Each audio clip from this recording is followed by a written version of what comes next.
Asterisk asterisk a hilarious tale of the reversal of a foppish prodigy in the imperial court asterisk asterisk. In a modern world, the elite Yu Wenxiao awakens to find himself transformed into the most despised fop of the capital. Burdened by insurmountable debts and surrounded by enemies, he is further tormented by his delicate and extravagant wife, Su Mingyue, who incessantly wails, "Husband, they mock me." For marrying a worthless man, Yu Wenxiao contemplates the hellish beginning of his new life. Nevertheless, he resolves to utilize his scholarly prowess and entrepreneurial spirit to navigate this disarrayed narrative. Surprisingly, the satisfaction of countering his wife's grievances brings him unexpected joy.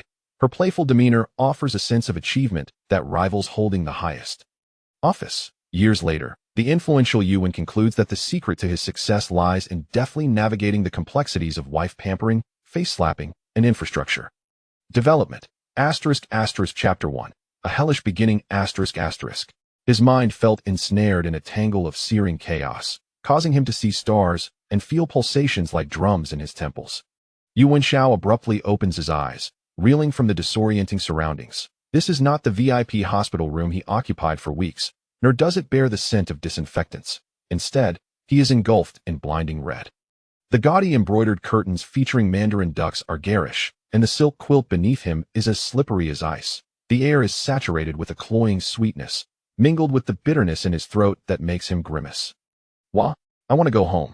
Let my father deal with your yoning marquis household. Why must I marry a pauper? The piercing cries penetrate the wooden door, stabbing at his throbbing head. Yu Wenxiao contemplates cursing, enough with the noise, but suddenly memories not his own flood his mind. This body, also named Yu Wenxiao, belongs to the legitimate son of the yoning marquis of the Great Zhou, known as the capital's most extravagant fop. His daily life consists of cockfighting and dog racing, with a penchant for snatching young maidens' handkerchiefs, while squandering money as if it were water, leading to his family's financial ruin. Just yesterday, he wed Su Mingyue, the daughter of the Wei family. The original owner, disdainful of her numerous requests, had indulged excessively during the wedding, collapsing in the bridal chamber after causing a ruckus, leaving Yu Wenxiao, a modern elite who died in the line of duty, to assume control. Bang, bang, bang. The door is pounded relentlessly, a rough male voice rising above the wails. Young Master Yuan, wake up. You owe our Baichong firm 3,000 taels, as promised to repay post-marriage, and the 5,000 taels from the Qinglong gambling house. If you do not repay today, we shall seize your belongings in lieu of debt. Do not forget my family's silk payment.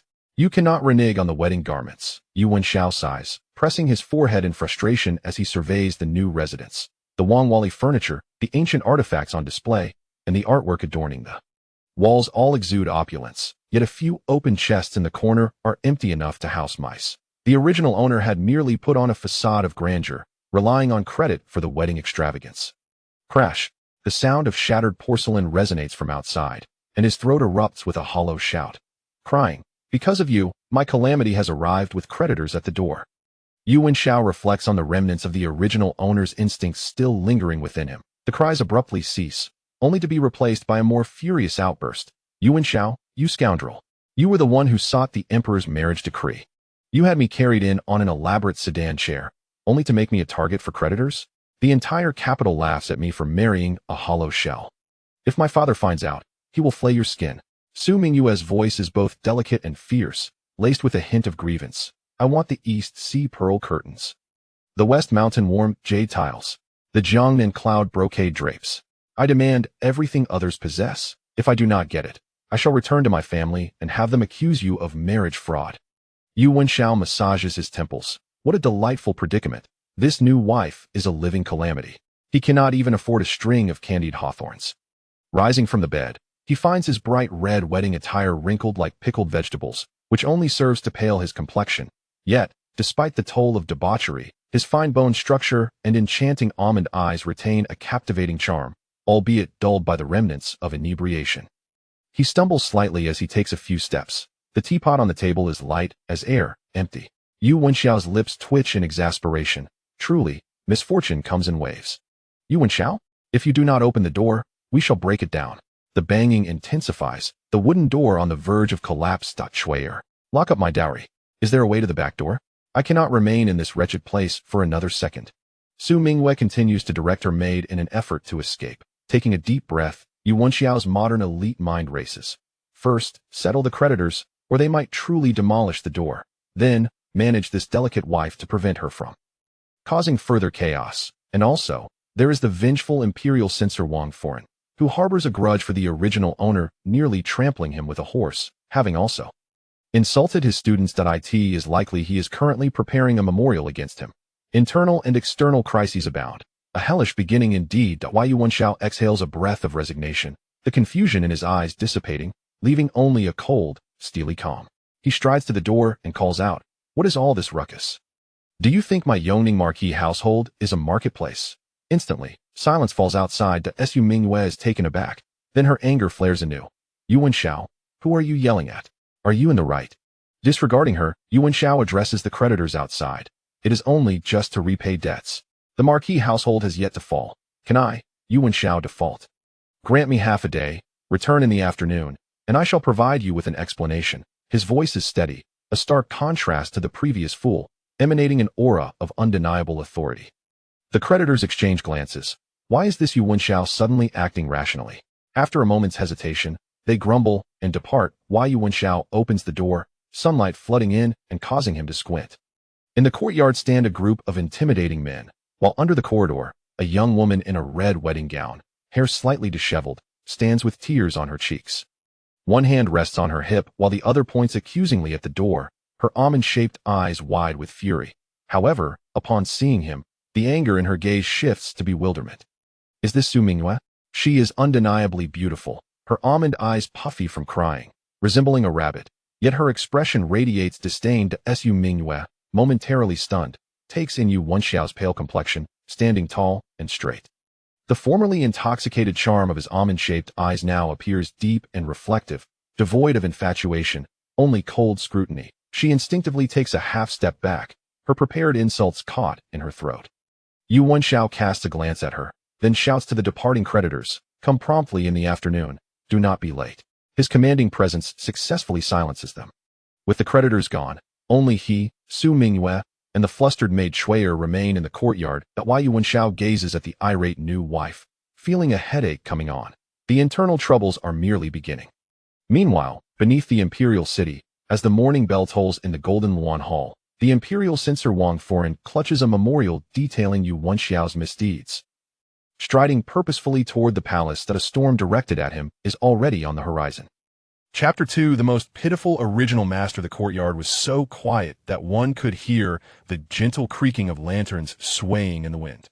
The creditors, who had just been clamoring loudly, were surprisingly intimidated by a few words from Yu Wenxiao.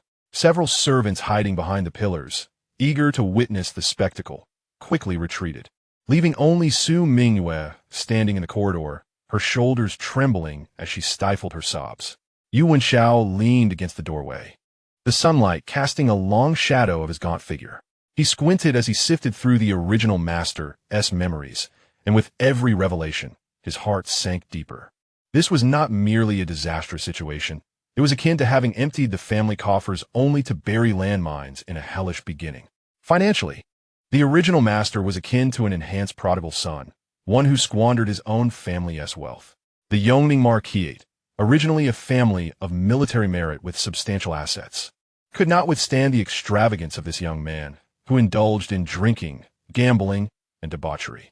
The owner of the gambling house welcomed him with more warmth than a long-lost father, and his debts could pile up to the heavens. Engaging in ostentatious displays of wealth was a regular affair. Spending thousands for a fleeting smile was no concern for him. He secretly mortgaged the last few profitable shops of the Marquis to indulge further in his excesses. The grand wedding he had hosted yesterday, seemingly resplendent, had merely been propped up by credit, and the crowd of creditors outside was merely the tip of the iceberg. The memory of the corpulent manager's son, the city's largest usurer, surfaced abruptly. The original master's debts to him, compounded over time, could very well consume the entire Marquis. Politically, the situation was even direr. The original master had offended so many that they could form a line from the Imperial Palace to the city gates, and most alarmingly, he had incurred the wrath of Wang Foreign, the Minister of Rights. 6 months prior, while galloping down Juke Street, he startled Wang Foreign's student's carriage. When the scholar dismounted to argue, the original master, accompanied by his raucous friends, had insulted the poor man thoroughly and even drenched him in wine. Wang Foreign's face had turned a ghastly shade of blue, and he had left with a scathing remark about the youth being beyond redemption. His gaze filled with a murderous intent. The Grand Inspector of the Great Zhou excelled in orchestrating rumors and petitions, and now, with the original Master's wedding as a perfect pretext, it was likely that mountains of impeachment documents were already piling up in the Golden Chariot Hall. The consequences could range from losing his title to imprisonment or even exile. Any one of these could lead him to utter ruin. As for his social connections and family, they were even more dismal. A multitude of fair-weather friends who would scurry away at the first sign of trouble. The only one trailing behind him, Xie Qian, was an inconsequential, illegitimate son, lacking in wit, and any hope of relying on him was left to fate. His father, the Yongning Marquis, was utterly disappointed in him and had long ceased to care. His mother had passed away, and the concubines and half-brothers in the household were eager to see him stumble. In this vast marquisate, there was not a single person he could rely on. As Yu Wenxiao inhaled sharply in disbelief, a sudden sob pulled him back to reality. He looked up to see Su Mingyue still standing there, her golden hairpin swaying with her weeping, the scattered light illuminating her face. This girl was truly stunning. Her skin as white as snow, her features exquisitely delicate. When she cried, her eyes were rimmed in red, exuding an air of innocent helplessness. However, her gaze was filled with doubt and unresolved grievances, suggesting that she believed he was incapable of handling the situation. Seeing him look her way, Su Mingyue flared up like a cat whose tail had been stepped on, her confidence faltering. "What are you staring at? Don't think that sending those creditors away solves everything. Yu Wenxiao, I'm telling you, this matter is far from over." The more she spoke, the more aggrieved she felt, her voice rising. East Sea pearls, West Mountain warm jade bricks, Jiangnan Yun brocade curtains. This gold headdress atop my head is last year's outdated style, and I'm too ashamed to face anyone. Others marry in grandeur, while I end up as a laughingstock in the entire capital. You must get these for me right now, or I will return my family. Yu Wenxiao felt a throbbing in his temples. Did this young lady truly not comprehend the gravity of the situation? Their home was on the verge of collapse, yet she was still fixated on pearls and warm jade, truly believing he could conjure riches from thin air. However, he could not allow her to create a scene right now. A fire in the back would only complicate the troubles in the front. Suppressing his modern-day sarcasm, he forced a grin reminiscent of the original Master's roguish charm, though his eyes remained cold. "My lady, why the haste?" Su Mingyue blinked in surprise. Usually, when she made demands, this scoundrel would either insult her or boast.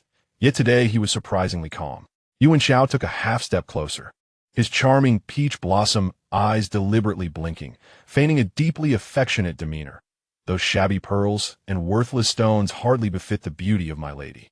With your exquisite appearance, akin to the luminous moon, adorning such trivial items would only diminish your brilliance, obscuring your radiance." This flattery struck Su Mingyue right in her soft spot. She was highly susceptible to compliments about her beauty. Indeed, she relaxed her grip on her handkerchief, her anger dissipating significantly, and instinctively touched her cheek. "Really? Truly?" However, she quickly remembered her position and retorted, "Don't try to flatter me. Without these, it would be a slight against me. Who would dare slight my lady?"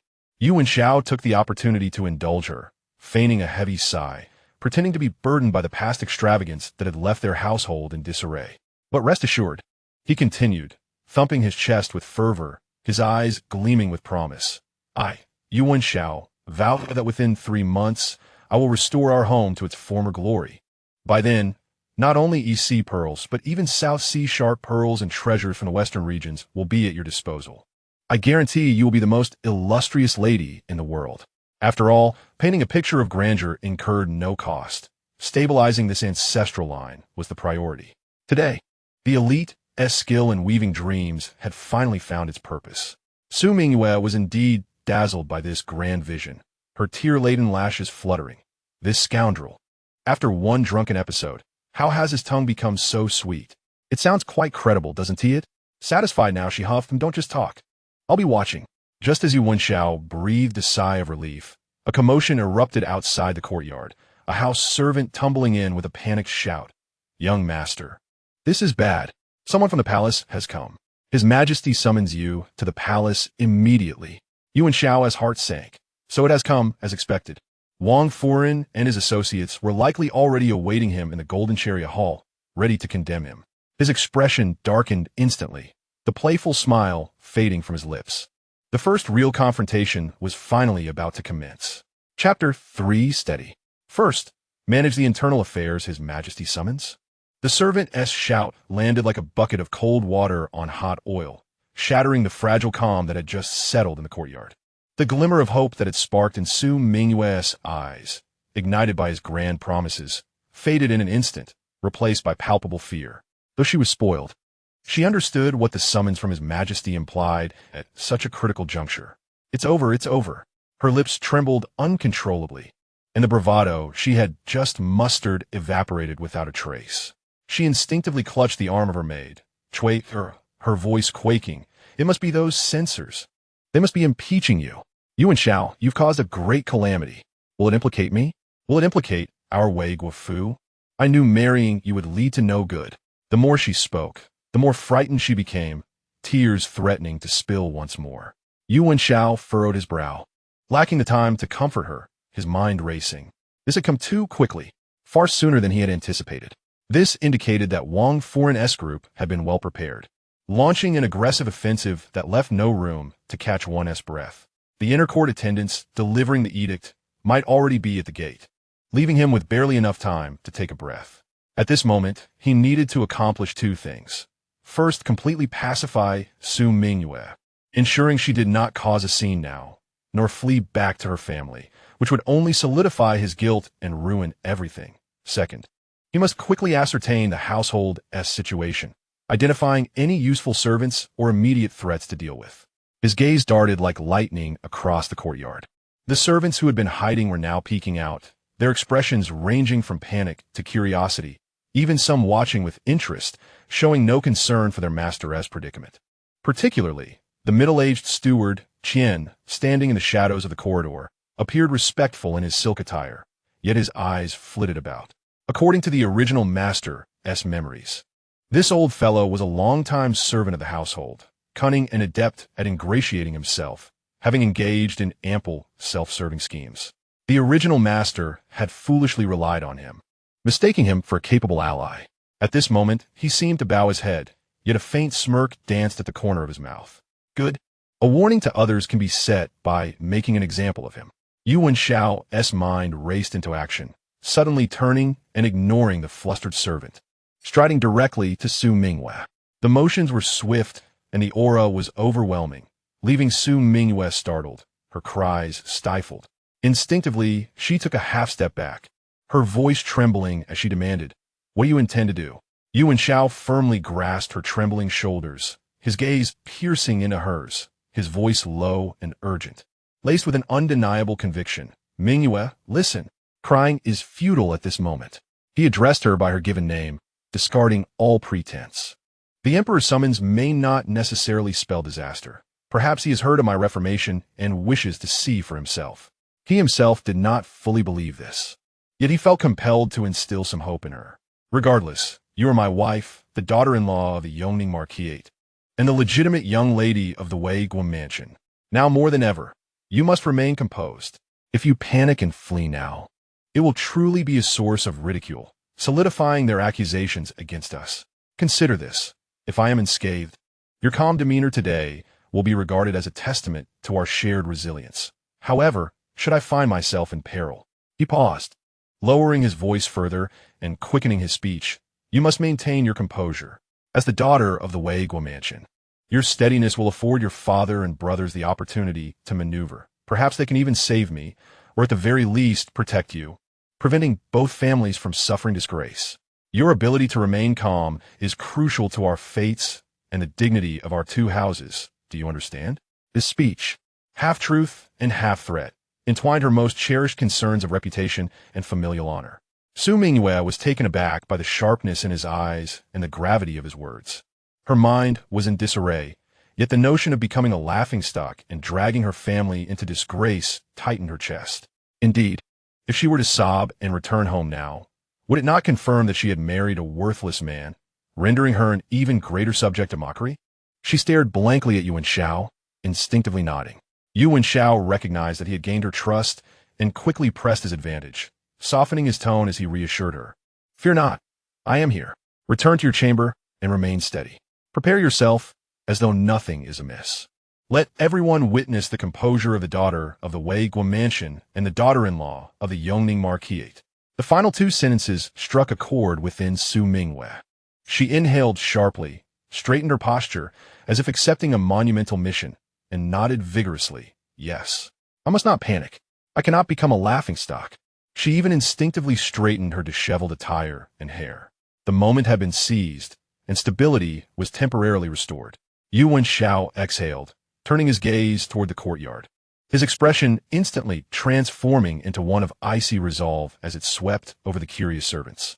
Those caught in a stare quickly withdrew, avoiding his gaze. Ultimately, his eyes locked onto the steward, Qian Guanshi, beneath the corridor. Qian Guanshi, he began, his voice low yet imbued with an unwavering authority. The steward, who had been calculating how to secure his own future following the downfall of this so-called wasteful heir, was startled by the sudden summons. He forced a sycophantic smile and hurried forth. Young master, how may I serve you? Oh, the Emperor's sudden summons is indeed a momentous occasion. His words were laced with ulterior motives, probing for information. Yu Wenxiao, however, dismissed his attempts, coldly inquiring, where the pair of blue and white porcelain vases from the previous dynasty currently located?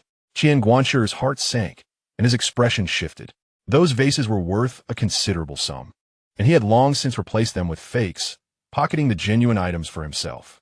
This matter had been conducted in secrecy, and he was certain no one knew. Why was this wasteful heir suddenly inquiring about them? Feigning calmness, he chuckled nervously. Young master, have you forgotten? Those vases have always been well kept in the storeroom. They were the late master's cherished possessions, and I would never dare to neglect them. A cold smile curved Yu Wenxiao's lips. Yet I believe I just saw a flower vase in Shui's room that bears a striking resemblance to those vases, in both glaze and pattern. His words were merely a ruse. Shui was Su Mingyue's handmaid, newly arrived, and how could she possibly possess an official kiln vase for flowers?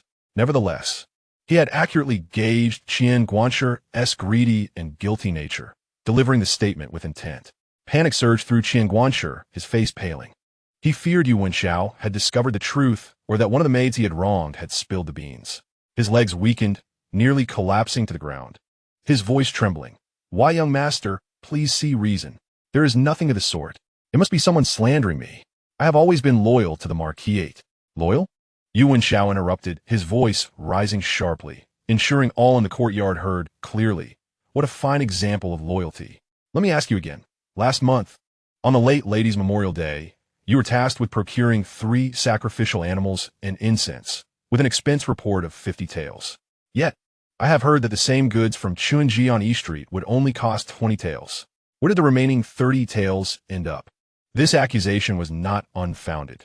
The original owner of this body had overheard 2 servants lamenting Qian Guanshi's embezzlement. At that moment, it served perfectly as leverage. Qian Guanshi was utterly dumbfounded, cold sweat trickling down his face. He had not anticipated this wasteful heir remembering such a long-forgotten grievance in such detail. His mouth opened, but no words emerged. Silence enveloped the courtyard as all the servants gazed in terror at the unfolding scene. Yu Wenxiao stood with his hands clasped behind his back, his eyes sharp as knives, his voice frigid enough to chill the air. You have embezzled from the family, deceived both above and below, and filled your own pockets. Qian, you have truly excelled in this role. Seize this parasite, Yu Wenxiao commanded with fervor. The 2 robust guards, initially hesitant, were cowed by his commanding presence and instinctively stepped forward. Arrest him. Search his person and residence. Recover all embezzled goods. My Yongning Marquisate will not harbor such a treacherous servant. His orders were executed with unyielding decisiveness. Qian Guanshi, terrified beyond measure, fell to his knees with a thud. Prostrating himself like a garlic clove, young master, spare me. I beg for your mercy. I have recognized my mistakes. I will never dare again. Please consider my years of service. Yu Wenxiao did not even lift his gaze, merely addressing the guards coldly. What are you waiting for? The guards, having lost all hesitation, advanced and roughly seized the crumpled Qian Guanshi, searching him with vigor. The other servants remained silent, aghast at witnessing the once arrogant steward being dragged away like a mangy dog, while casting glances at the heir who had transformed overnight. Their eyes filled with unprecedented awe and fear. Su Mingyue was also entranced, forgetting her tears and fears, fixated on the resolute and cold figure of Yu Wenxiao. Yu Wenxiao surveyed the crowd, each word striking deep into their hearts. Listen well. The Marquisate remains the Yongning Marquisate, and I, Yu Wenxiao, am still its master. I will not pursue past grievances. However, from this day forth, should anyone dare to feign loyalty while betraying us, let Xian be your warning. He paused, his tones softening slightly, yet it only served to heighten the dread. Of course, those who remain honest and diligent will not be treated unjustly.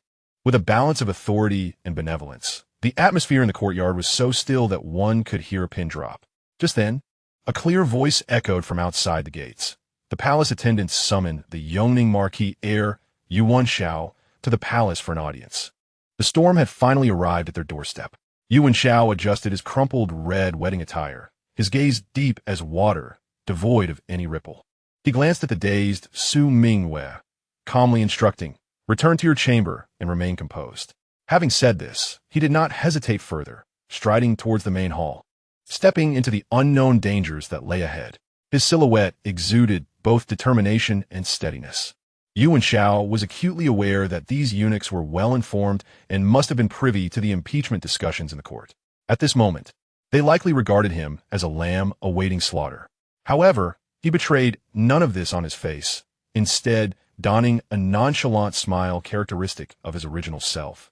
And he clasped his hands, saying, "I apologize for keeping you waiting, esteemed eunuch. I had some trivial matters to attend to at the manor. I shall take my leave now." As he spoke, he casually retrieved a piece of exquisite jade from his sleeve, one of the last valuable possessions of the original owner, and discreetly placed it into the eunuch's hand, a small token of appreciation to soothe your throat. "Might I inquire if you could divulge the emperor's mood today? What is the purpose of my summons?" He lowered his voice, striking a balance in his demeanor.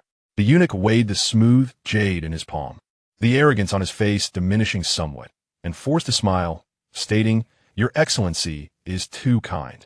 How could I dare to speculate on the emperor's sentiments?"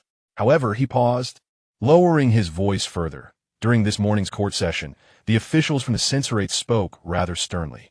It would be wise for you to prepare yourself. Indeed, this was the matter at hand. Yu Wenxiao chuckled coldly within, yet his expression remained one of gratitude. "Thank you for your guidance, esteemed eunuch." The carriage was already prepared, and Yu Wenxiao followed the eunuch into the vehicle. As the wheels rumbled toward the Imperial city, he closed his eyes, feigning rest, while his mind raced with thoughts. Money was the key to breaking the current deadlock. Repaying debts could stabilize the situation and perhaps even garner some goodwill from the emperor. Yet, the treasury of the Ho residence was as empty as a mouse's nest, and the original owner possessed not a single coin. His monthly allowance barely covered a day's expenses for Su Mingyue. It was imperative to procure a sum of quick money immediately, sufficient to silence the most ferocious creditors. Where could he find funds? His mind scrolled through fragmented memories of the original owner and the scattered items he had recently observed in the manor. Suddenly, several images crystallized. Dusty porcelain vases on the new house's display shelf, paintings and calligraphy piled in the study, and even a few exquisite but ostentatious garments deep within the wardrobe that the original owner had never worn due to their garishness. These items, once insignificant during the height of the Ho residence's wealth, could now serve as crucial seed capital for his rescue. Then there were the original owner's group of frivolous friends. While most were merely acquaintances of indulgence, several among them were wealthy and eager for novelty, willing to spend for unique experience and status. They might look down upon his current state, but their penchant for thrill-seeking and comparison could be exploited. An idea rapidly took shape in his mind. As the carriage halted before the palace gates, he had to proceed on foot into the palace. Seizing the opportunity, he grasped the only relatively clever young servant nearby, who had shown a glimmer of understanding when he had dealt with financial matters earlier, and whispered urgently, "Chong Sui, hurry back to the manor. Quietly go to my study in the treasury. Retrieve the gilded beast-patterned bronze vessel from the left side of the display shelf. the dusty spring mountain journey scroll from the bottom of the bookshelf, and that purple brocade robe embroidered with a golden python for my wardrobe. Deliver them to the back door of the Jujiazhai in the West Market and find a man named Lu Laoqi. Tell him that I, Yu Wenxiao, have a significant business proposition for him, and he must come to the manor within half an hour. Chang Sui hesitated for a moment, clearly perplexed as to why the young master wanted these unwanted trinkets, but meeting Yu Wenxiao's resolute gaze, he immediately bowed his head in acquiescence. Yes, young master, I shall go at once. Taking a deep breath, Yu Wenxiao adjusted his attire and followed the eunuch step by step toward the Grand Palace.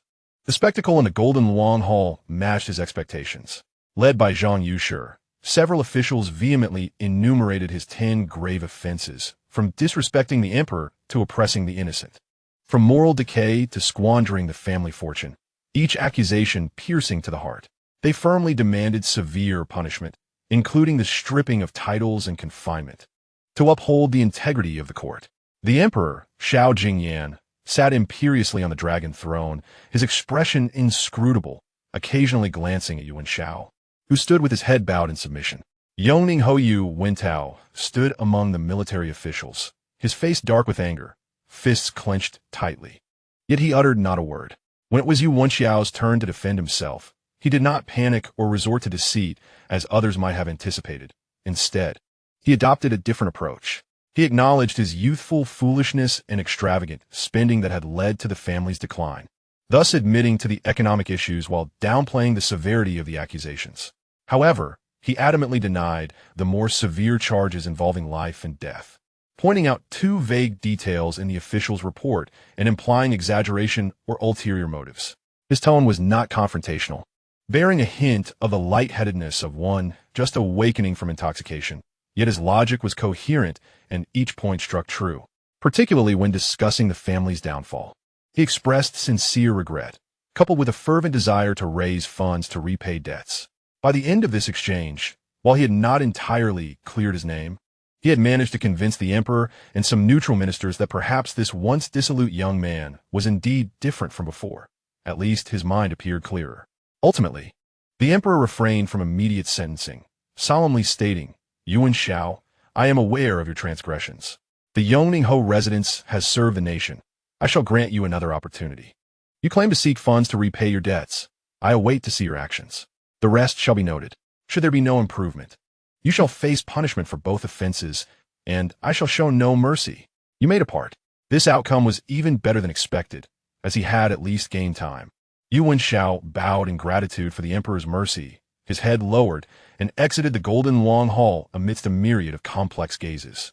As soon as he stepped out of the palace, the weak expression of regret vanished from his face, leaving only calmness and urgency. Time was of the essence.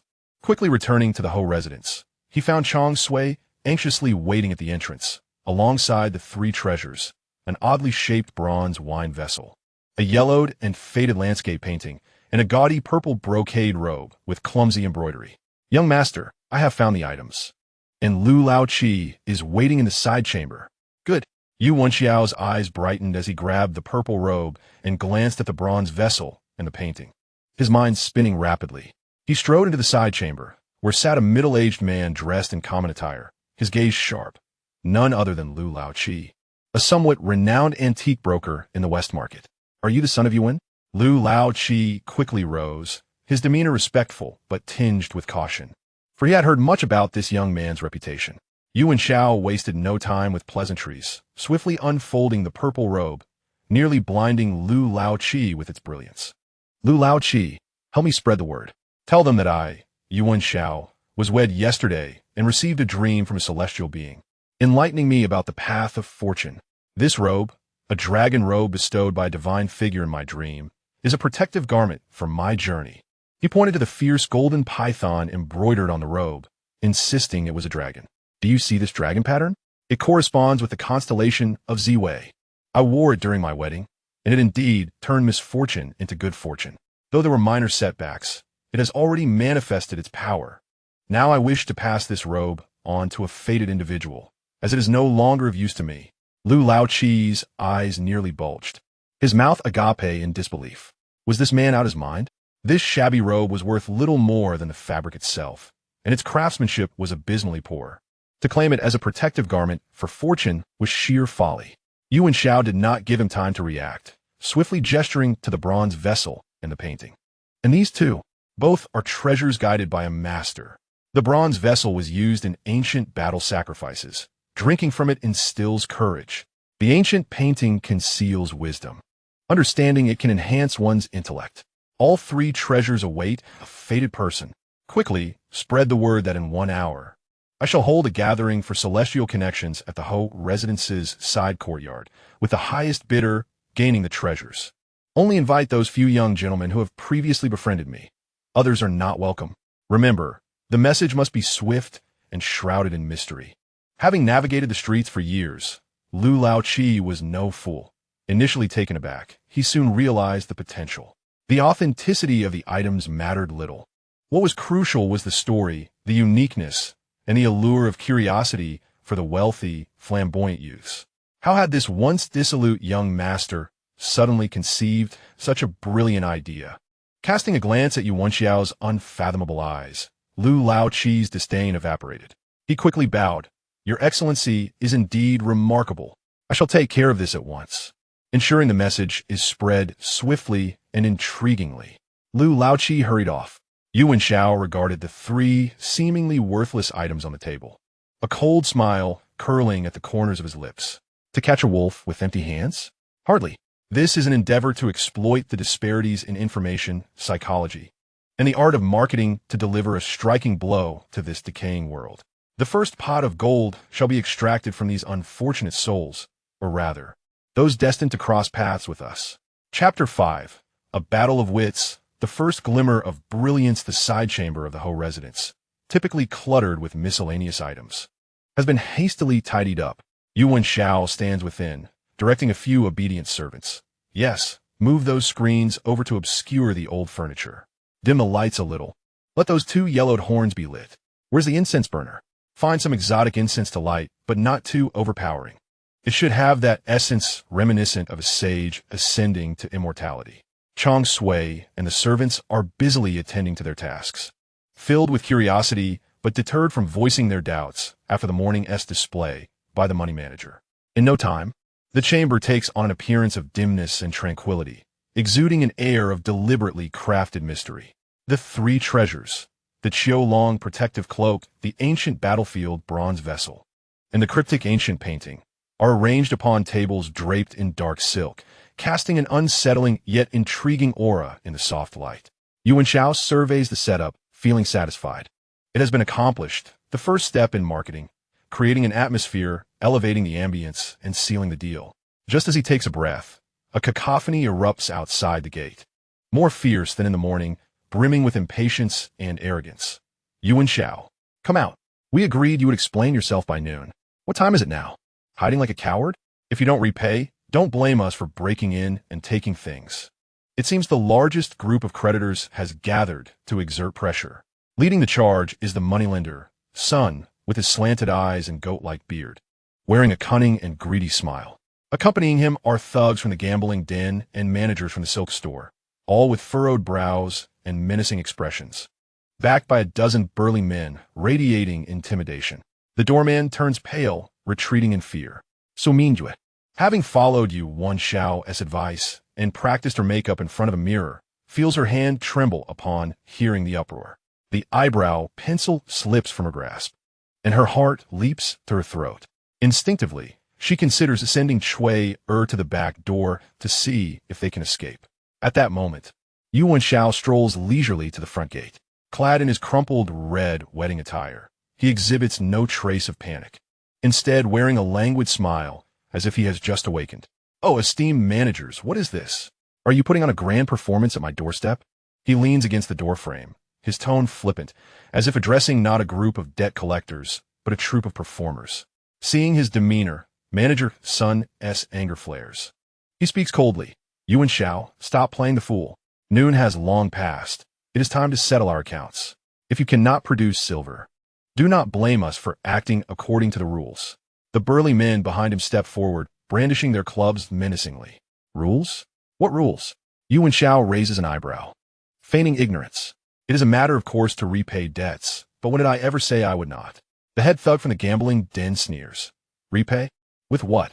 This hollow residence? It appears you are seeking punishment for refusing to drink the toast. As he speaks, he prepares to charge inside. Halt! Yu Wenxiao's voice suddenly turns frosty, though not raised. It carries an undeniable authority, halting the burly men in their tracks. He straightens, his gaze sweeping over the crowd, finally landing on Manager Sun's face, his lips curling into an enigmatic smile. Manager Sun, you are a businessman, one who values the spirit of contracts, correct? Manager Sun, taken aback, instinctively nods. Naturally. Excellent. Yu Wenxiao extends his hand.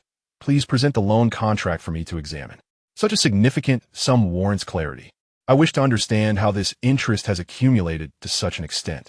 A flicker of wariness flashes in Manager Sun's eyes, but he quickly contemplates that this useless heir could hardly discern any trickery. The contract is in black and white. Even if it escalates to the officials, he has nothing to fear. He retrieves the stamped contract from his pocket and hands it over, not forgetting to provoke. Make sure to examine it closely. This is your own signature. Yu Wenxiao accepts it and glances over the exorbitant interest rates and harsh repayment terms, a typical predatory loan agreement. However, his focus is not on these aspects, but rather on the details within the contract. Suddenly, his finger points to an area with differing ink, precisely where the loan and repayment dates are recorded. Manager Sun. He looks up, a smile that is neither genuine nor friendly gracing his lips. The loan was taken on the 15th day of the 7th month of the Bingshan year, and if I am not mistaken, the repayment date is the 15th of the 10th month of the Dingyu year. Last year, the Bingshan year had a leap 6th month, correct? Manager Sun's heart sinks, his face slightly paling. So what if it did? So what? Yu Wenxiao's tone remains light. According to the Imperial calendar and the Ministry of Revenue's regulations, interest for private loans must be calculated based on actual months. And since you stated full years and months, from the 15th of July last year to the 15th of October this year, excluding the leap month, it has actually been 15 months and 1 day, not the 16 months you calculated. He pauses, observing Manager Sun's suddenly ghastly expression, before leisurely delivering the final blow. That additional month of interest, excluding the principal, amounts to over 500 taels, does it not?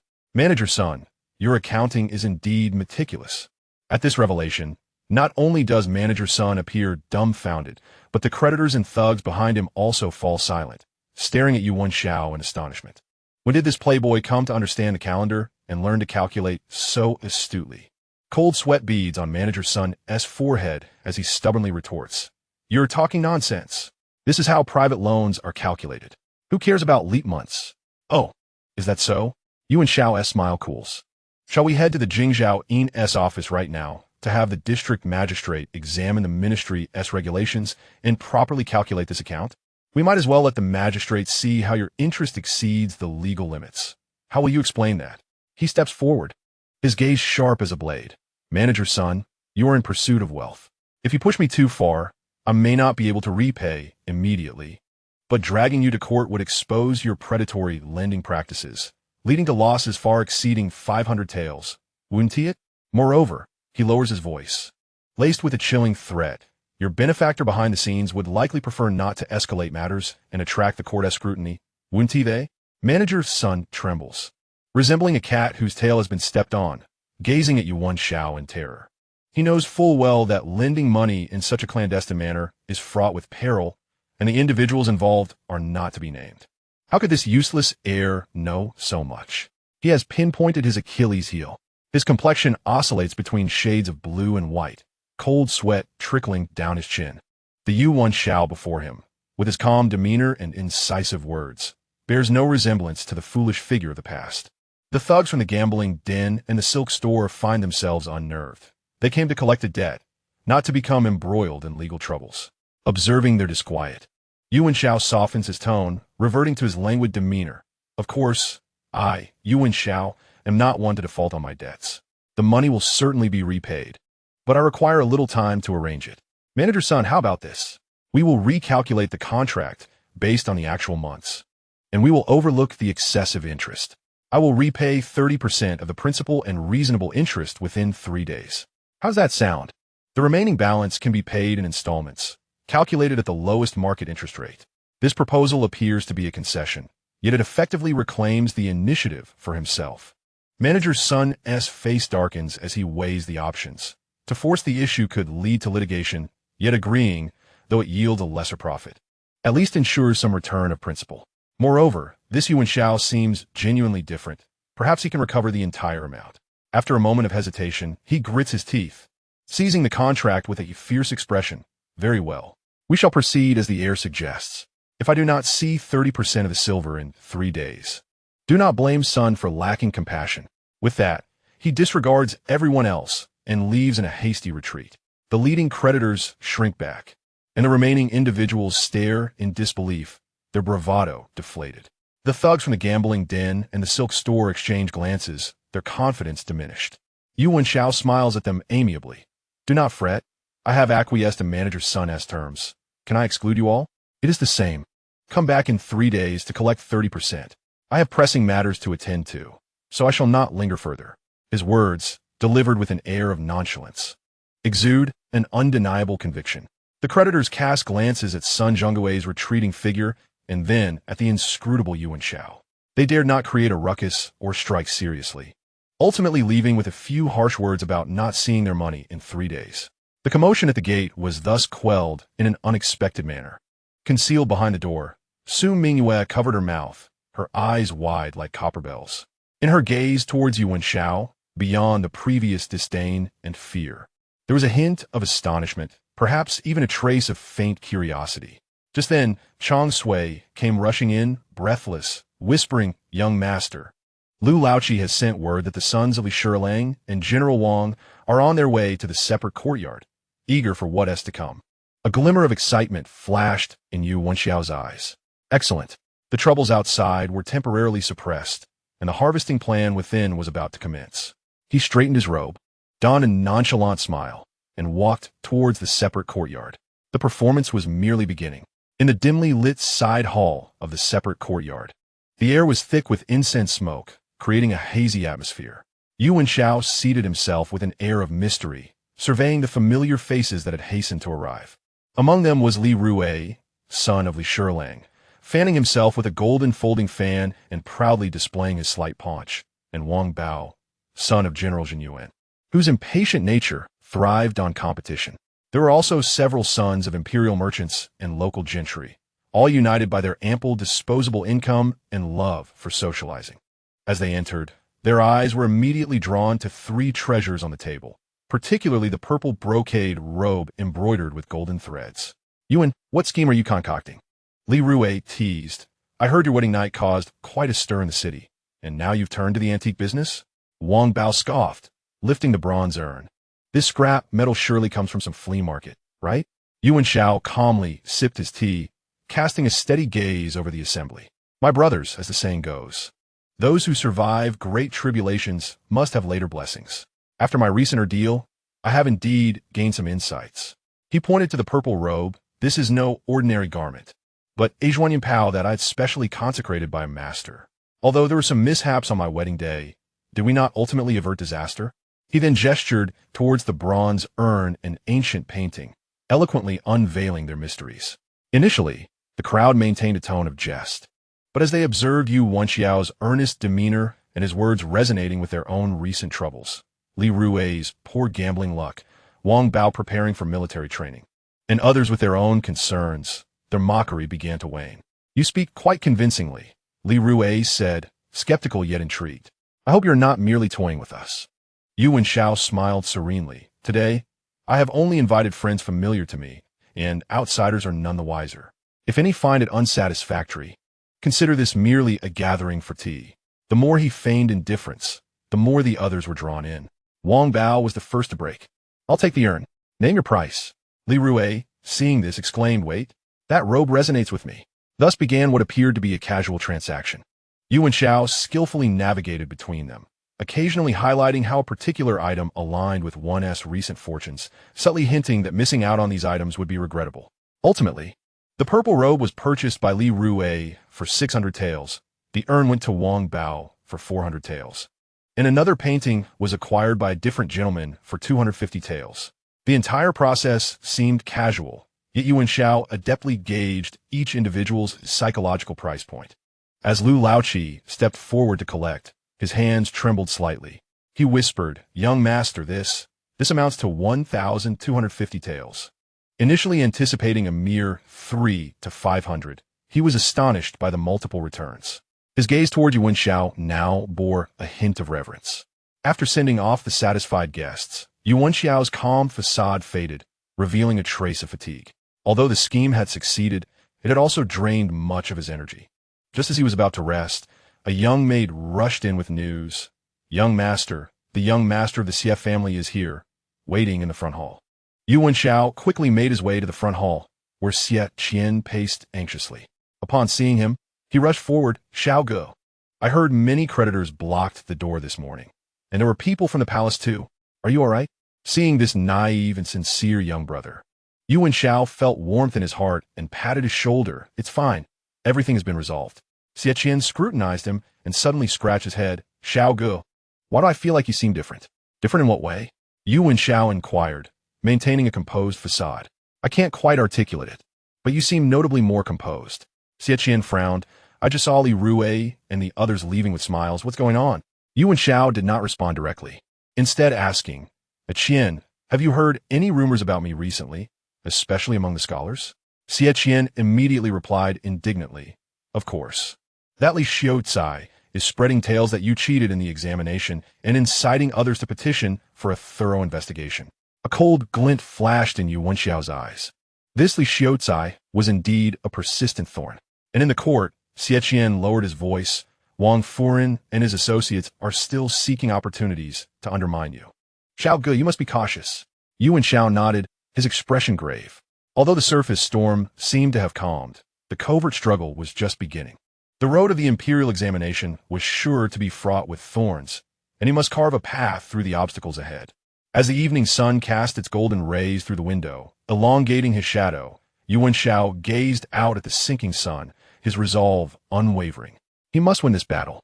In the Golden Lawn Hall, where foolish emperors and sycophantic ministers congregate, the air was stifling as dawn broke, heavy with a sense of impending turmoil.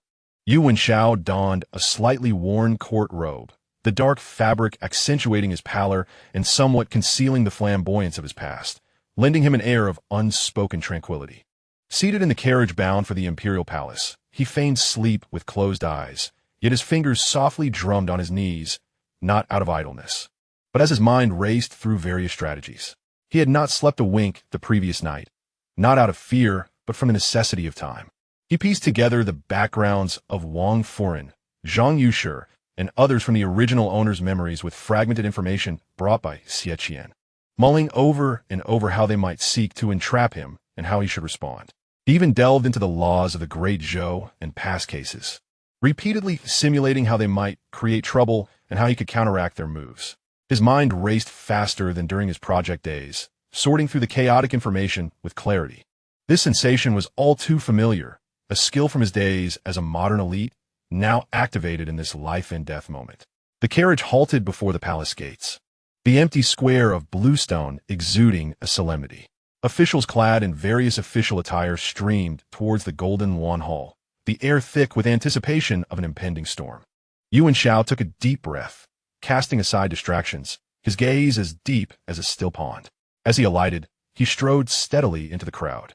As he passed, the officials recoiled as if faced with a plague, their expressions a complex mix of disdain, curiosity, and schadenfreude, yet none dared to engage him in conversation. He could even hear whispers of disbelief. How dare he still show up? Today, we are sure to witness a spectacle. The Yoni Marquis' residence is doomed. Yu Wenxiao pretended not to hear, walking purposefully to the corner where the noble youth stood, bowing his head as if a clay statue in a temple. On the dragon throne, Emperor Shao Jingyan, draped in his dragon robe, concealed his expression behind the 12 tassels of jade, a palpable aura of authority enveloping the entire hall. As his gaze swept over, it lingered on Yu Wenxiao for a brief moment.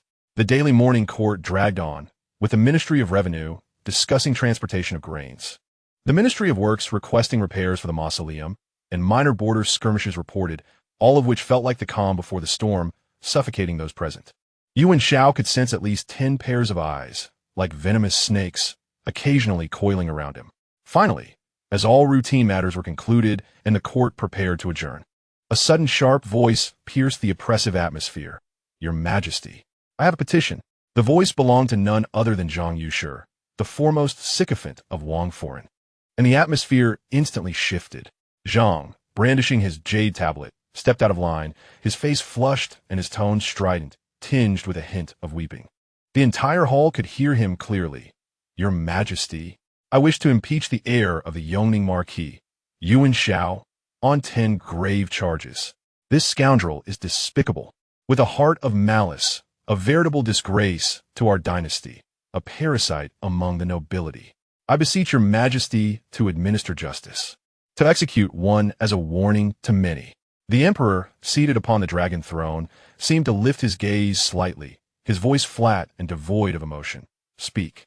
With blood and tears, I present my case," Zhang Yushi proclaimed, kneeling with a thud, managing to shed a few genuine tears as he began his performance. Firstly, he indulges in extravagance and debauchery, squandering the family fortune. As the heir of a marquis, he neglects his duties, spends his days in gambling dens and brothels, mortgaging ancestral lands to the brink of bankruptcy, bringing shame upon his ancestors. Secondly, he shows no respect for his sovereign, scorns imperial authority. Your Majesty's bestowal of marriage is a great grace, yet on the day of his wedding, he drank himself into a stupor, behaving like a madman, disregarding your Majesty and the imperial family. Thirdly, he bullies the common folk, oppressing the people.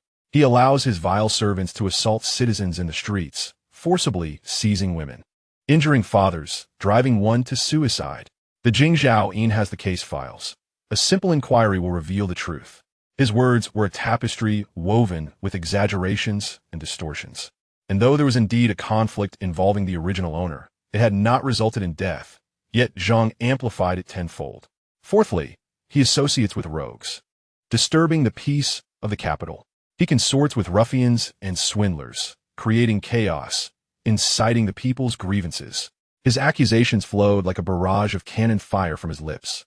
Old Zhang had evidently prepared thoroughly, embellishing the original owner's misdeeds, twisting facts, and even attributing actions that belonged to others onto Yu Wenxiao. His delivery was impassioned, punctuated by dramatic gestures, as if Yu Wenxiao were an irredeemable villain, deserving of death to quell the public's fury.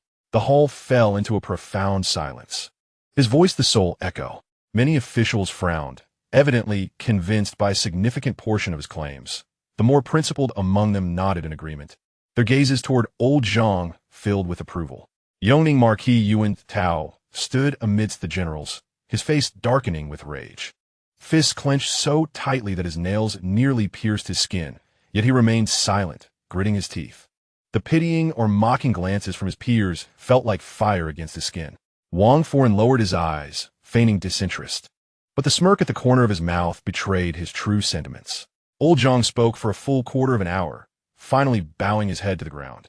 Wailing, "Your Majesty, this beast Yu Wenxiao is a scourge, inciting the wrath of gods and men alike.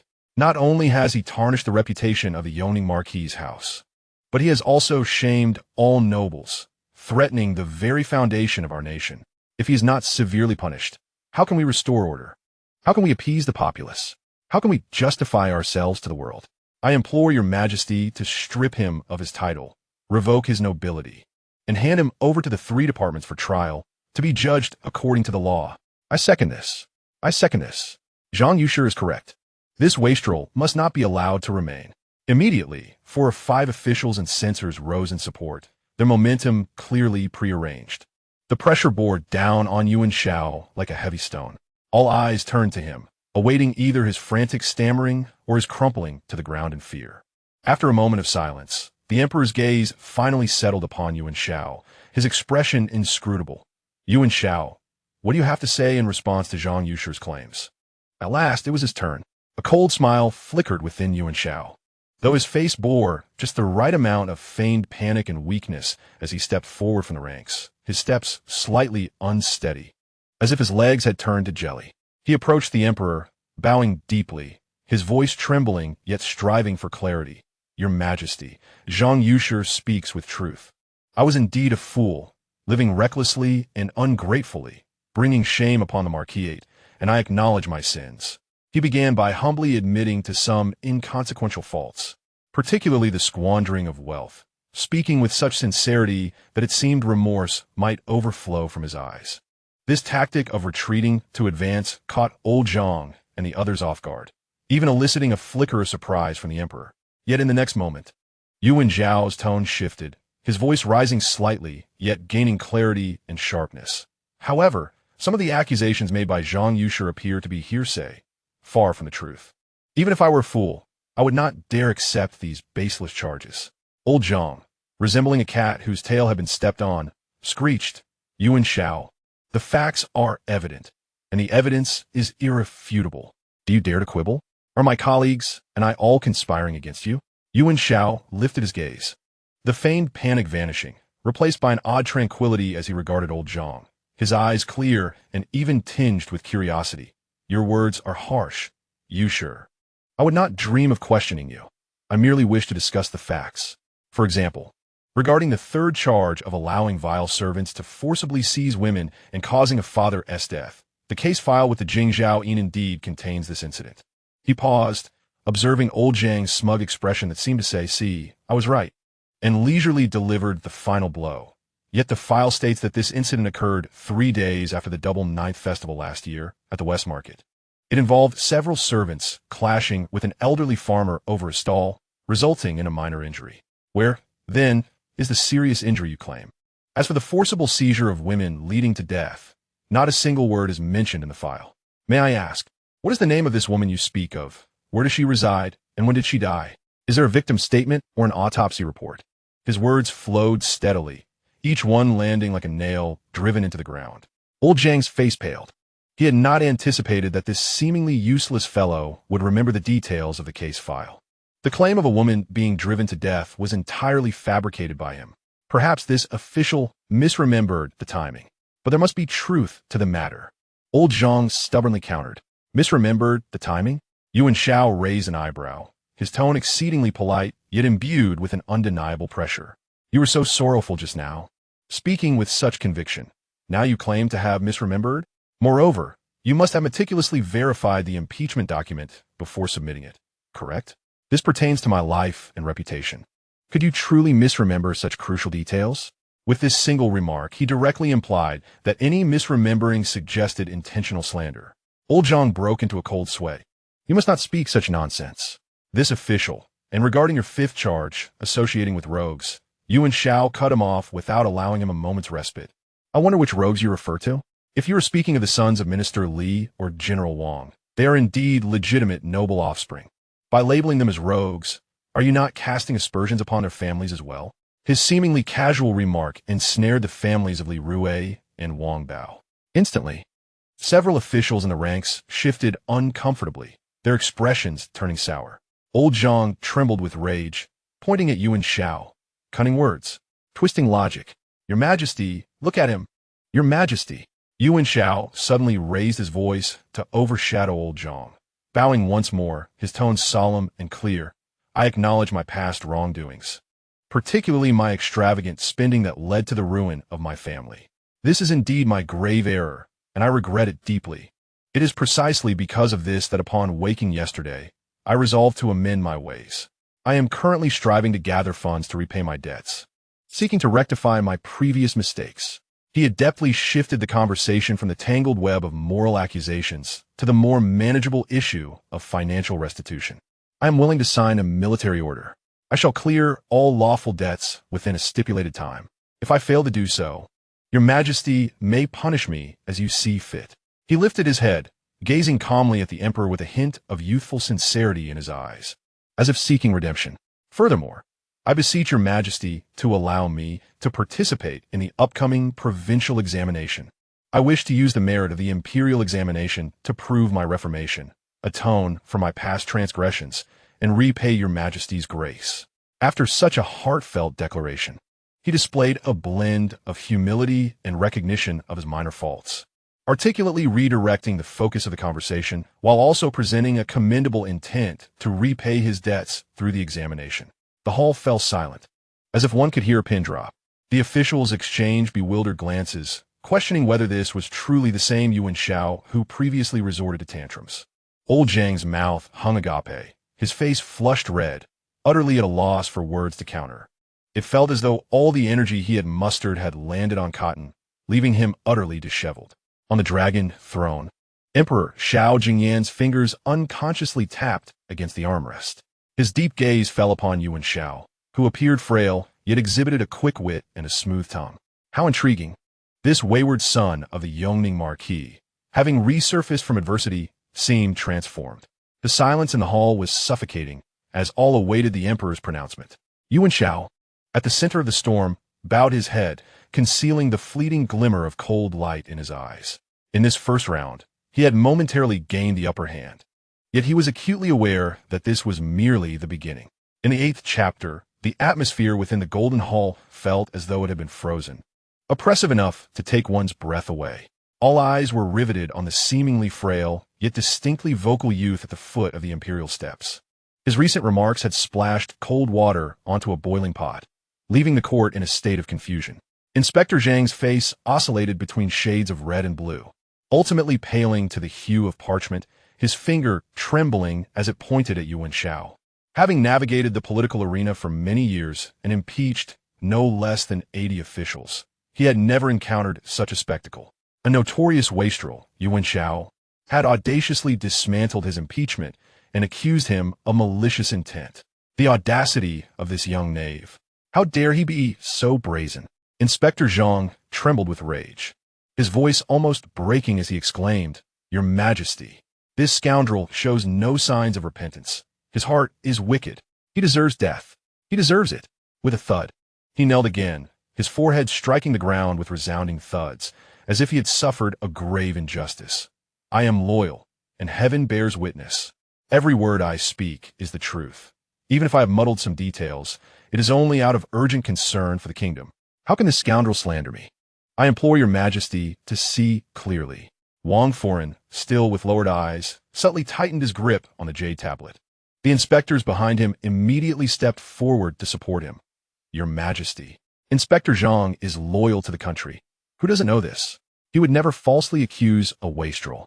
Yu Wenxiao's eloquence is merely a guise for his cunning. If such a rogue is not severely punished, what becomes of our laws?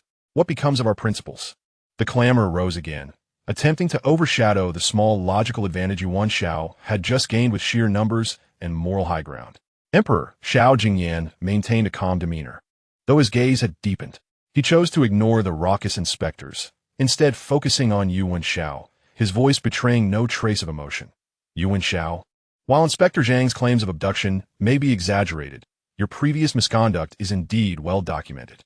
What do you have to say for yourself?" Yu Wenxiao understood that the emperor was testing him, weighing his words carefully. This inquiry appeared to seek specifics, but subtly redirected the focus onto his already tarnished reputation, which was the most treacherous trap. Wang Foreign and his allies aimed to seize upon this, regardless of the truth, to label him a villain. He quickly bowed deeper, lowering his posture even further, his voice tinged with a feigned tremble. "Your Majesty, I confess that I was indeed foolish and reckless, tarnishing my reputation. This is my grave error, and I deserve to die 1,000 deaths. I will accept whatever scorn the officials wish to bestow upon me." He first acknowledged his flawed character with sincerity, leaving no room for criticism. Yet, in the next moment, he shifted his tone, raising his head with a hint of redness in his eyes, revealing the strain of sleepless nights and previous tension, not entirely feigned. His voice carried a note of desperation. "But your Majesty, the sages say that recognizing one's mistakes and amending them is the greatest virtue.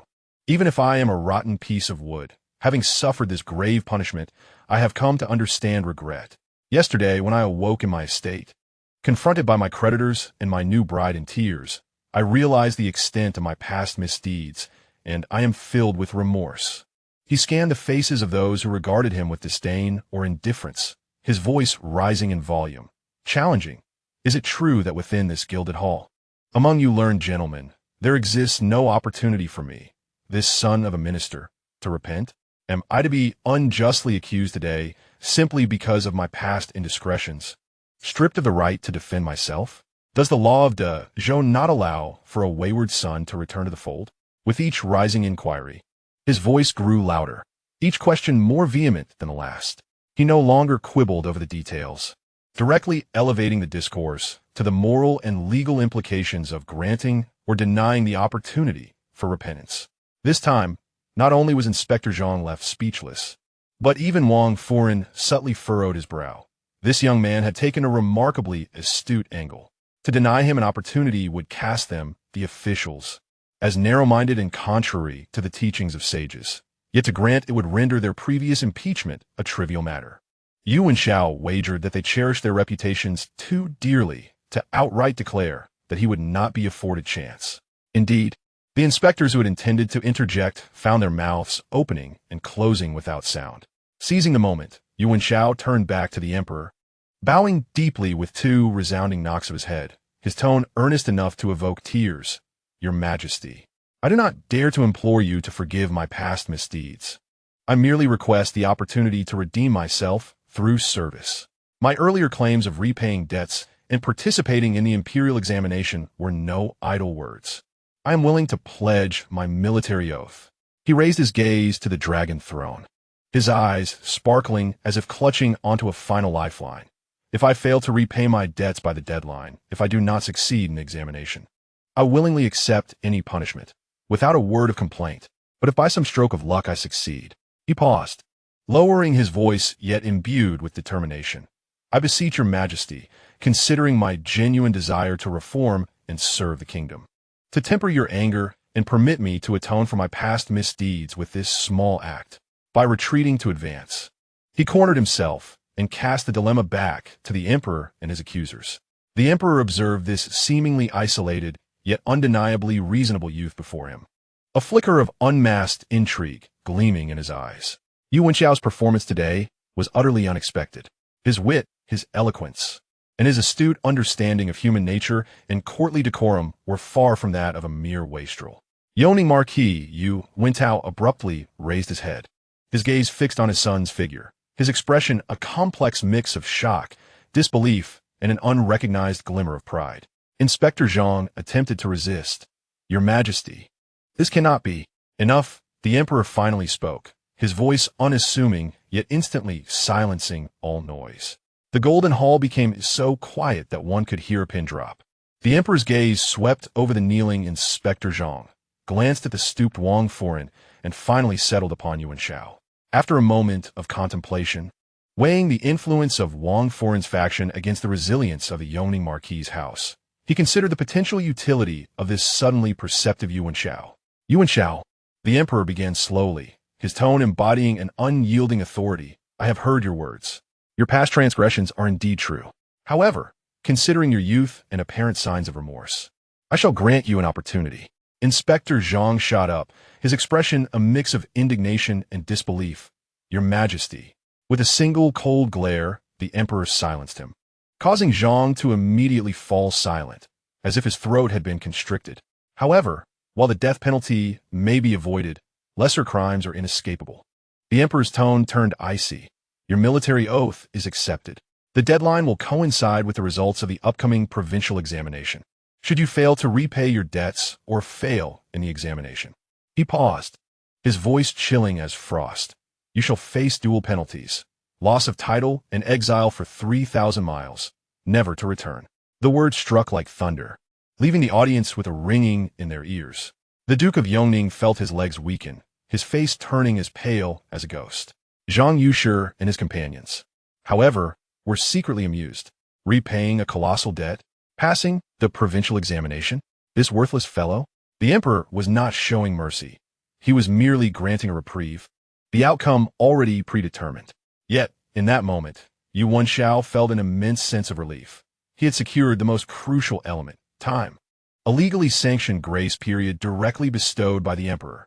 He immediately prostrated himself, his voice dripping with reverence, trembling just enough to suggest he was awed by the emperor's authority. Your servant thanks your Majesty for your grace. I shall heed your command and do my utmost to atone for my sins and achieve merit, never to disappoint your Majesty. The emperor regarded him with a profound gaze, adding meaningfully, take care of yourself. You may leave now. The inner palace attendant's high-pitched voice rang out. The nearly disastrous impeachment that had almost engulfed Yu Wenxiao had concluded in an unexpected manner. The officials departed, each harboring their own thoughts. Yu Wenxiao slowly rose, his back drenched with sweat. Ignoring the mocking, sympathetic, or curious gazes, he lowered his head and followed the flow of people outside. Just as he exited the palace, a chilling laugh echoed from behind. Yu Wenxiao, what a silver tongue you possess.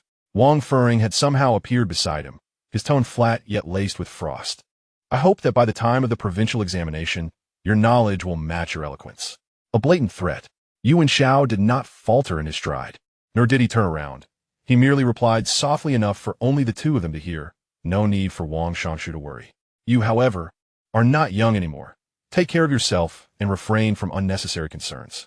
With that, he continued forward, leaving Wang Furring standing there, a flicker of surprise and fury flashing in his narrowed eyes. This fellow was playing with fire. Stepping out of the palace gates, the afternoon sun blazed, stinging his eyes. Yu Wenxiao inhaled deeply, suppressing the excitement and fatigue within. The immediate crisis had passed, but the true test was just beginning. Repayment of debts. Passing the Imperial examination, two formidable mountains loomed ahead. Meanwhile, enemies lurking in the shadows had already revealed their fangs. Chapter 9. Advancing by retreating, planting the seeds. The shadow of the palace receded behind him as the afternoon sun blazed, glaring yet devoid of warmth, illuminating his fatigue and the lingering fear he had just managed to suppress. Yu Wenxiao descended the jade-white steps one careful step at a time, his gait appearing steady but feeling as though he walked on cotton, the tension in his body finally easing, nearly causing him to crumble. The sweat on his back had thoroughly soaked his inner garments, clinging to his skin in a cold, sticky embrace. The sharp voice of Zhang Yushi, the jeering of his allies, the emperor's cold verdict, and Wang Furring's ominous threat echoed in his ears. Will your knowledge suffice during the provincial examination? Loss of title. Exile for 3,000 miles, never to return. Each word pierced like shards of ice, stabbing at his heart. He took a deep breath, forcing himself to stand tall, his eyes clearing. Now was not the time for fear. The emperor's grace period, though seemingly an opportunity, was in reality a death sentence. He must race against time. By the carriage, Chang Sui craned his neck in anticipation. Upon seeing him emerge, he rushed forward, his face a blend of concern and curiosity. Young master, are you all right? I am fine. Yu Wenxiao waved his hand, his voice slightly hoarse. Return to the estate. As the carriage began to move, cutting off the gaze of the outside world, Yu Wenxiao leaned against the carriage wall, closing his eyes to contemplate. The crux of the matter was encapsulated in two words: survival. Before the provincial examination results were announced, he needed to accomplish two tasks: repay all legitimate debts and pass the examination. However, upon deeper reflection, both paths were fraught with pitfalls. He needed to earn money quickly. Last time, selling concepts was a one-time deal, so he required a stable business, yet he lacked both startup capital and time. The Imperial examination posed an even greater challenge. The original owner had no knowledge whatsoever, requiring him to start from scratch with the 4 books and 5 classics, a daunting task indeed. Additionally, he needed to stabilize the internal affairs of the Duke's residence, particularly with Su Mingyue, who was an unpredictable variable. If mishandled, she could create chaos. If managed well, she could become an ally. And then there were Wang Furring and his cohorts, surely scheming in the shadows, especially to impede his path to the examination. The tasks before him were as numerous as the stars, and the pressure was suffocating.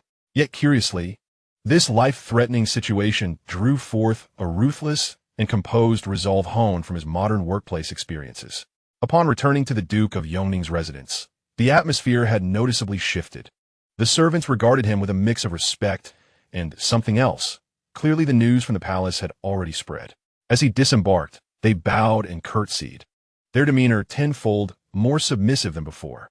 Just as he entered the front courtyard, a flurry of hurried footsteps approached. Su Mingyue, skirts in hand, rushed towards him, her hair in disarray, clearly having waited anxiously. Her face displayed a mix of fear and curiosity, and disregarding decorum, she bombarded him with questions. What happened? Did the emperor punish you? Are you losing your title and being exiled? Will we be cast out? Can my jewelry box be saved?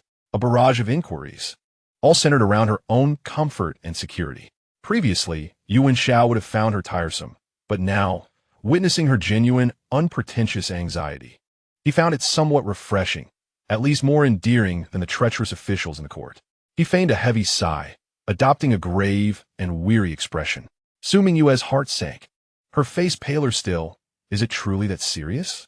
The emperor has given a final deadline, Yu Wenxiao replied, his voice lowered.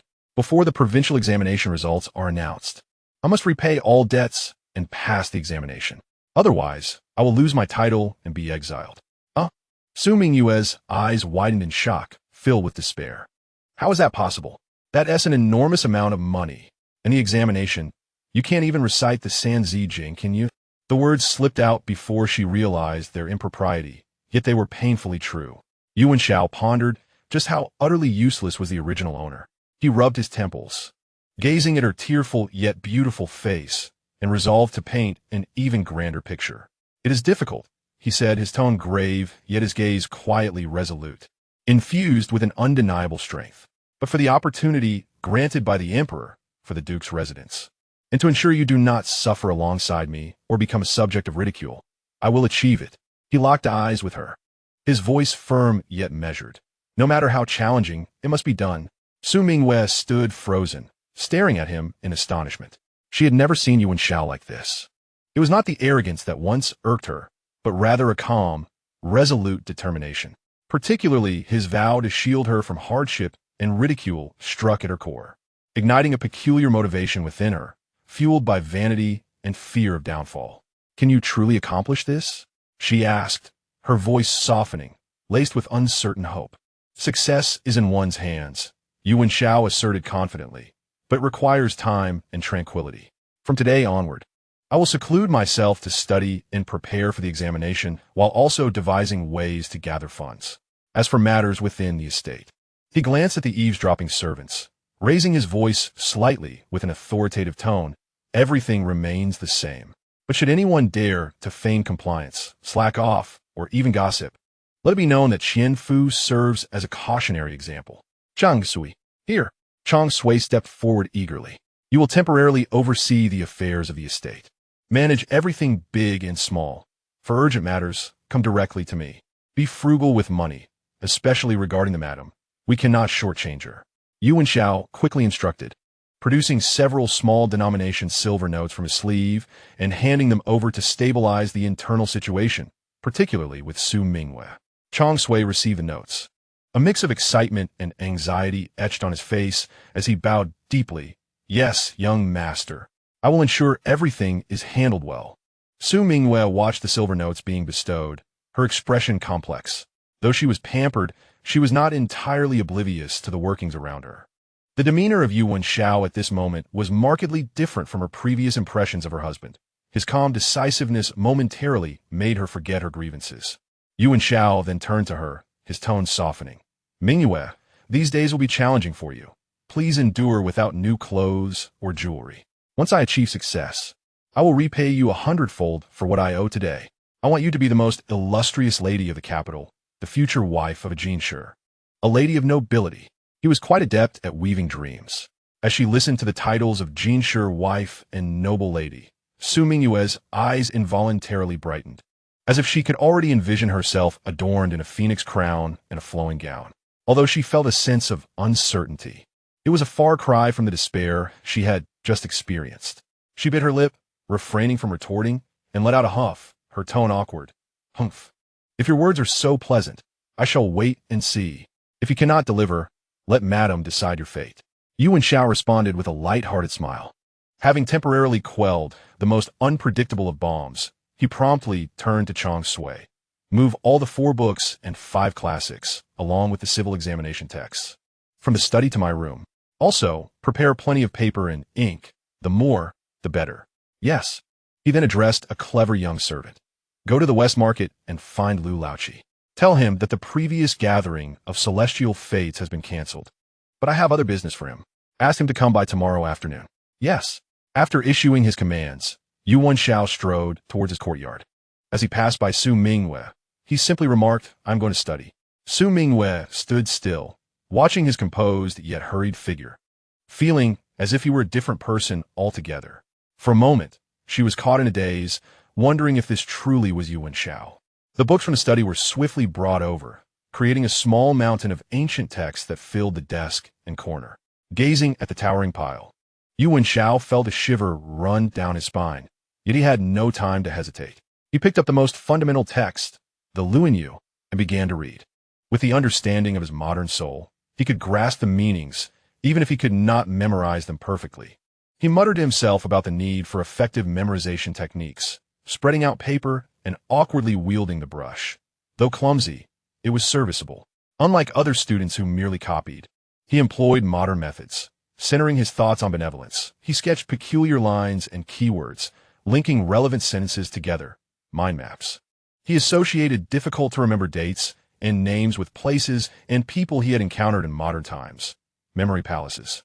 He even roughly outlined a review schedule to prevent forgetting what he had learned, Ebbinghaus curve. He became completely absorbed, losing track of time and fatigue. As the brush danced across the paper, his mind racing to consolidate fragmented knowledge. Hours passed before the door was gently nudged open.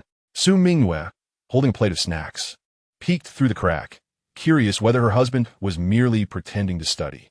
What met her gaze was Yu Wenxiao, hunched over the desk, fervently writing. With sheets covered in strange symbols spread across the table and several open books piled beside him.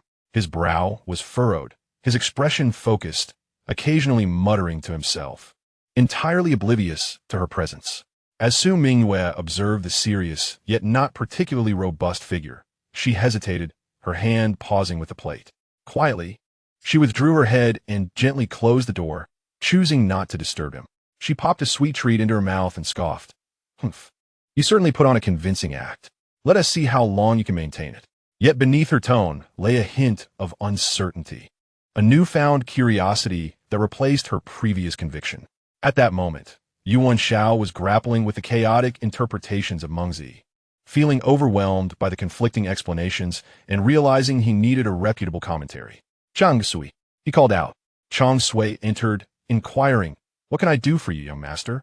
Do we have Zhuzi's collection of the 4 books and their commentaries, or any other renowned scholars' annotations?" Yu Wenxiao asked, rubbing his temples. Chang Sui appeared troubled. "Young master, you did not study previously, and the books in the study are mostly for display or leisurely reading. It seems we do not have Zhuzi's collection." Yu Wenxiao sighed. What a disheartening start. It seemed he would have to spend money to acquire books. Just then, a familiar yet timid voice called from outside. Xiao, you want Zhuzi's collection? I have it. It belonged to my brother. I'll bring it right away. Yu Wenxiao looked up to see Xie Qian peeking through the doorframe, his bright eyes shining with excitement, holding several relatively new books. And these are collections of contemporary essays and newspapers that I secretly took from my father's study. They might be useful to you. Seeing Xie Qian's unexpected appearance and the books in his hands, Yu Wenxiao was momentarily taken aback, a genuine smile gracing his lips. It seemed this naive yet earnest little brother was more helpful than he had anticipated, though undercurrents still surged and the path ahead remained perilous. A faint glimmer of warmth seemed to penetrate the cold confines of the Ho residence. Chapter 10. The storm subsides. The young wife's perspective changes. Xie Qian, clutching several worn texts, scurried into Yu Wenxiao's study like a little rat that had just pilfered oil, his round eyes filled with both excitement and trepidation. Yi, here you go. He gently placed the worn copy of Zhuzi's collection and several contemporary essays on the desk, eagerly offering the stack of newspapers. These are for my brother and father's studies. I took them secretly, so make sure to return them quickly before my father finds out. Yu Wenxiao looked at the pile of books, particularly the Zhuzi collection, and a genuine smile finally appeared in his eyes. This was indeed a timely assistance. He accepted the books and patted Xie Qian on the shoulder. Ah, Qian, I truly owe you one this time. Don't worry. I will return them once I've finished. Xie Qian, feeling bashful, scratched his head and grinned. Xiao, you don't need to be so polite. I'm just glad to help. He cast a curious glance at the papers filled with strange symbols on the desk, finding them impressive, even though he couldn't comprehend their meaning, which only fueled his admiration for Yu Wenxiao. By the way, Xiao, Xie Qian suddenly lowered his voice. His cheeks puffed up. On my way here, I overheard that Li Xiuzai was boasting in the tea house. He was telling some other scholars that your performance in the Golden Hall was due to someone coaching you, that the Ho residents spent a great deal of money hiring a ghostwriter. He also said your closed-door studying is just for show and that you won tea last 3 days. Yu Wenxiao's expression turned slightly cold. Quickly transforming into a flicker of disdain, he dismissed the matter as that of a mere clown, unworthy of his ire. Such baseless rumors could not be quelled without tangible results, and addressing them would only serve to elevate their significance. Let him speak, Yu Wenxiao replied calmly. He is just a barking mad dog, unable to hinder true talent. His grandstanding will neither influence his majesty nor deceive the examiners of the provincial tests. Xie Qian nodded, though still irritated, clenching his fists. But it's infuriating to hear. Should I gather a few people and give him a good beating tonight? Yu Wenxiao chuckled, shaking his head. There is no need for that. Resorting to violence would only provide him with ammunition. Our efforts should be directed towards the right endeavors. He gestured towards the civil examination texts on the desk. Xie Qian sighed in disappointment, but complied. All right, Xiao Gu, focus on your studies. I'll let you know immediately if anything happens outside. He patted his chest as if he had taken on a monumental mission. After bidding farewell to Xie Qian, Yu Wenxiao immediately delved into the stack of books. With Zhuzi's annotations, the previously obscure passages became remarkably clear. Utilizing his mind maps, he organized the principles and grasped the concepts much faster than he had anticipated. Before he knew it, it was time for dinner.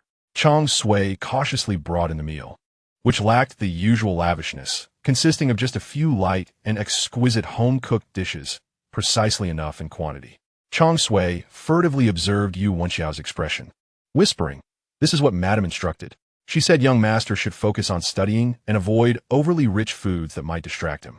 Yu Wenxiao paused for a moment, surprised that Su Mingyue would show concern for such matters. It was an unexpected change. He nodded, taking a few bites before returning to his studies. As the evening lights began to glow, the whole residence fell into a tranquil silence.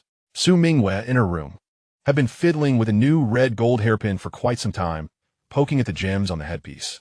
Yet still felt disinterested and returned it to her cosmetics case. She walked to the window, gazing at the brightly lit lamp in Yu Wenxiao's courtyard. Her heart filled with unease. Chuier, do you think he can truly absorb the material? She couldn't help but ask. Qui estai for la laf, miss? I just peeked in secretly.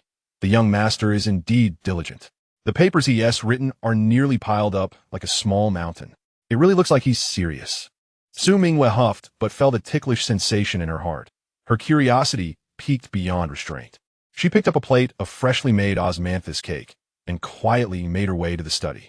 This time, she did not push the door open, but instead stealthily leaned her head out from the window. Under the lamp, Yu Wenxiao sat upright, his profile appearing somewhat thinner, yet remarkably focused. He alternated between rapid writing and furrowing his brow in contemplation, occasionally flipping through the pages of Zhuzi's collection, which had already been thoroughly examined. His intense concentration, though reminiscent of the studious individual she had known, was executed with a certain finesse and vigor. She found herself mesmerized. Even her breathing softened. Suddenly, Yu Wenxiao furrowed his brow tightly, his fingers unconsciously tapping on the desk, murmuring to himself, "This commentary contradicts Cheng Fuzi's interpretation. Why did Zhuzi favor Cheng's view over the old annotations? Was it because he had become ensnared in his own thoughts, completely oblivious to the presence of others outside the window? Su Mingyue was left in a daze, utterly bewildered by the references to Cheng Fuzi and Zhuzi, which she did not comprehend at all. Yet, she could discern the seriousness in his demeanor, sensing that it starkly contrasted with his previous carefree and indulgent nature. She discreetly rolled her eyes, musing to herself, such a facade of profundity. However, this time, even she felt a lack of conviction in her thoughts. She quietly stood for a moment, refraining from intruding, gently placing the still warm osmanthus cake on the windowsill before turning to leave, her steps lighter than when she had arrived. Even the hairpin at her temple swaying less heavily. As night deepened, Yu Wenxiao finally lifted his gaze from the pile of books, rubbing his aching eyes and the tension in his temples. Though his mind felt heavy with fatigue, there was a sense of fulfillment as he realized he was making progress faster than anticipated. Within a month, he should be able to digest the main texts of the 4 books, after which he would tackle the 5 classics and the strategy discussions. He rose to stretch his limbs and opened the window for fresh air, immediately spotting the pastries on the sill. Taking a piece, he found it sweet yet not cloying, perfectly soft and glutinous. He glanced towards Su Mingyue's courtyard, raising an eyebrow. It seemed that his strategy of having his wife study was proving effective, at least for the moment stabilizing her temperament. Yet, he was acutely aware that the current tranquility in the whole residence was merely a facade, a pause before the external pressures would truly encroach. Wang Furins and his associates would not relent. Their vengeance would be more insidious and ruthless, with the Imperial examinations providing them an excellent opportunity to strike. It was imperative to establish an intelligence network. He spread out a new sheet of paper, contemplating for a moment before picking up his brush to jot down ideas, not an essay, but notes for a plan. He needed Xie to closely monitor the movements within the scholarly circles. Chang Sui could find a few reliable servants in the residence to gather information, and Lu Laoqi, with his extensive connections in the marketplace, should be incorporated into the scheme. The focus must be on Wang Furin's people, the fabrications of Li Xiaocai, the whispers surrounding the examination officials, and past instances of malfeasance in the civil service exams. Additionally, he needed to revisit the regulations regarding the examinations in the Dezhou law to guard against false accusations, like being framed or slandered, and to prepare a strategy for self-defense. He planned to meet Lu Laoqi tomorrow, not only to discuss business, but also to offer some benefits to ensure his allegiance, as mutual interests would solidify their partnership. After finishing his notes, he looked back at the towering stack of books. The road ahead was fraught with challenges, riddled with pitfalls. Yet, his gaze remained resolute, unflinching. The knowledge within the tomes was his armor, and the ideas swirling in his mind were his weapons. The true battle of rising from despair was only just beginning. He extinguished the lamp, plunging the room into darkness. However, the flame within his heart blazed even brighter. Chapter 11. Vows in the Boudoir. When Su Mingyue returned to the Yongningho residence, dusk was just beginning to settle. She kicked open the door with a forceful slam that rattled the frame, startling the maidservants behind her into pale silence, daring not to utter a sound. She had initially set out to the Duke's flower-viewing banquet with a heart full of joy, only to find herself the object of ridicule among the noble ladies. "Get out!" she shrieked, her voice sharp, as she seized a celadone teacup from the table and smashed it to the ground. The shards scattered everywhere, the sound of shattering porcelain resonating painfully in the quiet room. The maidservants scrambled to retreat, leaving Su Mingyue standing amidst the chaos, her chest heaving with anger. Trembling all over, she stormed to the dressing table, staring into the bronze mirror at her own face, which was undeniably beautiful but twisted by rage. The mocking visage of Zhao Whiner lingered in her mind. "Sister Mingyue, your attire is lovely, but what a pity you've wed an ineffectual husband. Who will admire you dressed so fine?" Others had chimed in with feigned sympathy. "I heard that young Master Yuan was reported by the censors again. If he loses his title, how will you live?" Even more insidiously, some had suggested she return to her family and plead for mercy from the Duke, as if that would solve her predicament. Their scornful glances pierced her heart like needles. She had been born into the Duke's household, a jewel among the elite, destined for a splendid marriage that would inspire envy among all the maidens in the capital. But now, she had married a man whom the entire city mocked. Tears surged forth, blurring the reflection in the mirror. Su Mingyue furiously wiped her face, smearing powder everywhere, yet she paid it no mind. The door creaked open, and Yu Wenxiao strolled in, dressed in a moon-white robe with his ink-black hair loosely gathered by a jade hairpin. He appeared languid and unperturbed. Upon seeing the scattered shards, he merely raised an eyebrow, choosing not to comment. "You still know how to come back." Su Mingyue whirled around, her voice hoarse. "Do you have any idea how much humiliation I endured today? All because of you." Yu Wenxiao sighed, sidestepping the fragments on the floor as he poured himself a cup of tea, not even lifting his gaze. "What now? What now? How can you even ask that?"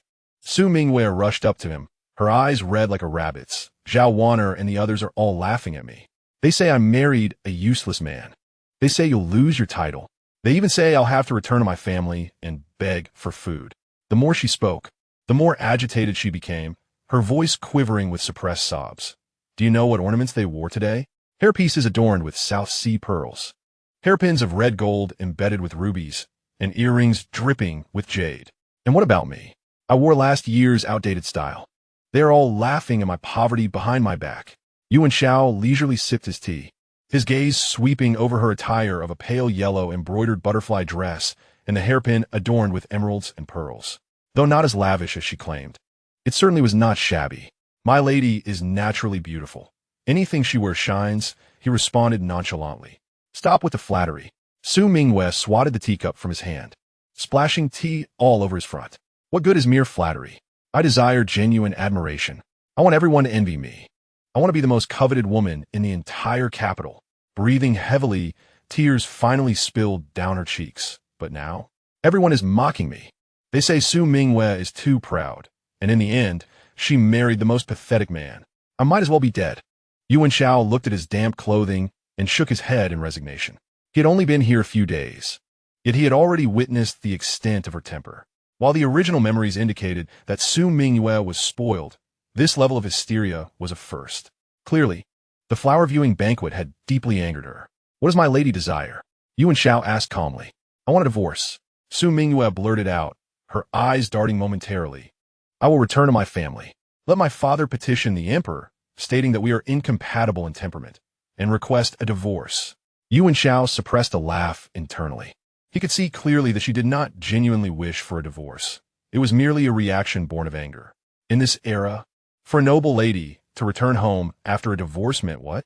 She understood better than anyone that it would be far worse than the current ridicule she faced. Yet, he chose not to confront her about it, instead observing her with a bemused smile. Had it been a few days earlier, he might have agreed to her request. For a tempestuous wife was indeed a hassle. However, having spent time observing her, his perspective had shifted. Despite her spoiled nature, her thoughts were straightforward, with her emotions vividly displayed on her face. More importantly, she was the daughter of the Duke, and if leveraged correctly, this connection would undoubtedly prove advantageous in the future. Moreover, witnessing her puffed-up indignation and tearful expression was somewhat endearing, like a little kitten with ruffled fur, fierce yet lacking in real power. Is my lady truly intent on divorce? Yu Wenxiao deliberately elongated his tone, a hint of playful sarcasm in his voice. Su Mingyue was taken aback, unprepared for his reaction, momentarily at a loss for words. Aye. My lady must think carefully, Yu Wenxiao stated slowly. If you choose to divorce and return home, you will be considered a second wife. At that time, not only Zhao Whiner, but even the little maidens of government officials will gossip about you behind your back. Su Mingyue's face drained of color, clearly struck by his words. Yu Wenxiao pressed on. Furthermore, can you truly accept that? To surrender so easily, allowing those who mock you to revel in their triumph? To endure the humiliation of being looked down upon in their presence? Of course I cannot accept it. Su Mingyue exclaimed without a second thought, but then her head drooped. But what can I do about it? You're just a useless. Suddenly, Yu Wenxiao laughed. He rose to his feet and approached her, gently wiping her face and drying the tears that clung to her cheeks. This tender gesture left Su Mingyue momentarily stunned, causing her to forget her sorrow. Since you're unwilling to accept this fate, he fixed his gaze upon her, his voice deep yet resolute. I shall make my wife the most envied woman in the capital. What do you think? Su Mingyue stared at him, momentarily speechless. Yu Wenxiao's lips curled into a confident smile. They mock me as a useless husband? I will return with academic honors to show them who truly possesses talent. They ridicule your humble attire? I will adorn you in jewels and fineries, each piece surpassing Zhao Whiner's by tenfold. They scorn your lack of support for the future? I will rise in ranks to the pinnacle of the court, ensuring you wear a phoenix crown and embroidered gown, basking in luxury for a lifetime. With each declaration, Su Mingyue's eyes sparkled brighter. By the time he finished speaking, she had completely forgotten her tears, gazing at him as if meeting her husband for the first time. Are you truly serious? She whispered, her tone laced with hope. Of course, Yu Wenxiao chuckled. Yu Wenxiao never boast without merit. However what? Su Mingyue quickly pressed, anxious he might change his mind. However, it will take some time, he replied. Academic honors cannot be achieved in a day, and money must be accumulated gradually. Will you wait for me? Su Mingyue bit her lip, hesitating momentarily. Yet, recalling the indignities she had suffered today and envisioning a future of pride, she nodded vigorously. All right, I will trust you this once. Suddenly, her eyes brightened. But you must not merely speak without action. First, procure me a new headpiece, adorned with crimson gold and jewels, more extravagant than Zhao Whiner's. Yu Wenxiao couldn't help but chuckle at her assertiveness. Very well, he agreed, but in exchange for this, you must promise me one thing. What is it? From this day forth, I shall seclude myself to study for the examinations. You must not disturb me, nor should you lose your temper easily. He turned serious. Can you manage that? Su Mingyue furrowed her brow in contemplation, though she felt a twinge of reluctance to part with the lively atmosphere. Her aspiration for the future prevailed, and she nodded. All right, I promise. But if you deceive me, if I deceive you, you may punish me as you see fit, Yu Wenxiao quickly interjected. Su Mingyue then burst into laughter, tears still glistening on her cheeks, yet her smile was radiant. She could almost envision herself in a phoenix crown and embroidered gown, surrounded by envious onlookers. Observing her naive demeanor softened Yu Wenxiao's heart. Initially, this was merely a temporary measure, yet now he found himself genuinely inclined to fulfill his promise. After all, he needed to establish himself in this world, and satisfying this young lady's vanity was not a significant burden. Then it's settled, he declared, extending his pinky finger towards her in a playful gesture. Let's make a pact. Su Mingyue stared at his hand, perplexed. What is this? Our agreement, Yu Wenxiao smiled, intertwining his pinky with hers. A pinky promise. Binding for a century. Su Mingyue found the gesture quite novel, unable to suppress her laughter as she mimicked him. A pinky promise, binding for a century. Just then, a commotion erupted outside, and the butler rushed in, flustered. Young master, it's bad. Someone from the palace has come, saying the emperor summons you immediately. The smile vanished from Yu Wenxiao's face. The emperor summoned him unexpectedly? Why? He exchanged a glance with Su Mingyue, both filled with apprehension as their hearts sank. Chapter 12. For my wife's academic ambitions, the crimson walls of the Imperial palace radiated an air of solemnity under the night sky. Following the eunuch, Yu Wenxiao pondered to himself.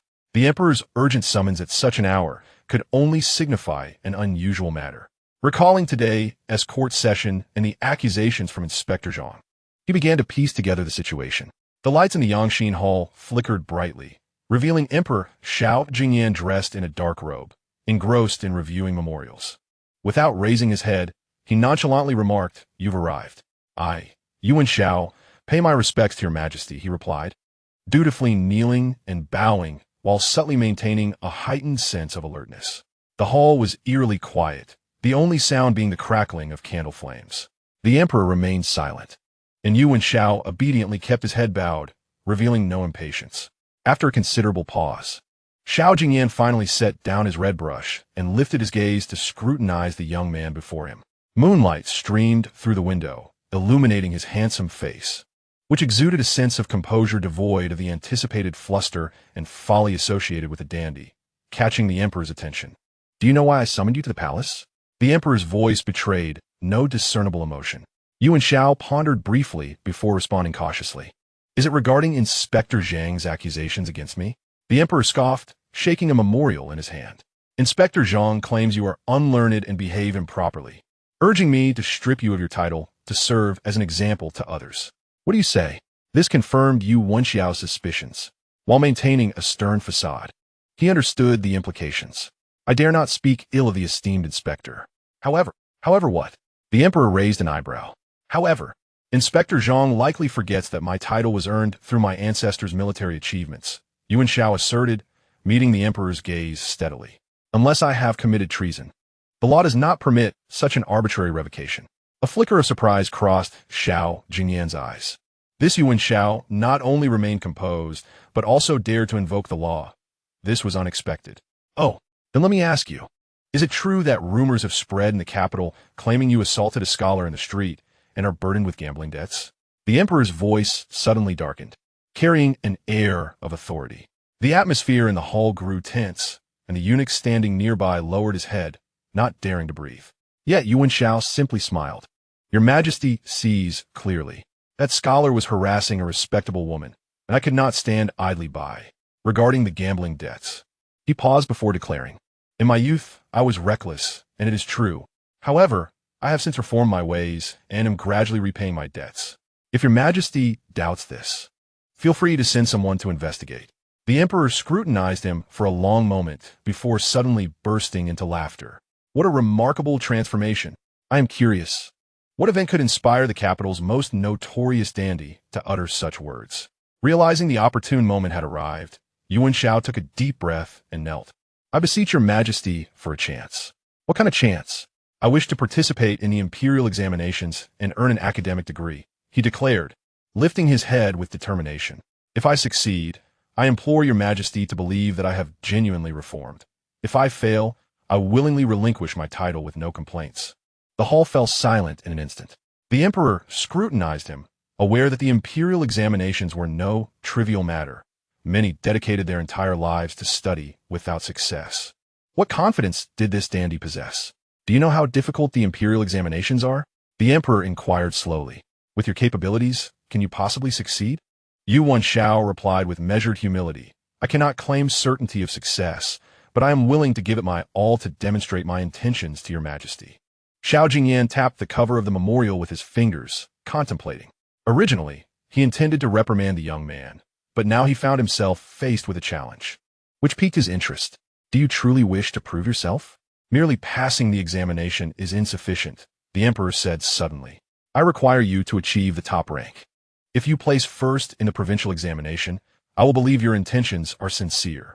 Not only will I not revoke your title, but I shall also reward you. Should you fail?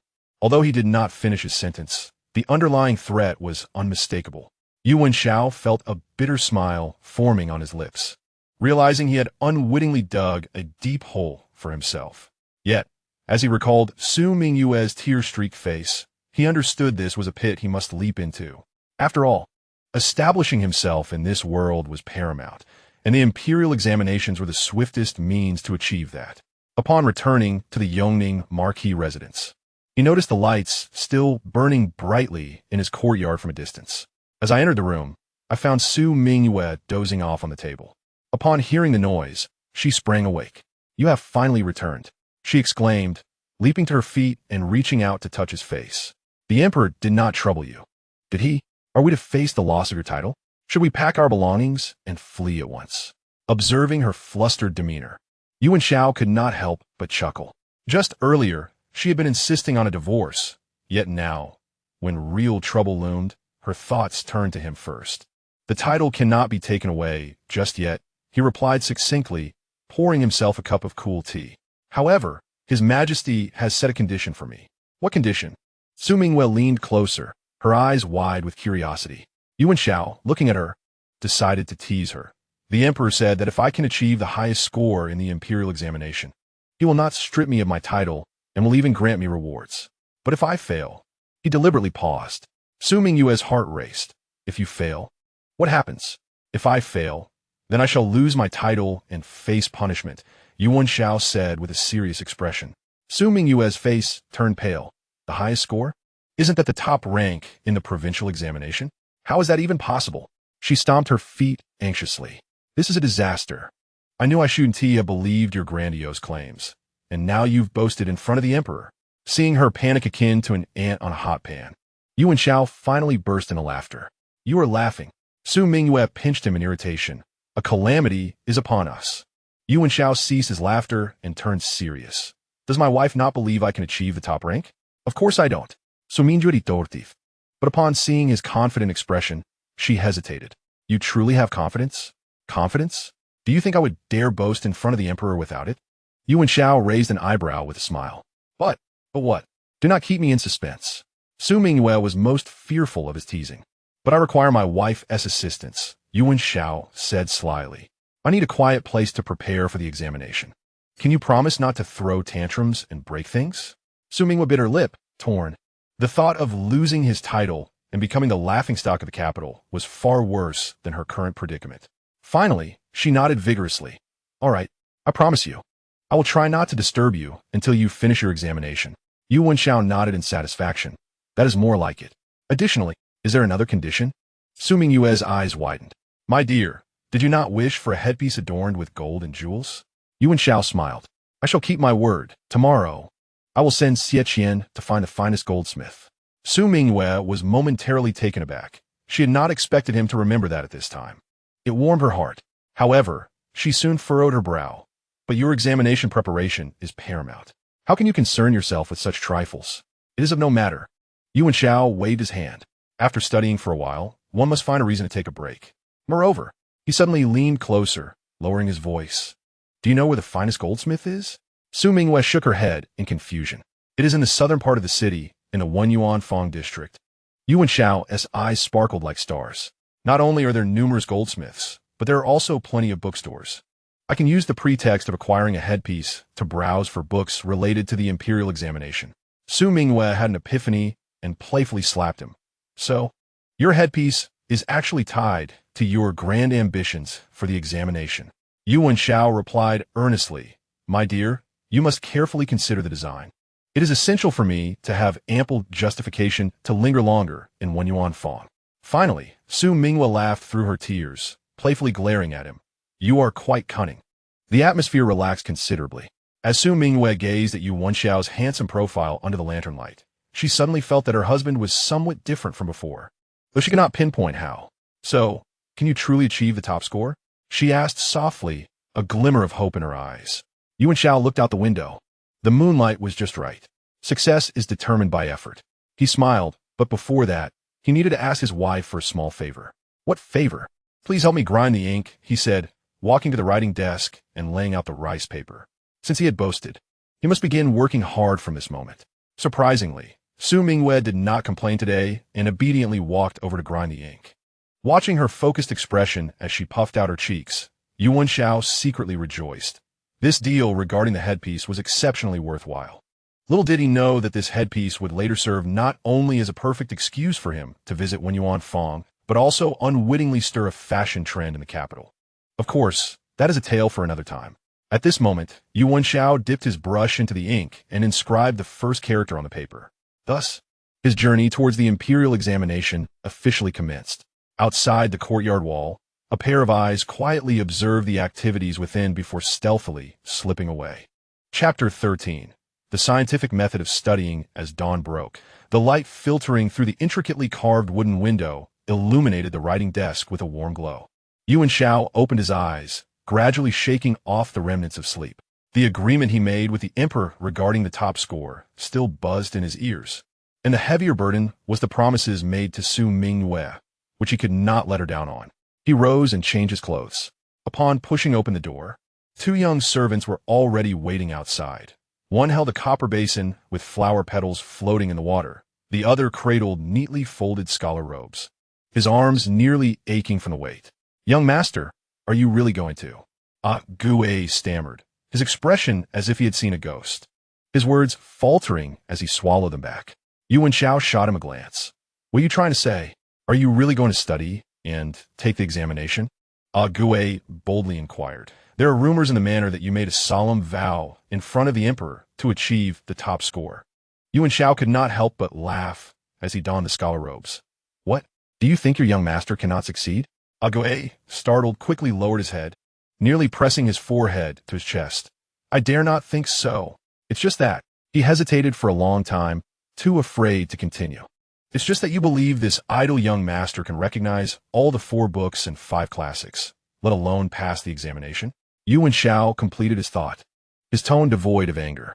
Gue suddenly knelt before him. "I am deserving of punishment. My tongue is clumsy. Get up." Yu Wenxiao adjusted his sleeves and headed to the study, instructing to bring out all the classics and histories, not leaving a single one behind. Gue stared in disbelief. "All of them?" The shelves were piled high, resembling a mountain. "Yes, all of them," Yu Wenxiao replied decisively. "Also, find some large sheets of rice paper, the more the better. And charcoal pencils, I need the thickest ones available." Gue was utterly confused but dared not ask further, scrambling to command others to fulfill the tasks. After breakfast, Yu Wenxiao leisurely strolled to the study. Upon opening the door, a strong scent of aged ink enveloped him. The original owner of this body had likely not stepped in here more than 3 times, making it the quietest place in the Marquis's residence. Several young servants were busily moving books, stacking them on the large desk. The 4 books and 5 classics, along with various annotations and historical texts, soon formed a small mountain that made one dizzy just to look at. Unbeknownst to Yu Wenxiao, Su Mingyue had approached at some point, leaning against the doorframe with her arms crossed, resembling an onlooker at a spectacle. Today, she wore a light pink ruchuan, with a simple jade hairpin in her hair, appearing less flamboyant and more refreshingly elegant than usual. "Oh, is this a stage for you? Why display so many books for whom?" she teased, her words sharp. Yet her eyes were glued to the pile of books, filled with curiosity. Yu Wenxiao ignored her mockery, walking to the desk and casually pulling out a copy of the Luanyu. The pages were pristine, indicating that the original owner had not even flipped through them. He shook his head and called out to Gue, "Sort these books. Place the classics on the left, histories on the right, philosophical texts in front, and collections at the back. Do not mix them up." Gue hurriedly complied, and the young servants began sorting in a flurry, occasionally misplacing a few, which elicited laughter from Su Mingyue. Finding it uninteresting, Su Mingyue was about to turn away when she heard Yu Wenxiao call out again. "Go fetch some long, thin ropes, and a few sturdy bamboo poles. The sooner, the better." This time, she could not help but return, raising an eyebrow. "What do you need bamboo poles for? Are you planning to practice martial arts after studying?" Yu Wenxiao flashed her a mysterious smile. "Do not rush, my dear. I will surprise you shortly." Before long, Gue returned with the items. The bamboo poles, thin ropes, large sheets of rice paper, and thick charcoal pencils were piled high, causing Su Mingyue to frown. "Are you studying or opening a shop? If you had some paper money, it would look like a ritual." Yu Wenxiao did not respond, but instructed a servant to place 2 bamboo poles horizontally on either side of the study, stretching several fine strings in between, creating a makeshift clothesline. "Bring the largest rice paper," he commanded. Gue quickly handed over the paper. Yu Wenxiao took it, not laying it on the desk, but rather hanging it on the string and securing it with clips. Then, to the astonished gazes of everyone present, he seized a charcoal pencil and swiftly inscribed a gigantic character for "run" in the center of the paper. "What is this peculiar method?" Su Mingyue was utterly bewildered and took a few steps closer.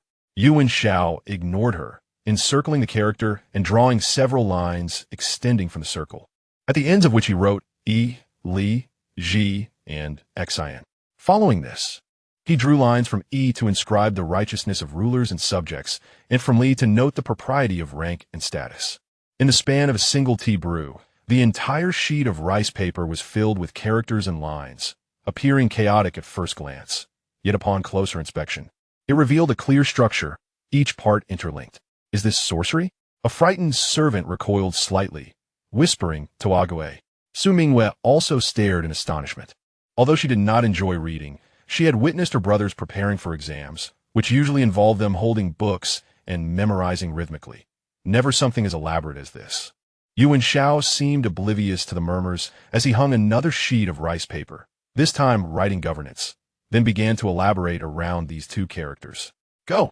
Fetch the Mengzi," he commanded without looking back. Gue hurriedly unearthed the Mengzi from the pile of books and presented it with both hands. Yu Wenxiao flipped through the book at an astonishing speed, his gaze sweeping across the pages while occasionally adding notes to the rice paper. Within the time it takes to burn half a stick of incense, he closed the book, and the rice paper was already densely inscribed with insights from the Mengzi regarding governance, all connected beneath the characters for governance. Had he finished already? So Mingyue exclaimed, her voice tinged with disbelief. "My brother took several days to comprehend a few phrases from Mengzi. Just skim for the main ideas," Yu Wenxiao remarked nonchalantly. "Then call for the dashue." Thus, one classic after another was handed to him, and he flipped through them with remarkable speed, completing each in the time it took to burn an incense stick before adding their contents to the rice paper. The study was filled with the soft rustle of pages turning and the faint scratch of charcoal on paper. The servants dared not breathe. And Su Mingyue forgot her earlier mockery, fixated on his industrious figure. Is this truly her husband, who could only stir up trouble? The focused demeanor and sharp reasoning of the man before her seemed like an entirely different person compared to her impression of Yu Wenxiao. Unbeknownst to them, the walls of the study were adorned with rice paper, each covered with bizarre patterns and characters. At first glance, it appeared chaotic, yet upon closer inspection, the underlying connections became evident, with each phrase linked to another, clearly understood. "It is complete." Yu Wenxiao finally set down the charcoal pencil, stepping back to admire his masterpiece. He organized the papers in sequence and affixed them to the walls. Gue quickly led the others to carefully remove them, adhering them as instructed to cover the walls. By the end of the morning, the study had transformed into a room filled with illustrations, ensnaring anyone who entered in a dense web of knowledge. As Su Mingyue circled the walls, she suddenly noticed a certain enchantment in these patterns, compelling her to follow the lines downwards. Those originally tedious principles were now remarkably clearer in this arrangement. Where did you learn this method? She could not help but inquire, her tone devoid of previous sarcasm. Yu Wenxiao smiled. This is called a mind map. It connects the principles in books, making them much easier to remember. In his original world, it was a fundamental learning technique, but here, it was undoubtedly a refreshing novelty. Mind map, Su Mingyue repeated thoughtfully, her eyes sparkling with curiosity. Just then, hurried footsteps echoed from outside, and the butler's booming voice called out, "Young master, the Marquis wants you to come immediately." Yu Wenxiao raised an eyebrow. "Do you know what the matter is?" The butler hesitated momentarily before lowering his voice. "The Marquis heard from the subordinates that you were hanging papers and drawing symbols in the study, as if performing a ritual, and it has enraged him." "Performing a ritual?" Yu Wenxiao paused, glancing at the walls covered in rice paper, unable to suppress a laugh. Su Mingyue burst into laughter, hands on her hips. "See? I told you it looked like a ritual. Now let's see how you explain this to your father." Yu Wenxiao shook his head and called out toward the door. "Tell my father I will be there shortly." The butler acknowledged and retreated. Yu Wenxiao turned to Su Mingyue, a glimmer of mischief in his eyes. "Would you like to come along?" Su Mingyue was taken aback. "What for? To watch you get scolded? To testify for me?" Yu Wenxiao leaned a bit closer to prove that I am not performing a ritual, but rather studying earnestly. Su Mingyue huffed, turning away. "I will not go. Let your father give you a good lesson. Let's see if you dare to act all mysterious again." Despite her words, when Yu Wenxiao turned to leave, she found herself following him involuntarily, quickening her pace to step ahead of him as they exited. "I just want to see how you get reprimanded." "It's not to help you." Watching his wife's spirited figure, Yu Wenxiao could not help but smile. This contradictory little lady was far more amusing than he had anticipated. Meanwhile, the walls of the study, adorned with mind maps, unfurled in the morning light, resembling a web concealing secrets, quietly foreshadowing something. Chapter 14. The initial cultivation of a fanboy in the study of Yu Wenxiao, the Duke of Yongning. The atmosphere was so thick it felt as though it could drip water. The old duke sat upright in his armchair, his face as dark as a pot's bottom, the teacup in his hand clinking ominously. He had nearly been driven to the brink of fury upon hearing from the butler that his son was in the study, unkempt and reciting incantations, almost causing him to lose his breath in exasperation at this mischievous boy. Just a few days prior, he had boasted before the emperor about aiming to top the examinations, and now he was regressing into his old ways of acting mystically, as if all his previous repentance had been mere deception. "Father is looking for me?" Yu Wenxiao entered calmly, showing no sign of panic. Behind him, Su Mingyue peeked around the door frame, her eyes sparkling with amusement, clearly eager to witness the spectacle of her husband receiving a thorough scolding from the old duke. Curious to see if he would dare to act mysteriously again. Infidèle. Yu Wenxiao slammed the table, causing the teacup to leap up, spilling tea across the table. "What nonsense are you up to now? I heard you were performing rituals in the study. Are you intent on disgracing the Yongning Duke's residence even further?" Yu Wenxiao, unperturbed, performed a respectful bow. "Father, please do not be angry. I am not performing a ritual, but rather preparing for exams." "Preparing for exams?" Yu Wenxiao's anger turned to incredulity. "Do you need to hang ghostly symbols all over the walls for that? Do you think your father is so easily fooled?" Su Mingyue, stifling laughter, chimed in, "Indeed, father. When I first saw the chaotic drawings, I was startled, genuinely thinking they were symbols drawn by some Taoist." Yu Wenxiao shot her a sideways glance, his expression warning her. But Su Mingyue, reveling in the moment, lifted her chin defiantly, enjoying the chaos after he had teased her earlier. "If father does not believe it, just accompany me to the study to see for yourself." Yu Wenxiao stated confidently, "I am employing a special study technique called a mind map, which helps clarify the principles and makes it easier to remember." "Mind map?"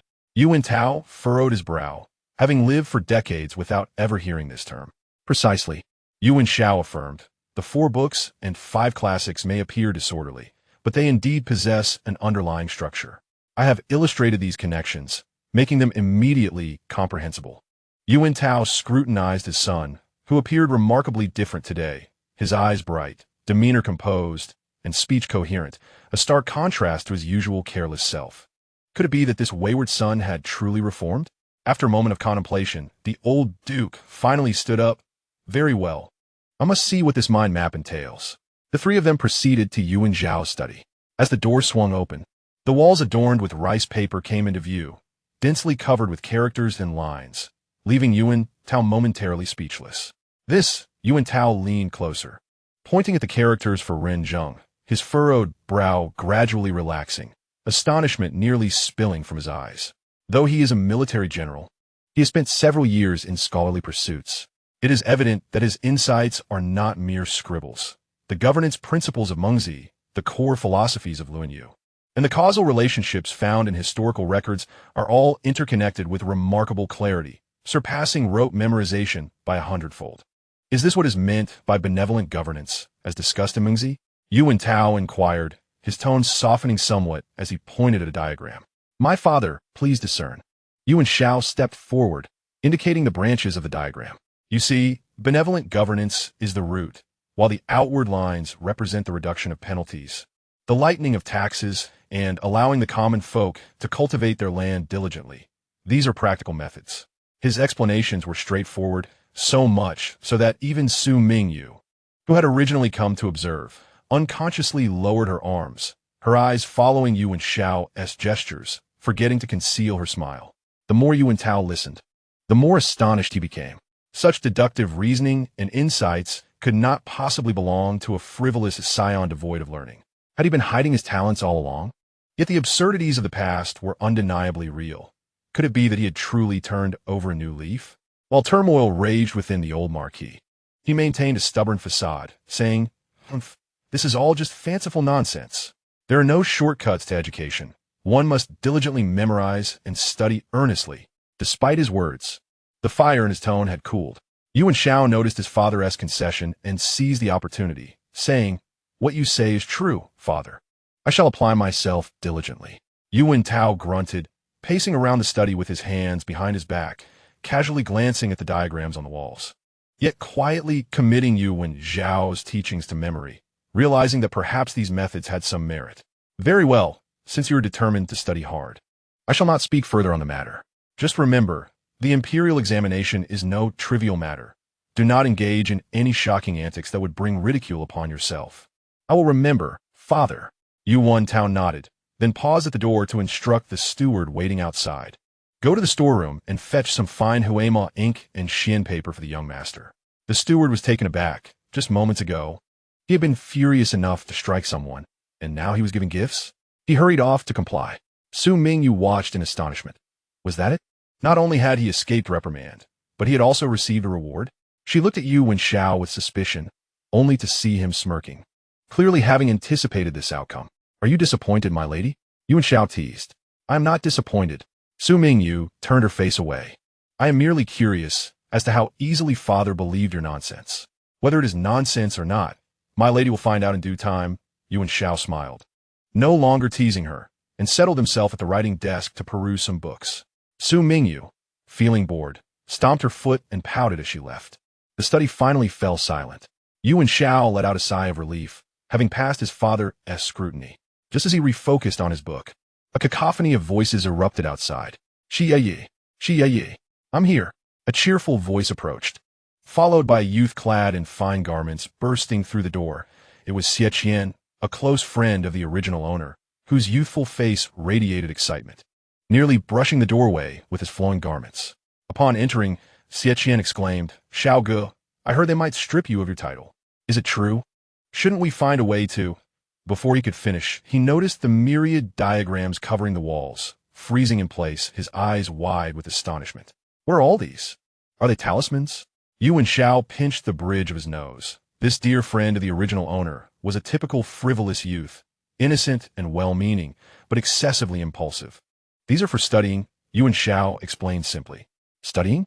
Xie Qian echoed, as if he had heard an absurd tale, stepping closer to touch the Xian paper and then reaching out to feel Yu Wenxiao's forehead. "Xiao Ge, you haven't lost your mind, have you? We've been together since childhood. Do you think I don't know you can't even recite the 4 books and 5 classics?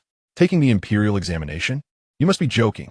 Yu Wenxiao helplessly swatted his hand away. "I intend to study for myself, and I am determined to take the examination." "Take the examination?" Xie Qian burst into laughter. "Xiao Ge, if you can tell me what Mingyue is about, I'll believe you." Yu Wenxiao raised an eyebrow and pointed to the wall. Mingyue can be summarized in 6 words. Human nature is good, benevolent governance. The people are precious. You see, here it is simply explained. Xie Qian's smile gradually faded, replaced by disbelief. Xiao, go, he stammered. When did you become so knowledgeable? You seem like a different person. Yu Wenxiao smiled mysteriously. A scholar is recognized anew after 3 days apart. Xie Qian circled him twice, suddenly slapping his thigh. I understand. Xie Yi, you're pretending to be foolish, but will astonish everyone at the crucial moment. How cool. Yu Wenxiao chuckled at the boy's vivid imagination. However, Xie Qian took it seriously, grabbing Yu Wenxiao's arm and shaking it vigorously. Xie Yi, you must have a secret, right? Teach me. My father constantly berates me for being uneducated. If I can speak like this, he'll surely reward me with his treasured Zisha teapot. Seeing the longing in his eyes, Yu Wenxiao felt a stirring within. The road to the Imperial examination was long, and having a helper could be advantageous. Although Xie Qian was not fond of studying, he was loyal, and with proper guidance, he could become an asset. It is not impossible to teach you, he said, deliberately withholding some details. Really? Xie Qian's eyes sparkled like stars as he immediately patted his chest in assurance. Xiao Ge, you can count on me. From now on, if you tell me to go east, I want to go west. You are like my brother. I will follow you through thick and thin. Yu Wenxiao smiled and pointed to the diagrams on the wall. Then start by memorizing these. Xie Qian's face fell upon seeing the multitude of characters. So many? Can't we reduce the number? No, Yu Wenxiao interrupted him. Haste makes waste. If you lack the patience for this, you might as well go back to catching crickets. Xie Qian gritted his teeth. Fine, I'll learn. But Xiao Ge, you have to promise me that once I master this, you'll teach me how to draw that mind map. Deal, Yu Wenxiao nodded, a flicker of contemplation passing through his eyes. Perhaps it was time to let more people witness the efficacy of scientific study methods. The first experiment would be none other than the eager Xie Qian before him, outside the courtyard wall in the shadows of the trees. A pair of sinister eyes peered through the crack of the window. Upon hearing the words mind map, the pupils constricted and a cold, eerie smile crept across the lips. Retreating silently, the hem of their garment barely rustling the fallen leaves. Yu Wenxiao, enjoy your triumph for now. When the provincial examination commences, let's see if you can still wear that smile. Chapter 15. The disturbance of a lovely wife at night. The moon had risen high, casting a silvery glow over the courtyard, illuminating even the moss in the corners with clarity. Inside the study, the candlelight was glaring. Yu Wenxiao was deeply engrossed in the diagrams on the wall, contemplating Chunqiu. When Xie Qian had been sent away in the afternoon, he had clutched a few simple mind maps as if they were rare treasures, promising to retreat home for intensive study, even forgetting his prized cricket jar. Recalling Xie Qian's foolish expression, Yu Wenxiao couldn't help but smirk. What were merely basic study methods in the modern world had become impressive techniques here. Suddenly, he heard the faint sound of footsteps outside, accompanied by the clinking of dishes. Yu Wenxiao frowned. The servants would not dare to come without his instruction at this hour. Could it be? With a creak, the door to the study opened slightly, and Su Mingyue peeked through the crack, her eyes darting around until she confirmed that Yu Wenxiao was alone. She then quietly entered, carrying a tray. Are you still busy, my husband? She inquired softly, her tone markedly different from her usual fiery demeanor. Yu Wenxiao raised an eyebrow. What is this, my lady? Su Mingyue set the tray on the table, her face adorned with a smile. Seeing you so engrossed in your studies, I had the kitchen prepare some rock sugar birds' nest to nourish your mind. While she said this, her gaze had already wandered to the diagrams on the wall. Ever since her father-in-law's visit, rumors had spread that Yu Wenxiao was drawing talismans for immortality, and her curiosity had long been piqued. I appreciate your concern, my lady. Yu Wenxiao did not expose her inquisitiveness and continued to read. Su Mingyue lingered for a moment, noticing his indifference. She began to wander around the study with her hands behind her back, pretending to admire the diagrams, but her eyes were nearly glued to them. What is this supposed to be? It looks like a spider's web. What is so interesting about it? She pointed at the illustration in Mingyue, feigning disdain. This is called a mind map, not a spider web. Yu Wenxiao did not lift his head. Su Mingyue pursed her lips and moved to another drawing. What about these circles and dots? What kind of cryptic symbols are those? It illustrates the classification of Shijing into Feng, Ye, and Song, and how the illusions are intertwined. Yu Wenxiao patiently explained a few points. Su Mingyue listened with only half an understanding, but as she gazed at Yu Wenxiao's profile in the candlelight, she forgot to interject. The flickering flame cast shadows on his features. His long eyelashes drooped, creating a delicate shade beneath his eyes. His thin lips were pressed together, revealing a serious demeanor. His long fingers, holding the scroll, appeared more pleasing than those pretentious scholars. Suddenly, she came to her senses, her face flushed with embarrassment. Su Mingyue, what are you thinking? This is that unruly Yu Wenxiao. Madam, are you unwell? Yu Wenxiao noticed her distraction. No, not at all. Su Mingyue hurriedly waved her hand, grabbing the stew bowl and offering it. The bird's nest will cool down. Drink it quickly. Just as Yu Wenxiao took it, she flustered and stepped back, her sleeve brushing against the inkstone on the table. With a crash, the inkstone toppled, spilling thick black ink, instantly staining half of the desk, the open books, and the nearly completed mind map of Chuanxiu. Oh no! Su Mingyue gasped, frozen in place, her face paling. Yu Wenxiao swiftly grabbed several books. But the drawing he had spent 2 hours on was already soaked through with ink, the characters and marks blurred into a dark mass. The room fell silent, save for the crackling of the candle flame. Su Mingyue looked at the messy desk and her inky sleeve, then at Yu Wenxiao's furrowed brow, feeling increasingly anxious. I didn't mean to. Her voice was as faint as a mosquito's buzz, tinged with a hint of indignation. Who told you to place the inkstone so close? Yu Wenxiao stared at the ruined manuscript, rubbing his temples where tension pulsed. This drawing contained all his insights into examination points. 2 hours of effort wasted. Madam, he took a deep breath, suppressing his anger, striving for a calm tone. It's late. You should return and rest. Su Mingyue expected a reprimand, but his reaction only heightened her unease, her nose tinged with a hint of regret. Then I shall call the servants to clean up. There's no need, Yu Wenxiao interrupted, his tone slightly distant. I will handle it myself. You may leave. Su Mingyue bit her lip, feeling inexplicably stifled. She had merely come to observe and check on him, yet everything had gone awry. Hesitantly, she reached the door, unable to resist glancing back. Yu Wenxiao was carefully lifting the ink-stained paper, scrutinizing it in the candlelight, his profile appearing particularly desolate in the interplay of light and shadow. Her heart raced. She quickly turned and fled, her steps so hurried that she nearly stumbled over the threshold. Once she departed, Yu Wenxiao let out a long sigh, tossing the ruined manuscript into the wastebasket, realizing he would have to stay up late to redraw it. He approached the window for a breath of fresh air, when suddenly, out of the corner of his eye, he caught a glimpse of a shadow flitting past the corner of the courtyard wall, swift as the wind. Yu Wenxiao's expression sharpened. That figure did not resemble a servant from the estate, displaying a nimble agility, clearly skilled in martial arts. Who was watching? Was a spy sent by Wang Foreign? Or another adversary? Alarm bells rang in his mind. He had attracted too much attention lately, and he feared he had already been marked. With the Imperial examination approaching, countless eyes were likely watching for his downfall. It seemed he needed to prepare in advance. Yu Wenxiao closed the window and returned to his desk, not hastily resuming his drawing, but rather unfurling a new sheet of paper, inscribing 3 characters, Biyong Shuju. This was the largest bookstore in Wenyuanfang, a gathering place for scholars. Tomorrow, under the pretext of procuring a headdress for Su Mingyue, he would visit there to gauge the atmosphere. He could gather examination materials and perhaps uncover hidden threats. A cold smile crept across his lips. Since someone wished to play, he would engage fully.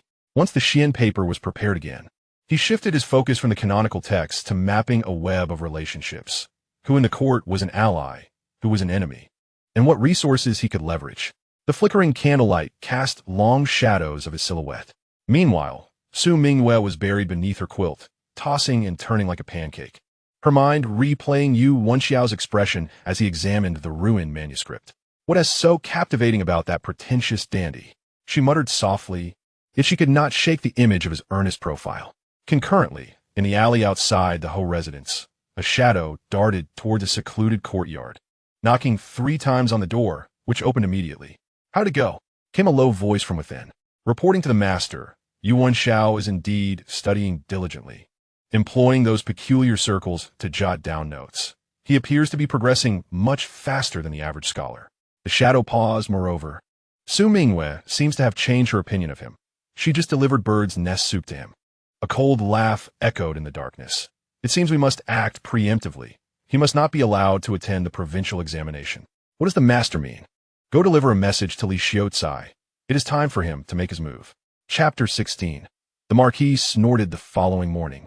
Yawning Marquis Yu Wenxiao finished a set of spear drills in the training yard, drenched in sweat, and was making his way back, his robe open.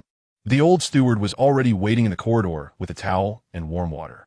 Upon seeing him approach, he hurried forward. Marquis, the young master has been coughing. The steward rubbed his hands together, struggling with his words as if swallowing a fly. Yu Wenxiao took the towel and wiped his face, frowning. What trouble has that rascal stirred up again? Ever since he had witnessed the spider webs in the study that day, he had scolded the ostentatiousness, but secretly, he had begun to entertain doubts. For the past few days, he had instructed the servants to keep an eye on Yu Wenxiao, and indeed, it seemed he had been holed up in the study without coming out. Quite the change. However, years of disappointment piled up. He dared not easily believe that this rebellious son could mend his ways. The steward's voice was barely above a whisper. The young master has been well behaved. But this morning the kitchen reported that the candle in his courtyard has been burning all night. He likely hasn't slept at all. All night? Yu Wenxiao halted, the towel dropping to the ground. What scheme was he concocting now? Could it be that his gambling addiction had resurfaced, and he was secretly playing cards in his room? Not all. The steward quickly retrieved the towel, shaking his head vigorously. The night watchman said the young master was alone in the study, the lamp lit all night. And there were sounds of book flipping and writing occasionally. But what else? Yu Wenxiao urged, his patience waning. But what? Don't dawdle. But this morning, when cleaning the study, the wastebasket was filled with papers covered in circles and lines, and the ink had not yet dried. The steward leaned closer, lowering his voice. Moreover, the young master asked Gue to fetch 10 sheets of Xian paper from the storeroom, saying he needed more. 10 sheets. Yu Wenxiao's voice suddenly rose, startling the sparrows in the corridor into flight. Did he think Xian paper was for wiping tables? How many had he taken in just a few days? The storeroom was nearly emptied of fine hui Xian. The steward shrank his neck, hastily lowering his head, knowing that any words would be wrong. Yu Wenxiao's frustration was palpable, his beard bristling with anger. The yawning Marquis household was respectable, but it should not squander money like this. A single roll of quality hui Xian could sustain an ordinary family for half a month. Yet here was this little rascal, consuming more in a few days than the average scholar would in a year. To the storeroom. I want to see what this scoundrel has been up to. Yu Wenxiao waved his hand, storming towards the storeroom. The steward, seeing the Marquis approach, turned pale, scrambling to meet him. Marquis, why have you come? How much Xian paper has that rogue taken in recent days? Yu Wenxiao fixed his gaze on the steward, his eyes sharp as daggers. The steward hurriedly flipped through the ledger, his fingers trembling, reporting to the Marquis, in the past 3 days, the young master has taken 15 rolls of hui Xian, 20 lake brushes, and 10 sticks of the finest pine soot ink. With each revelation, Yu Wenxiao's face grew increasingly pale until it resembled the moss in the courtyard's corner. The amount he used was enough not only for preparations for the examination, but could even establish a small bookstore. When he took the paper, didn't he mention what it was for?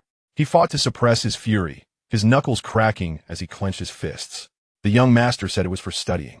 The steward nearly bowed his head to the ground, and he said, if you ask, to say it was your express permission. My permission? Yu Wenxiao, filled with rage, laughed derisively as he cursed at the doorway. What an unruly and ungrateful son. How dare he falsely convey my words? He abruptly turned to the old steward and shouted, go to the study and keep an eye on him. See what nonsense he is scribbling with those papers and ink. If he engages in any more of those superstitious antics, I shall give him 30 lashes. The old steward, not daring to delay, hurried towards Yu Wenxiao's courtyard. Yu Wenxiao, still seething with anger, paced back and forth at the storeroom entrance, muttering to himself, to raise such a creature is worse than keeping a dog. At least a dog knows how to guard the house. All he does is squander money. Before long, the old steward returned, wearing a peculiar expression, as if he had witnessed something extraordinary. Well, is he drawing talismans again? Yu Wenxiao pressed eagerly. My lord, the young master is indeed studying, the steward replied cautiously, though it's rather peculiar. The walls are plastered with those spider web-like diagrams. It seems he is attempting to connect the principles from the scriptures. The desk is piled high with papers, and the young master is deep in thought over the illustrations. I entered, and he was completely unaware. Yu Wenxiao furrowed his brow tightly. Those Xian paper sheets. Has he wasted them all on those ridiculous drawings? The young master claims it is called a mind map and helps him remember things quickly, the steward added. The characters on the paper are neatly written, and the logic is clear. It doesn't seem like mere nonsense. Yu Wenxiao fell silent for a moment, huffing through his nose. It's just a shabby trick. Is there any shortcut to studying? One must memorize diligently, word by word. He declared vehemently. If he continues like this, even if he remembers something, it will be superficial. His foundation is unstable and will eventually be exposed. Though his words were harsh, the anger in his tone had diminished significantly. At least this ungrateful child had refrained from gambling and was genuinely sitting there studying. The steward, ever astute, immediately chimed in, "Indeed, my lord.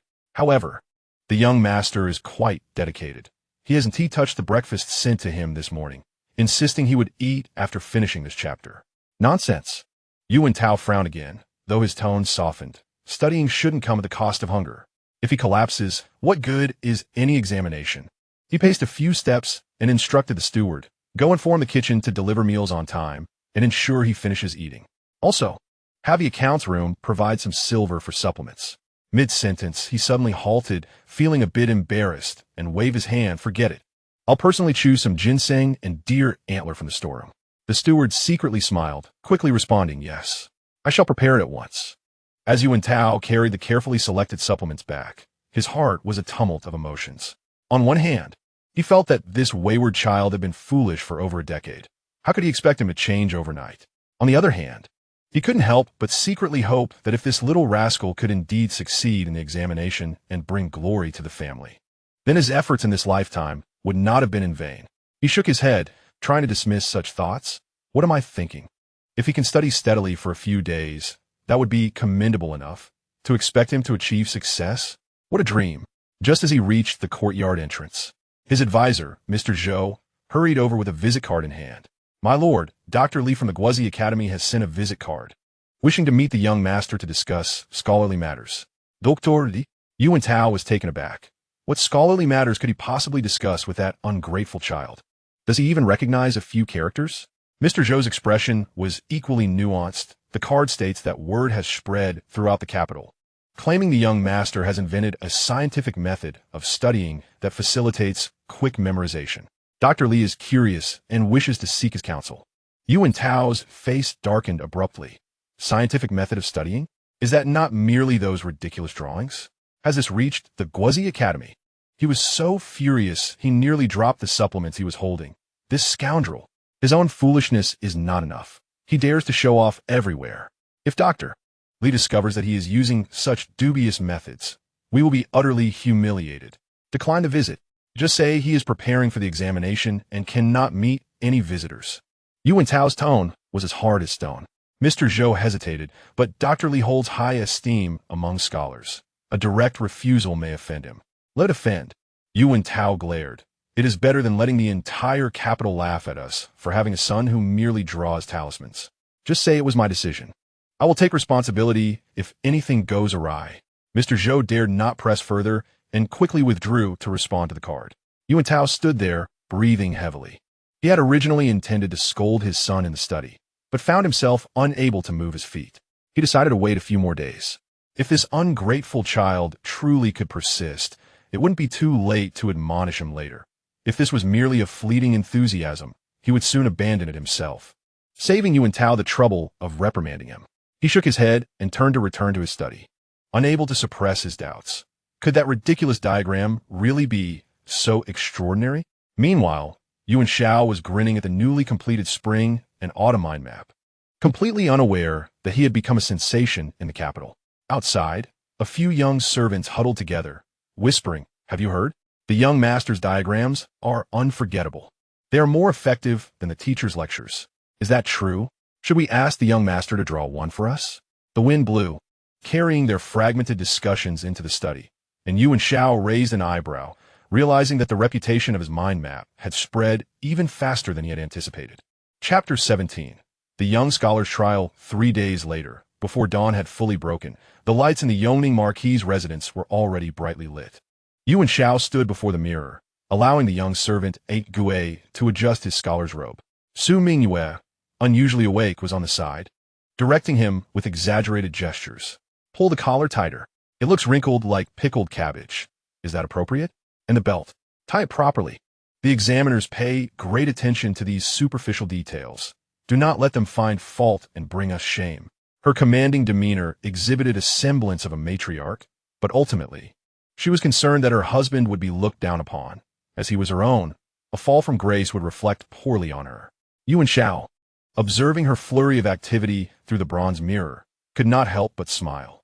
In recent days, Mingyue had been calm, refraining from barging into the study, instead finding ways to have the kitchen prepare nourishing soups, claiming that they must not let others say the Yongning Marquis's residence mistreats the young master.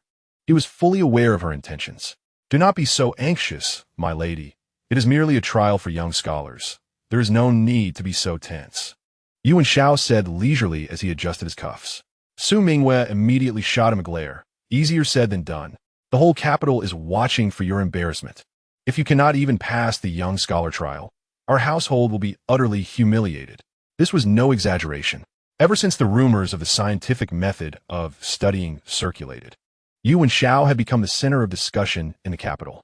Some were curious whether he had truly changed his ways. Others criticized him for being pretentious, while many simply awaited the results to see him fail.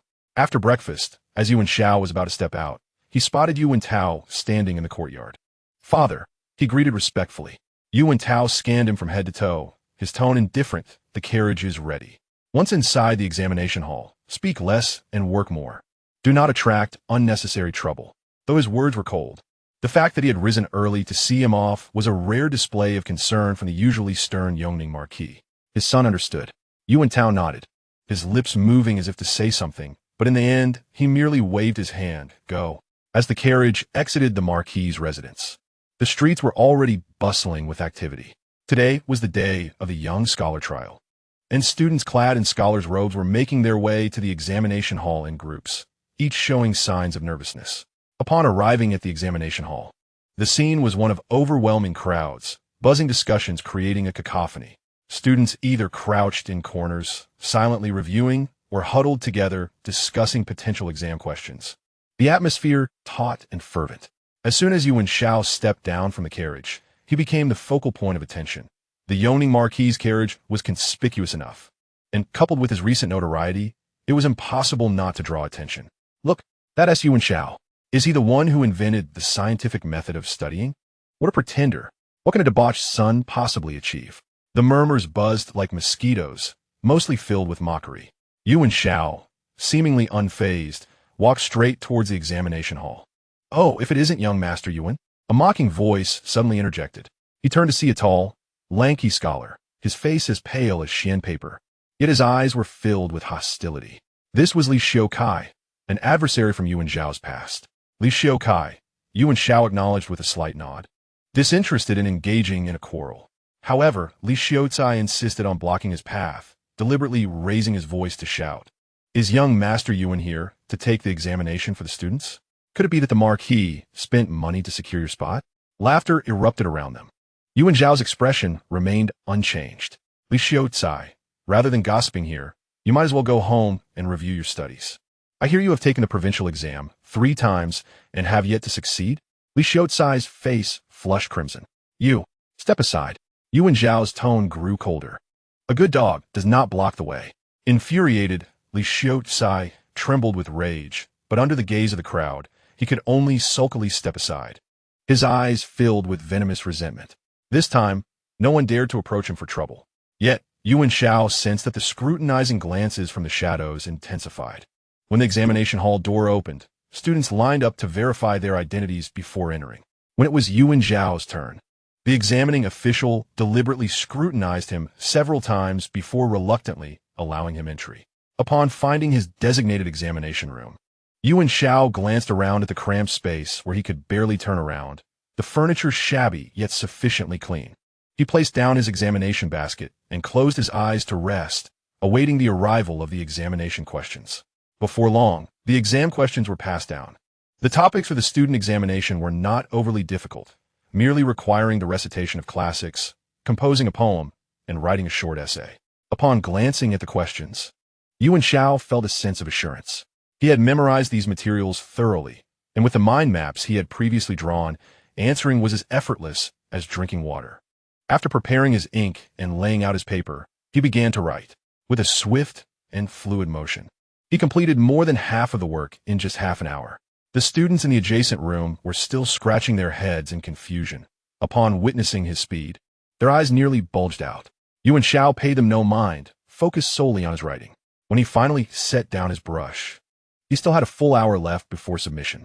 After carefully reviewing his work to ensure there were no mistakes or omissions, he raised his hand to signal for submission. The proctor approached, noticing his early submission, and his eyelids drooped, clearly believing that Yu Wenxiao was merely giving up because he could not answer the questions. However, after glancing at the paper, the disdain on his face froze, followed by wide-eyed astonishment. The handwriting was both neat and elegant, the essay well-structured, and even the poem radiated inspiration. Could this truly be written by the notorious Wastrel? The official couldn't help but glance at Yu Wenxiao a few more times before promptly collecting the paper and gesturing for him to leave. Yu Wenxiao strolled out of the examination room leisurely, the first to step out amidst the astonished gasps of the other students. Those waiting outside the examination hall erupted in chatter upon seeing someone emerge so early. Someone has submitted already. Who is it that finished so quickly? Surely they must have given up. It seems to be the son of the Yongning Marquis. Su Mingyue, curled up in the carriage, was nudged awake by her maid. "Madam, the young master is out." She jolted upright, flinging aside the carriage curtain, only to see Yu Wenxiao ambling towards her. Why is he out so soon? A sense of dread settled in her stomach. What if he truly failed? Once Yu Wenxiao boarded the carriage, she immediately bombarded him with questions. How was it? Were the questions difficult? Did you answer them all? Why did you submit so early? A barrage of inquiries came her way, and Yu Wenxiao couldn't help but chuckle. "Madam, with so many questions, which should I answer first?" "Stop being cheeky." Su Mingyue playfully swatted him, urging, "Quickly, tell me how you did." "It was all right," Yu Wenxiao replied nonchalantly. "The questions are not difficult, and I finished and came out." Su Mingyue man the skeptica. Though she knew little about the Imperial examinations, she understood that it was no trivial matter. It couldn't possibly be that easy. While she pondered, voices from outside the carriage drifted in, submitting so early. It must be a hasty scribble. Indeed, what good writing could a wastrel produce? Just wait for the announcement to see the joke. Fury ignited within Su Mingyue, and just as she was about to summon the coachman to leave, she spotted Li Xiaocai emerging, boasting proudly to a group of scholars. "Brotherly, you submitted early too. You must be quite confident." Someone chimed in. Li Xiaocai deliberately glanced towards Yu Wenxiao's carriage and shouted, "It's just a student examination. What's so difficult about it? Better than those who are uneducated yet love to put on airs." This was clearly a jab at Yu Wenxiao. Su Mingyue rolled up her sleeves, ready to confront him, but Yu Wenxiao gently held her back. "It's not worth getting angry with such a person. We will see the results on the announcement day." Su Mingyue gritet hertit. "If you don't succeed, just wait and see how I deal with you." Although she said this, she felt an inexplicable faith in her seemingly carefree husband, believing he might indeed create some excitement. As the carriage departed from the examination hall, leaving the clamor far behind, Yu Wenxiao leaned against the carriage wall, eyes closed in contemplation, a subtle smile playing on his lips. The student examination was merely an appetizer. The main event was yet to come. Unbeknownst to him, in a tea house across from the examination hall, Wang Furing's confidant was hastily recording the earlier scene, quickly writing a confidential report. Yu Wenxiao submitted his paper an hour early. Suspected of abandoning the exam, Li Xiaocai appeared nonchalant. The report swiftly reached Wang Furing's hands. Indeed, a hopeless case. The old man smirked at the report, thinking he had been overly concerned. He tossed the report into the fire pit, watching the flames consume the paper without even raising an eyebrow. Yet he was unaware that he had made a grave error in underestimating his opponent too early. At that moment, Yu Wenxiao's carriage was passing through Wenyuanfang. He had intentionally instructed the coachman to take a longer route, planning to choose a new headdress for Su Mingyue in 3 days and wanted to scout for the best craftsmanship. Glancing at the numerous bookstores and stands lining the street, a glimmer of light flashed in Yu Wenxiao's eyes. The road to the Imperial examination had only just begun. Chapter 18. The scholar's fame achieved the Yongning Marquis' residence was as tense as a tightly drawn bowstring early in the morning, with even the servants walking on tiptoe. Su Mingyue awoke before dawn, tossing and turning in bed, and ultimately could not lie still any longer, springing up to freshen herself.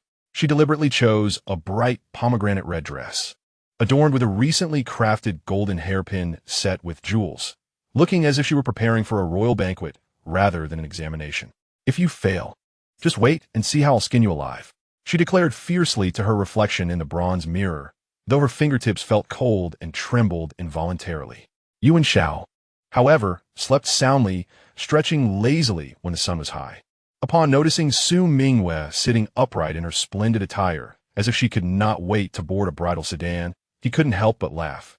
"Madam, are you off to feast? Stop being cheeky." Su Mingyue shot him a glare, pushing breakfast towards him. "Hurry and eat. If we're late, the announcement will be crowded, and we won't even catch a glimpse of the list." As soon as breakfast was finished, the carriage was already waiting at the door. Throughout the journey, Su Mingyue was restless, peering out of the carriage curtain every few moments, muttering, "Why is the coachman driving so slowly? Can he hurry up?" Yu Wenxiao leaned against the carriage wall, eyes closed in rest, but his lips curled into a smile at his wife's impatience. Upon reaching the street where the results would be announced, it was indeed a scene of chaos. The area in front of the red announcement board was packed with people, some jumping in joy while others wept at the walls, and congratulations were exchanged all around, a vivid display of life's myriad emotions. Dissatisfied with the view from the carriage, Su Mingyue pushed open the carriage door and jumped down, her maid protecting her as she made her way through the crowd. Yu Wenxiao followed behind, shaking his head at her boldness. One might think she was about to snatch something. "Make way. Let me through." Su Mingyue shouted, hands on her hips, unafraid of the crowd. Some attempted to frown in discontent, but upon seeing her noble demeanor and commanding presence, they could only begrudgingly step aside. After much effort, she finally squeezed the front, her eyes wide as she scoured the densely packed names for Yu Wenxiao's. The red list was filled from top to bottom, causing her vision to blur. "Where is it? Why isn't it there?" Anxiously stamping her feet, her fingers unconsciously pointed into the air. Yu Wenxiao remained calm, scanning the list before his gaze quickly settled on a spot near the middle towards the top. "There it is." Su Mingyue followed the direction he pointed and saw the name Yu Wenxiao prominently listed. She had won, truly won. In that instant, she completely forgot her status as the lady of the Marquis' residence and grabbed Yu Wenxiao's arm, shaking it vigorously, almost causing him to lose his balance. Her voice rang out above the surrounding clamor. "Did you see that? He has won. Our Xiao has won." The people around turned to look, and someone recognized them, immediately whispering, "Isn't that the heir of Yongning Marquis? He really passed?" Another voice interjected dismissively, "It's just the elementary scholar exam. What's so extraordinary about it?" "But he is Yu Wenxiao, the former Wastrel, and he actually succeeded?" Su Mingyue did not feel anger upon hearing this. Instead, she stood taller and beamed with pride, intentionally raising her voice. "Oh, my husband just took the exam casually, and it was far too simple, leaving me worried for no reason these past few days." Yu Wenxiao chuckled at his wife, who had a remarkable talent for glorifying her own achievements. As they basked in their joy, a sour voice interjected, "It's just sheer luck. What does passing the elementary exam mean? Let's see if you can breeze through the provincial exam." It was none other than Li Xiaocai, who also appeared on the list, but ranked below Yu Wenxiao, his face turning red with envy. Su Mingyue immediately rolled up her sleeves, ready to retort. But Yu Wenxiao gently restrained her and addressed Li Xiaocai with a slow drawl. "Oh, Li brother also passed? Congratulations. I hope to see you at the provincial exam as well. Don't let us down then." Though his words seemed polite, they were clearly meant to sting, implying that Li Xiaocai struggled with the elementary exam and had no hope for the provincial one. Li Xiaocai's face turned pale with anger, and with a huff, he turned and left. Su Mingyue made a face at his retreating figure, then turned back to Yu Wenxiao, beaming, "Let us go home. We must celebrate this." In the carriage, Su Mingyue was so excited that she could hardly sit still, already planning, "We should host a flower appreciation banquet and invite Madame Zhang and Miss Li, those who once laughed at you, to show them what's what." Yu Wenxiao let her chatter on, his thoughts focused on the reality that passing the elementary exam was just the first step, and the provincial exam was the real challenge ahead. As they entered the Marquis' residence, servants rushed to congratulate them, All smiles. Congratulations, young master, on your success. Yu Wenxiao nodded and instructed the steward to distribute rewards. Mingyue, feeling particularly generous, called out, "Give each person an extra month's pay. Let them all share my husband's good fortune." What was even more surprising was that Yu Wenxiao was waiting in the main hall. Upon seeing them, he set down his teacup and said coolly, "You're back? Father, my husband passed the elementary exam." Mingyue exclaimed, bursting with joy, even more thrilled than if she had succeeded herself. Yu Wenxiao responded with a grunt, appearing indifferent. But the glimmer of pride in his eyes did not escape Yu Wenxiao's notice. "Just the elementary exam, don't be too ostentatious." Yu Wenxiao stood up and scrutinized Yu Wenxiao, then added, "The provincial exam is in 3 days. Focus on your studies." Yu Wenxiao understood. Yu Wenxiao nodded and seemed to want to say something more, but in the end, he simply raised his hand and lightly patted Yu Wenxiao's shoulder before turning to leave. The gesture was neither heavy nor light, but it left Yu Wenxiao momentarily stunned, as the original owner of his memories had rarely received such attention from his father. Mingyue had already pulled him towards the back courtyard. "Quick, help me choose. Which of the new dresses should I wear for the flower banquet? The pale yellow one looks youthful, or the crabapple red one that complements my complexion?" Yu Wenxiao allowed her to drag him along, finding amusement in her enthusiasm, as she truly embodied the phrase, "A wife's glory is a husband's fortune." In the following 3 days, Yu Wenxiao secluded himself, diligently preparing for the provincial exam. Following his prior success, the servants treated him with even greater respect, treading lightly as they brought him tea and water, fearful of disturbing his studies. Mingyue was also more subdued, no longer barging into the study unannounced. Instead, she found various ways to have the kitchen prepare nourishing dishes. The notes she left, initially scrawled haphazardly like a worm's trail, gradually became more orderly, indicating she had been practicing her calligraphy. Yu Wenxiao kept the notes in his drawer, smiling inwardly. Though this lady had a penchant for vanity, she was, in some ways, quite endearing. 3 days later, when the provincial exam commenced, Yu Wenxiao appeared even more composed than before. The questions were indeed more challenging, yet he handled them with ease. On the day the results were announced, Mingyue dressed even more splendidly, waking Yu Wenxiao at the crack of dawn, urging him to hurry to the announcement site. The atmosphere around the scholar list was more intense, with a larger crowd gathered. Securing a position as a scholar marked a significant step into the scholarly community, granting privileges such as exemption from labor. For many, it was a life-altering event. Mingyue clutched her handkerchief, nearly wringing it dry. Her gaze fixed on a red list as she muttered, "Pass, pass, pass. It must be a pass." Yu Wenxiao scanned the list and quickly found his name, ranked 18th. He had succeeded. 18th place.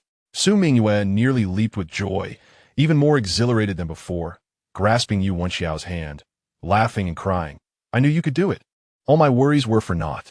The crowd erupted once more, while the elementary exam could be attributed to luck. Securing 18th place in the provincial exam clearly demonstrated genuine scholarly prowess. Many approached to offer their congratulations, and Yu Wenxiao returned each with a graceful nod. Only Li Xiaocai, now at the bottom of the rankings, was nearly disqualified. He glared at Yu Wenxiao's name shining prominently above, trembling with rage. His eyes nearly ablaze. He must have had connections. Otherwise, how could he possibly rank so high? This time, Mingyue did not hold back and coldly retorted, "Is Li Xiaocai merely sour grapes? You failed miserably, yet blame others for their success? Instead of gossiping, you would do better to return and memorize the 4 books and 5 classics 3 more times to avoid finishing last again." Li Xiaocai's face turned beet red, and amid the laughter of the crowd, he fled without looking back. On their way home, Mingyue was already plotting, "I need to have a new headpiece made. One with jade. It will surely make everyone envious at the flower banquet." Yu Wenxiao responded with a smile, but internally, he felt a warning bell ringing. Having achieved 2 successes, it was likely that someone was already keeping an eye on him. Sure enough, shortly after returning home, the steward hurried in to report, "Young master, Dr. Li from Guozijian has sent another invitation, this time expressing a sincere desire to discuss scholarly matters with you," his tone considerably more earnest than before. As soon as he finished speaking, the door attendant delivered an unsigned letter. Upon opening it, he found a single line, "A tree that stands out in the forest will be blown down by the wind." Yu Wenxiao pinched the letter between his fingers, a cold smile playing at the corners of his lips. Some people, it seemed, were indeed unable to remain composed. The show was just beginning, adorned in resplendent garments. With jeweled hairpieces jingling, the ladies appeared rather ordinary when compared to the strikingly elegant Su Mingyue. Zhao Wan'er, the last to arrive, donned a refreshing gown of pale yellow embroidered with magnolias. Upon entering, she exaggeratedly covered her mouth and laughed, exclaiming, "Sister Mingyue, with such a grand affair today, one might think you have won the top scholarly honor and are hosting a celebratory banquet." While her words seemed complimentary, they covertly mocked Su Mingyue for making a fuss over a small gathering. Unperturbed, Su Mingyue greeted her with a smile and linked arms with her, saying, "Sister Zhao, you've arrived late. I thought you looked down upon my humble banquet." As she spoke, she deliberately swayed the golden hairpin in her hair, causing the rubies to chime dazzlingly. Zhao Wan'er's gaze indeed fixated on the headpiece, her eyes flashing with envy. Though she maintained a smile, "Your headpiece is quite novel. Is it newly made?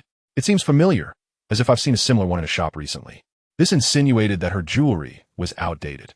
Miss Li, standing nearby, immediately chimed in. Indeed, a set was displayed at Linglong Pavilion a few days ago, though theirs was adorned with sapphires and far more precious.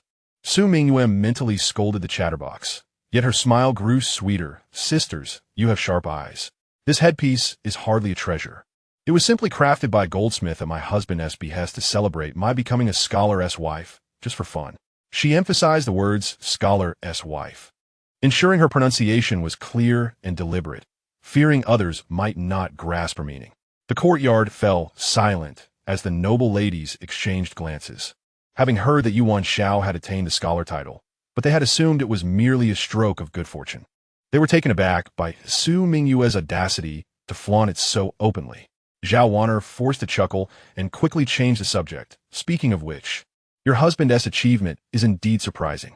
However, my brother was the top scholar in his year." This was a veiled attempt to belittle Yu Wenxiao's accomplishment. Su Mingyue disregarded the remark, letting out a playful sigh.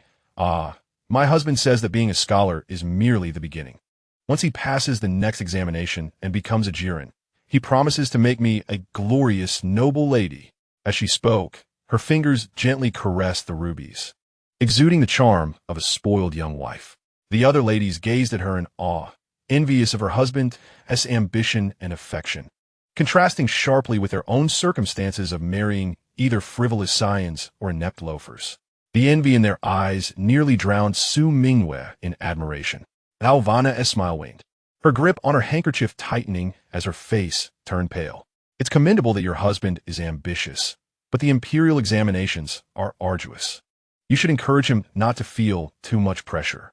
"Indeed, sister," Su Mingyue nodded before swiftly changing the subject, "but my husband insists that for my sake, he must persevere.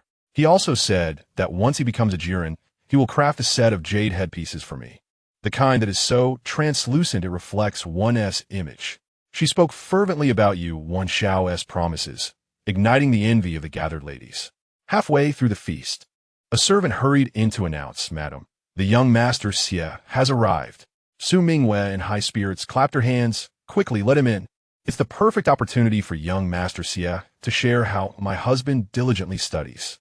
Upon entering, Xie Qian, upon seeing the courtyard filled with jewels, initially felt awkward, but upon hearing Su Mingyue's words, he brightened up, speaking animatedly. "Brother Xiao's mind maps are simply brilliant. I used to feel as if I was gnawing on stone when memorizing, but now, following his diagrams, I can recite everything perfectly. During the last provincial exam, he wrote faster than I could copy the answers." He concluded with a hearty declaration. Brother Xiao said all this is for his sister-in-law. He must make her the envy of the capital. The ladies stared, wide-eyed, and as they turned to Su Mingyue, the mockery in their gazes vanished, replaced by genuine envy. Zhao Wan'er, gripping her handkerchief, turned pale, her face a deep shade of displeasure. After bidding farewell to the guests, Su Mingyue returned to her room, her footsteps light and her smile stretching from ear to ear, enveloped in bliss. Yu Wenxiao, seated by the window with a book, raised an eyebrow upon her entrance. "Madam, have you finished your display of pride?" Uncharacteristically, Su Mingyue refrained from retorting, leaning closer, her nose nearly touching his arm. "Today, I must thank you, dear husband. Thank me for what? Yu Wenxiao chuckled. I didn't utter a word on your behalf. Thank you for your diligence. Su Mingyue declared with conviction. You should have seen Zhao Wanner's face, as green as a vegetable. And Miss Li, her eyes were practically glued to my headpiece. Her excitement grew as she seated herself opposite him, resting her chin on her hand. By the way, did you really mean it about making me a jade headpiece once you become a Jiren? Seeing the sparkle in her eyes, Yu Wenxiao felt his heart soften. If my lady desires it, I shall certainly provide. That is settled then. Su Mingyue clapped the table, suddenly recalling something. Oh right. You mentioned going to Wen Yuanfang to order books? When are you going? I'd like to join. Yu Wenxiao raised an eyebrow.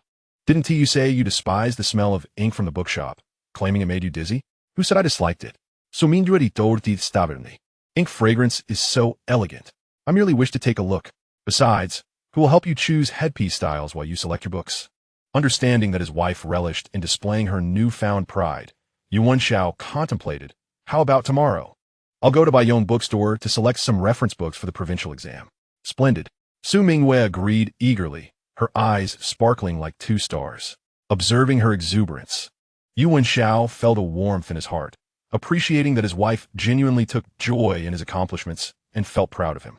The next morning, Su Mingyue meticulously adorned herself once more, sitting before the mirror as her maid arranged her hairpins, urging Yu Wenxiao several times. Their carriage first veered towards the Jinyu Tower at Wen Yuanfang. Upon entering, Su Mingyue raised her voice. Shopkeeper, bring forth your latest jade headpieces for me to examine. I want the finest. The shopkeeper, upon recognizing the wife of the young master of Yongning, quickly nodded and presented several exquisite sets displayed in brocade boxes. Su Mingyue browsed with a frown, declaring, this design is too old-fashioned, reminiscent of what my grandmother would wear. This jade is not sufficiently translucent. It's filled with impurities. After much deliberation, she waved her hand dismissively, casually stating, never mind. I shall return once my husband becomes a Jiren to customize a superior set. Ensure you reserve the finest materials for me. The shopkeeper, beaming with flattery, responded. The young master is exceptionally talented. His success as a Jiren is a foregone conclusion. You are indeed fortunate, madam. Elated, Su Mingyue swayed her hips as she left.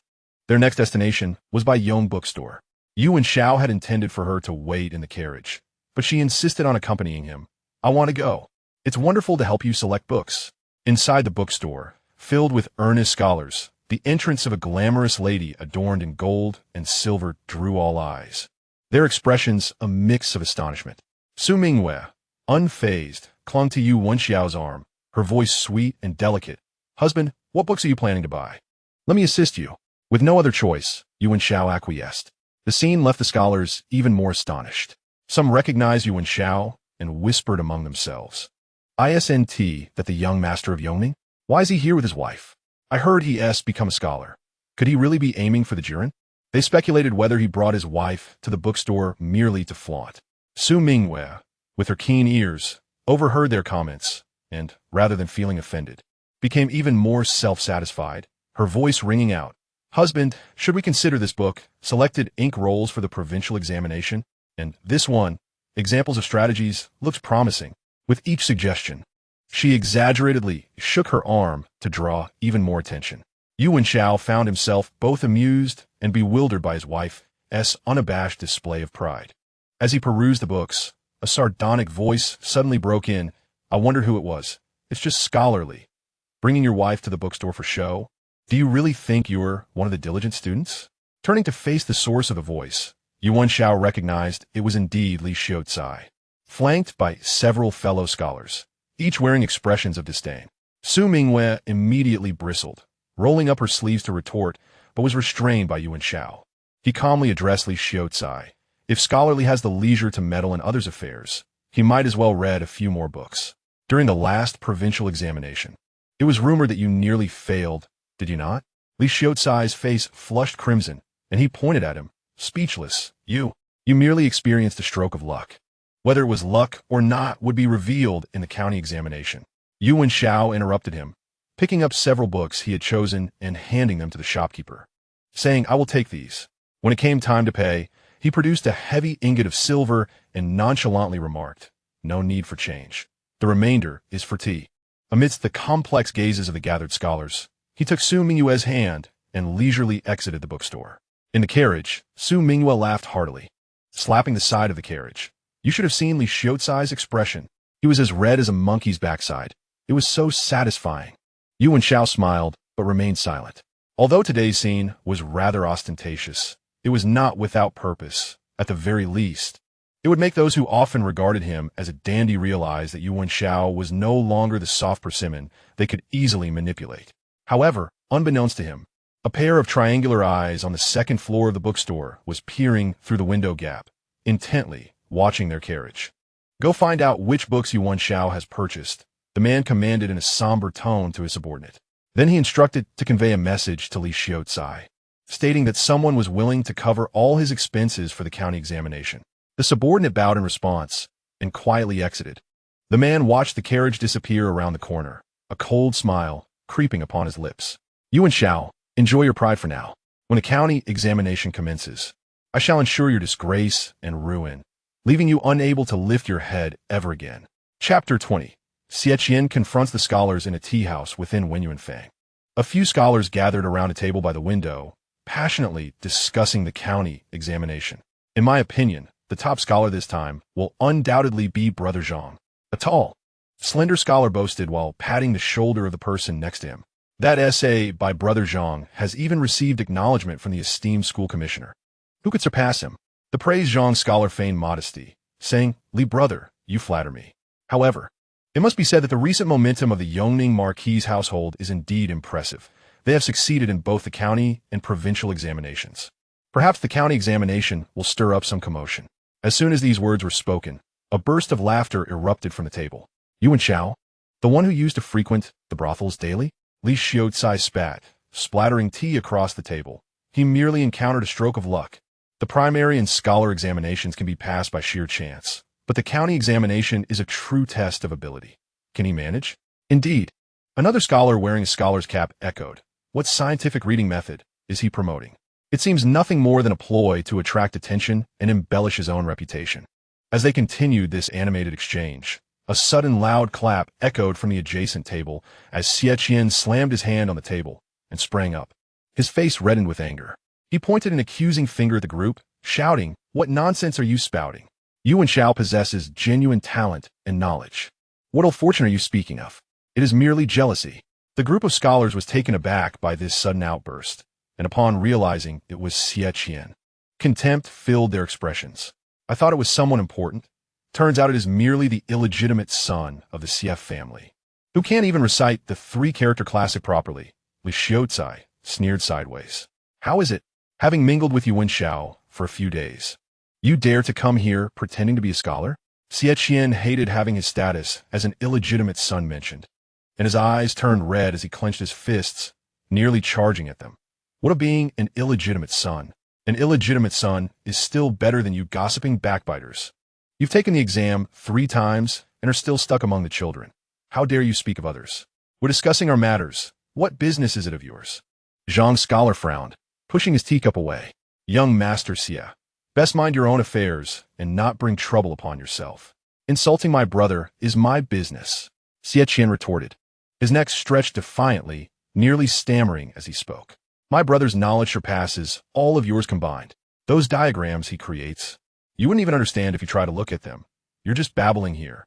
Diagrams? Li Xiaocai's eyes shifted, stroking his beard with a mocking smile. What diagrams? Are they mere child-esque drawings? How dare you bring them up? Realizing he had misspoken, Xie decided to go all out. They're the mind maps invented by my brother. The connections between the 4 books and 5 classics can be clearly illustrated. Have you ever seen one? Can you draw one? The scholars exchanged glances, their mockery diminishing somewhat. They had only heard of the scientific reading method by name, but were unaware of the depth it contained. Li Xiaocai, however, was unwilling to relent. What a load of nonsense. Clearly, it is a diversion. A serious scholar would not engage in such frivolity. Xie was so enraged that he could barely catch his breath, shouting without thinking. You are just jealous. My brother said that you bookworms who merely memorize texts will never succeed in the examinations. This statement struck a nerve.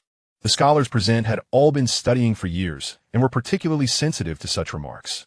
Xie, You are being outrageous. Zhang's scholar rose abruptly, rolling up his sleeves. A dandy's lackey dares to speak so boldly here? I speak the truth. Xie Qian's heart raced with trepidation, but recalling Yu Wenxiao's usual words, he regained his composure. My brother said that studying requires methods. Rote memorization is of no use. If you do not understand this, you might as well go home and cradle a child. Li Xiaocai's smile turned sinister.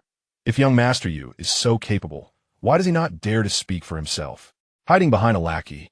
What kind of hero is that? Xie Qian was momentarily at a loss for words. He was not eloquent and struggled to contend with these articulate scholars. Just then, a clear voice echoed at the doorway, neither too high nor too low, instantly silencing the room. Who was seeking my guidance on academic matters just now? Everyone turned in unison to see Yu Wenxiao standing at the entrance, clad in a pale azure robe, hands clasped behind his back. His demeanor calm, yet exuding a commanding presence. Brother! Xie Qian rushed over as if he had found salvation, quickly hiding behind him. Yu Wenxiao patted his shoulder, urging him to calm down, his gaze sweeping over the assembled scholars before finally resting on Li Xiaocai. What advice does Li Xiaocai have? Li Xiaocai felt a chill at being scrutinized, but with the eyes of the crowd upon him. He steeled himself and bowed. It is said that young Master Yu has invented the scientific reading method, which is remarkably efficient. We, being rather dull, wish to seek your guidance. Though the words sounded polite, they were laced with an intent to trap Yu Wenxiao. If he dared to provide guidance, it would be seen as arrogance, and if he could not articulate his principles, he would be deemed a mere figure of empty reputation. Yu Wenxiao discerned this immediately and smiled faintly. I cannot claim to provide guidance. However, since Li Xiaocai inquires sincerely, I shall share a few words. He approached the table, casually taking a sheet of Xian paper and picking up a brush. Let's discuss, Mingyue. What does Li Xiaocai believe is its core idea? Li Xiaocai was momentarily taken aback and blurted out. Naturally, it is the theory of innate goodness. Incorrect. Yu Wenxiao halted the brush's tip, interrupting him directly. The core of Mingyue is benevolent governance. The theory of innate goodness is merely its theoretical foundation. As he spoke, his wrist flicked deftly, and in no time, a diagram was drawn on the paper. In the center, the words benevolent governance were written, extending lines outward, labeled with theory of innate goodness, people valued, ruler light, and royal way, with annotations beneath each line. At a glance, the structure of Mingyue was laid out clearly. The scholars all leaned in closer, initially skeptical. But as they observed, their expressions shifted from disdain to fascination, their breaths becoming lighter. This diagram, seemingly simple, elucidated the esoteric principles better than they could achieve by poring over text for half a month. This diagram is rather interesting. Zhang's scholar stroked his chin, his tone softening. Yu Wenxiao set down the brush. Studying is not merely about memorizing words. It is essential to comprehend the context. Grasping the main thread allows one to integrate the branches and leaves, which is far superior to mere rote memorization. Li Xiaocai's expression shifted between shades of green and white, desperately clinging to his composure. It is merely a clever trick. The Imperial examinations assess genuine talent and knowledge. Relying on such gimmicks can hardly secure a place. Oh, Yu Wenxiao raised an eyebrow. Does Li Xiaocai dare to wager? Wager what? A wager on this county examination. My ranking will certainly surpass yours, Yu Wenxiao stated calmly.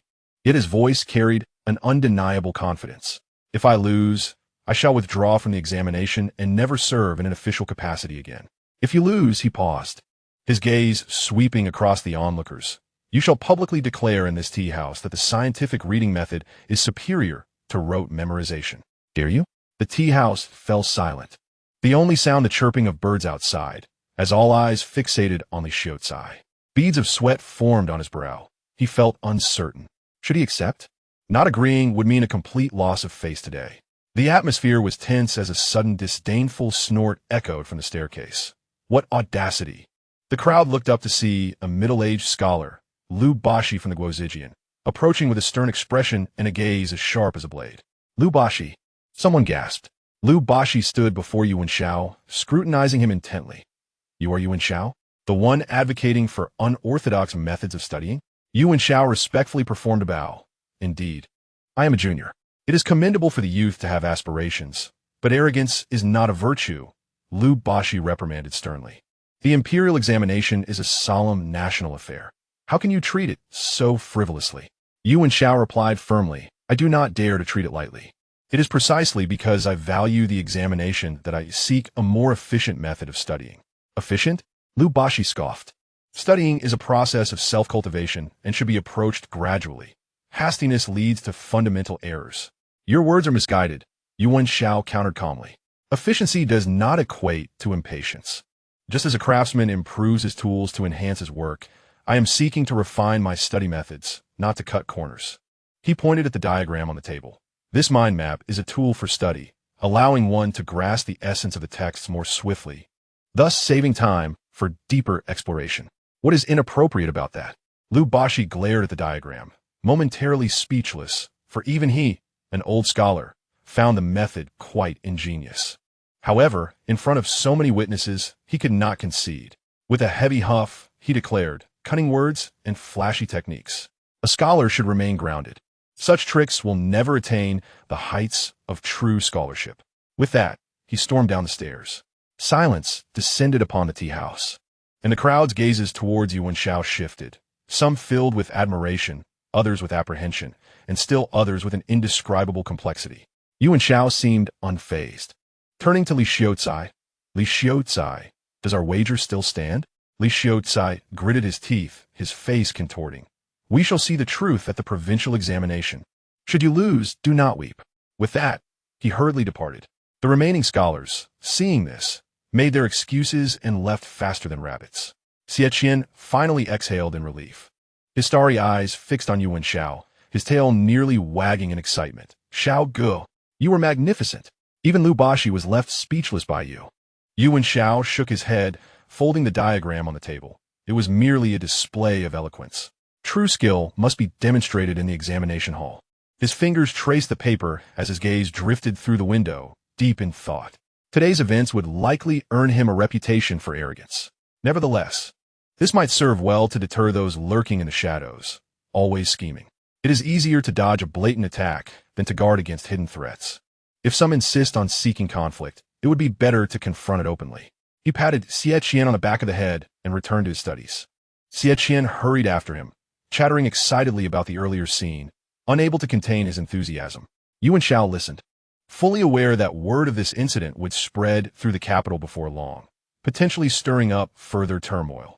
Unbeknownst to them, in the far corner of the tea house, a scholar clad in a gray cloth shirt quietly rose, pulling his hat lower, hastily making his way towards the residence of Wang Shangshu. A greater storm was brewing in the shadows. Chapter 21. The elusive ice of summer. The summer sun blazed down as if it had descended from the heavens, scorching to the very bones.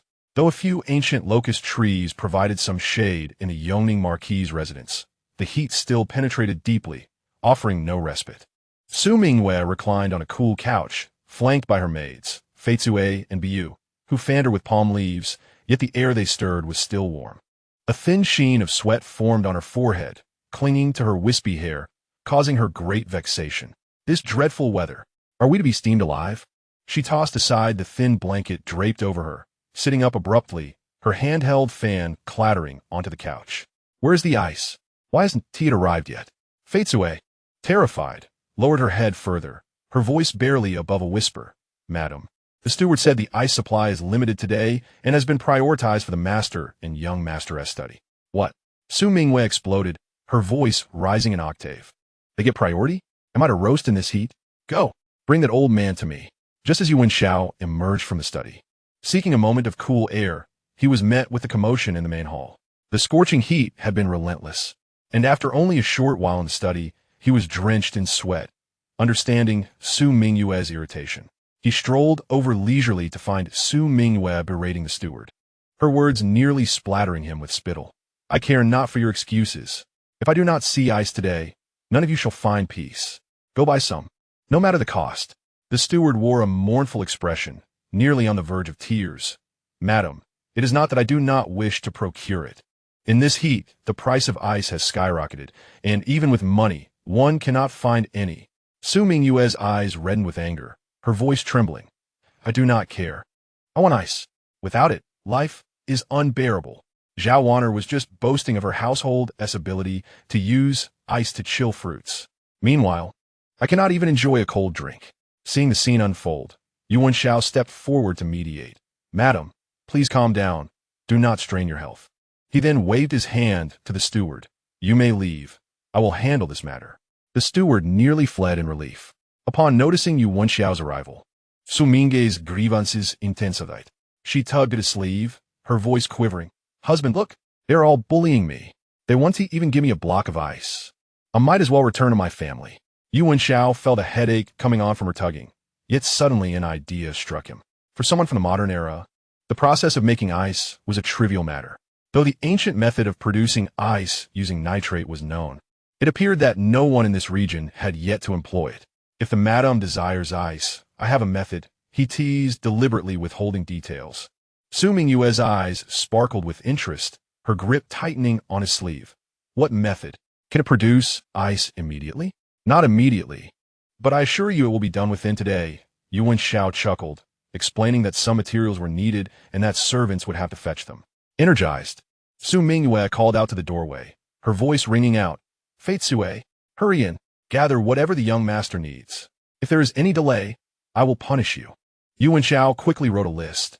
Nitrate, a large wooden tub, a small copper basin, and clean water. Though the servants were baffled, they could not resist the urgency of the young madam's commands and rushed out. Within half an hour, everything was assembled. Yu Wenxiao instructed the servants to place the large tub under the ancient locust tree in the courtyard, filling it with clean water and placing the small copper basin inside. What is the young master planning to do? Su Mingyue inquired, leaning in curiously, her eyes wide with wonder, momentarily forgetting the heat. Yu Wenxiao smiled enigmatically, slowly pouring the nitrate into the large tub. The surrounding servants held their breath, puzzled. Was the young master about to perform a magic trick? Before long, a miraculous phenomenon occurred. The water in the copper basin began to emit cool vapors, gradually forming a layer of thin ice. In just the time it takes to burn a stick of incense, the basin was filled with actual ice shards. Ice. Real ice. Su Mingyue exclaimed in delight. Reaching out to touch it, the icy sensation shot through her palm, and her eyes sparkled with joy. Husband, you are truly remarkable. You are nothing short of a deity. The servants erupted in astonished whispers. My goodness, does the young master possess magical powers? The basin has truly frozen. This is incredible. We shall never worry about lacking ice in our household again. Su Mingyue beamed with pride, her spirits soaring as she commanded Feitsa. Quick, take the ice out. Chill the fruits and beverages. Also, invite Miss Zhao and Miss Li over. Tell them I have something novel to show. Yu Wenxiao observed her ostentatious demeanor and could not help but chuckle. This lady was indeed one who would not suffer the slightest loss. Immediately eager to let others know of her good fortune. Just as he was pondering this, Xie burst in with great enthusiasm, his loud voice echoing from afar. Xiao Ge, I heard you can create ice. Is it true? Upon seeing the ice in the copper basin, he was so astonished that his jaw dropped. My heavens! Xiao Ge, you truly possess extraordinary abilities. Yu Wenxiao lightly chastised him. What extraordinary abilities? It is merely common knowledge. When niter is placed in water, it absorbs heat, causing the surrounding temperature to drop and the water to freeze. Xie, though bewildered and his mind muddled, gazed at Yu Wenxiao with increasing admiration, resembling a starry-eyed fan. Before long, Zhao Wanner and several noble ladies arrived. Upon entering the courtyard, they found Su Mingyue commanding her maidservants to arrange fruits with her hands on her hips, her expression brimming with pride. Sisters, you have finally arrived. Su Mingyue vint. Today is hot, and it's the perfect time to taste my family's chilled fruits to cool off. Zhao Wanner immediately spotted the ice in the basin, her eyes flickering. Though she spoke slowly, Sister, you are indeed generous. Ice is quite precious at this time, and you are willing to use it for fruits. Su Mingyue had been waiting for this remark, promptly plucking an ice-cold cherry and, with her mouth full, replied, Sister, you jest. This ice was tea purchased. It was made by my husband himself, not worth much. Made by hand? The noble ladies widened their eyes in astonishment. Miss Li leaned in curiously, asking, Ice can be made at home? Your brother-in-law is truly capable. Su Mingyue, now even more pleased, waved her hand nonchalantly. Oh, my husband says this method is exceedingly simple, involving niter and such. The specifics I do not quite comprehend, but he assured me that our household will no longer worry about ice. Yu Wenxiao, listening nearby, shook his head at his wife's lack of discretion. Indeed, Zhao Wanner's eyes lit up, smiling as she inquired, "Your brother-in-law is quite the hidden talent. Might I inquire about the method of ice-making, dear lady?" Yu Wenxiao seized the moment to interject, his tone gentle yet firm. "Although this method may seem simple, it does require some technique. I shall explain it to you in detail when I find the time." Zhao Wanner could only offer an awkward smile and refrain from further questioning. After sending off their guests, Yu Wenxiao pulled Su Mingyue aside, his expression grave. "Madam, this method of making ice must not be disclosed for the time being." Su Mingyue, puzzled, asked why not. "It would be wonderful for everyone to know, showcasing your prowess." Yu Wenxiao shook his head. If this method were spread, it would disrupt the livelihoods of those who earn their living selling ice. Lowering his voice, he continued, "Furthermore, I have other uses for it."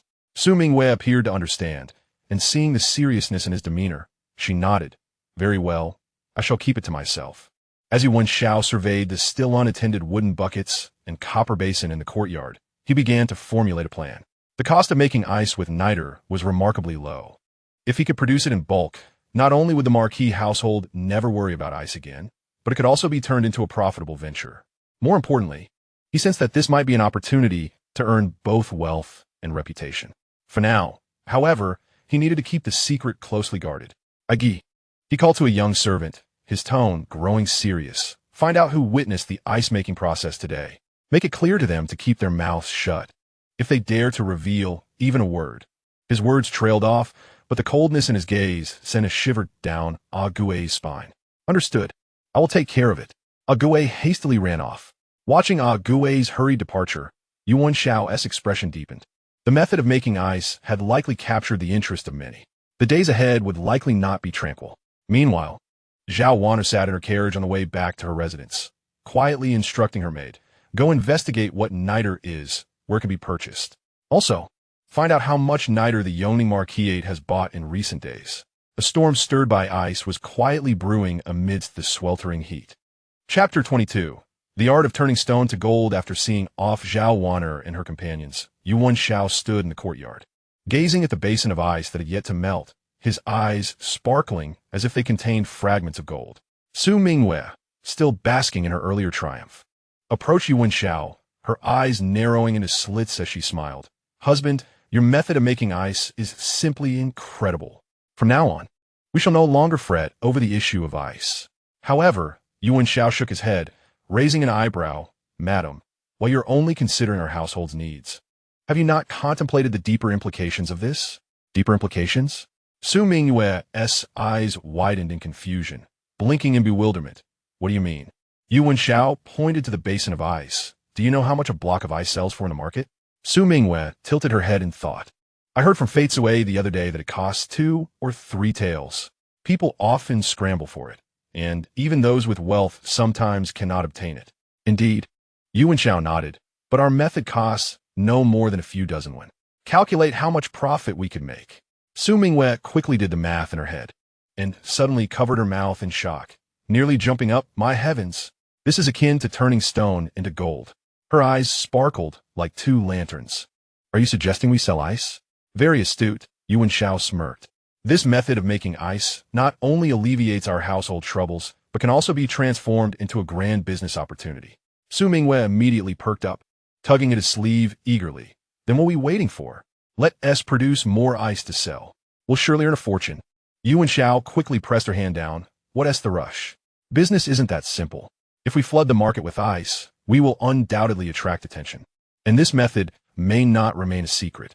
He paused, then added, "Moreover, those who rely on selling ice for their livelihood will not stand idly by as we encroach on their business. They will surely come looking for trouble." Su Mingyue's excitement quickly deflated, her face falling. "So what should we do?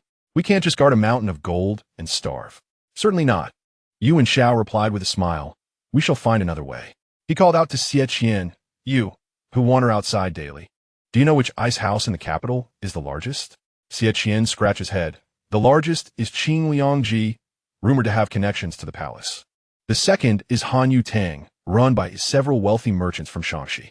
"That's it." Yu Wenxiao clapped his hands. You will pay a visit to Han Yutang and speak with their manager, stating that the Yongning Marquis has business to discuss. Xie Qian's face twisted in concern. Xiao Ge, are we really going to deal with merchants? If this gets out, others say we, the Marquis family, are chasing after profit. Why worry? Yu Wenxiao raised an eyebrow. We be the ones directly involved. You will negotiate on behalf of your family. Xie Qian's eyes lit up. What a brilliant idea. If my father finds out I'm engaging in legitimate business, he might reward me with a couple of taels. Su Mingyue was displeased, pouting. Why should it be so? This idea was clearly conceived by my husband. Why should it be under the name of the Xie family? Yu Wenxiao quickly reassured her.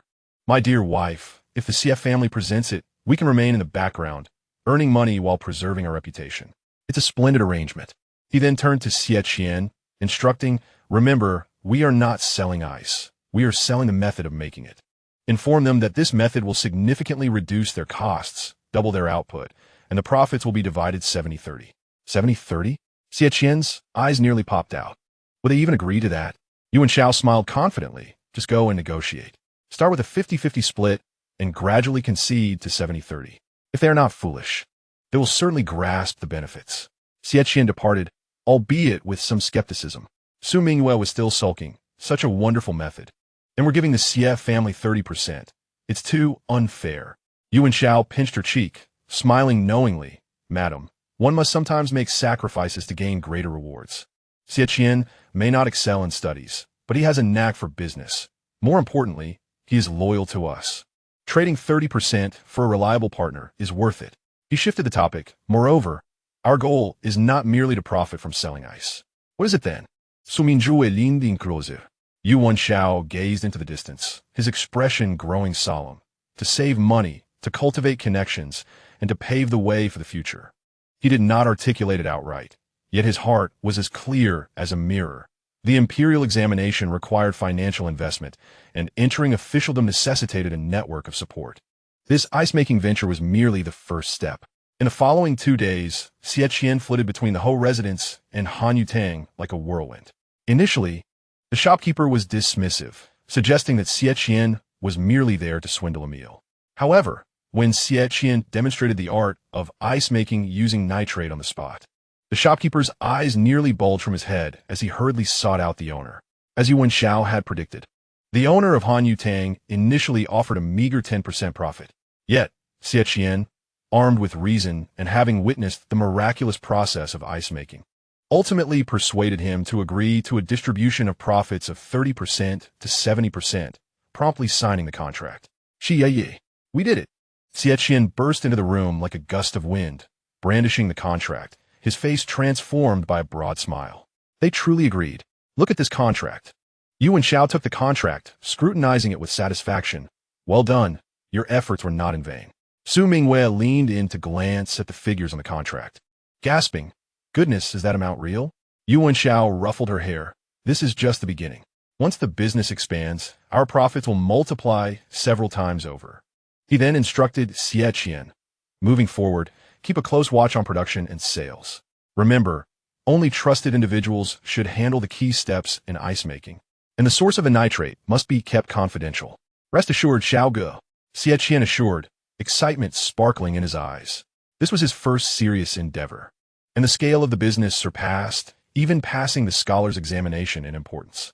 After Xie Qian departed, Yu Wenxiao turned to Su Mingyue. Once our first dividends arrive, feel free to choose any jewelry you desire.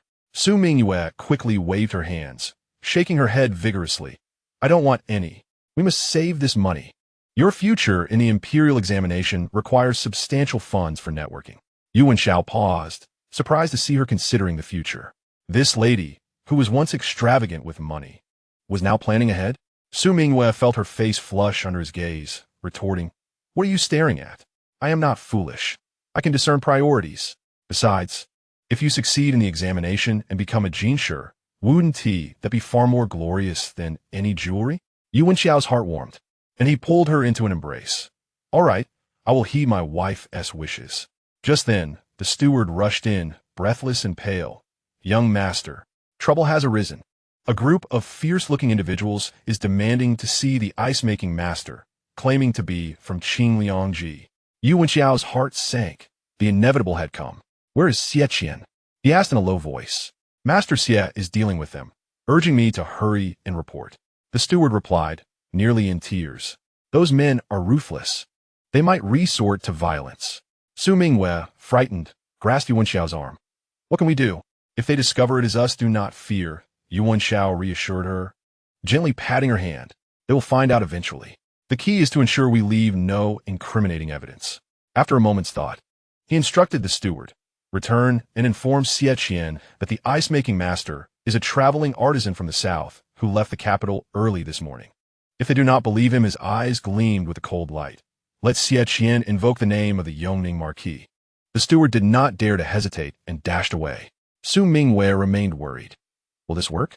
Qin Liangji is backed by powerful figures in the palace. It matters not. Yu Wenxiao replied with a calm demeanor. "We have a contract. We are conducting legitimate business. No matter how brazen Qin Liangji may be, they will not dare to seize our trade in broad daylight." Though he spoke confidently, he was aware that this was merely the calm before the storm. The profits from ice-making were substantial, and the number of individuals eyeing this lucrative opportunity would only increase. Meanwhile, within Hanyu Tang, Xie Qian stood before several burly men, his back drenched in sweat, his forehead glistening as he fought to maintain his composure. "If you wish to discuss business, let us sit and talk. If you seek trouble," he inhaled deeply, raising his voice, "the Yongning Marquis' residence is not to be trifled with." The leading man scoffed coldly, about to respond when suddenly a commotion erupted outside, accompanied by the sound of galloping hooves. A troop of soldiers rapidly surrounded Hanyu Tang, their commanding officer bellowing, "By order of the Jingzhaoyin, we are inspecting the market. All unauthorized persons disperse at once." The men's expressions shifted, exchanging glances filled with apprehension. They cursed under their breath as they glared at Xie Qian before retreating in defeat. Xie Qian's legs weakened, nearly collapsing to the ground, and he steadied himself against the table, gasping for breath. Unbeknownst to him, in a tea house across the street, an individual was observing the scene through a crack in the window. The man affiliated with the Yongning Marquis held a teacup, his fingertips tracing the rim as he murmured softly, a cold smile creeping onto his lips, having underestimated Yu Wenxiao. He turned to his attendant. "Investigate who the Yongning Marquis has been associating with recently, especially that so-called Southern Master. Dig deep until you uncover the truth." The attendant bowed and silently exited. The man fixed his gaze on Hanyu Tang, his eyes icy as shards of ice. "Yu Wenxiao, enjoy your fleeting triumph for now. Once the provincial examination commences, we shall see how long your laughter endures." Chapter 23. The business of Ice. Hanyu Tang's business flourished astonishingly, exceeding even Yu Wenxiao's initial expectations. With the method of ice-making using nitrate, costs were slashed by more than half, allowing them to sell ice at a price 30% lower than the market rate, resulting in a significant increase in profit. Xie Qian, following Yu Wenxiao's guidance, innovated with delightful new offerings, ice sculpted in the shapes of peach blossoms and lotus flowers. Visually appealing, ice mixed with fruit juice to create a refreshing dessert, even fresh lychees and bayberries steeped in chilled water for sale. As a result, Hanyu Tang's threshold was nearly worn down, with even dignitaries who once exclusively purchased ice from Qin Liangji now, discreetly, sending their servants to run errands here. Xie Yi, can you guess how much we earn this month?" Xie Qian exclaimed, rushing into the study, holding an account book, his face radiant with joy. Yu Wenxiao, engrossed in his studies, lifted his head slowly, responding with a hint of amusement. "Given your exuberance, it must be a considerable sum." "Indeed, look at this." Xie Qian extended 3 fingers, and when Yu Wenxiao remained unfazed, he slammed the account book onto the table. 3,000 taels. In just 1 month. At this rate, the year-end dividends will surely surpass 10,000 taels. Yu Wenxiao finally set down his brush, raising an eyebrow. "Oh, so much?" "Absolutely." Xie Qian leaned in closer, lowering his voice conspiratorially. "Even people from the palace have come. It is said that the favored consort savored our ice dessert and praised it highly, inquiring if we could provide it daily." Yu Wenxiao's heart skipped a beat. Business from the palace was a tempting yet perilous opportunity. If they uncovered his role as the mastermind behind it, has anyone from the palace inquired about the owner of the shop? He pressed firmly. Xie Qian quickly shook his head, patting his chest in assurance. "Fear not, Xiao Gu. I have followed your instructions. asserting that this is the CF family's enterprise, as stated in the contract, and there are no discrepancies. Yu Wenxiao finally relaxed, reiterating, while business is booming, we must maintain a careful balance, especially with the palace. We must serve them attentively, even if it requires extra effort. We cannot afford any mistakes. Understood. Xie Qian nodded vigorously. I monitor the shop daily, personally inspecting the ice containers to ensure there are no flaws. Just then, Su Mingyue entered, holding a white porcelain bowl still steaming with cool air. Upon seeing Xie Qian, her eyes brightened. You've arrived just in time. Try my newly prepared chilled lotus seed soup, sweetened with rock sugar. It's delightful and not overly sweet. Xie Qian hastily took a spoonful and sent it to his mouth. His eyes instantly brightened. Sister-in-law's culinary skills are truly remarkable. This lotus seed soup is so smooth and refreshing. If sold in a shop, it would surely be a sensation. Su Mingyue, flattered by the praise, feigned a reproachful expression. What nonsense are you talking about? This is just a simple dish made at home to cool off. How could it be sold for profit? It would only invite ridicule. However, Yu Wenxiao suddenly had a flash of inspiration, setting down his brush. This reminds me. We can introduce some new offerings at our ice shop. What offerings? Xie Qian leaned in, curiosity gleaming in his eyes. Yu Wenxiao tapped his fingers on the table and slowly explained. With the weather this hot, those high-ranking officials are most averse to discomfort. We could offer door-to-door service, customizing ice products for them, even providing ice for the entire summer. Su Mingyue blinked. Isn't that just like Qingliangji? They've been doing that for ages. Not quite. Yu Wenxiao smiled. Our prices are lower, and our service is more attentive. Not only do we deliver ice, but we can also tailor the products to each household's preference. For instance, if the Zhao Shanshu family enjoys sweets, we could include more candied fruits. If the Li General's household appreciates wine, we could chill their wine with our ice, catering to their tastes. Wouldn't they be drawn to us? Xie Qian's eyes sparkled with excitement as he slapped his thigh. Brilliant. With this, those nobles will surely flock to our Hanyu Hall. Exactly, Yu Wenxiao nodded, but this plan must remain discreet. We cannot let Qingliangji catch wind of it. You should handle the negotiations, simply stating that the CF family wishes to befriend the esteemed officials and offer modest gifts, which is reasonable. Su Mingyue felt a twinge of concern and tugged at his sleeve. But won't this draw too much attention? If someone finds out, that's why I want you to handle it, Yu Wenxiao reassured, squeezing her hand with a knowing smile. The CF family is a merchant family. It is entirely normal to cultivate relationships through business. If the Yoning Marquis' residents were involved, that would indeed be conspicuous. Xie Qian confidently declared. Rest assured, Brother Xiao. This matter is in my hands. I may not be an expert in other areas, but when it comes to drinking and socializing, I'm the best. The three exchanged smiles, the room brimming with joy. In the following days, Xie Qian dashed about like a whirlwind, visiting various households daily. With his sweet tongue and the allure of affordable ice, he quickly secured business from a significant portion of the capital's elite. Hanyu Hall's coffers began to swell, and Yu Wenxiao instructed Xie Qian to deposit most of the earnings in the bank, retaining only a small sum for daily expenses. Su Mingyue also altered her previous extravagant ways, surprisingly becoming frugal.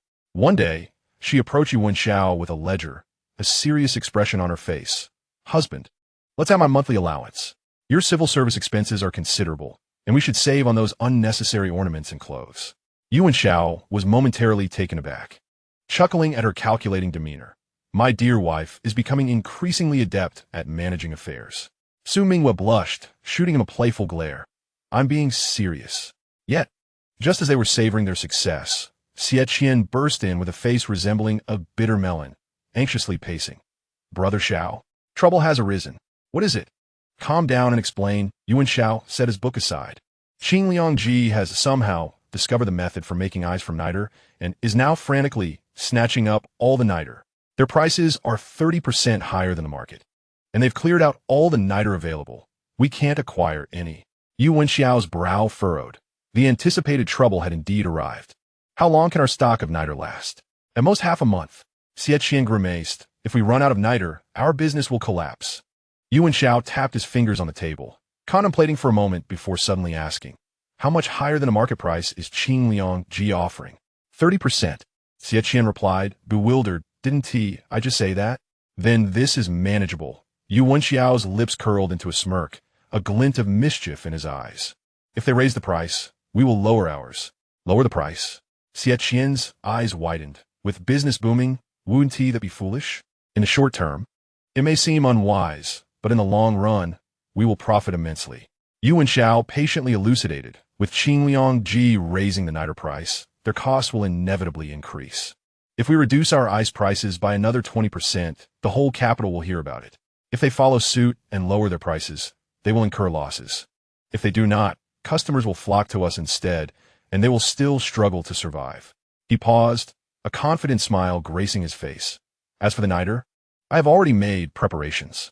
Xie Qian remained skeptical, but proceeded to follow the instructions.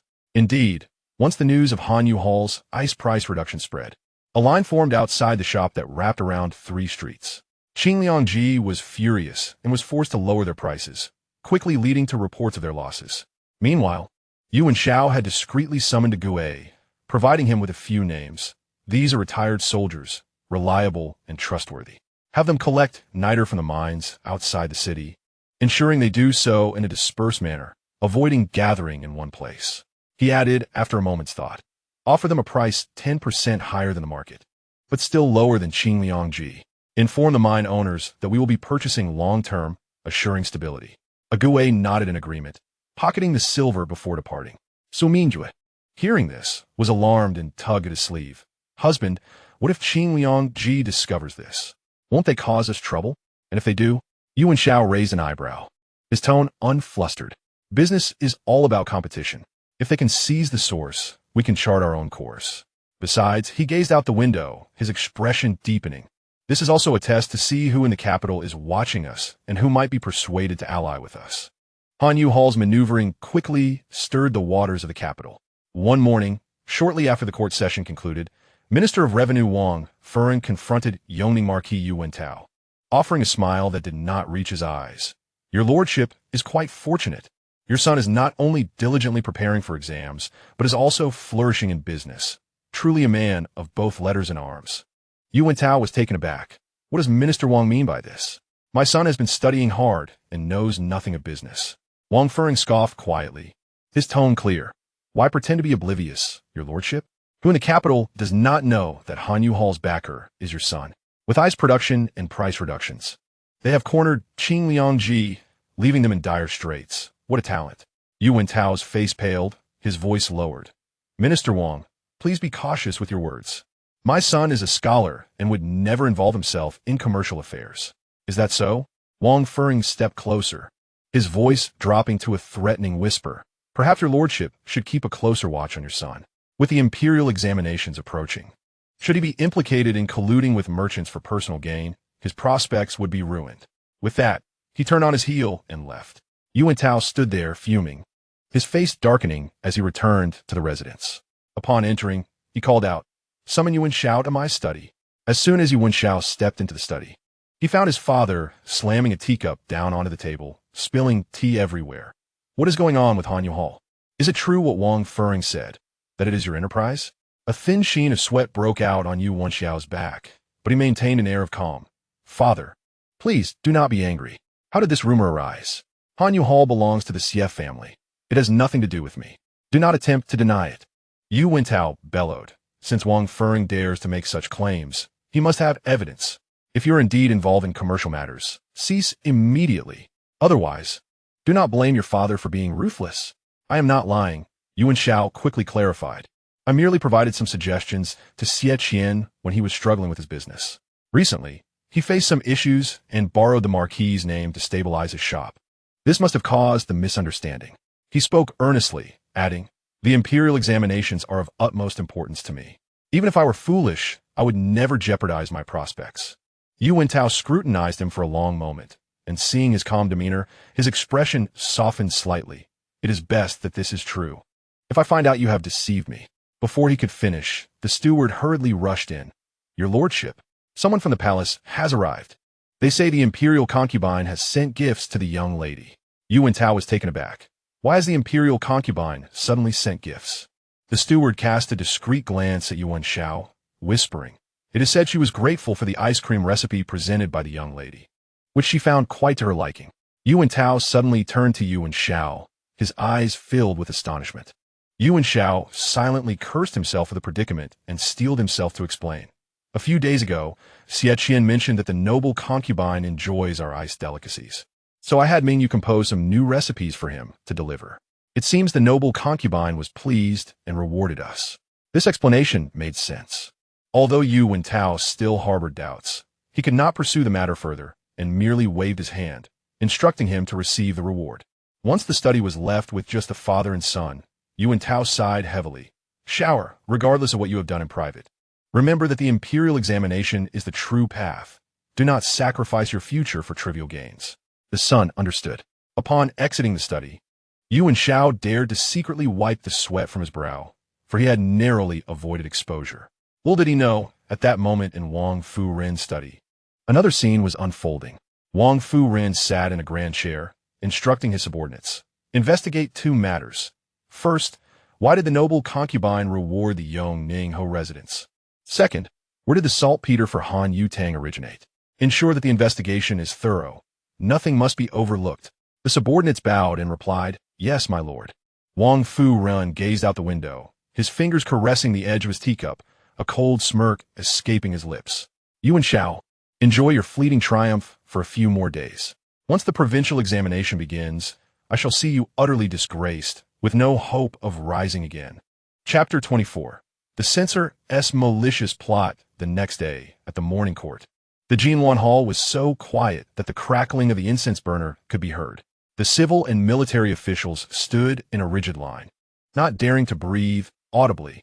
Emperor Xiao Jing Yin sat upon the dragon throne, his gaze sweeping over the sea of heads below. Just as he was about to address the matters at hand, a figure emerged from the censorate, holding a ceremonial tablet and bowing as he approached. Minister, Censor Zhang Chengming has a memorial to present. Censor Zhang's voice rang out, booming in the silent hall, causing hearts to race. Yu Wenxiao stood among the military officials, his heart sinking.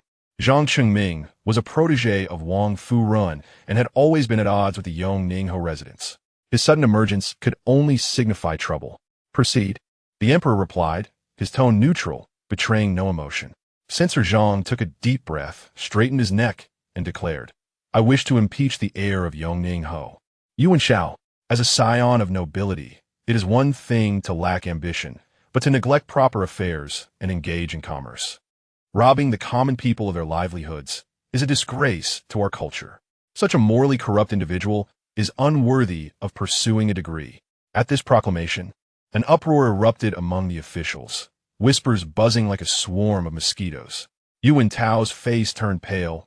He rolled up his sleeves, ready to charge forward, but was firmly held back by a colleague. The emperor furrowed his brow slightly. Censor Zhang, do you have any evidence to support your claims? I possess tangible proof. Censor Zhang immediately produced a document from his sleeve, holding it aloft. The heir of Yongning Ho, Yu Wenxiao, has colluded with merchants to establish an ice shop called Han Yutang, employing dubious methods to produce ice for profit, amassing wealth. He even uses the power of the Ho residents to suppress competitors, driving several small ice shops to the brink of closure. This is nothing short of disgraceful among the nobility. He paused, his spittle nearly splattering the officials in the front row. What is even more outrageous is that Yu Wenxiao should be preparing for the examination. Yet he spends his days scheming for business, clearly showing his lack of focus on the righteous path.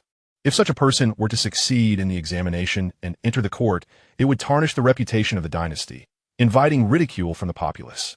Several officials friendly with Wang Fu Ren immediately echoed, Censor Zhang is correct. Noble scions engaging in commerce is utterly unseemly. No wonder Han Yutang has been so audacious lately. It has the support of Yongning Ho's residents. This trend must not be encouraged. We implore your majesty to take a stand. Yu Wenxiao could no longer contain himself, breaking free from his colleague's grasp and rushing forward in anger. Your majesty, please see the truth. My son has been confined to his study reading every day, hardly stepping outside. How could he possibly engage in business? Zhang Chengming is slandering him without a shred of evidence, and I beseech your majesty to punish him for his false accusations. Censor Zhang sneered, quickly countering. Do not be so quick to cry injustice, my lord. Is it not true that Xiaqian, the manager of Han Yutang, visits your home daily? as if it were his own garden? Your residence has been spending lavishly. Where are those funds coming from? Moreover, did not the noble concubine reward your son's wife recently? Is it not because she presented the recipe for Han Yu Tang's ice delicacies? These rapid-fire inquiries struck at the heart of the matter. Yu Wenxiao opened his mouth, but found himself at a loss for words, beads of sweat forming on his forehead. The emperor's expression darkened. Yong Ningho, are Censor Zhang's assertions true? Yu Wenxiao wiped his brow, his voice trembling. Your Majesty, my son does indeed know Xie Qian, but they are merely acquaintances, with no involvement in his business. As for the noble concubine's reward, it was because my daughter-in-law pondered a few recipes for ice delicacies, intending to relieve the noble concubine from the heat. It has nothing to do with Han Yu Tang. Even as he spoke, he felt a twinge of guilt, his voice dwindling. At that moment, Wang Fu-ren slowly stood up, adopting a seemingly fair demeanor.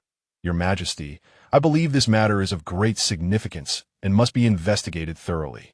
If Yu Wenxiao truly engages in commerce, it would indeed be a disgrace to the nobility. If Censor Zhang has falsely accused him, then the Yongning Ho residence deserves to be exonerated. Though it sounded just, it effectively placed Yu Wenxiao under scrutiny, necessitating an investigation. To refrain from inquiry would imply acknowledgement of wrongdoing.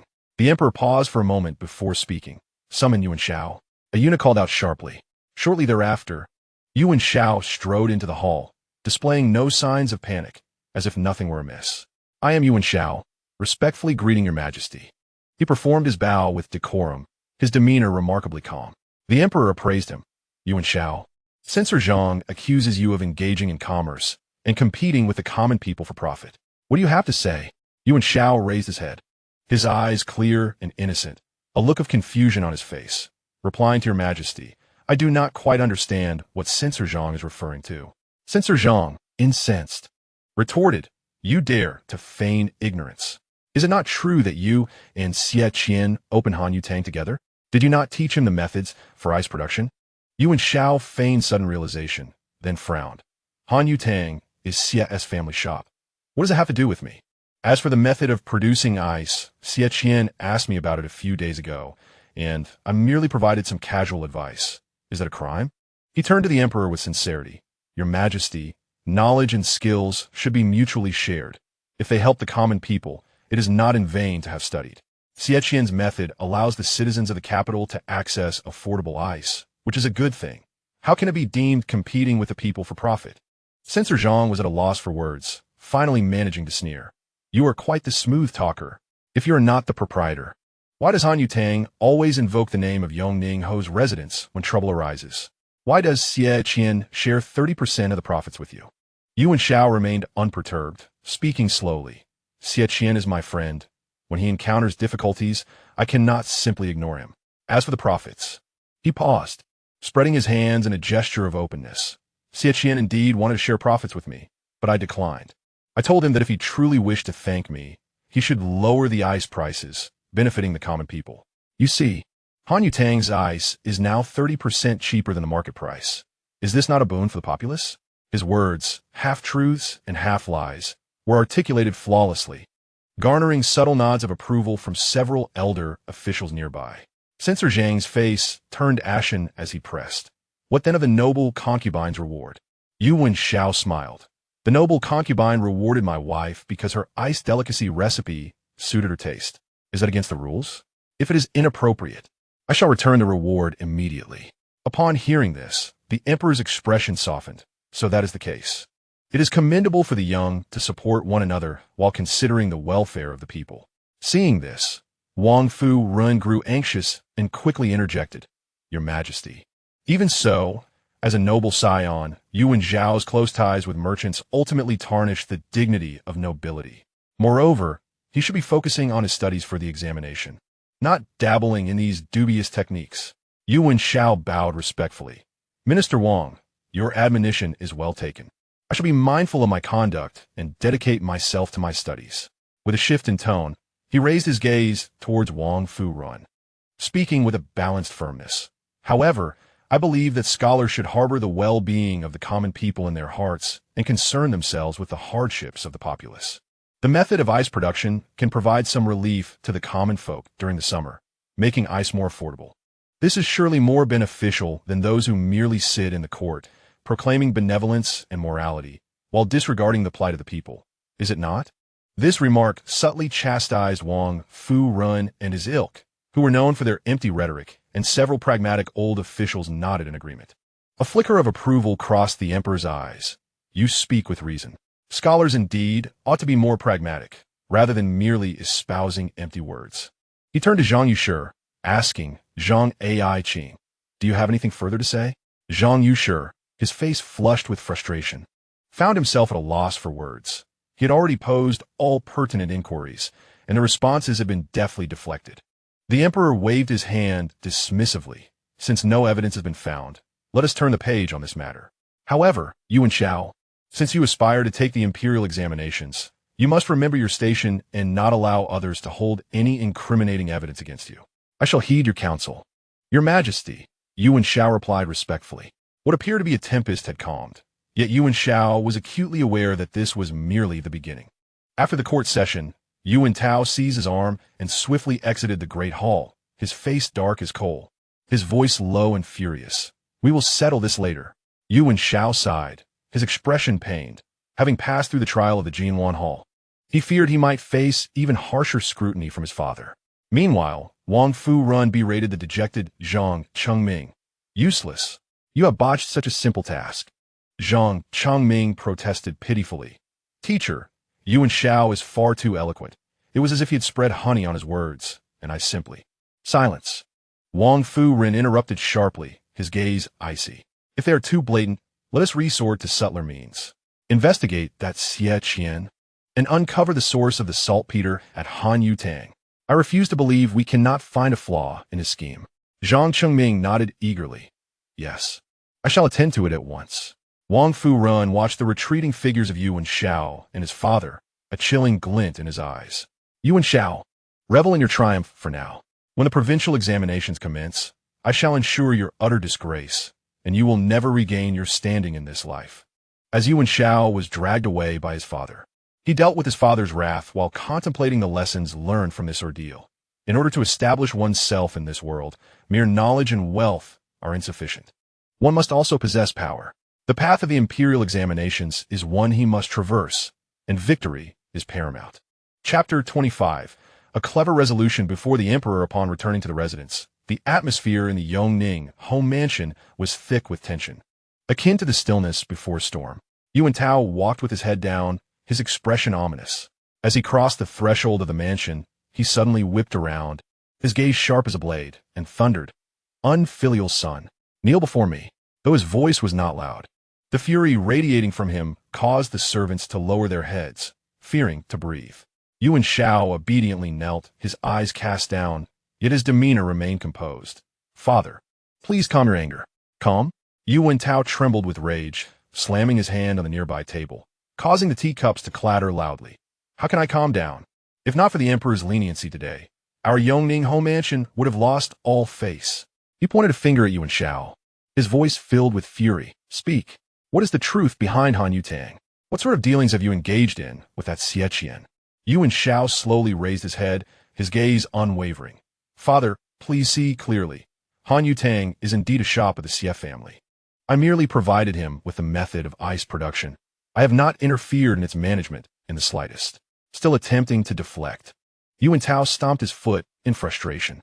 Zhang Chengming spoke with such specificity, even knowing the profit margin. Do you take me for a fool? Do not be hasty, Yu Wenxiao replied with calm deliberation. Have you not considered how Zhang Yushi could be so well informed? Clearly, someone has intentionally leaked information to him, waiting to ensnare me. Yu Wenxiao paused, his brow furrowing. What do you mean? The method I provided for ice production allowed Han Yu Tang to reduce prices by 30%, benefiting the common people, but incurring the wrath of the Qing Liangji. Yu Wenxiao lowered his voice. They have powerful backing. How could they simply swallow this grievance? They will inevitably seek revenge. He hesitated before adding, Moreover, have you forgotten that Zhang Yushi is a disciple of Wang Fu Ren? Yu Wenxiao's expression shifted dramatically. Are you suggesting that Wang Fu Ren is behind this? I do not dare to speak ill of court officials. Yu Wenxiao lowered his head, his fingers idly tracing the hem of his garment, merely finding the coincidence too striking. Lord Wang has always been at odds with our family, and Zhang Yushi conveniently appears at this moment to create trouble. Yu Wenxiao fell silent, the fire within him gradually subsiding, though his brow remained furrowed. Even so, associating too closely with merchants is ultimately unwise. With the imperial examinations approaching, you ought to devote yourself to your studies and refrain from engaging in such worldly affairs. You are correct, father, Yu Wenxiao responded respectfully. I shall be mindful of my conduct henceforth. At this moment, Su Mingyue hurriedly entered, her small steps betraying her anxiety. Upon seeing Yu Wenxiao kneeling, her face paled, and she rushed over. Father, what has happened? What wrong has my husband committed to warrant such punishment? Yu Wenxiao snorted coldly, redirecting his ire towards her. How dare you ask? What nonsense about ice recipes has led to the imperial concubine's favor? Now the entire court is aware. What decorum is this? Su Mingyue's eyes reddened at the reprimand, her voice quivering with emotion. I only offered a few recipes out of kindness, not anticipating such trouble. As she spoke, tears threatened to spill. Yu Wenxiao quickly interjected. Father, this matter is not Mingyue's fault. It is I who failed to remind her to avoid suspicion. Yu Wenxiao looked at his kneeling son, then at his tearful daughter-in-law, exhaling a long sigh. Enough, enough. Both of you rise. Once they stood, he spoke in a grave tone. Xiao heir, I know you are clever, but the world of politics is far more treacherous than you imagine. Mere cleverness will not suffice. Wang Fu Run has long been entrenched in the court, with a vast network of followers. It is unwise to confront him directly. I understand, Yu Wenxiao nodded, his gaze resolute. Yet some matters cannot simply be avoided. If we cannot escape them, we must face them head-on. I will exercise caution and ensure no trouble befalls our family. Yu Wenxiao scrutinized him for a long moment, suddenly realizing that his son was no longer the same as before. The previous Yu Wenxiao would either evade or make a scene. Where was the current composure and sense of responsibility? He waved his hand. Take care of yourself. Do not stir up trouble before the examinations. You may leave. Yes. Yu Wenxiao acknowledged, reaching for the still aggrieved Su Mingyue as they slowly retreated. Upon returning to his room, Su Mingyue finally exhaled, patting her chest, her voice still trembling. I was terrified. Father has never been so furious. Yu Wenxiao offered a wry smile, wiping away her lingering tears. Today was indeed perilous. Fortunately, the emperor provided us a way out.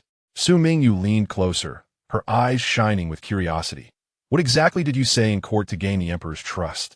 Yu Wenxiao briefly recounted the events that transpired in the court, prompting Su Mingyue to clap her hands. You are truly remarkable. Zhang Qingming must be livid. Suddenly, she furrowed her brow, recalling something. But since the emperor trusts you, why did he still caution you to be prudent? Does that imply he does not fully trust you yet? Unable to resist ruffling her hair, Yu Wenxiao smiled. My dear wife, you are becoming increasingly astute. The emperor indeed has not completely placed his trust in me. His words serve as both a reminder and a warning. A warning? Su Mingyue blinked. It means that while he can protect me today, he can also punish me tomorrow. Yu Wenxiao gazed out the window, his expression growing somber. The will of the heavens is unpredictable. What seems resolved today is merely the beginning. Su Mingyue's anxiety flared as she grasped his arm. What shall we do then? Will Wang Fu Ren trouble us again? He will undoubtedly do so, Yu Wenxiao replied in a calm tone, and next time, it will be even more ruthless. He approached the window, gazing towards the direction of the palace, and softly stated, However, after this ordeal, the emperor may have developed an interest in me. This is both a blessing and a curse. What do you mean? The favorable aspect is that His Majesty has begun to pay attention to me. If I perform well in the examinations, perhaps I may earn his divine favor. The unfortunate consequence is that my every action will henceforth be scrutinized under his watchful gaze, and a single misstep could lead to irreparable disaster. Su Mingyue felt a surge of anxiety and suggested, Then let us adopt a more discreet approach. However, Yu Wenxiao shook his head, turning to her with a smile that hinted at confidence. Now that I've caught His Majesty's eye, there is no turning back. This may also be an opportunity. If I can discern his thoughts, I might be able to turn this attention to my advantage. Su Mingyue seemed to grasp his point, and reassured by his self-assured demeanor, she lightly patted his arm, saying, As long as my husband is aware, that is sufficient. Please proceed with caution. The following days were relatively uneventful. Yu Wenxiao immersed himself in his studies within the confines of his study, leaving all matters concerning Han Yutang to Xie Qian without interference. Yet the winds of change were already stirring in secret. One day, while Yu Wenxiao was deep in contemplation over the examination topics, a eunuch's shrill voice pierced through the air. By order of His Majesty, summon the heir of the Yongning Marquis, Yu Wenxiao, to the palace at once. His heart sank. It had only been a few days since he had last been summoned. Not daring to delay, he quickly changed his attire and followed the eunuch to the palace. In the Yangxin Hall, the emperor was buried beneath a pile of memorials. Without lifting his head, he remarked, "I have heard that you have been diligently studying in seclusion. It seems you are quite sensible." Yu Wenxiao bowed respectfully, replying, "A few days ago, I received Your Majesty's guidance, which made me feel ashamed. Naturally, I must study earnestly, so as not to squander your divine grace." The emperor set down his vermilion brush and scrutinized him for a long moment before speaking slowly. "I have summoned you to inquire about a matter." "Your Majesty, please proceed. I shall speak candidly," Yu Wenxiao responded. The emperor tapped his fingers on the table. "Regarding Han Yutang, I have had someone investigate, and it appears that the price of ice is indeed 30% lower than the market rate, which the common people appreciate.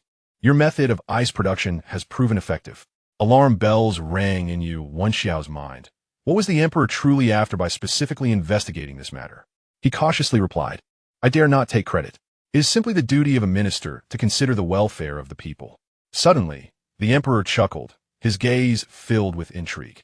"Well said, a dutiful minister. Let me ask you this. If I wish to promote this method of ice production nationwide, enabling all citizens to benefit from affordable ice, what do you think?" Yu Wenxiao's heart tightened. The emperor's cunning was formidable.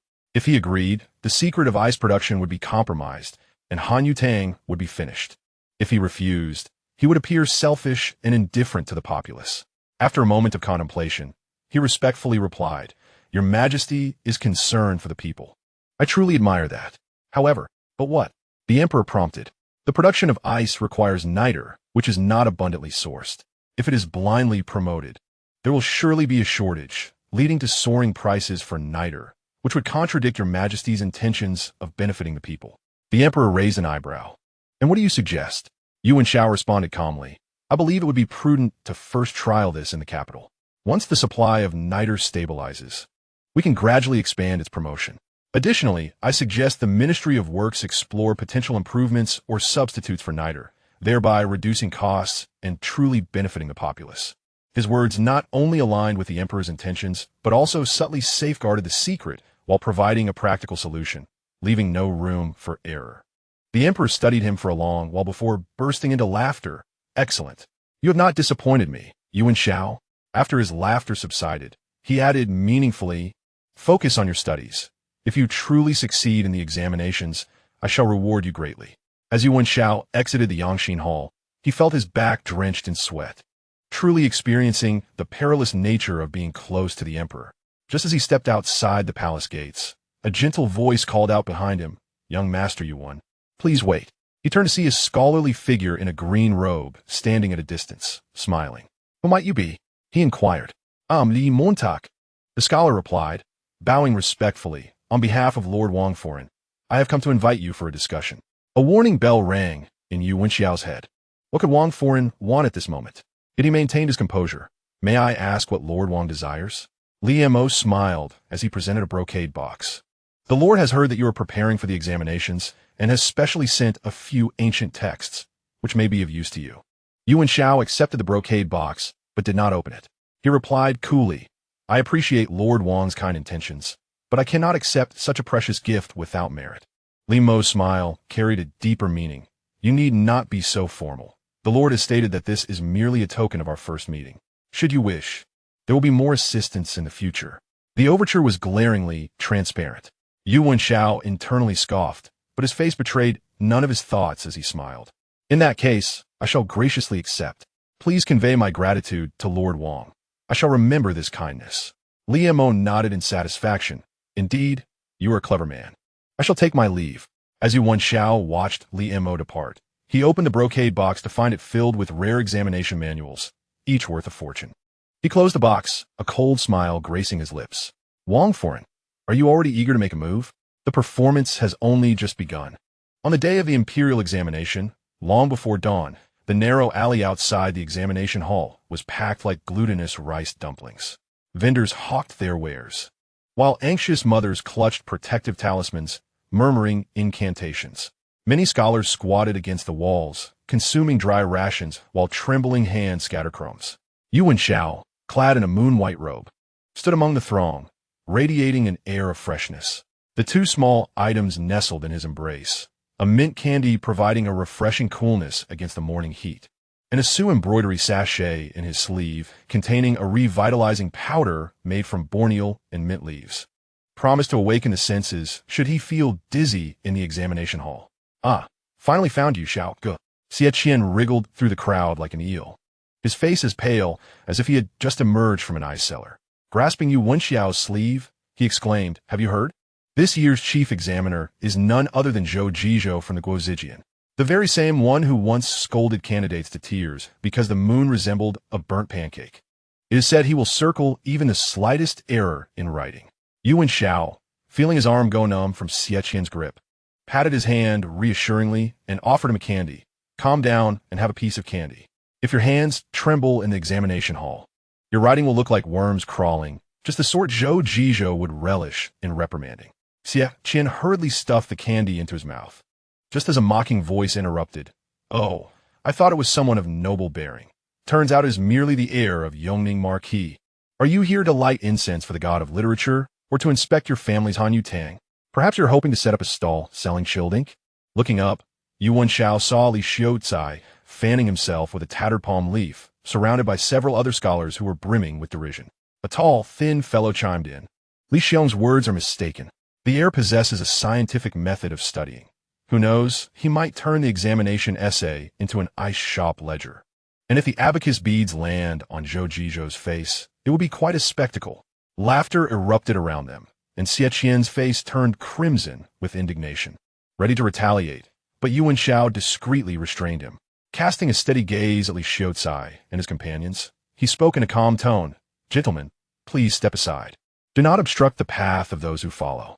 Though the cold buns may be hard, they at least provide sustenance, unlike idle chatter, which serves only to irritate." His words were neither too harsh nor too mild, yet they silenced Li Xiuzai, leaving his fan suspended in midair. The others, who had been laughing, hastily lowered their heads, pretending to munch on their food. At that moment, the grand vermilion doors of the examination hall creaked open, and officials wielding fire sticks emerged, announcing loudly, "Candidates, enter for identity verification. Search." Instantly, the noise quieted, and the scholars, like a string of gourds, advanced in an orderly fashion. As they reached Yu Wenxiao, an official pulled out the sachet from his sleeve, pinching it to catch the scent of the medicinal herbs. "This item must be retained." Yu Wenxiao sighed in resignation, untying it and handing it to Xie Qian. "Please take this back to my wife, and tell her I appreciate her concern, but it is unnecessary. She need not worry." Xie Qian hurriedly accepted it, watching anxiously as Yu Wenxiao stepped into the imposing threshold, while he himself tucked the sachet away and remained behind, waiting. Yu Wenxiao's examination room was located in the middle row within a narrow space. The old wooden desk bore remnants of ink stains, and a spider was leisurely weaving its web in the corner.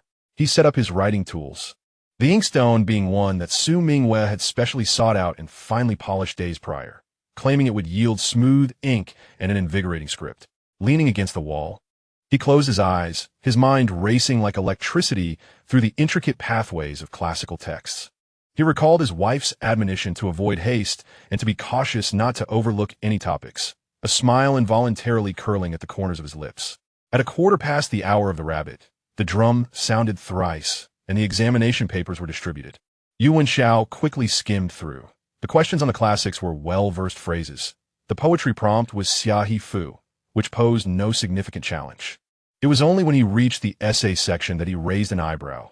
The topic was an analysis of the flaws and reforms in the grain transportation system. A shiver ran through him at the mention of Cao Yun. Past conversations with Mingyue, reviewing accounts, and observations made in secrecy now served as bricks for his argument.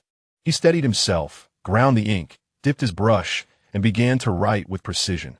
Cao Yun is the lifeblood of the nation.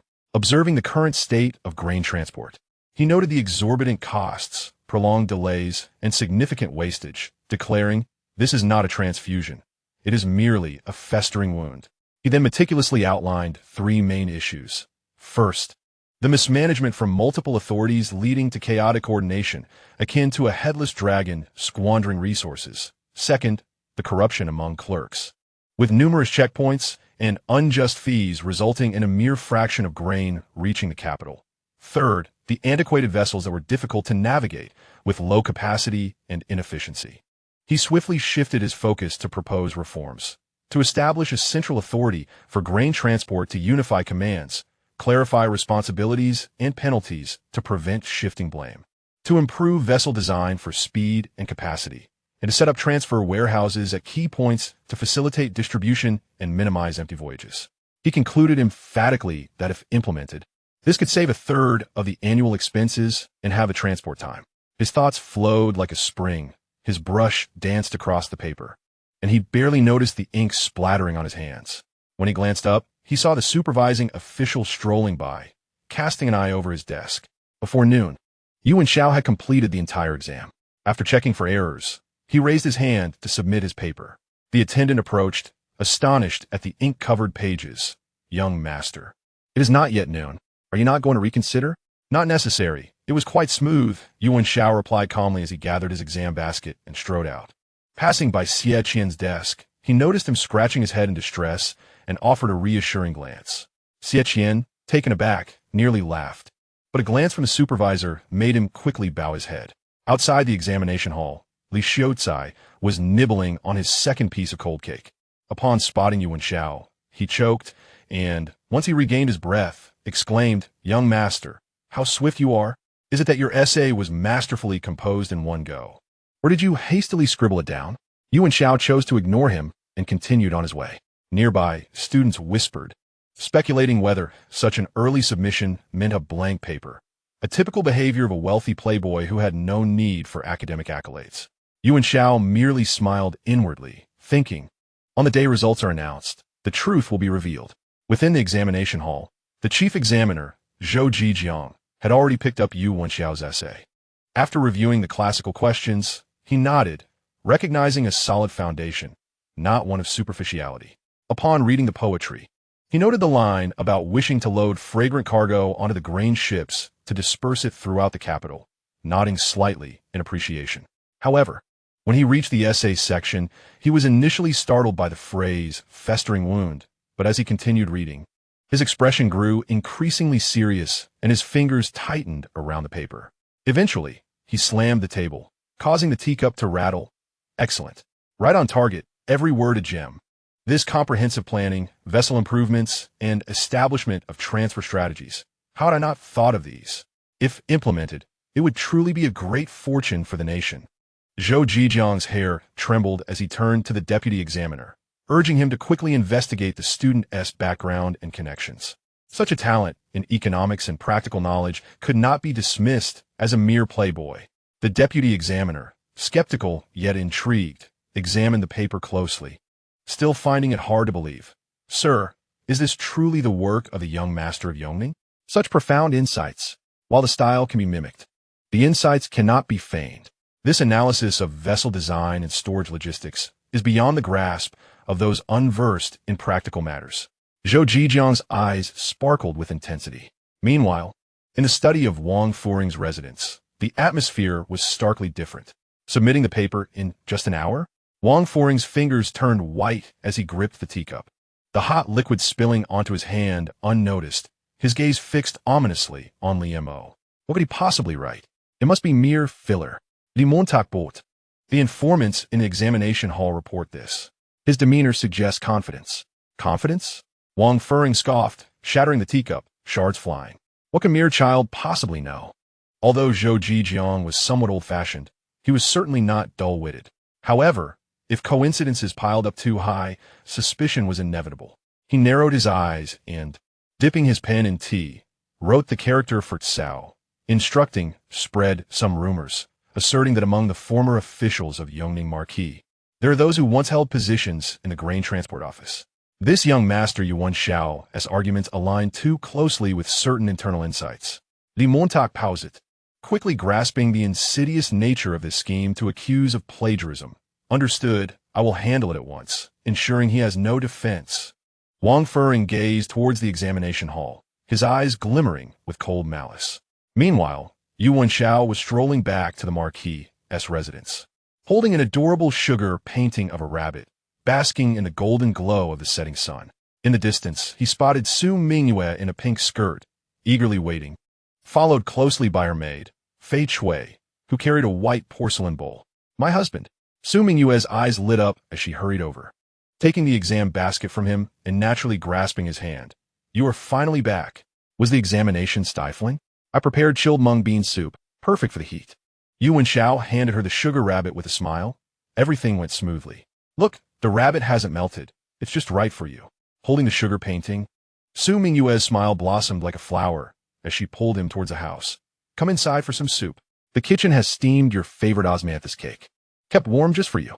As the setting sun filtered through the lush, locust leaves, casting dappled light, Yu Wenxiao watched his wife's lively figure, feeling as though the faint scent of the refreshing sachet still lingered in his sleeves. Though unused, it provided the best comfort. The accolades from the examination hall and the schemes in the shadows were momentarily left behind. All he desired was to savor this bowl of cool mung bean soup and share the day's tumultuous events with her. Chapter 27. The essay astonishes the examiners in the examination hall. The flickering candlelight crackled, casting a warm red hue throughout the room. The examiners hunched over their desks, each wearing a frown. Some massaged their temples while yawning. Others sighed in frustration at the papers before them, their red brushes hovering indecisively. Zhou Jijiang sat alone in the main hall, a pile of initially screened essays before him, his reading glasses sliding down his nose without his notice. Rubbing his tired eyes, he took a sip of tea, which was so cold it made his teeth ache. The essays this year were utterly uninspiring. 8 out of 10 were filled with empty rhetoric about reforming governance and punishing corruption, repeating the same few phrases, making his eyelids heavy. My lord, I cannot decide on this essay. Please take a look. An examiner rushed over, holding a paper with a mix of surprise and doubt, his voice trembling. Zhou Jijiang leisurely accepted the paper, glancing at the name at the top, Yu Wenxiao. He scoffed, adjusting his glasses. Oh, is this the young master of Yongning who submitted his paper early? He must have written a mess to fill space. There's no need to even read it. However, as he read the first 2 lines, the smile on his lips froze. The more he read, the straighter he sat, his eyes widening, the reading glasses falling from his desk without him noticing. His fingers tapped on the paper as he muttered, brilliant, simply brilliant. This essay was no mere filler. It was a resounding proclamation. It began by puncturing the grain transport's vulnerabilities. Transporting grain for half a year costs millions, with a 30% loss and 40% corruption. This is not transport, but nurturing parasites. The 3 main flaws listed afterward, inefficiency, chaotic management, and outdated technology, were detailed with precision. Even mentioning a specific dock where half a ship's grain had been consumed by pests, far from empty rhetoric. What truly astonished him were the proposed reforms. Establishing a central authority for unified scheduling, implementing performance evaluations for the crew, and creating transfer warehouses along the river to save time. These concepts were foreign to him, yet upon reflection, each seemed feasible, especially the management of nodes. Dividing the transport process into loading, sailing, and unloading, with penalties for delays at any stage. This struck a chord deep within him. Could this truly be the work of Playboy? Zhou Jijiang clutched the paper, his voice trembling with excitement. The examiner nodded eagerly. I have verified it. The handwriting and ink match. It was written on site. Moreover, these insights are unique. I've scoured the classics and found nothing like them, so it cannot be plagiarized. Zhou Jijiang slammed the table. Bring me all his other papers. I am eager to see whether he truly possesses such remarkable abilities. Before long, the volumes of classics and poetry were piled upon the table. Zhou Jijiang flipped through them with astonishing speed, growing more astonished with each turn of the page. The annotations on the classics, particularly those referencing the Luanyu, were perfectly executed, without a single error. While the poem Xia He Fu, though not of the highest caliber, was refreshingly composed, particularly the line about the cargo boat carrying fragrant lotus to the capital, which painted a vivid picture. Most importantly, the handwriting across all the papers was uniform, the ink undeniably the official song, yin ink supplied by the examination hall. A genius. This is true genius. Zhou Jijiang could not help but stroke his goatee in admiration. Previously, he had only heard tales of a young man spending his days in an ice shop. He had not anticipated such profound knowledge hidden beneath that exterior. Without hesitation, he seized the vermilion brush and boldly inscribed Jia on the top of the evaluation sheet, marking it as the first among the candidates. "My lord, think twice." A sharp voice suddenly interjected. Zhou Jijiang looked up to see Vice Examiner Zhang Daren entering, his face drawn tight. This Zhang Daren was a disciple of Wang Foren, who often enjoyed opposing him. "What insightful thoughts do you have, Zhang Daren?" Zhou Jijiang replied, placing his brush down, his tone growing cold. Zhang Daren pointed at Yu Wenxiao's paper, his brow furrowed. "This essay appears novel, but it is merely contrived and deviates from the principles of the sages. The transportation of grain is a vital matter for the state. How can it be altered so casually? Moreover, what else does Yu Wenxiao know besides visiting the ice shop? This sudden outpouring of talent is suspect." Zhou Jijiang sneered. "So, Zhang Daren, are you implying he cheated?" "I did not say that."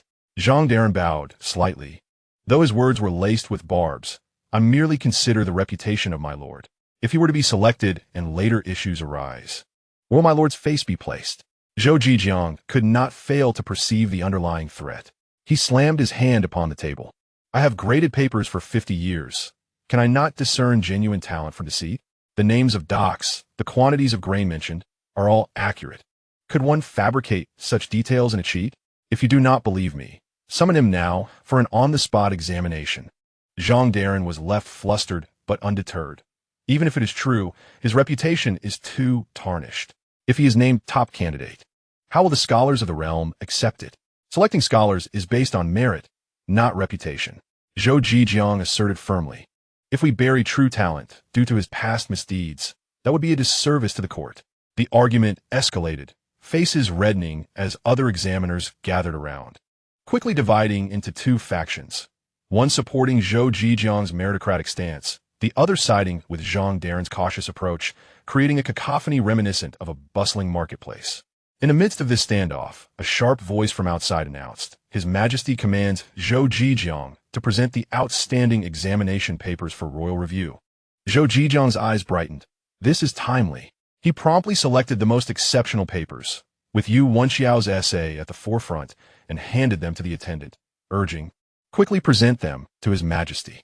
Zhang Daren turned pale, yet realized he could not obstruct the emperor from reviewing the papers.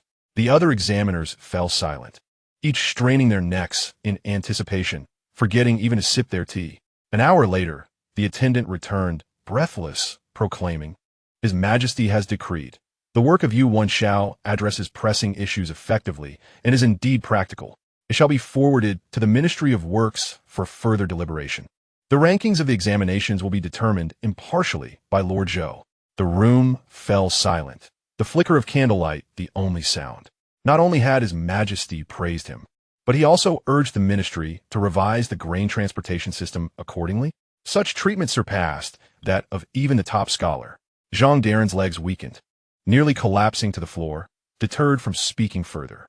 Zhou Jijiang, invigorated, seized his vermilion brush and inscribed Yu Wenxiao prominently at the top of the list, marking it with a bold symbol of the top candidate. "My lord," an examiner whispered cautiously, "though His Majesty has acknowledged him, he is still a notorious scoundrel. If His Majesty recognizes talent, shall we not do the same?" Zhou Jijiang countered, "This essay has the potential to save the grain transport system and save the court money. Who would dare dispute such a candidate?" No one dared to oppose him further. On the day of the announcement, as the list was posted, the crowd erupted. "The top candidate? Yu Wenxiao? Is that truly correct? The scoundrel running an ice shop? He penned such an excellent essay. Surely he must have taken a shortcut. The Yongning Marquis's residents must have bribed the examiners." Voices of skepticism and awe mingled, creating a tumult more lively than the market cries at Han Yutang. Within the Yongning Marquis's residence, Yu Wenxiao sighed over the account books when suddenly an official on horseback burst in, shouting, "Congratulations, Marquis! Congratulations, Marquis! Your son, Yu Wenxiao, has been named the top candidate in the Imperial examination." The abacus slipped from Yu Wenxiao's hands, beads scattering across the ground. He stared blankly for a moment before stammering, What did you say? My son? The top candidate? Indeed. I witnessed it myself as the list was posted. Wonderful. My husband is truly remarkable. Su Mingyue exclaimed, emerging in a flurry, grasping Yu Wenxiao's sleeve, her golden bangles jingling. I told you you could do it. Just the other day, you were being modest, saying you might not succeed. Now look at you. Yu Wenxiao chuckled, tousling her hair. I was merely trying not to disappoint you.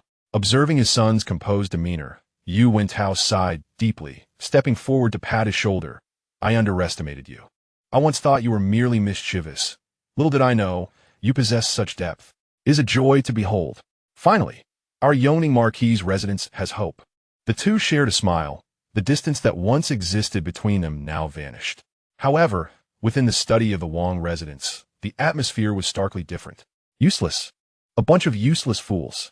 Wang Foreign hurled a teacup to the ground, shards scattering everywhere. You cannot even stop a scoundrel. What use are you to me? Zhang Darren knelt on the ground, his head bowed low. Master, please calm your anger. I did my utmost. Yet Zhou Jijiang would not relent. And His Majesty praised Yu Wenxiao's essay. His Majesty? Wang Foreign scoffed, kicking over a nearby flower stand. It is merely a fleeting trend. Once this novelty fades, let's see how he revels. He paced back and forth, then suddenly halted. Go, summon Li Xiaocai to me. Shortly thereafter, a trembling Li Xiaocai entered. Daring not to lift his gaze, student Li pays respects to Lord Wang. Wang Foreign scrutinized him, his tone menacing. I hear you have failed the examination again? Placing outside the top 100, merely 3 points shy of passing? Were it not for Yu Wenxiao occupying the top candidate position, that spot would have been yours, correct? Li Xiaocai abruptly raised his head, a flicker of resentment flashing in his eyes, quickly lowering it again. Why yes, but what? Wang Foreign crouched down, whispering a few words in his ear. Li Xiaocai's face shifted from pale to red, finally contorting into a sinister expression as he collapsed to his knees. I understand. I beseech you, Lord, to grant me this. Excellent. Wang Foreign smiled with satisfaction. Once this is accomplished, the position at the Guozijian shall be yours. Li Xiaocai buadepli. Rising to exit, his eyes gleaming with fervor, Wang Foreign approached the window, gazing towards the Yongning Marquis' residence, a dark smile curling at the corners of his mouth. Yu Wenxiao, enjoy your triumph while it lasts. It will not be long before I bring you crashing down from your lofty position, shattering you completely. Meanwhile, Yu Wenxiao was surrounded by guests offering their congratulations, with Su Mingyue bustling nearby, serving tea and smiling brightly. Little did they know, a conspiracy targeting him had already begun to ensnare him. This glory of being the top candidate was not an end, but rather the commencement of far greater troubles. Burning the midnight oil every night, I could not dissuade him, and his dark circles grew ever more pronounced. I could only prepare some bird's nest soup to nourish him. Just yesterday, before the results were announced, he reassured me not to worry, confidently promising to bring me honor. I had scolded him for boasting. Yet who would have thought he truly achieved the top score? Her tone was playful, but her eyes sparkled as if they held 2 stars. Those noble ladies who once mocked her for marrying a dandy could only smile sheepishly and flatter. Sister, you are so fortunate. Your brother-in-law is truly talented. Su Mingyue felt a delightful warmth in her heart and discreetly signaled to Fei Cue, who promptly served chilled lychees, a special treat from Han Yutong, causing everyone to gaze in envy. In contrast, the protagonist Yu Wenxiao appeared remarkably composed, clad in a moon-white long robe. He greeted his guests with a demeanor that was neither subservient nor haughty. When someone praised his early success, he simply smiled and attributed it to good fortune, crediting the compatibility of the exam questions with his knowledge. When others inquired about his study methods, he offered vague platitudes about reading more and thinking deeply, leaving those eager to see him boast speechless. Xie Yi, you are incredible, Xie Qian exclaimed. His hair disheveled as he patted Yu Wenxiao's back with such force that it nearly made him choke on his tea. Top score. I knew you could do it. Yu Wenxiao rubbed his back and replied helplessly, Be gentle. You might break my bones. It was merely good luck. What luck? That is genuine skill. Xie Qian's voice was so loud it echoed throughout the courtyard. You did not witness it. Xiao Ge finished his exam in just over an hour, looking entirely confident. If it were anyone else, they likely wouldn't have even understood the questions. Upon hearing this, another wave of astonishment swept through the crowd. To submit the exam early and still achieve the top score, What remarkable knowledge that must be. A few scholars in blue robes exchanged glances and quietly slipped away. They were the very individuals who had derided Yu Wenxiao just days prior. Yu Wenxiao caught a glimpse of them from the corner of his eye. Understanding perfectly, the glory of being the top scorer was a tempting morsel, and many were watching with ill intentions. As expected, rumors began to circulate in the capital the following day. In a tea house, a tea scholar was cracking sunflower seeds and relayed, "Have you heard? The heir of the Yongning Marquis bought his top score. The Marquis estate spent over 10,000 taels to bribe the examiners." In a tavern, a disgruntled scholar slammed his fist on the table. Cursing, I said, there was something off about him finishing in an hour. He must have known the questions in advance. Otherwise, with his usual behavior, how could he write a good essay? Even more absurdly, someone began posting flyers on the streets, boldly declaring that Yu Wenxiao had cheated and sullied the examination, scattering them like snowflakes. Xie Qian, furious, rolled up his sleeves to tear down the flyers. But Yu Wenxiao stopped him. "Don't go. The innocent will clear their name. The more noise you make, the more unclear it becomes." "But they are slandering you," Xie Qian exclaimed in frustration. "I will go find Zhou Jizhou to seek justice. Let him speak a word of fairness." Yu Wenxiao took a sip of tea and calmly replied, "This is someone deliberately causing trouble. The more you argue, the more they revel in it." He was well aware that aside from Wang Furong, no one else could orchestrate such a grand scheme so swiftly. If they could not thwart him in the Imperial examination, they aimed to ruin his reputation with rumors. Yet the nature of rumors is such that the more one remains silent, the more fervently they spread. Within days, over a dozen failed scholars jointly petitioned, kneeling at the palace gates to plead for a thorough investigation into Yu Wenxiao's alleged cheating. The matter escalated directly to the court. Wang Furong's faction wasted no time in voicing their grievances. Wang Furong bowed and addressed the emperor. "Your Majesty, rumors are rampant in the capital, and the citizens doubt the fairness of the examination. To quell the public's anger, I implore you to re-examine Yu Wenxiao's answers to restore credibility." Several censors echoed his sentiment. "We concur. Yu Wenxiao has shown himself to be unlearned in the past. His sudden achievement as top scorer is indeed suspicious." Yu Wentao's face flushed with anger as he stepped forward, exclaiming, "Your Majesty, please see clearly. My son has devoted months to diligent study, day and night. To achieve this success, are we to chill the hearts of scholars everywhere based on mere rumors?" The two sides argued heatedly, resembling a bustling marketplace. Emperor Xiao Jingyan sat impassively on his dragon throne, observing, until he suddenly spoke, "I have reviewed Yu Wenxiao's examination answers." The court fell into a profound silence, so quiet that one could hear a pin drop. The emperor tapped his fingers on the imperial table and slowly continued, "Regarding the treatise on grain transport, I have already submitted it to the Ministry of Works. They reported that the methods proposed are practical and, if implemented, could save the treasury hundreds of thousands of taels each year." He raised his gaze, scanning Wang Furong and his allies with a hint of derision. "Do you esteemed ministers believe such an essay could be purchased with money?" Wang Furong and the others exchanged glances at a loss for words. The emperor then let out a cold laugh. "As for submitting the exam early, I too finished my examination ahead of time during my own imperial examinations. Should I be accused of cheating as well?" This statement was like thunder, causing Wang Furong and his companions to kneel instantly, their foreheads pressed firmly to the ground. "We do not dare." "We misspoke. If you do not dare, then cease your meddling." The emperor stood and flicked his sleeves, asserting, "I am well aware of Yu Wenxiao's talents." Court dismissed. With the emperor's decree, the rumors gradually subsided. Those who had previously gossiped now hushed their tongues, realizing even the emperor acknowledged Yu Wenxiao. Who would dare oppose the emperor? Yet Yu Wenxiao understood that this was merely a temporary lull. One day, while he was in his study reviewing his notes, the doorman suddenly reported, "Young master, Dr. Lu from Guozijian has come with several officials to see you." Yu Wenxiao was taken aback. Dr. Lu was the very individual who had questioned him about colluding with merchants during court. He hurried out to greet them, only to find Dr. Lu leading 3 elderly gentlemen in the courtyard. Upon seeing him, they surprisingly bowed deeply. "Young Master Yuan, I have come today to apologize. I have been rude in the past, and I hope you can forgive me." Yu Wenxiao quickly helped him up.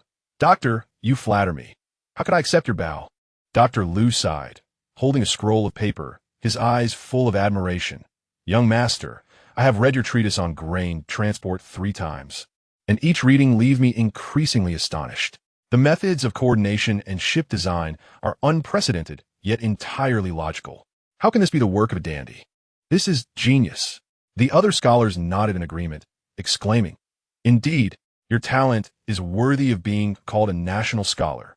We wonder if you would be willing to teach at the Guozijian, so the students may hear your insights." Yu Wenxiao felt a stir in his heart. This was an excellent opportunity to forge connections with the scholarly community. Not only could it enhance his reputation, but it would also help him build relationships, akin to a pie falling from the sky. However, he feigned humility. "Doctor, you overestimate me. The Guozijian is filled with great scholars. How could I, a junior, presume to teach there? Learning has no precedence. The accomplished are the teachers." Dr. Liu spoke earnestly. "If you are willing to come, it will be a blessing for the Guozijian." After several rounds of refusal, Yu Wenxiao reluctantly agreed. Once the news spread, the capital erupted once again. The Guozijian was the highest academic institution in Daxia, and those invited to teach were typically venerable scholars. For a young man in his 20s to be invited was unprecedented. On the day of the lecture, the Guozijian's hall was packed to capacity. Not only did students bring their stools to secure a position, but many officials also came to witness the legendary heir. Yu Wenxiao donned a blue robe and calmly ascended the stage, avoiding esoteric doctrines and instead discussing innovations in grain transport, detailing how to set up transfer warehouses and modify cargo ships. He even cited examples of lychees from Jiang and being transported to the capital, presenting everything in an accessible manner. The audience was entranced, not a single yawn to be seen. After the lecture, students swarmed around him, eagerly asking questions, and Yu Wenxiao answered patiently, showing no airs, further endearing him to them. However, outside the crowd, Li Xiaocai clutched a document, his face twisted with rage as he ground his teeth. "Enjoy your triumph while you can. Before long, I will bring about your downfall." He shot Yu Wenxiao a fierce glare before disappearing into the throng. Yu Wenxiao, surrounded by students, was just about to board his carriage when suddenly, a ragged old man rushed forward, kneeling before him and crying out in anguish, "Young Master Yu, please have mercy and save this old man." The crowd gasped in shock, retreating in alarm. Yu Wenxiao hurried to assist the elderly man, speaking gently, "Please rise, sir. Take your time and tell me what has happened." The elderly man wiped his tears, sobbing uncontrollably. "The little old man has opened an ice shop, but ever since Han Yutang opened, I have been harassed every day. Now the ice cannot be sold, and the shop is on the verge of closing. My entire family is close to starving. Young master, you are a person of importance. I beseech you to show mercy and grant this little old man a chance to survive." The crowd erupted in murmurs. "Han Yutang, isn't that the shop belonging to the Xie family? How does it relate to Yu Wenxiao?" A sudden jolt coursed through Yu Wenxiao's heart, and he instinctively tightened his grip on the folding fan. This was a trap. However, he maintained his composure, supporting the elderly man's arm. "Sir, you must have mistaken me. Han Yutang is the property of the Xie family, and it has nothing to do with me. Young master, do not conceal the truth." The old man suddenly grasped his sleeve, his voice rising sharply. "Who in the capital does not know that the true owner of Han Yutang is you? That ice-making method, was it not you who provided it? Have pity on this little old man." His words struck like thunder, silencing the crowd instantly, all eyes fixed on Yu Wenxiao, their gazes filled with suspicion. Taking a deep breath, Yu Wenxiao's mind raced. Any attempt at defense would only deepen the misunderstanding. He suddenly declared, "Wait." He crouched down, looking at the old man earnestly. "If Han Yutang has truly bullied you, I will certainly seek justice for you. However, with so many people here, it is difficult to clarify matters. Why not return to my residence with me, where we can discuss it slowly? I will also have the kitchen prepare a bowl of hot soup for you to warm yourself." The old man was taken aback, his gaze drifting, clearly not expecting such a response from him. Yu Wenxiao turned to the crowd, clasping his hands together.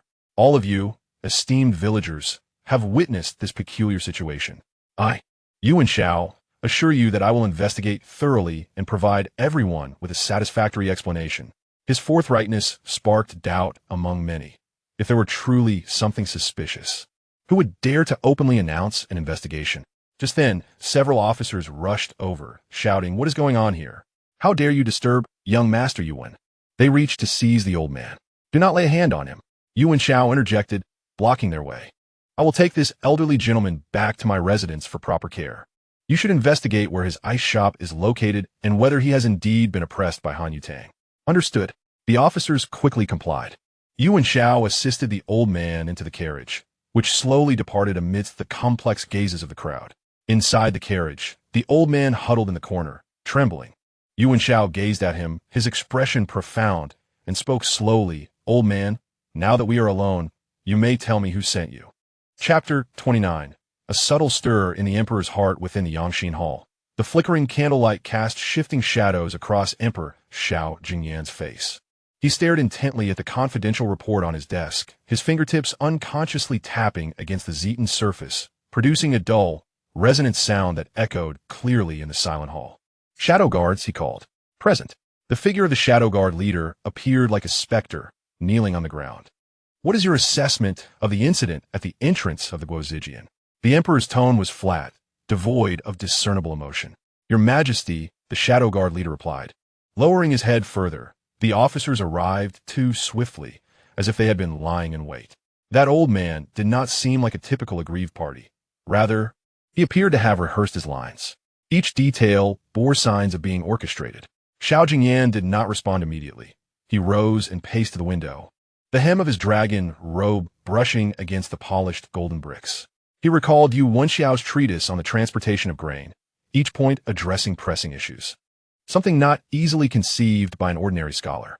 To be publicly accused today, yet remain composed enough to manage the situation and take the man away demonstrated a level of wit and composure that surpassed mere written words. The Duke of Yongning truly has a remarkable son. The emperor suddenly chuckled lightly, his tone ambiguous, neither praise nor sarcasm, merely noting that a pearl, once obscured by dust for years, now shone brightly, inevitably drawing attention. The Shadow Guard leader cautiously added, "Your Majesty, Yu Wenxiao has close dealings with merchants.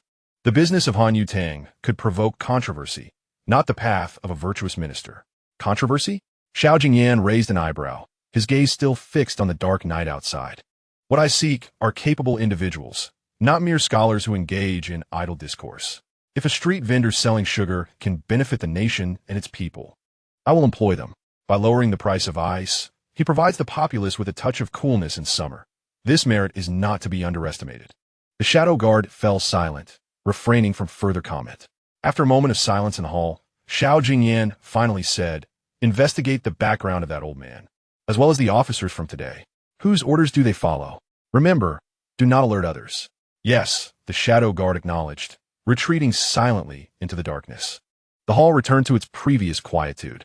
Xiao Jingyan stood with his hands clasped behind his back, his gaze as deep as a well. "Yu Wenxiao." This stone cast into the still waters of the court would serve to stir the murky depths of the political landscape.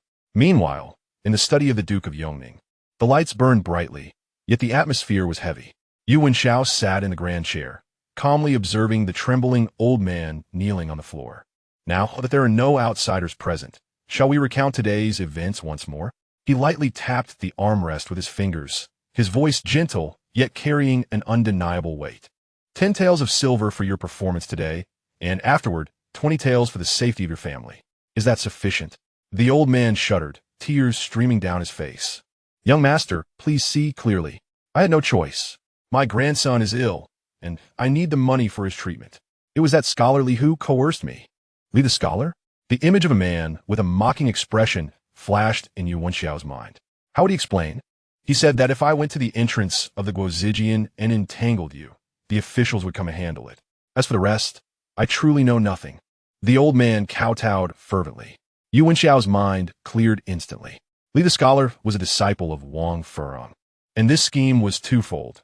It aimed to solidify his own claims of exploiting the populace, while simultaneously casting a shadow of collusion between officials.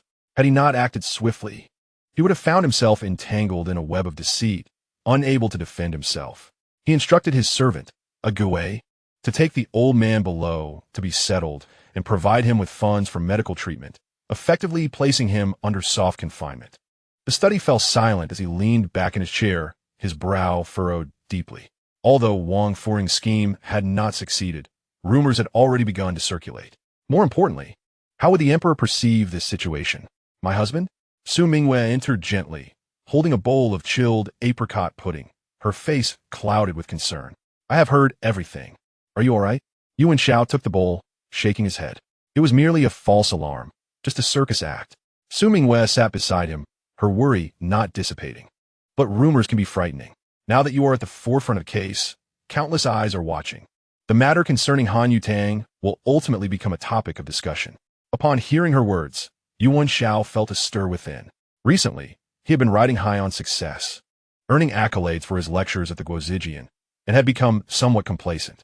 His wife's reminder was akin to a bucket of cold water, awakening him to reality. Indeed, he was no longer the inconsequential dandy. He was now a rising star in the emperor's eyes, and the hidden daggers would only increase. His wife had spoken wisely. He sighed, taking Su Mingyue's hand. It is indeed time to exercise greater caution. Seeing him heed her advice, Su Mingyue smiled. It is good that you understand, husband. Earlier, the concubine in the palace sent gifts to thank you for your lecture today. What gifts? Aside from usual brushes and fine silk, Su Mingyue lowered her voice. There is also a piece of ice mirror. The eunuch who delivered it specifically mentioned that this ice is produced by Han Yutang and is of excellent quality. Yu Wenxiao paused momentarily, gripping the spoon in his hand. The empress had deliberately mentioned Han Yutang? Was it a casual remark or a pointed insinuation? His thoughts raced, connecting it to the emperor's previous defense in court, and a realization began to crystallize. Perhaps the emperor had already seen through everything. And today's incident was a test of whether he could maintain his footing amidst the turmoil. The empress is indeed thoughtful. Yu Wenxiao mused, tomorrow, you shall enter the palace to express gratitude, bringing along the newly made osmanthus honey ice pudding, claiming it as my filial offering for the empress to taste. Su Mingyue understood his intent and smiled. What a splendid idea.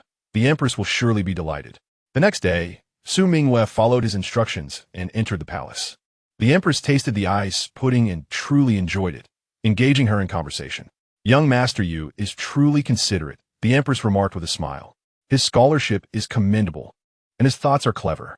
The emperor praised him recently, saying he is a rare practical talent who knows how to apply his abilities for the people's benefit. Su Mingyue hurriedly declined the praise. Your Majesty and the emperor are overly complimentary. My husband often says that knowledge and ability, if they do not benefit the people, are mere empty talk. In the eyes of the Guifei, approval was evident as she gently patted her hand. Upon returning to the residence, Su Mingyue conveyed the news, bringing great assurance to Yu Wenxiao. Not only was the emperor aware of the situation, but he had also signaled tacit approval, even encouragement, through the Guifei. However, this did not lead him to relax. Rather, it made him more vigilant, for the emperor's heart was inscrutable. Today's approval stemmed from his continued utility. At that moment, Xie Qian burst into the study like a whirlwind, his face etched with urgency. Xiao Ge, this is bad. Something serious has happened. What are you panicking about? The sky isn't falling, Yu Wenxiao reassured him. It's a saltpeter. Our supply of saltpeter has been completely cut off. Xie Qian gasped for breath. The usual suppliers all say they have no stock today. I even offered triple the price, but it was futile. Clearly, someone has issued a strict order. Yu Wenxiao's expression darkened. Is it Wang Foreign? Not just him. Xie Qian stamped his foot. I use my connections to find out. It's Wang Foreign himself who has made this clear. Who dares to offend the current minister? The inventory would last at most 10 days. 10 days? Yu Wenxiao's mind raced. Seek alternative sources? With Wang Foreign's interference, all channels will surely be blocked. A head-on confrontation is akin to striking a rock with an egg. Compromise? That too is a dead end. Several thoughts flashed through his mind, all dismissed. Suddenly, a glimmer sparked in his eyes, and a sharp smile curved his lips. Don't panic. We have a way. What way? Xie Qian inquired anxiously. They have severed our pathways, so we shall seek a mountain they would never dare to obstruct. Which mountain? Yu Wenxiao uttered 2 words, Tianjia. Xie Qian was left astounded. The emperor? Xiao Ge, if his majesty appreciates the benefits of Han Yutang to the people, then we shall offer this method of benefiting the populace to the court. Yu Wenxiao rose, confident, declaring that from now on, Han Yutang would serve the court, with ice production becoming a state enterprise. At that time, let us see if Wang Foreign dares to sever the royal supply. Xie Qian, processing this astonishing notion, stammered. Can this really succeed? Why not? Yu Wenxiao stood with hands clasped behind his back, gazing towards the palace. This will increase national revenue, provide convenience to the people, and also showcase the emperor's keen eye for talent and compassion for the populace. We shall sacrifice profit in exchange for the trust of his majesty. This is a move of great ambition. He immediately instructed a Gue to go to the palace with the message, stating that he wished to present a strategy beneficial to the nation and the people to the emperor. Meanwhile, within the Wang residence, Wang Foreign leisurely sipped tea, listening to Li Mo's report. With the saltpeter cut off, Hanyatang will become a source without water. Within 10 days, it will surely close its doors for good. Li Mo flattered. With just a slight maneuver, you have rendered that young pup helpless. Wang Foreign scoffed. He thinks too highly of himself after a few days of activity. Let us see who he can turn to. My lord, if he becomes desperate and seeks the emperor. Seek? Wang Foreign sneered. The emperor currently finds him refreshing. Once he reaches a dead end and reveals his incompetence, the emperor shall naturally grow weary of him. A courtier who has lost the emperor's favor is but an ant. He's full of confidence, yet he does not realize that Yu Wenxiao is not one to sit idly by, nor is he one to beg for mercy. He believes he has severed the opponent's foundation, unaware that the latter intends to use his power to ascend to great heights. As the game reaches its midpoint, the decisive move looms. In the study of the Yongning Marquis's residence, the candlelight flickered high, casting a warm glow across the table filled with Xian paper. Yu Wenxiao spread out the smoothest sheet of paper, scraping the ink at the edge of the inkstone before dipping his brush into the ink. This memorial was the key to breaking the stalemate and a reassurance for the emperor. The brush glided across the paper, the sound crisp and clear, as he articulated the method of producing ice with saltpeter, detailing the subsequent operational regulations, establishing an ice administration under the court. With saltpeter procurement and ice sales managed by the state, profits filling the national treasury, and lowering ice prices to benefit the common people. As he reached the section on saltpeter supply, the brush suddenly halted. Yu Wenxiao frowned, staring at the paper. No matter how good the plan, it was futile without saltpeter. If Wang Foreign dug in his heels over the supplies, even if the court took over, they would still be choked. Master? The door was gently pushed open, and Su Mingyue entered, holding a steaming cup of ginseng tea, her hair neatly arranged despite the late hour. It's already past midnight. You should take a break. Yu Wenxiao looked up to receive the tea, feeling the warmth of the porcelain cup at his fingertips, and smiled softly. I'm almost finished. Just a few more lines. You go rest. I will join you once I complete this page. Su Mingyue did not move, instead pulling a small stool beside him. She twisted her handkerchief, hesitating for a moment before speaking softly.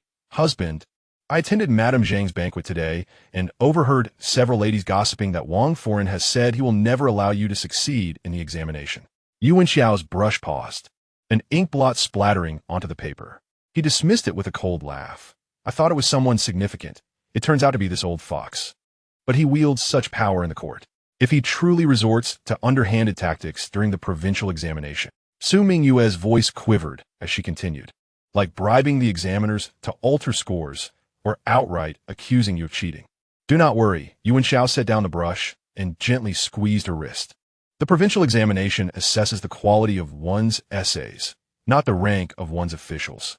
As long as my proposals resonate with the emperor, even he cannot obstruct me.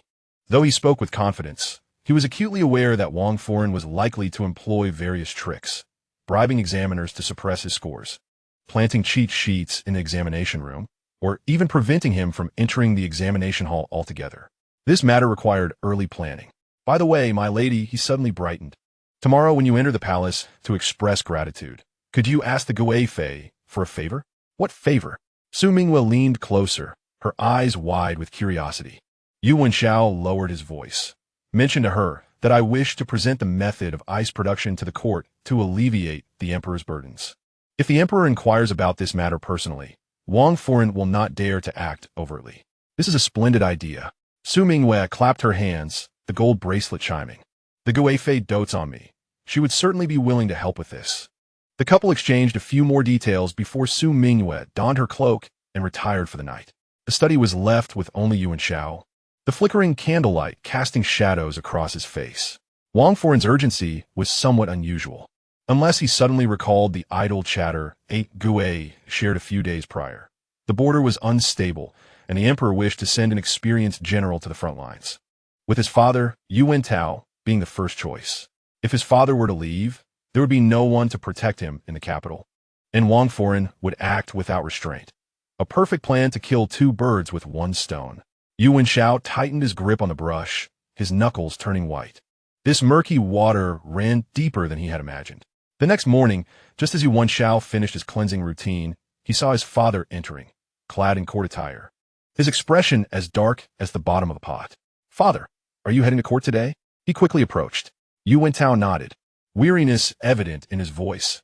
"Urgent reports from the border. The Beatty have launched an attack. The emperor has summoned the ministers for discussion."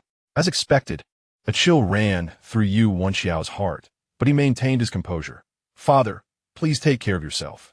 Yu Wenxiao scrutinized him for a long moment before sighing. "If I go to battle, you must be cautious in the capital. Wang Foren will not miss this opportunity." "Son understand." Yu Wenxiao bowed respectfully. "Father, do not worry. I have my methods to cope." After seeing his father off, he immediately summoned Xie Qian. Upon entering, Xie Qian wore a mournful expression, as if someone owed him money. "Xiao Gu, we really cannot hold on any longer. There is only this much left in the storeroom, at most 7 or 8 days. No need to search for new supplies." Yu Wenxiao handed him the completed memorial. "You should go to the Tong Shengxi immediately and submit this." Xie Qian took it, glanced at it, and nearly dropped the memorial in fright, his voice pitchy. "Xiao Gu, are you out of your mind? This method of ice production is our golden goose. If we present it to the court, we will be left with nothing. We can earn money again, but if our heads are gone, we have nothing left." Yu Wenxiao patted his shoulder. "What matters is not the business, but the emperor's stance. As long as the emperor recognizes me as a loyal minister, Wang Foren will not dare to move against me." Xie Qian seemed to grasp it partially, scratching his head. "All right then, I shall go. If the Tong Shengxi people ask, should I say it was your instruction?" Of course, Yu Wenxiao kicked him lightly. "Hurry." Xie Qian clutched the memorial and dashed out. Just as Yu Wenxiao was about to return to the study, a Gue hurriedly burst in. "Young master, this is bad." Outside the gates of the residence, several unfamiliar figures lounged against the walls, basking in the sun. Yet their gaze was glued to the entrance, as if affixed by glue. Yu Wenxiao approached the window, lifting a corner of the curtain to peer outside. Indeed, a few men dressed in casual attire appeared to be chatting, but their eyes frequently darted towards the Ho residence, unmistakably keeping watch. Understanding this, he dismissed them from his mind. Lowering the curtain, he spoke with a calm demeanor, acknowledging their intent to surveil without daring to act openly. Ah Gue remained anxious, voicing concerns about potential nighttime thefts. Yu Wenxiao chuckled, reassuring him that the guards of the Ho residence were not to be trifled with. Furthermore, Wang Foren would not dare escalate matters, likely seeking only to intimidate him. Nevertheless, he ordered an increase in the nighttime patrols, for caution is the wisest course. In the evening, Yu Wenxiao returned home, his expression graver than usual. He sank into a grand armchair and took a long sip from his teacup before hoarsely announcing, "His Majesty has commanded me to lead the troops in 3 days to reinforce the border." A weight settled in Yu Wenxiao's heart, although he had anticipated this. The urgency still unsettled him. Could military matters truly wait? The northern Di were nearly at Yinmen Pass. Yu Wenxiao regarded him with deep concern, stating, "Shower, you're my greatest worry. That old rogue Wang Foren will undoubtedly take advantage of my absence to strike at you." As he spoke, he retrieved a heavy command token from his bosom, handing it to Yu Wenxiao. The token bore the inscription Yongning Ho Fu, its edges polished to a sheen. "This is my military command token, enabling the mobilization of my old troops in the capital suburbs." Yu Wenxiao's voice was gravelly. "If trouble arises, seek out Vice General Zhao Feng. He owes me a personal favor and will assist you." Receiving the token, Yu Wenxiao felt its cold weight, a tangible embodiment of trust. He bowed deeply, his voice resolute. "I shall not fail my father's trust." Yu Wenxiao patted his shoulder, a moment of silence conveying 1,000 unspoken sentiments.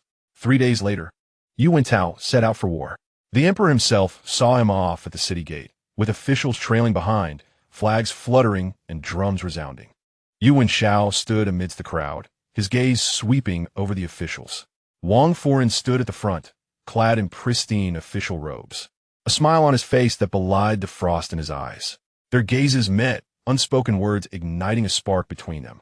Wang Foran inclined his head slightly, feigning politeness. Yet a hint of mockery lingered at the corners of his lips.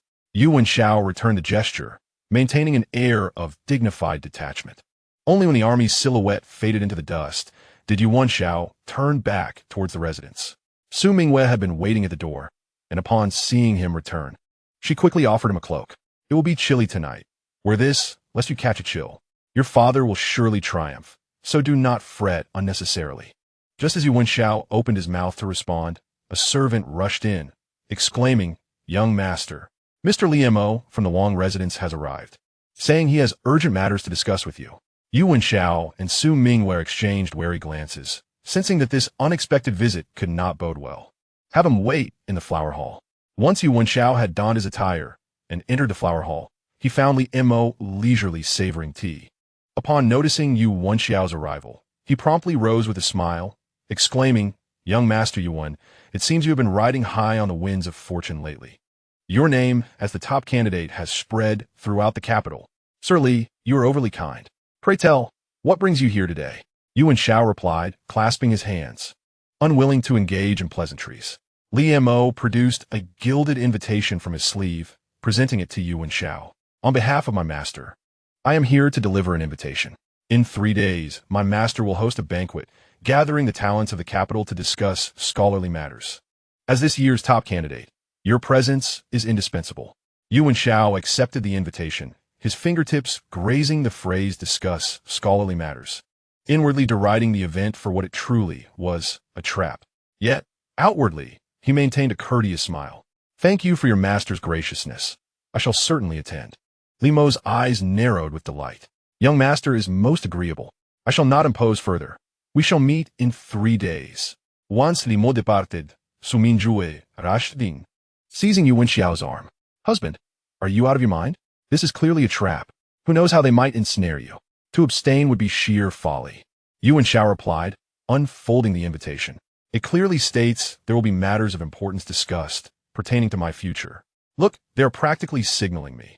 If I do not attend, it will only appear as if I am guilty." Before Su Mingyue could voice further objections, Xie Qian burst in, nearly tripping over his own shoes. "Xie, terrible news. Hanyu Hall has been sealed by the officials." "What?" Yu Wenxiao sprang to his feet. "Why has it been sealed?" "They claim we are smuggling nitrate." Xie Qian exclaimed. Exasperated, the officials found several bags of nitrate in the storeroom, sealed it without a word, and took the manager away for questioning. A heaviness fell upon Yu Wenxiao. Nitrate could be used to create ice or gunpowder, and smuggling was indeed a grave offense. Wang Foran's scheme was to sever his financial lifeline and frame him with a crime. "Do not panic. I will visit Shuntian Prefecture to inquire about the situation," he said decisively, though he knew well this was another of Wang Foran's machinations. As darkness descended outside, the wind whipped against the window panes, ominously heralding rain. Yu Wenxiao stood by the window, gazing at the foreboding sky, his resolve strengthening. "Wang Foran, you have placed a knife in my throat. Do not blame me for being unyielding." Meanwhile, in the Wang residence's study, Wang Foran listened to Liemo's report, a satisfied smile gracing his lips. "He has agreed to attend the banquet?" "Indeed, he appeared quite agreeable, showing no suspicion," Liemo replied. "Excellent," Wang Foran said, lifting his teacup and gently blowing away the foam. "In 3 days, he shall learn the consequences of opposing me." After a brief pause, he inquired, "Have arrangements been made regarding you, Wentao?" "All is in order," Liemo replied, bowing. "Our informants within the army have assured me they will ensure Yongning home meets his demise." Wang Foran's smile deepened, his eyes gleaming with malice. "Once Yu Wentao is gone, and Yu Wenxiao loses his support, he will be at our mercy." Their laughter echoed through the study, unaware of the shadow that flickered outside the window, vanishing silently into the night. This contest was becoming increasingly perilous. Yu Wenxiao found himself at a crossroads, with Wang Foran's banquet ahead and hidden dangers behind. His father far at the border, leaving him with naught but his own wits. The banquet at the Wang residence would be a fierce battle. The success of the provincial examination was his sole stepping stone. The wind grew stronger, and rain threatened to fall. Could this young candidate navigate these treacherous waters? No one could say for certain. Chapter 31. Renowned across the land the news of Yongning Ho's heir, Yu Wenxiao, Achieving the top rank in the provincial examination spread faster than the swiftest horse, echoing through the streets and alleys overnight. Even the street vendors selling sweets could not refrain from chattering about it. Initially, many scoffed at the notion, questioning how such a dandy could secure first place. But upon confirmation, a cacophony of thoughts bubbled forth, creating a lively atmosphere. The threshold of the Yongning-ho residence endured a genuine trial, nearly trampled underfoot. The once quiet residence, where one could practice lightness skills, now overflowed with carriages and horses, bustling with visitors. Those coming to offer congratulations, seek connections, or merely witness the spectacle kept the steward and servants busily occupied, yet each wore a radiant smile, basking in the glory of their household. Yu Wenxiao had cast aside his customary stern demeanor. Despite maintaining the facade of a noble lord, the joy in his eyes betrayed him, and his hand trembled as he stroked his beard. He personally welcomed several distinguished guests, conversing with a newfound ease, no longer burying his emotions beneath a mask of indifference. "How fortunate you are, my lord. Truly, a tiger father begets no dog son. Yu Wenxiao is indeed a young prodigy. Congratulations, my lord. The Yongning-ho residence is surely on the brink of a resurgence." Listening to these flattering remarks, Yu Wenxiao felt a tumult of emotions, akin to a bottle of mixed flavors being overturned. After so many years of obscurity, it was his son, whom he had nearly given up on, who delivered such a delightful surprise. Yet the protagonist, Yu Wenxiao, remained remarkably composed amidst the celebrations, receiving guests with propriety, neither demeaning himself nor adopting an air of superiority. When someone indirectly inquired about his study secrets, he merely smiled and waved his hand, saying, "There are no secrets. It is merely that the early bird catches the worm." Encountering those who seek to ingratiate themselves, he maintains a polite distance. Yet, when he encounters the truly learned, he is inclined to engage in conversation. Upon speaking, his insights leave listeners astonished, leading them to ponder, how could this be a mere dandy? Clearly, he is someone who has hidden his talents too deeply. In a matter of days, the scholarly circles of the capital have shifted their tune. Initially, they claimed he was merely fortunate. Now, they proclaim him a genius of profound depth, with some embellishing the tale to suggest he feigned ignorance all along. One day, Yu Wenxiao is in his study receiving visitors. Among them, Dr. Liu from the Guozijian, the very scholar who once dismissed him as worthless. Now, the old scholar stands somewhat hunched, speaking with utmost reverence. "Young Master Yuan, I have read your treatise on the granary transport strategy 8 times, and with each reading, I am increasingly astounded. The ideas presented are unprecedented yet entirely sound, practical for application. You are truly a remarkable talent, and I am thoroughly impressed." Yu Wenxiao quickly rises. "You honor me too greatly. Doctor, it is merely a fleeting thought, mere theoretical discourse." "Ah, you display such humility," Dr. Liu exclaims, waving his hand. "If only the court officials possessed your insight, the nation would have no cause for concern." As they converse, a Gue enters, carrying a stack of invitations that nearly forms a small mountain upon the table. Dr. Liu chuckles. "It seems you have become quite the esteemed figure, young master. For these are all invitations to banquets, I presume?" Yu Wenxiao casually flips through the cards, noting they are either poetry gatherings or flower-viewing feasts hosted by the powerful. He furrows his brow and says to a Gue, "You may return. Tell them I must prepare for the provincial examination and am unable to attend." I appreciate their kind thoughts. A Gue complies.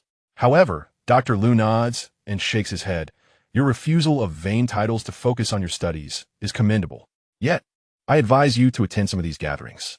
He gestures toward the topmost gilded invitation, such as this poetry gathering at the Wenyuan Pavilion, organized by several esteemed Hanlon scholars, where only the most reputable individuals will gather. Displaying your abilities there could greatly benefit your future career. After some contemplation, Yu Wenxiao responds, "Thank you for the reminder, doctor. I shall consider it." Once Dr. Liu departs, Yu Wenxiao sits in his study, staring blankly at the pile of invitations. Fame is not merely about the glory. There are many eyes watching, and he can no longer act as he once did. What troubles him further is the lurking danger. For unseen blades may already be sharpened. Recently, unfamiliar faces have been seen loitering outside the residence, clearly monitoring him. Reports from Han Yutang indicate that several officials, under the guise of inspections, are incessantly inquiring about gunpowder and ice making. Even a tree wishes for calm, yet the wind does not cease. My dear, what are you pondering? Su Mingyue enters with a cup of tea, her smile radiant. Are you troubled by those invitations? Yu Wenxiao accepts the tea and smiles. Do you have any suggestions, my lady? Su Mingyue proudly raises her chin. ISNT, it's simple. Attend the important events and decline the less significant ones. After all, they seek your presence, not the other way around. She leans over the table to examine the invitations, declaring, You must attend the Wenyuan Pavilion gathering. I hear that the great scholars will be present. The flower viewing banquet at Minister Zhao's is also important. Madame Zhao praised you the last time we met. As for the Li Shilang's gathering, let us skip that. His daughter gazes at you as if she is utterly infatuated. Yu Wenxiao chuckles. You seem to have gathered quite a bit of information. Su Mingyue playfully glares at him. Of course, as the lady of the house, I must ensure your social engagements are properly managed. She pauses, lowering her voice. By the way, my husband, I have heard that matters at Minister Wang's side have been unusually quiet lately, with no signs of activity. Yu Wenxiao's expression turns serious. This is the calm before the storm. Su Mingyue grows anxious. Is it possible he will resort to underhanded tactics during the provincial examination? Most certainly, Yu Wenxiao replies flatly. Thus, I must attend the banquets. Meeting more people and gathering information can only be advantageous. Just then, a servant reports, Young master, there is a scholar named Lin seeking an audience outside. He claims to be your fellow townsman. Yu Wenxiao ponders for a moment, unable to recall anyone by that name, and instructs, Tell him I cannot receive visitors today and to return another time. The servant, however, insists. This Lin scholar claims to have urgent business regarding Li Xiaocai. Yu Wenxiao exchanges a glance with Su Mingyue, both stunned. Li Xiaocai, ISNT he associated with Minister Wang? Invite him to the side hall, Yu Wenxiao commands. Before long, in the side hall, Yu Wenxiao meets Lin Yuan, a man in his 30s, appearing gaunt and disheveled. Upon seeing him, Lin hastily bows, I am Lin Yuan. Honored to meet you, young master Yu. Yu Wenxiao raises him up gently. There is no need for such formalities. You mentioned a matter concerning Li Xiaocai? Lin Yuan glances around cautiously, lowering his voice. I am from the same hometown as Li Xiaocai. A few days ago, he approached me, offering 100 taels of silver to harm you during the examination. Yu Wenxiao raises an eyebrow. How does he intend for you to harm me?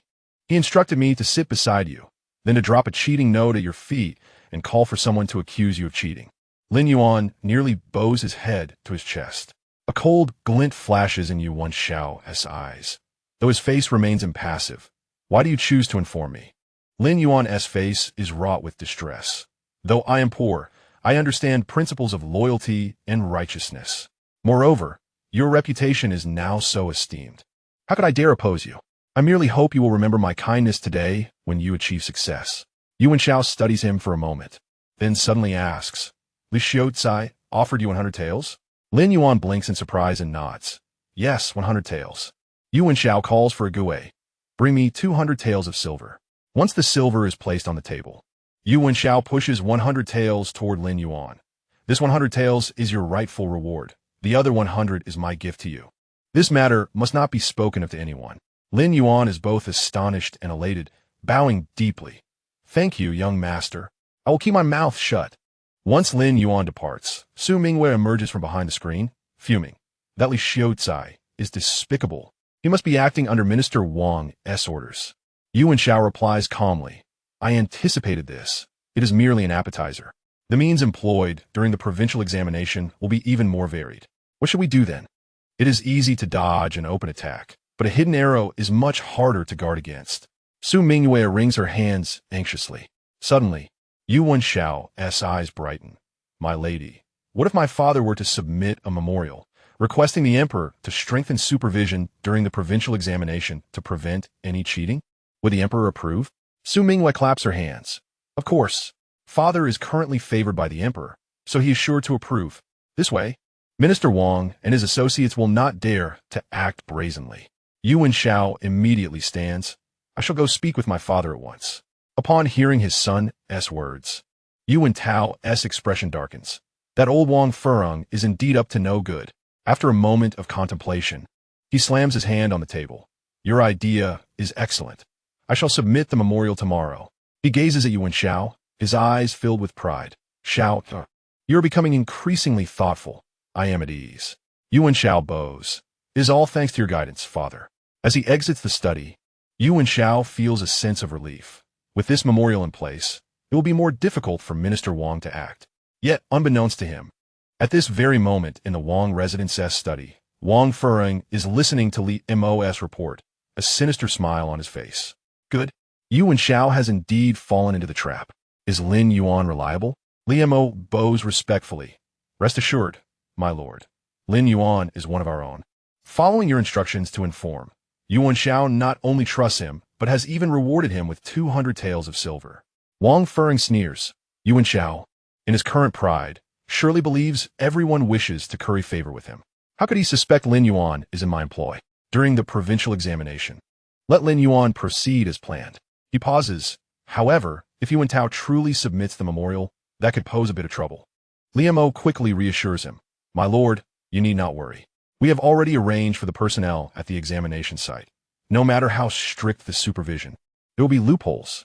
Wang Fureng nods in satisfaction. Excellent. This time, we shall ensure Yu Wenxiao's downfall, leaving him no chance of recovery. Meanwhile, Yu Wenxiao stands in the courtyard, gazing at the stars above, lost in thought. Lin Yuan's arrival felt too fortuitous, and his words too straightforward, leaving him with a sense of unease. Nonetheless, strengthening supervision remains a positive measure. Yet, Wang Fureng's schemes are likely far from simple. A storm is brewing, and the provincial examination may prove more challenging than he anticipates. He takes a deep breath, his resolve solidifying. Regardless of the obstacles, he must press on, for himself, for Mingyue, and for all those in the Ho residence who hope for his success. In the chamber, Su Mingyue was trying on a newly crafted hairpin in front of the mirror, her eyes crinkling with delight. Little did she know, a storm targeting her husband was silently brewing, and the wheels of fate had long since begun to turn. Chapter 32. The proud wife busy with praise recently. The most talked about gossip among the noble women of the capital was that the heir of the Yongning Marquis, Yu Wenxiao, had topped the palace examination. However, what captivated the attention even more was the exuberance of his wife, Su Mingyue, whose joy was impossible to conceal, as if she wished the entire capital to know she had married well. On the day the invitation to the flower-viewing banquet at the British Duke's residence arrived at the Marquis's manor, Su Mingyue was busy trying on a newly made gold and emerald hairpin. Upon hearing the news, her eyes sparkled like jewels, and she turned to her maid, Feitsue, saying, Quick, fetch that cloud-patterned skirt adorned with golden butterflies and the set of ruby headgear gifted by the Empress. Feitsue smiled, covering her mouth. Madame is eager to show off our splendor to those ladies. Su Mingyue twirled in front of the mirror, the emerald beads on her hairpin shimmering dazzlingly. With a proud tilt of her chin, she exclaimed, Indeed, in the past, they laughed at me for marrying a wastrel. Today, I shall see who dares to cast me a sideways glance. On the day of the flower-viewing banquet, the garden of the British Duke's residence was already thronged with guests. A vibrant scene filled with the fragrance of flowers and the rustle of silks. Su Mingyue timed her arrival perfectly, entering just as the guests were mostly gathered. Stepping lightly as she made her way inside, dressed in a resplendent cloud-patterned skirt, the ruby headgear sparkling under the sun, she stepped through the garden gate, instantly drawing all eyes upon her. Ah, Sister Mingyue has finally arrived. The British Duchess welcomed her with a smile, holding her hand tightly. Today you truly outshine all. Su Mingyue modestly curved her lips. You flatter me, madam. I merely dressed a bit for the occasion. I wouldn't dare overshadow the flowers in the garden. Yet, as she spoke, she subtly shifted to stand in the sunlight, making the ruby glimmer even brighter. Several noble women quickly gathered around, each offering compliments. That headpiece is exquisite. It must be from Linglong Pavilion, right? Sister Mingyue is truly fortunate. The heir of Yuan not only possesses remarkable talent, but also dotes on you so. Su Mingyue felt as if honey was poured into her heart, yet she feigned indifference. He simply has a kind heart. A few days ago, I casually mentioned that rubies complement my complexion, and within days, he had artisans craft this set. I said it was too extravagant, and he insisted that I, his wife, deserve the very best. Wouldn't you say he spoils me? Her words dripped with sweetness, the pride in her eyes unmistakable. The other ladies were envious, but Zhao Wan'er Standing to the side wore a long face. She had specifically donned a new pale yellow embroidered skirt and a complete set of South Sea pearl adornments, intending to overshadow Su Mingyue, but to her dismay, she found herself outshone. With such attire, one might mistake Sister Mingyue for attending a royal banquet. Zhao Wanner remarked with a hint of acidity. Well, it is indeed a grand occasion with the heir's triumph, so one must show it off. Her words, seemingly complimentary, were laced with veiled criticism.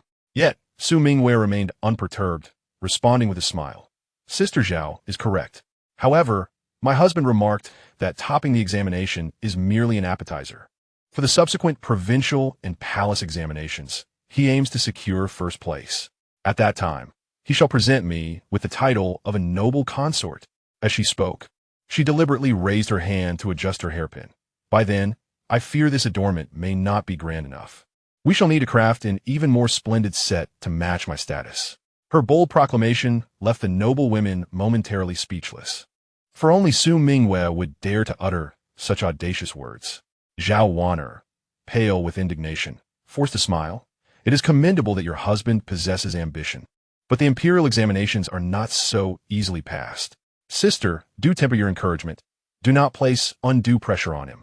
You are right, sister, Su Mingyue nodded, swiftly changing the subject. But my husband has vowed that for my sake, he will overcome any difficulties. He even promised that once he becomes a genshur, he will craft me a set of old pit jade headgear, the kind translucent enough to reveal its inner patterns. As she rambled on about Yu Wenxiao's promises, the eyes of the noble women glistened with emotion. Zhao Wanner could no longer contain herself, sneering. Sister Mingyue is still too naive. Can a man's sweet words be trusted? Beware lest you hope too much and face greater disappointment. The garden fell silent, all eyes fixated on Su Mingyue, waiting to witness her embarrassment. To their surprise, Su Mingyue smiled brightly, deliberately elongating her tone. Sister Zhao, why would you say that? Is it possible that your husband often breaks his promises to you? Oh dear, that must be quite a grievance for you. No wonder you find it hard to believe. Feigning a sigh, she added, shall I have my husband speak to your husband? Men can converse easily. Perhaps he should be more considerate of you. Zhao Wanner's husband was known for his stinginess as the Deputy Minister of Revenue.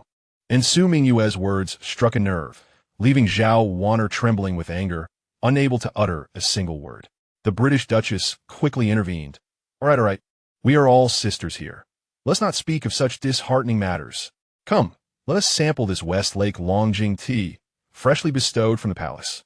The conversation shifted, and the ladies began to praise the tea. Su Mingyue elegantly sipped from her teacup, her countenance radiating satisfaction, as if the earlier dispute had nothing to do with her. As the banquet progressed, the maids brought forth delicacies. Su Mingyue paused momentarily, casually remarking, "It is quite hot today. If only we had some chilled treats. It would be even more delightful." The British Duchess replied with a smile, "I have already sent someone to fetch ice. However, with so many guests today, there may not be enough to go around." Su Mingyue's eyes gleamed, anticipating this very response. She feigned surprise. How could there not be enough? Wasn't the price of ice from Hanyu Hall reduced by 30%? It should be much easier to procure ice now. A lady immediately chimed in. Indeed, ever since Hanyu Hall opened, the price of ice has dropped significantly, making it affordable for us. Another added, I heard the owner of Hanyu Hall is a benevolent person, deliberately lowering prices to benefit the people. Su Mingyue stifled her delight, speaking slowly. Benefiting the people is indeed a duty. My husband often says that scholars must care for the world and not only focus on their own families. Her words, grand and virtuous, subtly attributed the merits of Hanyu Hall to Yu Wenxiao. The noble women picked up on this, immediately praising. Yu the heir truly possesses a kind heart. Sister Mingyue is fortunate to have married such a talented and virtuous husband. Su Mingyue felt an overwhelming sense of satisfaction, as if her grievances had finally been aired. After the banquet, as Su Mingyue rode back to the manor, she relished the memory of her splendid performance, her smile unwavering. Fei Zue chuckled. Madam was truly impressive today. You should have seen Miss Zhao's face. It nearly turned as green as the banana leaves in the garden. Su Mingyue scoffed. Let her mock me in the past. Now, it is time for her to taste the bitterness of humiliation. As the pair chatted and laughed upon entering the Marquis's manor, They found Yu Wenxiao seated in the front hall, his expression as sour as a bitter melon. What troubles my husband? Su Mingyue approached, taking his hand. What has happened? Yu Wenxiao shook his head, his gaze falling on her lavish attire adorned with jewels, sighing. Did you attend the banquet at the British Duke's residence today? Su Mingyue immediately brightened, chattering animatedly about the events of the banquet, particularly relishing the details of how she had riled Zhao Wanner, her excitement palpable. Yu Wenxiao's brow furrowed tighter as he listened, and when she finished, he spoke gravely. Madam, a large tree attracts the wind. How many eyes are watching us now? Your ostentation will inevitably lead to trouble. Su Mingyue dismissed his concerns. What is there to fear? My husband achieved his top position through genuine merit, not through deceit. Is it not permissible to celebrate a little? It is not that one cannot speak, but there is no need to be so ostentatious. Yu Wenxiao replied helplessly. Wang Foreign is already troubled trying to find a fault in us, and you are practically handing it to him. Su Mingyue poteth, clinging to his arm. All I did was speak a few truths. How does that become a fault? My husband succeeded, and, as his wife, should I not rejoice? Of course you should, but then that is settled. Su Mingyue interactive. My husband is simply too cautious, now that his majesty holds you in esteem. Do you still fear Wang Foreign? Yu Wenxiao gazed at her adorable demeanor, feeling both exasperated and tender-hearted, ultimately letting out a sigh. Very well. Let us keep a low profile henceforth. Su Mingyue responded with a nonchalant hum. Yet in her heart, she dismissed his words entirely. After all, it was not easy to finally assert herself. How could she simply retreat? A few days later, Su Mingyue received another invitation to the Fragrance Appreciation Gathering. This time, she wore slightly fewer adornments, but her conversation still revolved around her husband, boasting about his accomplishments and the gifts he had bestowed upon her. The other ladies offered superficial compliments, but privately, they had already grown resentful of her. Zhao Wanner harbored a particular grudge, secretly plotting how to trip her up. On this day, Zhao Wanner deliberately sought out Lady Wang, the wife of the Minister Wang, and, after a lengthy sip of tea, she hesitantly began. Madam, have you heard? The wife of the heir to the Yongning Marquis is quite the sensation lately. Lady Wang raised an eyebrow. Oh, in what manner is she flourishing? Zhao Wanner feigned reluctance. Well, I am uncertain if I should speak of this. There are no outsiders here. Do go on, Lady Wang encouraged with a smile. Zhao Wanner immediately lowered her voice. Su Mingyue has been proclaiming everywhere that Han Yutong is supported by the Yuan heir, even stating that the method for creating ice was provided by him. She claims that the price reduction at Han Yutong was entirely his idea, intending to benefit the common people. Lady Wang's eyes lit up. Is this truly the case? Absolutely true. Sao Vena affirmed, Sleping Herzist. Many ladies have heard her. She even said that once Yu Wenxiao passes the Imperial examination, he intends to expand the business, so that all of Jingsheng will sing his praises. Lady Wang pondered while stroking her teacup. Zhao Wanner fanned the flames. In my opinion, if Yu Wenxiao wishes to pursue the Imperial examination, he should dedicate himself to his studies. What does meddling in commerce signify? Is he not tarnishing the scholarly reputation? Lady Wang chuckled. The youth is inevitably impetuous. Thank you, dear sister, for sharing this with me. Once Zhao Wanner departed, Lady Wang promptly summoned Wang Fering. After recounting the entire tale, she declared, My dear, this presents us with an opportunity. Yu Wenxiao has himself acknowledged his connection to Han Yutong, and we can exploit this. However, Wang Fering shook his head. There is no rush. The emperor currently holds him in high regard. A few words from a woman shall not sway him. A calculating gleam flickered in his eyes, recognizing this as a potential breakthrough. Have Zhao Wanner continue to keep an eye on Su Mingyue, gathering more evidence. When the provincial examination occurs, we shall strike unexpectedly. Lady Wang rejoiced. Your wisdom is unparalleled. Meanwhile, within the Yongning Marquis' residence, Su Mingyue remained blissfully unaware of the looming danger, busy selecting fabrics. With my husband's examination approaching, I must dress festively to attract good fortune. She instructed Fei Zue to bring forth a bolt of crimson brocade, urging the embroiderers to hasten the creation of a new gown. Fei Zue hesitated. Madam, did not the young master advise you to keep a low profile? The provincial examination is of utmost importance. How can I maintain a low profile? Su Mingyue waved her hand dismissively. Dressing splendidly is a way to bring honor to my husband. Suddenly, she recalled something. Oh, The new ice cream from Han Yutong. Have them send some over. Let everyone taste it at the next banquet. This is my husband's creation. At that moment, Yu Wenxiao entered, overhearing the last part of her words, and his expression darkened, his tone growing cold. Su Mingyue jumped in surprise, dropping the fabric from her hands. Feeling aggrieved. I merely wish to help you gain recognition. You are jeopardizing us. Yu Wenxiao retorted, exasperated. So many eyes are upon us. And you insist on publicizing Han Yutong. It will inevitably lead to our ruin. Su Mingyue had never seen him so stern, and her eyes reddened, her nose wrinkling in defiance. Fine. It is all my fault. I shall no longer leave the house, remaining silent as a mute. Is that acceptable? With that, she turned and stormed into the inner chamber, slamming the door behind her. Yu Wenxiao stood outside, releasing a long sigh. He understood Su Mingyue meant no harm. It was simply her nature to crave excitement and seek approval, unaware of the treacherous world of politics. Yet, such innocence could potentially entangle them all. Meanwhile, Wang Fering had already set a trap, awaiting the day of the provincial examination to ensnare Yu Wenxiao. A storm was quietly brewing in the unseen shadows. Chapter 33. Xie Qian encounters trouble. The business of Han Yutong flourished rapidly, nearly monopolizing the ice products market in Jingxing. Xie Qian was so busy that he hardly had time to rest, yet a smile never left his face as he clutched the account books, reveling in the profits. The once discarded illegitimate son, treated as a burden by his family, could finally hold his head high. However, this blissful period was short-lived. One morning, upon arriving at the entrance of Han Yutong, Xie Qian found a crowd gathered, causing a commotion that set his heart racing. What is happening? Xie Qian pushed through the throng, his face draining of color as he saw the shop's door firmly shut, adorned with a bright red seal, while two constables stood guard like sentinels. Master Xie, you have finally arrived. The shopkeeper, old Wang, rushed over, his face twisted in distress. This morning, officials barged in as if raiding a den, claiming our ice has harmed people, and without further ado, they sealed the shop. Harm people? Xie Qian's mind buzzed with disbelief. That cannot be.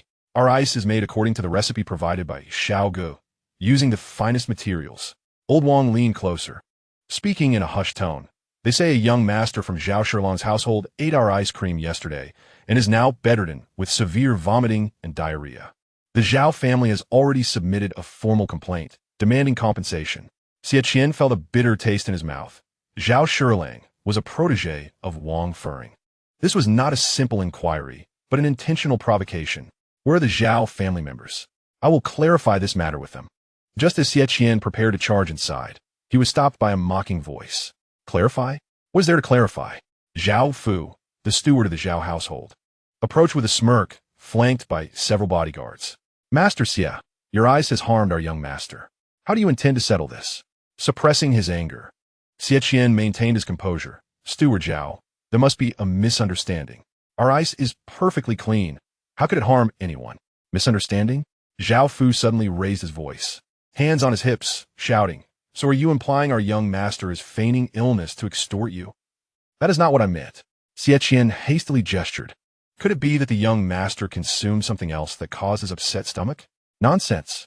Zhao Fu interrupted him, turning to the gathering crowd. Listen, everyone.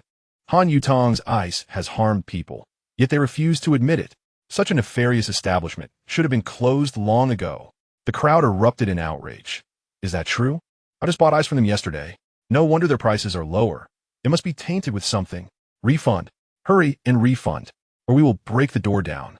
Xie Qian was drenched in sweat, desperately trying to calm the crowd. Everyone, please remain calm. Our ice is absolutely fine. This matter surely has its complexities, and I will investigate thoroughly to provide you with answers. After much effort, he finally managed to disperse the crowd after half an hour. Exhausted, Xie Qian slumped onto a chair in a temporary rented courtyard, feeling utterly drained. Old Wang rubbed his hands anxiously. What shall we do, master? The shop is sealed. Customers demand refunds, and the Zhao family intends to report us. Our business is likely doomed. Xie Qian massaged his throbbing temples. His first thought was to consult Yu Wenxiao. But then he reconsidered. Xiao Gu was intensely preparing for the provincial examination, and if this matter distracted him and jeopardized his studies, that would be a grave mistake. No, I cannot trouble Xiao Gu with this. Gritting his teeth, he stood up resolutely. Old Wang, Go find out if Zhao's young master is truly ill or feigning.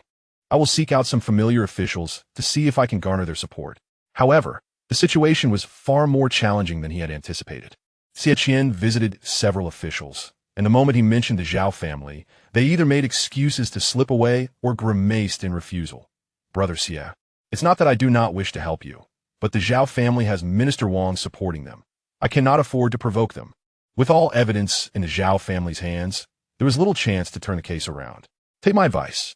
It would be wise to offer them some silver to settle the matter. 5,000 taels for peace is a fair trade. Regrettably, the news of Han Yutang's ice causing harm has spread like wildfire. Merchants who used to eagerly supply goods now crowd at the door, demanding payment with sorrowful faces. Master Xie, it's not that we lack compassion, but our small business cannot withstand such turmoil. Please settle the payment first. Xie Qian, left with no other choice, had to instruct the accountant to scrape together the little silver they had to settle the debts. In just 2 short days, Han Yutang's reserves were nearly exhausted. However, the Zhao family remained relentless, sending a servant with a message. Either pay 5,000 taels of silver for a private settlement, or prepare for court. 5,000 taels? Why don't they just rob us? Xie Qian slammed the table in frustration, knocking over his teacup. Old Wang sighed and leaned in. Master, I've inquired thoroughly. The young master of the Zhao family didn't he suffer from your ice. He secretly went swimming in the river 2 days ago and caught a chill, leading to his stomach troubles. They're deliberately causing trouble. What a cunning scheme from Wang Furin's and the Zhao family. They are intent on driving me to despair. Xie Qian clenched his fists, his knuckles turning white. Just as he was about to pull his hair out in anguish, an unexpected visitor arrived. Qian Boss from Qingliangji, the very one who had previously been driven out of business by Han Yutang. Master Xie, how have you been? Qian Boss said with a feigned smile, fanning himself as he entered uninvited. I heard you've encountered some trouble. Xie Qian's expression darkened. Are you here to gloat? Oh, one shouldn't he speak so harshly. Qian Boss closed his fan. In business, there are no eternal enemies. I'm here to offer my assistance. Assist me? Xie Qian furrowed his brow. How do you intend to help? Qian Boss grinned, his eyes narrowing into slits. I'm familiar with the Zhao family and can help you negotiate. I can lend you 5,000 taels and stabilize your suppliers. Alarm bells rang in Xie Qian's mind. What are the conditions? Qian Boss leaned closer, whispering, I've heard that the recipe for making ice at Han Yutang was given by Prince Yuan. Sell me that recipe, and I will resolve this matter for you. Xie Qian finally understood the roundabout approach. He was after the recipe. Suppressing his anger, he replied coldly, You jest, Qian Boss. This recipe has been passed down in the Xie family for generations and has nothing to do with Prince Yuan. The Zhao family's issue is not something you need to concern yourself with. Qian Boss's expression immediately darkened. Master Xie, those who know how to read the situation are the wise ones. Who else but me can help you now? Do you really want to cling to a recipe while risking the entire Han Yutang? Xie Qian stood up abruptly, pointing at the door. Please leave. Qian Boss sneered. Very well. Just wait. When the time comes, you will beg me on your knees, and I won't pay you any mind. With that, he swept out. After sending Qian Boss away, Xie Qian slumped into his chair, feeling utterly defeated. Old Wang rubbed his hands together, suggesting, Master, why not inform young Master Yuan? Absolutely not. Xie Qian shook his head. Xiao Ge is in the crucial stage of his studies. I cannot distract him. After a long silence, he suddenly stood up. Prepare the carriage. I am going to the Zhao residence. Old Wang was taken aback. Master, are you going to plead with him? Not pleading, but seeking justice. Xie Qian declared defiantly. I refuse to believe that the law does not exist in this capital. However, the Zhao residents would not even let him through the door. The gatekeeper, arms crossed and nose in the air, declared, Our master is too busy to see you. Either pay up or meet us in court. Don't loiter here. Gritting his teeth, Xie Qian shouted, If we're going to court, then so be it. I want to see how you intend to cover up this matter. Upon returning to his small courtyard, Xie Qian immediately instructed Old Wang to summon a lawyer. However, upon hearing that the opponent was the Zhao family, all the lawyers shook their heads and declined. Young Master Xie, I cannot take this case. The Zhao family is clearly out to get you, and I dare not wade into murky waters. It's better to pay a little silver and avoid trouble. To make matters worse, the government sent word that the trial would commence in 3 days. Alone in the courtyard, Xie Qian watched the sun gradually sink, feeling as cold as ice inside. He had never felt so helpless in his life. In the past, no matter the trouble, Prince Yuan would always help him. Now, facing it alone, he realized how difficult the world could be. Should I really seek Xiao Guo's help? He murmured. But upon recalling the sight of Yu Wenxiao studying diligently under the lamp, he swallowed his words. Just when he was in a quandary, a servant rushed in. Master, there's an old gentleman outside seeking an audience, claiming he can help us resolve our troubles. An old gentleman? Xie Qian paused, curious about his background. He didn't give a name, but said he could handle the Zhao family. Xie Qian felt a twinge of suspicion, yet he replied, "Let him in." Moments latte. An elderly man in a blue robe walked in slowly. His hair and beard were completely white, but his eyes shone like an eagle's, and he stood tall and straight, indicating he was no ordinary person. "Young Master Xie, I apologize for my abrupt visit, and I hope for your understanding." The old man cupped his hands in greeting. Xie Qian quickly returned the gesture. "Please, take a seat, sir. What counsel do you have?" The old man smiled gently. "I have heard that young Master Xie is in trouble. Perhaps I can be of assistance." Xie Qian remained vigilant. "Why do you wish to help me?" The old man stroked his beard leisurely. "I have a past grievance with the Zhao family. Helping you is also helping myself." He paused before continuing. "I have investigated the matter concerning the young master of the Zhao family. He did not suffer from your ice, but rather got drunk with some ruffians and fell by the river, catching a chill. A few woodcutters witnessed it, and I have already found witnesses." Xie Qian was both surprised and delighted. "Is that true?" "Certainly," the old man affirmed. "I also discovered that the Zhao family steward secretly met with Qian boss 2 days ago, and they conspired together over drinks at a tavern. Soon after, the Zhao family filed a complaint, and Qian boss came to request a recipe. It was all premeditated." Xie Qian suddenly realized, slapping his thigh, what a devious scheme. "If young Master Xie trusts me, I can guarantee your safety in court 3 days hence," the old man assured confidently. Xie Qian stood up in excitement, deeply bowing. "Thank you, sir. I must know your name. I will be sure to repay your kindness." The old man waved his hand dismissively. "Names are unimportant. Just remember, the capital is treacherous. Always be wary." With that, he took his leave. After sending off the old man, Xie Qian felt both joy and fear. Joy at having a breakthrough. Fear of the old man's unclear origins. What if this was a trap set by Wang Furence? He hurriedly instructed old Wang to investigate the old man's background while he sat in the courtyard, anxiously wringing his hands. The more he thought about it, the more suspicious he felt. The old man's arrival was too coincidental, almost as if it had been arranged beforehand. "This won't do. I must inform Xiao Ge." Xie Qian steeled his resolve and prepared the carriage to head to the Yongning Marquis's residence. However, as the carriage approached the vicinity of the Marquis's estate, Xie Qian spotted several unfamiliar men loitering outside, their eyes fixed on the Marquis's door, clearly watching. His heart raced, and he quickly shouted, "Turn back." He could not go directly to the Marquis's residence. He could not risk implicating Xiao Ge. Thinking quickly, he instructed the driver, "Take me to the back door of the Xie residence. We'll return home first, and then find a way to contact Xiao Ge." Unbeknownst to Xie Qian, at that moment in the Wang residence study, Wang Furence was listening to Qian boss's report, his face brimming with smug satisfaction. "Well done," Wang Furence said, tapping his fingers on the table. "That Xie Qian is indeed stubborn. Come a trial in 3 days, I want to see how he cries." Qian boss flattered. "Your wisdom is unparalleled, my lord. This move kills 2 birds with 1 stone. Not only will we obtain the recipe, but we will also disrupt Yu Wenxiao's focus, ensuring he does poorly in the provincial exam."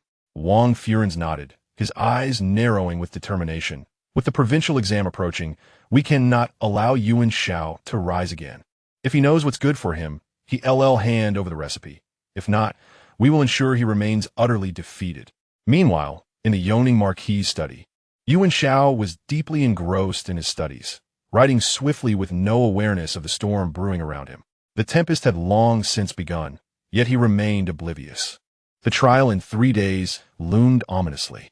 A sudden, urgent shout shattered the tranquility, and a Gue tumbled in, nearly knocking over the flower stand at the entrance, clutching a crumpled piece of letter paper that resembled pickled cabbage leaves.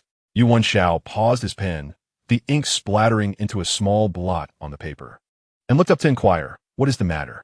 Has something happened to Jinji?" A Gue leaned against the doorframe, gasping for breath as he handed over the letter. it was young Master Xia's servant who threw it over the back wall. He said Han Yutang has been sealed off by the authorities. The Zhao family is accusing them of causing the young master's illness, and the trial is set to commence in 3 days. Yu Wenxiao unfolded the letter, noting that Xie Qian's handwriting was crooked, a stark contrast to his usual neat script, clearly indicating that he was in a state of panic. The letter recounted the events in a jumbled manner, concluding with a haphazard mark and the admonition for Xiao Gu to focus on his studies. This fool, Yu Wenxiao thought with a soft chuckle, even at such a time. He still remembered his Imperial examination. He slapped the letter down on the table and commanded, Gue, prepare the carriage. We shall exit through the back door, discreetly. Gue protested anxiously, Young Master Xie specifically requested that you not come. Yu Wenxiao retorted, precisely because he requested it, I must go. He rose to change into a plain tunic, knowing full well that this was directed at him. Jinji had been dragged into this mess because of him. The carriage silently slipped out of the Ho residence's back door, winding through several alleys until they confirmed they were not being followed, before heading to the small courtyard where Xie Qian was temporarily residing. In the courtyard, Xie Qian was pacing, hands clasped behind him like an ant on a hot skillet. Upon seeing Yu Wenxiao enter, his eyes widened in surprise, and just as he began to wave his hand in protest, he hurried forward to grasp Yu Wenxiao's arm, exclaiming, Xi Yi, you finally arrived. Let us take a moment to catch our breath and discuss this matter. Yu Wenxiao pressed his hand on Xie Qian's shoulder, guiding him to the table. From the beginning to the end, not a word should be omitted. Xie Qian took a deep gulp of tea and recounted everything. The Zhao family's accusations, the pressure from Boss Qian to provide a remedy, and the mysterious old man's appearance, even detailing how the old man's right hand was hidden within his sleeve. Yu Wenxiao remained silent, his fingers tapping lightly on the tabletop, causing Xie Qian to feel increasingly anxious.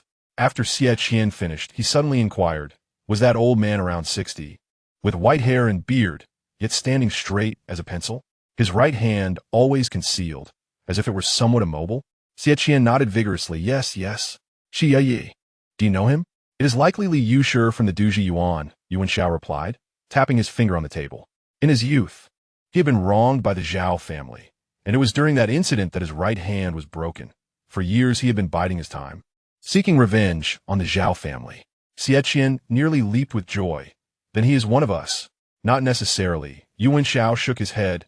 In the realm of officials, there are no true allies. His assistance to us merely serves as a means to leverage against the Zhao family. He rose and paced a few steps, his eyes suddenly gleaming with excitement. However, this presents us with an opportunity to turn the tables. Xie Qian leaned closer. What do you propose?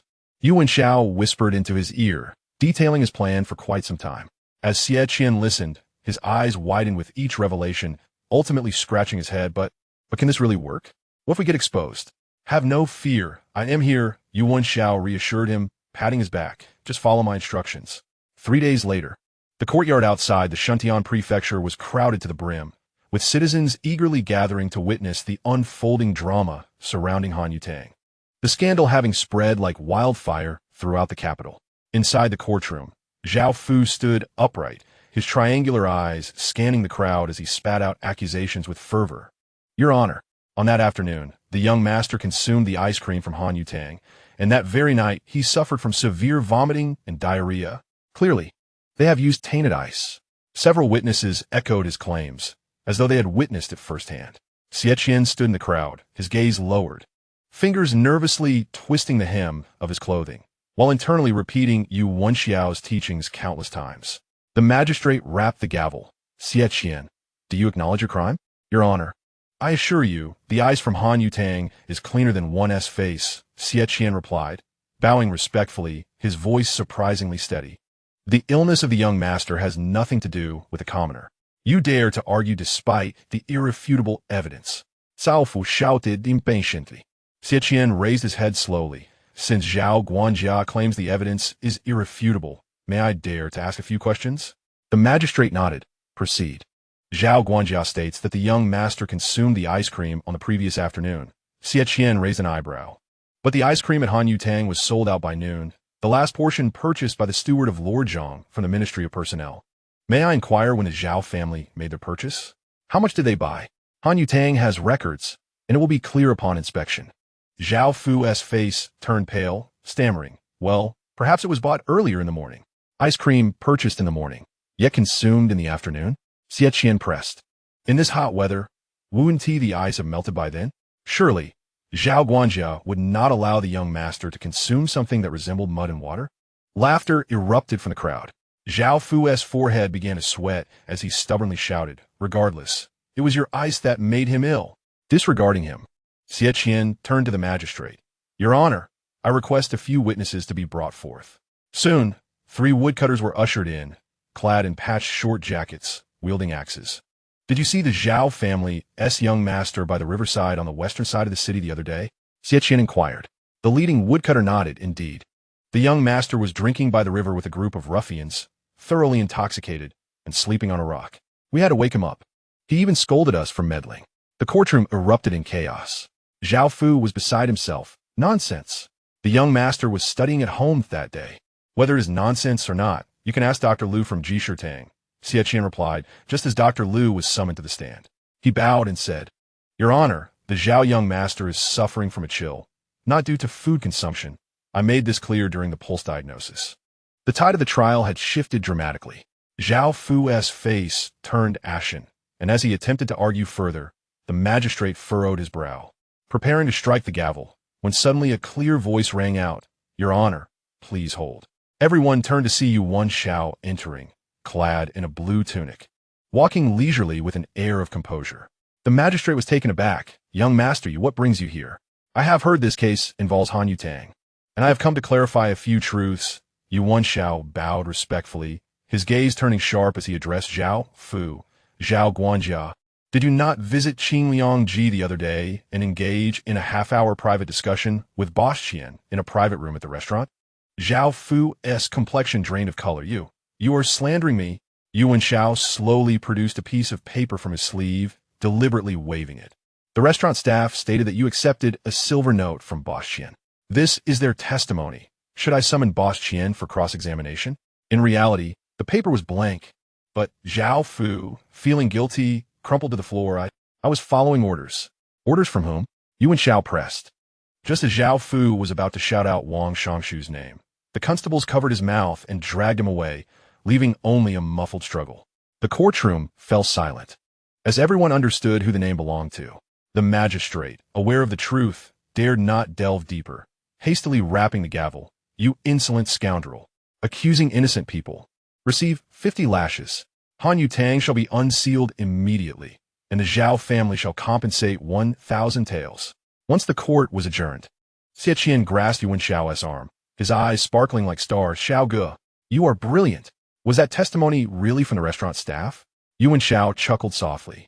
There was no testimony. It was merely a blank piece of paper. I bet he had a guilty conscience, and the moment I bluffed, he revealed everything.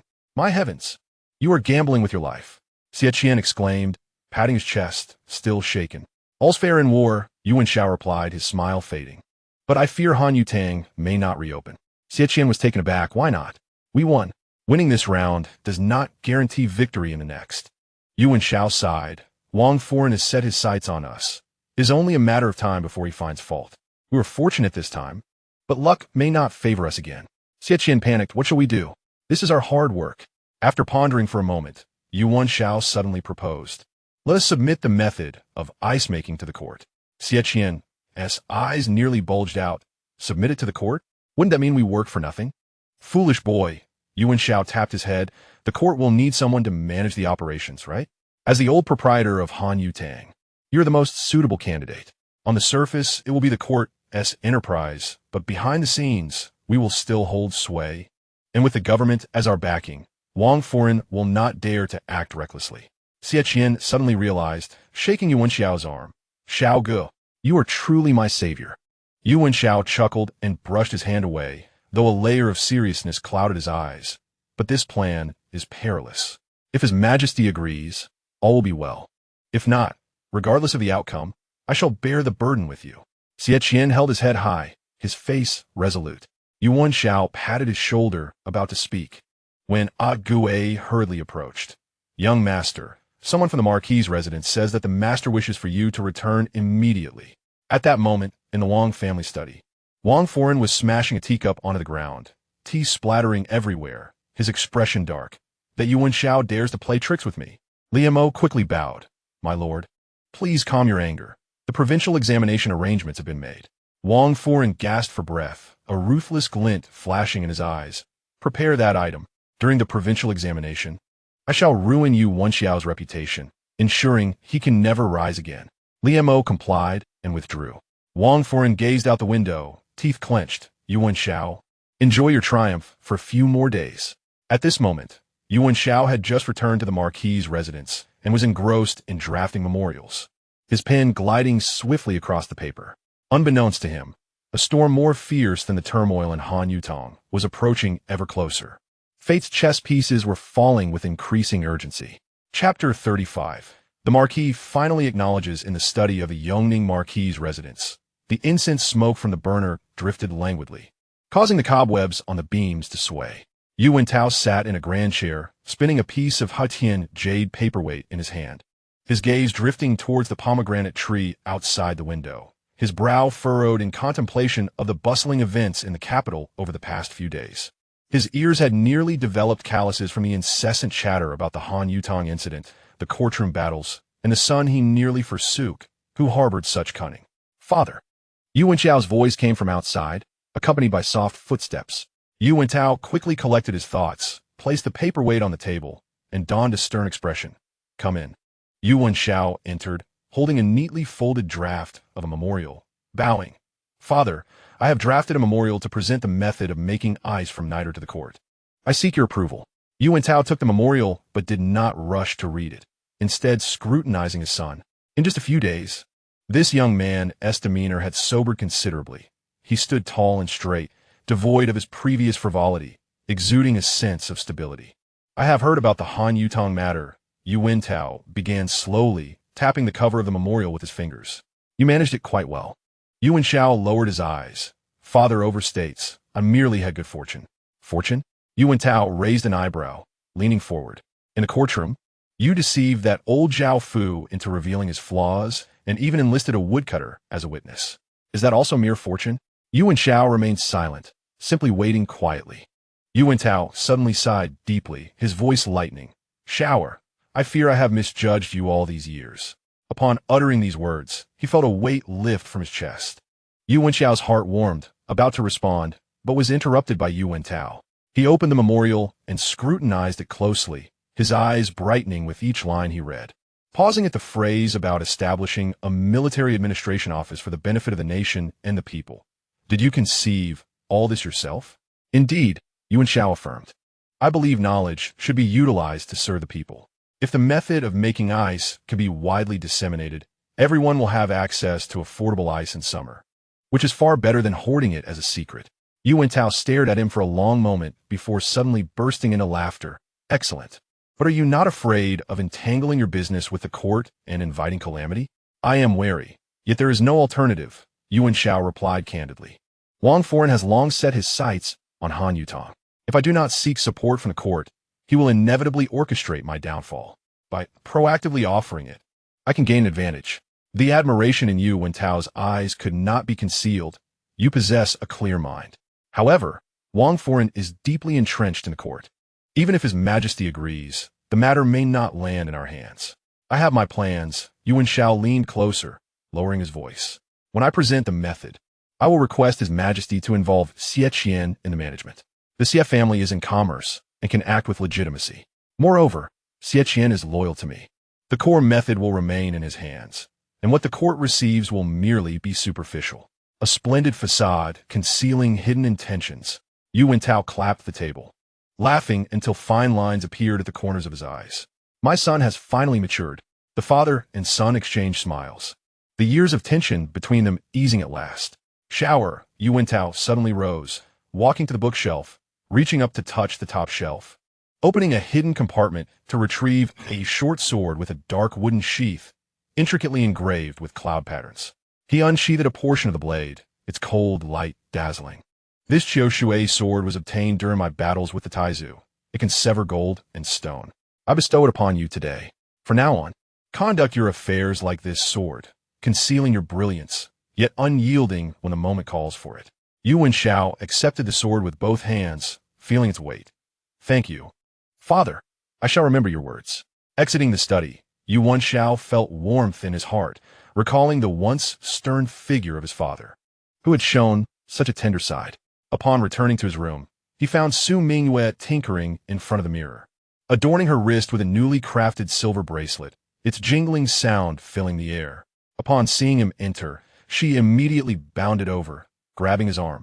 Husband, father didn't scold you, did he? I secretly sent Fei Zue to inquire this morning. Yu Wenxiao chuckled, playfully pinching her nose. He did not scold me. He even praised me. I knew my husband was the most formidable. Su Mingyue's eyes sparkled like stars as she tugged him towards the table. We must celebrate. The Qinshan Tower has a new chef from Jiangnan, and his crab roe lion's head is so succulent. One bite is filled with broth. Yu Wenxiao, helpless, pressed down on her hand. My lady, we cannot celebrate just yet. Wang Foran has merely suffered a temporary setback. He is surely plotting something. The provincial examination is imminent. I must focus on my studies. Su Mingyue pouted and snuggled closer. Provincial examination, you mention it daily. You have already ranked first. Are you still afraid of not passing the civil service examination? Yu Wenxiao squeezed her cheek, his expression turning serious. Precisely because I ranked first, he'll be all the more determined to strike. If he finds a weakness during the examination, all our previous efforts will be in vain. Seeing his earnestness, Su Mingyue ceased her playful antics, pressing her lips together.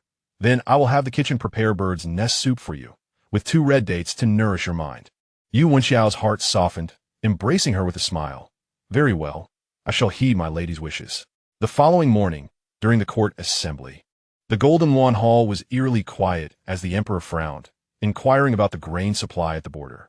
Yu Wenxiao suddenly stepped forward, bowing. Your Majesty, I have a matter to report. The heat of today causes a 30% loss in grain during transport to the border. If we could use ice to preserve it, the loss could be reduced by half. The emperor raised an eyebrow. Ice? Do you not know how expensive ice is? The cost of preserving grain would exceed the losses. Your Majesty is unaware. Yu Wenxiao quickly interjected. There is a Han Yutong in the capital that can produce ice using a secret method, at a cost 30% lower than a market price. If this method can be applied in the military, the grain issue will be much easier to manage. As soon as these words were spoken, the hall erupted in a clamor. Wang Foran stepped forward, sleeves flaring. Your Majesty, the Yongning Marquis is merely passing hearsay. The method of making ice has been known for hundreds of years. How can costs simply be reduced? Clearly, this is an attempt to gain popularity. Yu Wenxiao leisurely clasped his hands. If Lord Wang does not believe it, he may send someone to investigate. The ice shop at Han Yutong is located on West Street. The common people are well aware of the price. The emperor's interest was piqued as he tapped the armrest of the dragon throne. Oh, such a novel matter? Yongning Marquis, you shall investigate this. If there is indeed a method that benefits the nation, I shall reward you handsomely. I accept the decree. Yu Wenxiao bowed in response. Catching a glimpse of Wang Foran's face darkening like a soot-covered pot, secretly reveling in his triumph. After the court session, Wang Foran dragged Li Mo towards the study. Gritting his teeth, investigate.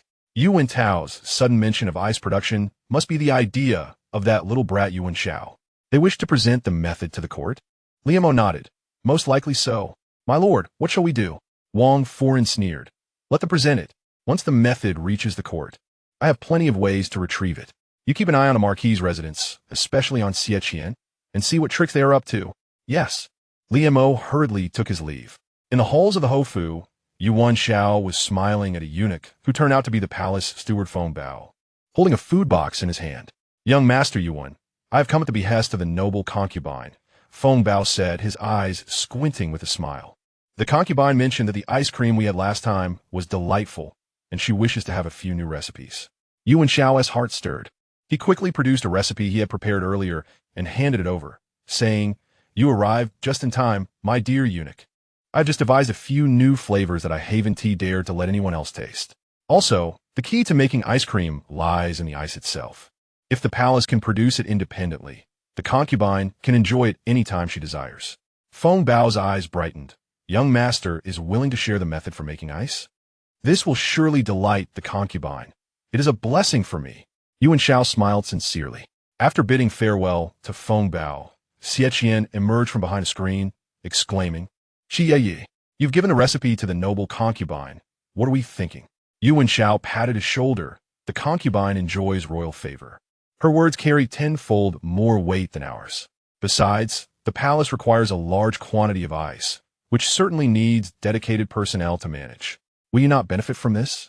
Xie smacked his forehead, right? Xiaoge, you're too clever. However, unbeknownst to them, Wang Fureng in the Wang residence had already received word and was coldly smiling at his teacup, offering a recipe while seeking a patron. Yu Wenxiao certainly knows how to maneuver, but the noble concubine is deeply ensconced in the inner palace. She cannot manage such trivial matters. In due time, I can bribe the steward and slip some silver to Feng Bao. Will the recipe not then belong to me? He paused, a ruthless glint passing through his eyes. But that is not the priority. The provincial examination is of utmost importance. Yu Wenxiao, busy currying favor with the concubine, would undoubtedly have no time to study. This was the opportunity. Li Mo hastily bowed. Rest assured, my lord, the candidates in the examination have all been arranged. We are merely waiting for him to enter. Wang Fureng nodded in satisfaction. Excellent. This time, he should not rise again. Meanwhile, Yu Wenxiao stood in the courtyard, gazing towards the palace walls, twirling the short sword Shui in his hand. The sunlight glinted off the blade, casting a cold shimmer.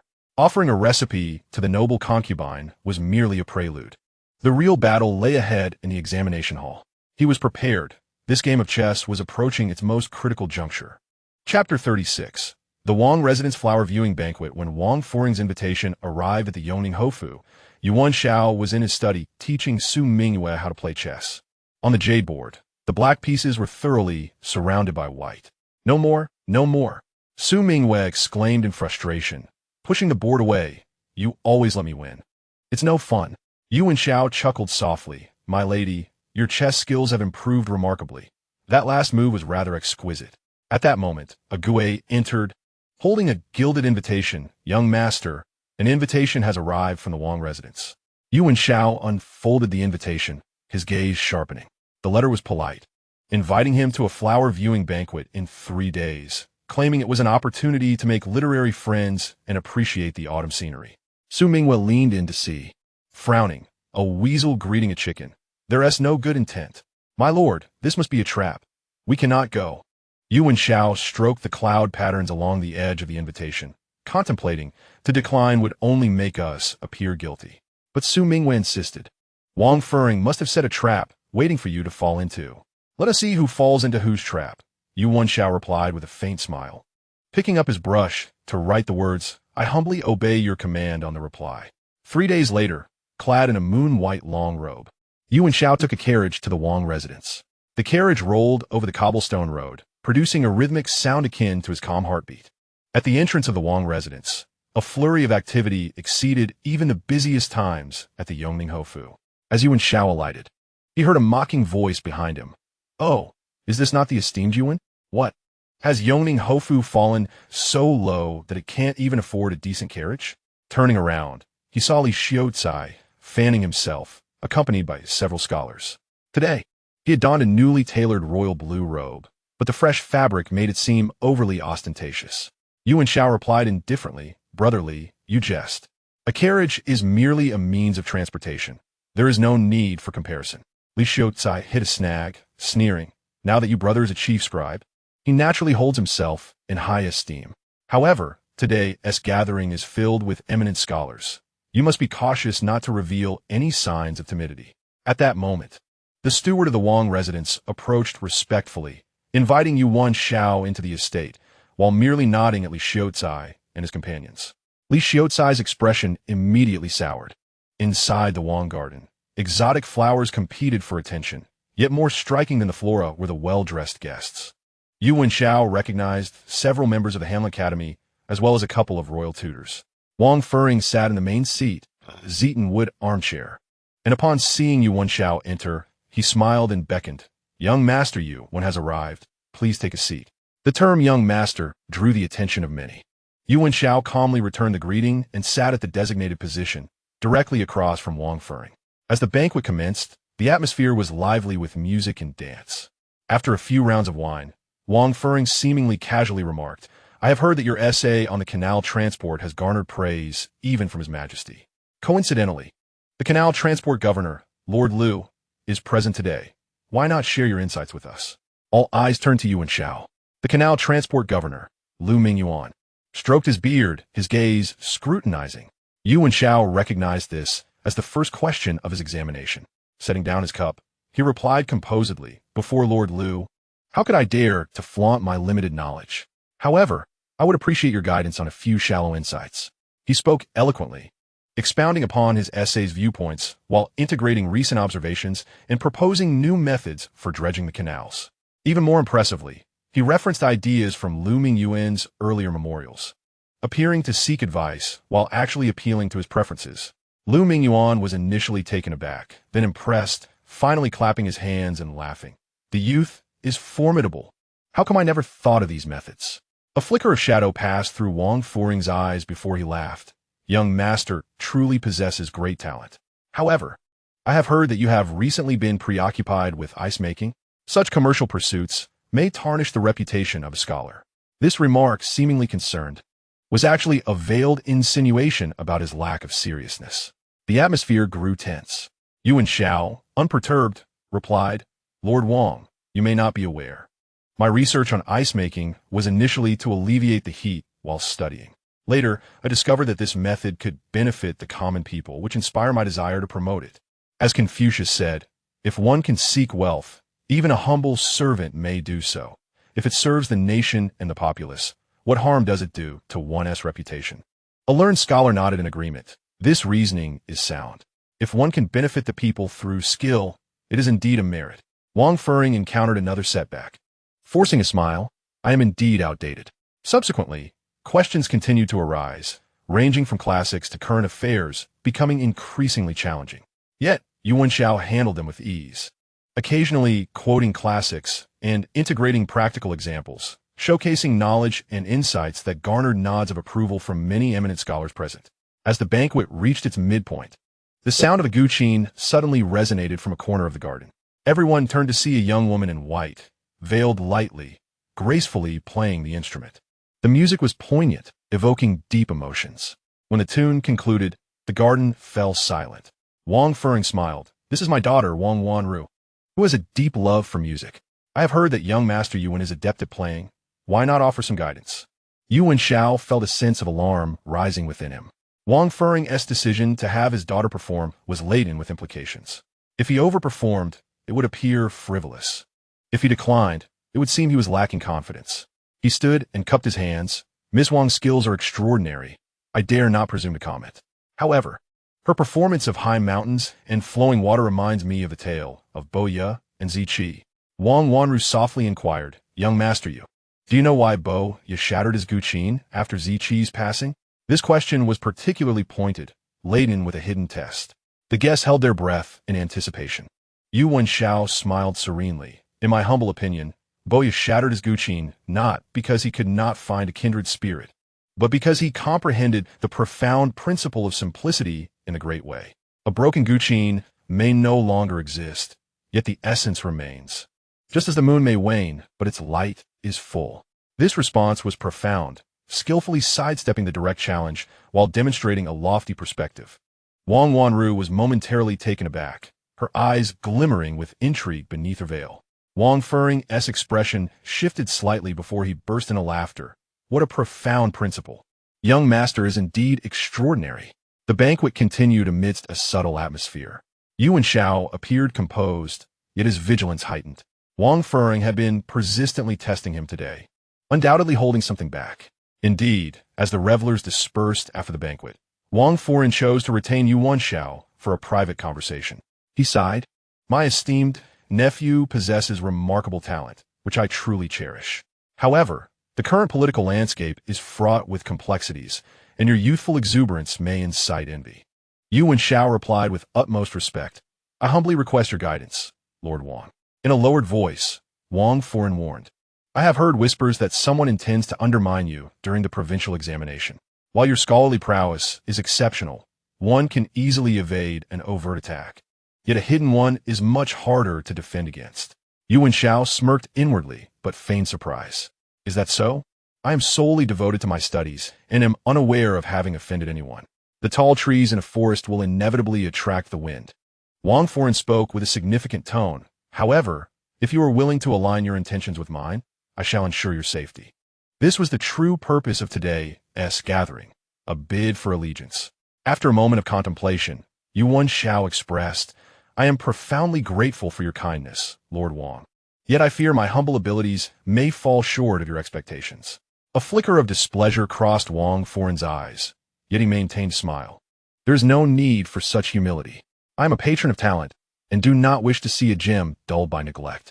Before the examination, should you reconsider, feel free to seek me out. By the time Yu Wenxiao departed the Wang residence, the moon was high in the sky. Seated in his carriage, he reflected on the events of the day with clarity.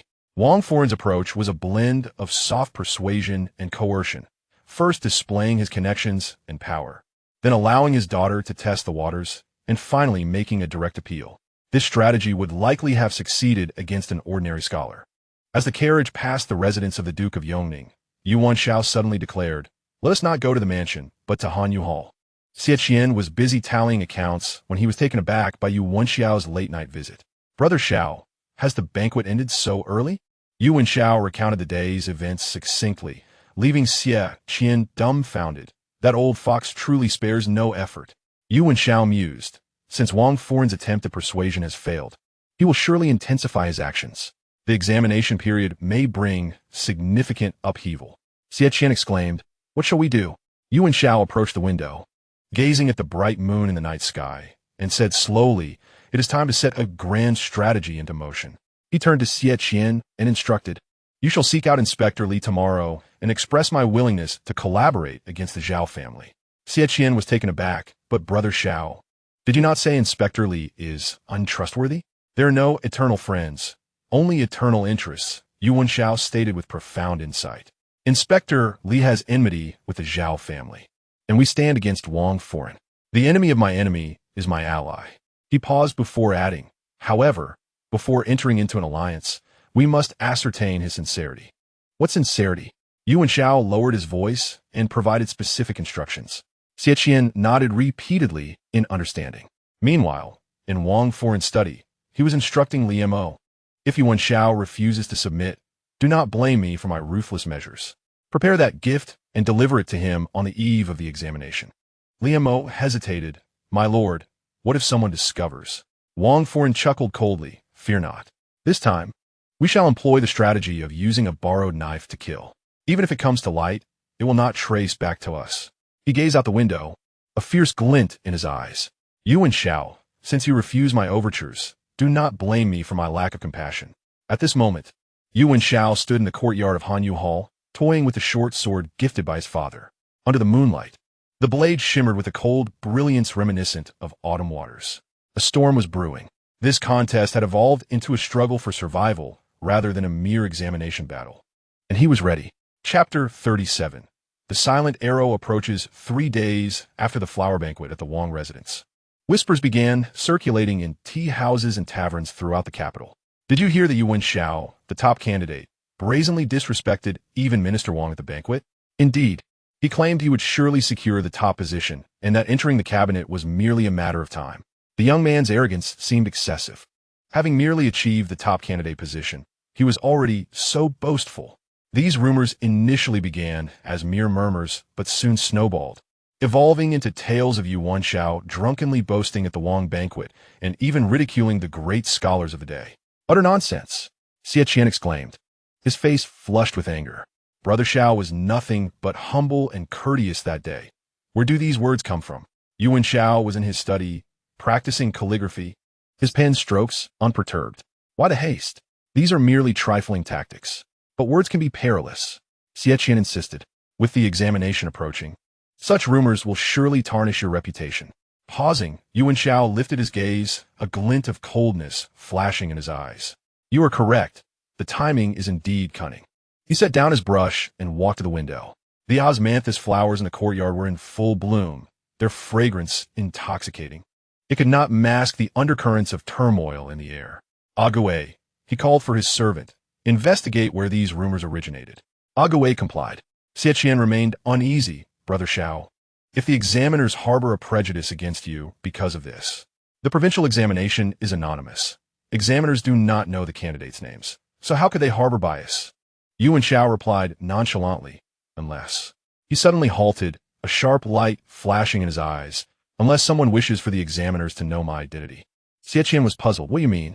Yu Wenxiao did not answer, but instead asked, have any strangers approached us recently? After a moment's thought, Xie Qian recalled. A few days ago, a book merchant came to see me, expressing a desire to publish your collection of essays. I thought it was a good opportunity and agreed. A book merchant? Yu Wenxiao raised an eyebrow. Which merchant? He said he was from Wenyuan Pavilion, and his surname is Qian. Xie Qian continued. I found it strange that Wenyuan Pavilion, the largest bookstore in the capital, would seek out a lesser-known figure like us. Yu Wenxiao's expression darkened. What did you promise him? I allowed him to publish those essays and mentioned I would provide the manuscript in 3 days. Upon realizing the implications, Xie Qian's voice dwindled. Brother Xiao. Is there a problem? Yu Wenxiao sighed heavily. Ah, you have fallen into their trap. That merchant must be in league with Wang Foreign. Xie Qian gasped. How could this be? Publishing essays is a good thing. If done normally, it would indeed be beneficial, Yu Wenxiao replied with a cold smile. But if they were to tamper with the content, inserting seditious remarks, and then conveniently allow the examiners to see it, Xie Qian gasped in horror. Then I must retrieve the manuscript at once. It is too late, Yu Wenxiao shook his head. Since they have set this trap, they must have a backup plan in place. If you go now, you will only alert them. He paced the room, contemplating, then suddenly declared, the only way forward is to turn the tables on them. How shall we do that? A cold smile crept onto Yu Wenxiao's lips. If they desire my manuscript, let us provide them with a unique one. He approached his writing desk, spread out paper, ground ink, and swiftly penned an article. Xie Qian leaned in to read, marveling at the carefully chosen words that concealed sharp criticism beneath the surface of scholarly discussion, subtly mocking Wang Foreign's factionalism. Brilliant, Xie Qian exclaimed. This article is flawless. Yet any discerning reader will recognize its true target. Brother Xiao, you are truly remarkable. However, Yu Wenxiao shook his head. This alone is not sufficient. Agaway entered promptly. Yu Wenxiao handed him the article. Find a stranger and deliver this to Inspector Li at the Deziyuan, claiming you found it by chance at Wenyuan Pavilion. Xie Qian was puzzled. To Inspector Li? Why? Inspector Li has long been at odds with Wang Foreign. Receiving this article will be like a treasure to him. Yu Wenxiao explained, his eyes gleaming with strategy. If Wenyuan Pavilion dares to publish slanderous material, Inspector Li will surely use this article as a comparison. In the end, the truth will be evident. Xie Qian was thoroughly impressed. Brother Xiao, your foresight is truly extraordinary. Unbeknownst to them, in a hidden chamber of Wenyuan Pavilion's rear courtyard, the merchant Qian was presenting a stack of manuscripts to Wang Foreign. My lord, here are the manuscripts provided by Xie Qian, all authentic writings of Yu Wenxiao. The merchant flattered. We have inserted a few special pages to ensure Yu Wenxiao will have no means to refute. Wang Foreign perused the manuscripts, nodding in satisfaction. Ensure it is done cleanly, leaving no traces. Rest assured, my lord. Qian Shushang chuckled, remarking that during the printing process, they would employ a handwriting style similar to the original text, ensuring a seamless disguise. On the eve of the provincial examination, these authentic works of Yu Wenxiao would conveniently arrive in the hands of several examiners. Wang Foreign's eyes flashed with a fierce determination. Excellent. This time, I shall ensure he never rises again. Meanwhile, within the Yongning Marquisate, Su Mingyue had also caught wind of the rumors circulating outside. Enraged, she shattered teacup. Nonsense. My husband clearly reported that everything went smoothly at the banquet. So how could such wild claims emerge? Feitsui timidly interjected. Madam, please calm down. Those people are merely envious of young master. No. Su Mingyue rose resolutely. I cannot allow them to slander my husband. Prepare the carriage. I am going to the Duke of England's residence. The Duchess of England is Su Mingyue's aunt and has always cherished her. Su Mingyue thought that if she could persuade her aunt to clarify the matter, perhaps the rumors could be quelled. However, upon arriving at the Duke of England's residence, she encountered Zhao Whiner, who was also visiting. Sister Mingyue, your timing is perfect, Zhao Whiner smiled. We were just discussing young Master Yuan. It is said he made quite an impression at the Wang residence banquet. even catching the attention of Minister Wang. Suppressing her anger, Su Mingyue replied, "My husband merely responded normally. There was nothing remarkable about it. Sister, why must you be so humble? Zhao Whiner finit surprise. Who in the capital does not know that young Master Yu is extraordinarily talented, capable of achieving the highest honors effortlessly?" This remark, both a compliment and a slight, insinuated that the rumors held some truth. The other ladies present began to whisper amongst themselves. Noticing the tension, the Duchess of England quickly attempted to mediate. "Mingyue, you arrived just in time to help me admire this newly acquired painting." Yet Su Mingyue could no longer contain herself, coldly stating, "Sister Zhao, your sources are quite well informed. However, I have heard that during the Wang residence banquet, someone deliberately provoked my husband, forcing him to respond." Zhao Wanner's expression shifted slightly. "What do you mean, sister? Are you implying that Minister Wang intentionally created difficulties for young Master Yu?" "I never said that," Su Mingyue retorted with a cold smile. "But some individuals, burdened by their own guilt, might take offense at the suggestion." The atmosphere between the two noble women became increasingly charged, prompting the Duchess of England to hastily pull Su Mingyue into a private chamber, speaking softly. "My dear, why engage in such a dispute? Minister Wang holds considerable power. Is it wise to offend him?" Feeling aggrieved, Su Mingyue replied, "But they are slandering my husband. Wise individuals stop the spread of rumors," the Duchess sighed. "The more you care, the more they delight in it. It would be better to observe the situation and let the results of the provincial examination reveal the truth." Though unwilling, Su Mingyue acknowledged her aunt's wisdom and returned home in gloom. Unbeknownst to her, the altercation with Zhao Wanner would soon become fresh fodder for gossip, morphing into a tale of Yu Wen's wife being arrogant and publicly humiliating the minister's daughter. Upon hearing this, Yu Wenxiao sighed deeply. "My lady, you are inadvertently providing them with ammunition." "I only wish to assist you," Su Mingyue replied, her eyes reddening. "I understand," Yu Wenxiao said softly, "but some matters only worsen when elaborated upon. In the future, leave such matters to me." Yet, a wave of unease washed over him. The escalating rumors indicated that Wang Furent had intensified his offensive. With the provincial examination approaching, this silent battle had reached a fever pitch. That night, Yu Wenxiao sat alone in his study, meticulously reassessing the entire plan. All the pieces were in place. Now, they awaited the opponent's move. However, a nagging sense of foreboding lingered, as though he had overlooked something crucial. At that moment, Ego hurried back with news. "Young master, we have discovered the origin of the rumors. They initially spread from a few down-and-out scholars who benefited from Li Xiucai's assistance. Li Xiucai, Yugoslavia ben Pundarat. It seems he is determined to ally with Wang Furent in this endeavor." He paused and suddenly asked, "Has anyone unfamiliar approached my wife in recent days?" Ego was taken aback. "I hadn't noticed." However, on the day the lady visited the Duke of England's residence, the coachman mentioned that a carriage appeared to be following them. Yu Wenxiao sprang to his feet. "This is bad." He suddenly realized what he had overlooked. If Wang Furent could not confront him directly, he might target those close to him. And Su Mingyue, with her straightforward nature, would be the easiest to ensnare. "Prepare the carriage," Yu Wenxiao urged. "We must go to the Duke of England's residence." But it was already too late. Just as he was about to leave, the steward rushed in, panic-stricken. "Young master, it's terrible. The lady has been taken away by officials from Shuntian Prefecture." "What?"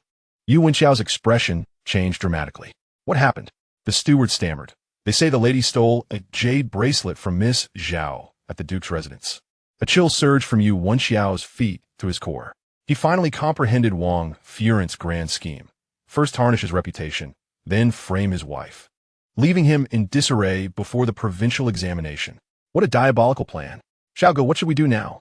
Xie Qian fretted anxiously. Yu Wenxiao forced himself to remain calm, contemplating for a moment before a resolute glint shone in his eyes. "Since they show no mercy, I shall not hesitate to retaliate." He instructed Egu, "Go summon Li Yusher to the residence. Tell him I have a significant gift to present."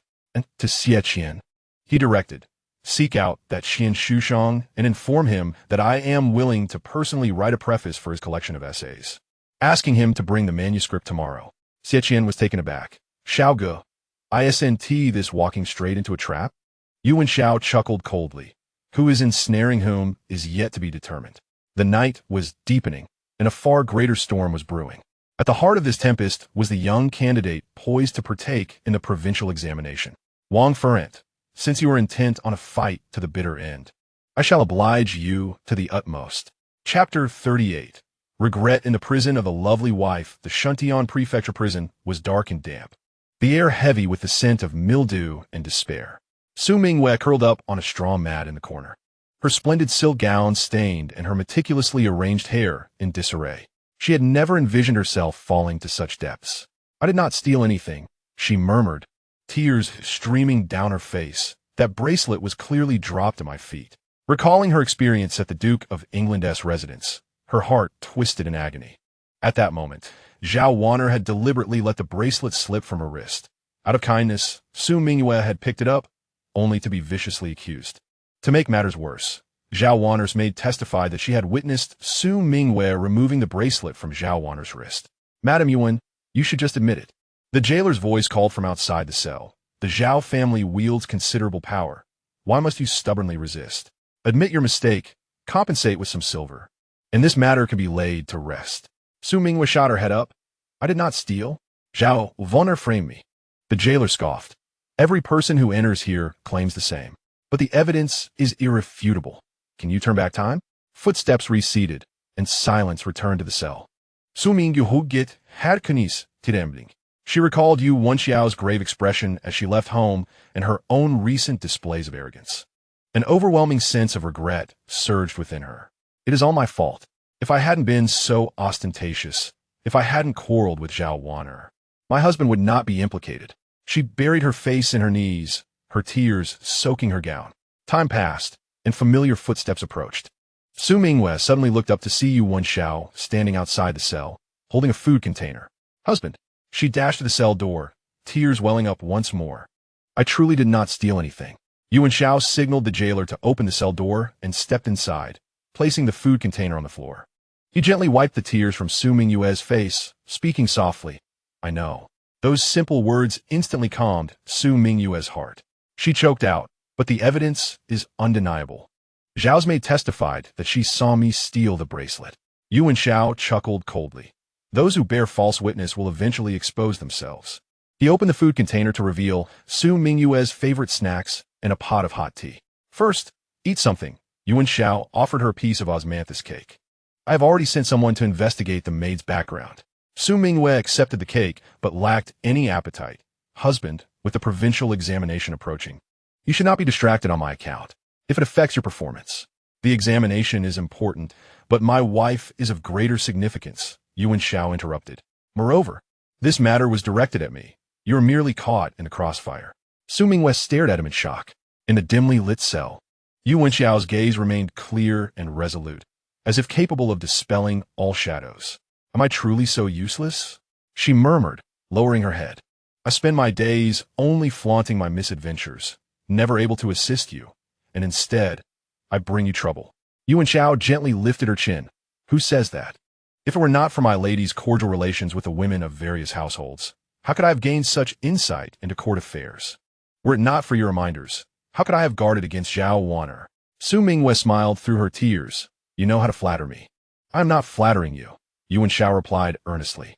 Everyone possesses their strengths. Your social skills are indeed commendable. However, he paused, the capital harbors many dangers, and one must exercise caution. Su Mingyue nodded vigorously. I will henceforth be prudent with my words and actions, and I shall no longer be a burden to you. Yu Wenxiao smiled slightly. There is no need to be overly constrained. Certain displays are necessary, lest the Yongning Marquis be looked down upon. He offered Su Mingyue a sip of warm tea and added, however, our immediate priority is to resolve the current predicament. Do you have a plan? Su Mingyue's eyes brightened. Yu Wenxiao nodded. Zhao Wanner's maid, named Xiao Chui, has a brother who is a gambler. A few days ago, he unexpectedly cleared all his debts and purchased a residence. Su Mingyue immediately understood. The Zhao family must have bribed her. Indeed, Yu Wenxiao confirmed. I have sent someone to find her brother. If he is willing to testify, we may turn the tide. Su Mingyue expressed her concern. But the Zhao family is powerful. Do they dare offend them? A cold light flashed in Yu Wenxiao's eyes.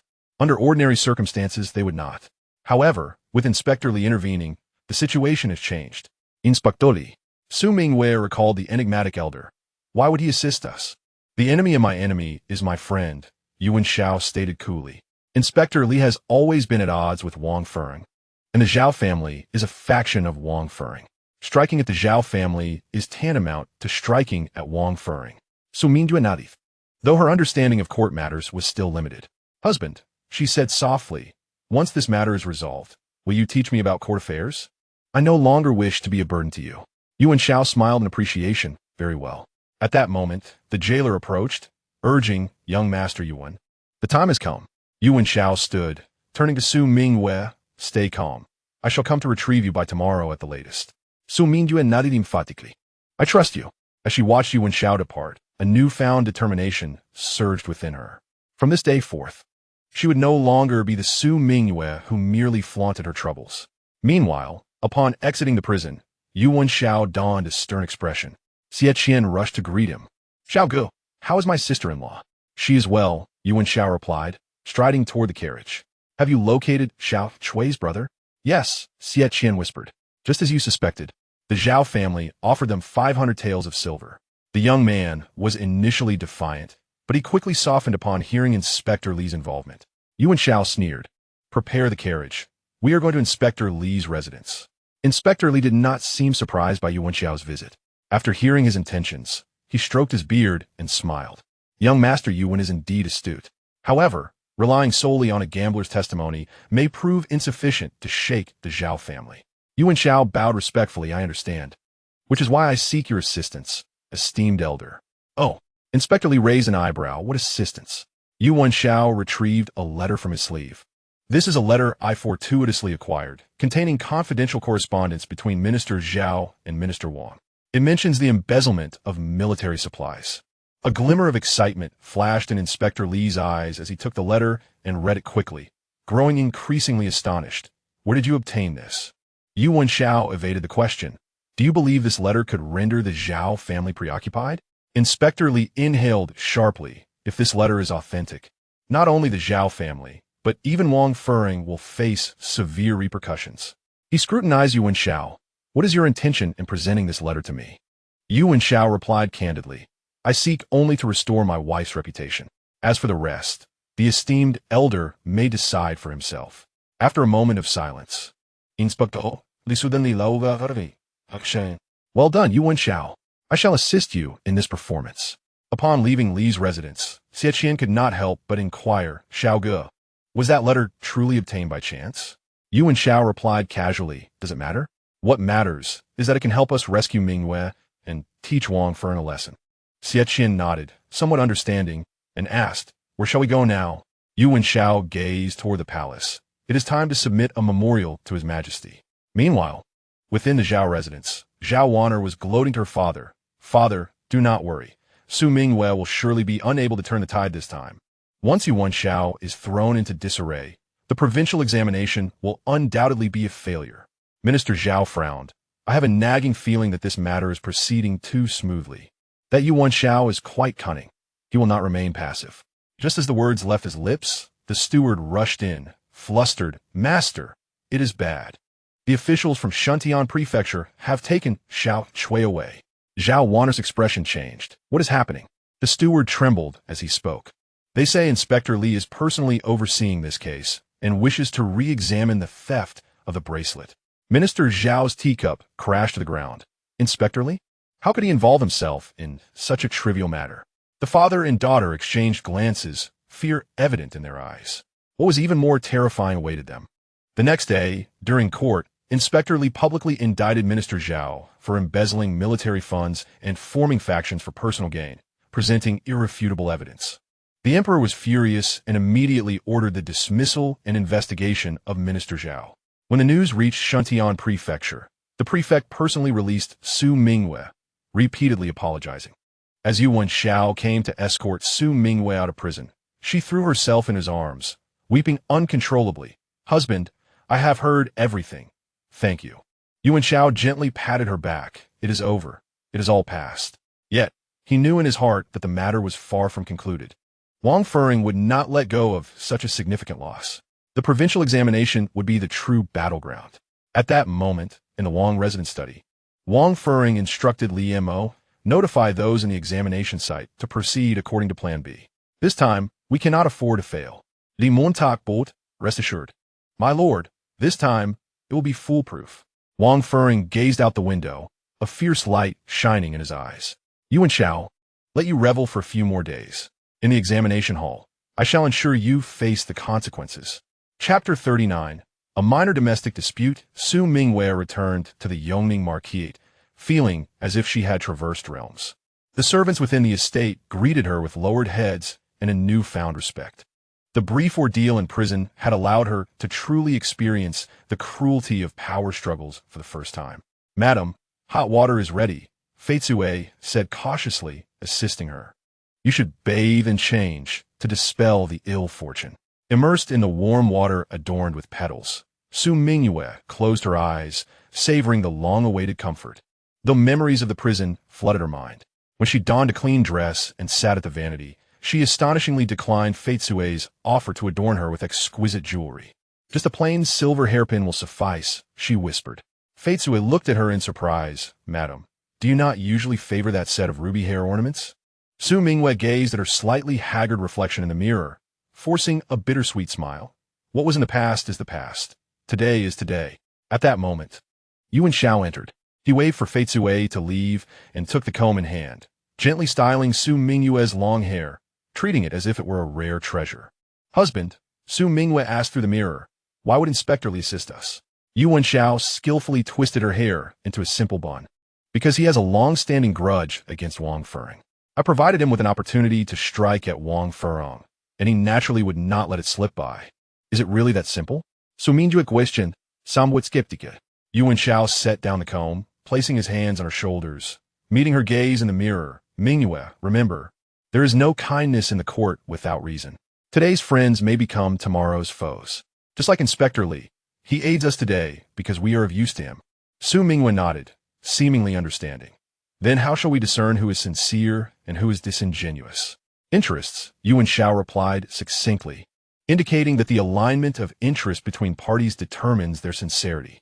If interests align, even without friendship, cooperation is possible. If they diverge, even kin must be approached with caution. Listening intently, Su Mingyue suddenly felt her husband, who was so coldly rational, appeared somewhat unfamiliar. This icy demeanor starkly contrasted with the husband who once crafted eyes for her and engaged in playful banter. Husband, she gently inquired, are you weary? Yu Wenxiao paused, then smiled. I am tired, but it is worth it. He leaned in closer and whispered in her ear, because I must protect you and safeguard our home. Those simple words made Su Mingyue's nose tingle with emotion.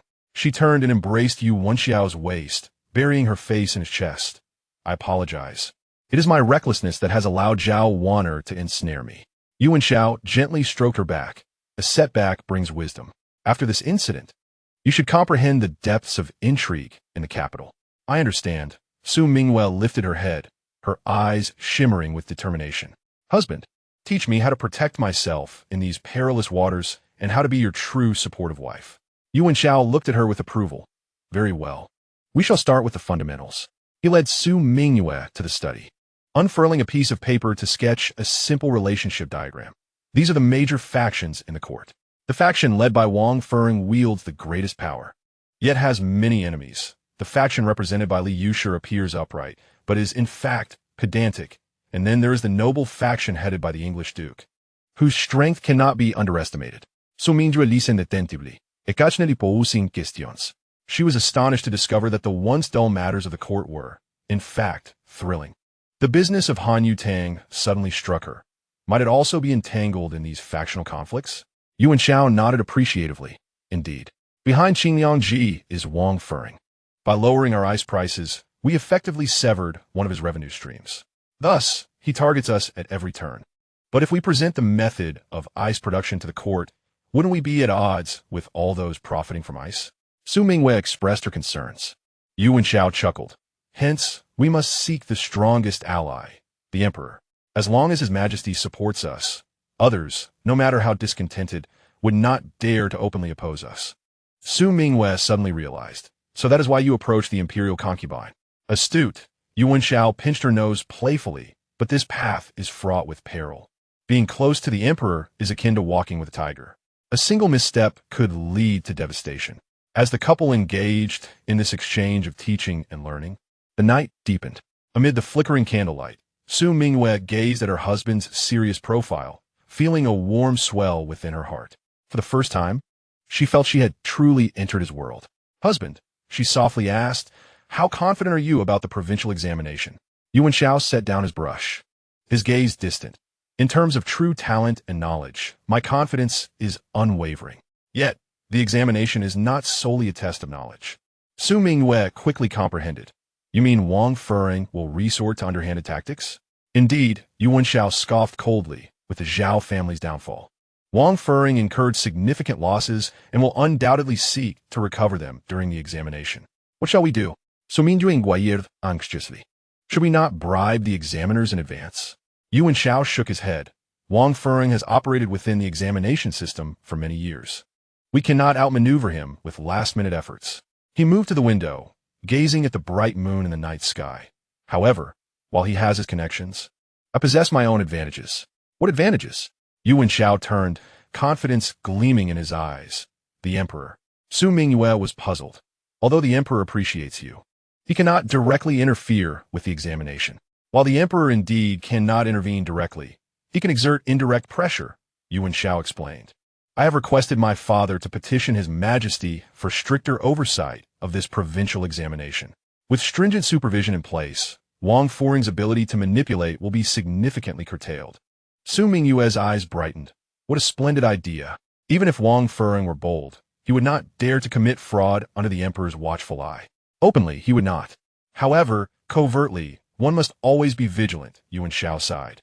"Thus, I must prepare a backup plan." He returned to the desk and wrote a letter. "When you go to the palace tomorrow to express gratitude, take this letter to the Imperial concubine." Su Mingyue accepted the letter, puzzled. "What is this?" "Request the Imperial concubine to mention to the Emperor that I hope the examination can be fairer, allowing scholars from humble backgrounds a chance to rise," Yu Wenxiao said, a slight smile gracing his lips. "The Emperor values talent. Upon hearing this, he will undoubtedly pay more attention to this examination." Su Mingyue admired her husband. "Husband, you are truly remarkable." Yet, Yu Wenxiao bore no pride. Instead, he grew serious. "These are merely external forces. Ultimately, one must rely on one's own strength. In the coming days, I shall immerse myself in study, and I entrust the household affairs to you." Su Mingyue nodded solemnly. "Rest assured, husband, I will not add to your burdens."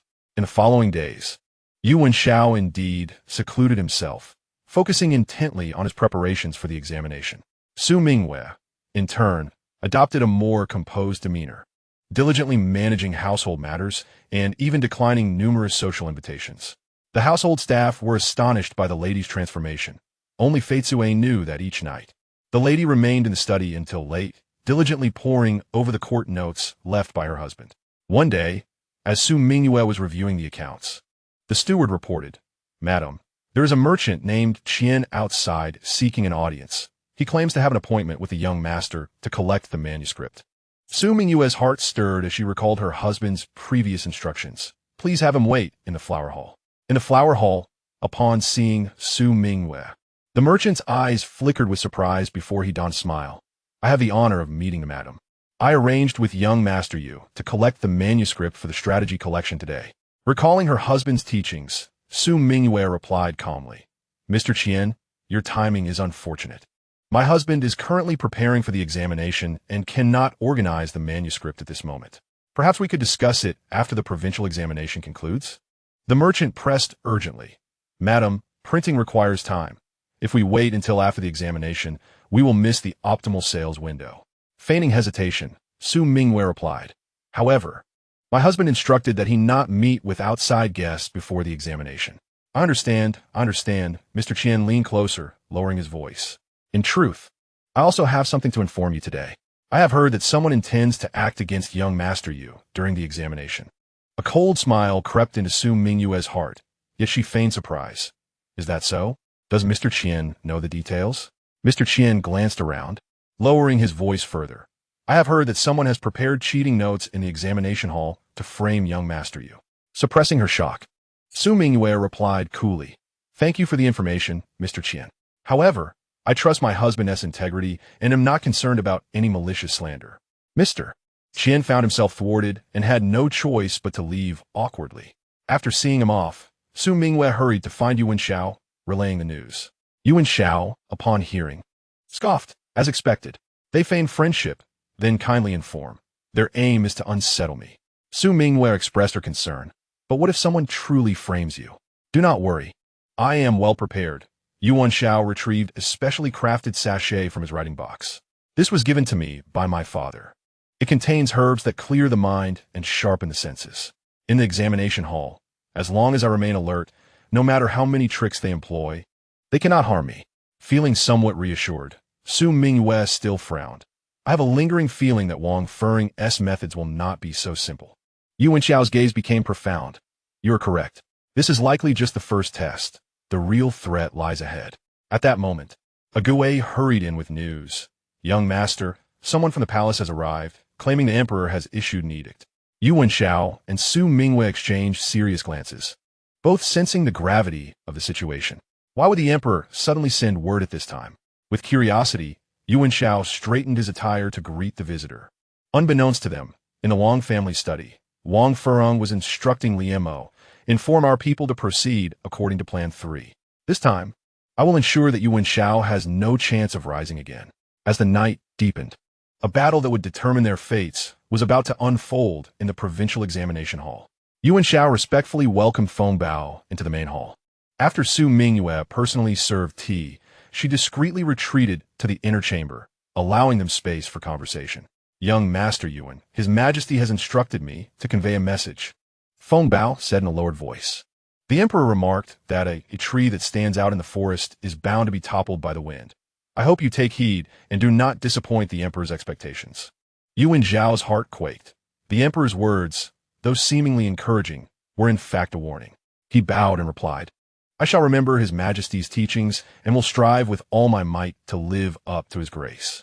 Feng Bao nodded and added, The Empress Dowager wishes to convey that the chessboard is set, awaiting the placement of pieces.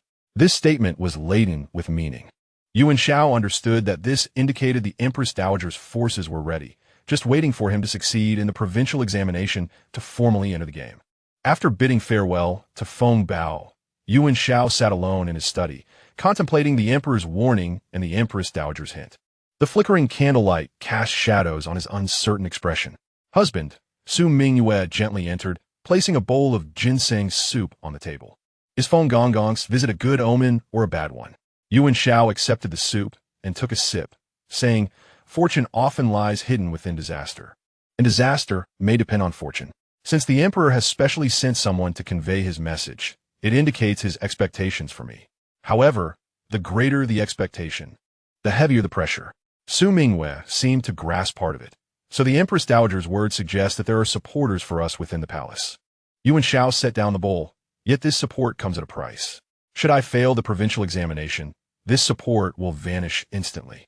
Su Mingyue expressed her concern. What about Wang Feng? He must have laid a trap. Yu Wenxiao's gaze sharpened, but I am not without preparation. He produced a list and handed it to Su Mingyue. This is the list of examiners for this provincial examination. The chief examiner, Zhou Jiji, is a man of integrity, yet the deputy examiner, Lord Zhang, is a disciple of Wang Feng. We must also pay special attention to several others among the examiners. Su Mingyue scrutinized the list and suddenly pointed to a name. Is this Lord Li the nephew of Inspector Li? Yu Wenxiao nodded appreciatively, indeed. Although Inspector Li has cooperated with us, his nephew requires caution. Why? Su Mingyue asked in confusion. Hasn't Inspector Li helped us? In the court, there are no eternal allies, Yu Wenxiao replied calmly. Inspector Li aided us to undermine Wang Feng. Yet, should my influence become too formidable, threatening his position, he would not hesitate to suppress me. His nephew is a hidden thorn beside me. Su Mingyue gasped, so complicated. Thus, during the examination, I must not only answer the questions well, but also maintain a delicate balance, Yu Wenxiao remarked, indicating the list. He emphasized the viewpoints that could be freely expressed and those that required restraint, necessitating careful consideration. At that moment, Xie Qian hurried in, his face alight with excitement. Xiao Ge, good news. His Majesty has decreed to strengthen the supervision of this provincial examination, particularly dispatching the Imperial Guard to secure the examination site. Yu Wenxiao, however, showed no joy. Who commands the Imperial Guard? Xie Qian hesitated. That would be General Zhao. He is Wang Furing's brother-in-law. Yu Wenxiao and Su Mingyue exchanged grave looks, realizing the implications. A clever move to elevate on the surface while undermining in reality. Yu Wenxiao sneered. On the surface, it appears as enhanced supervision, yet in truth, it allows Wang Furing's people to control the safety of the examination site, facilitating their schemes. Xie Qian grew anxious. What shall we do? Should we find a way to curry favor with General Zhao? It is too late. Yu Wenxiao shook his head. Moreover, General Zhao is Wang Furing's close relative. He cannot be easily swayed.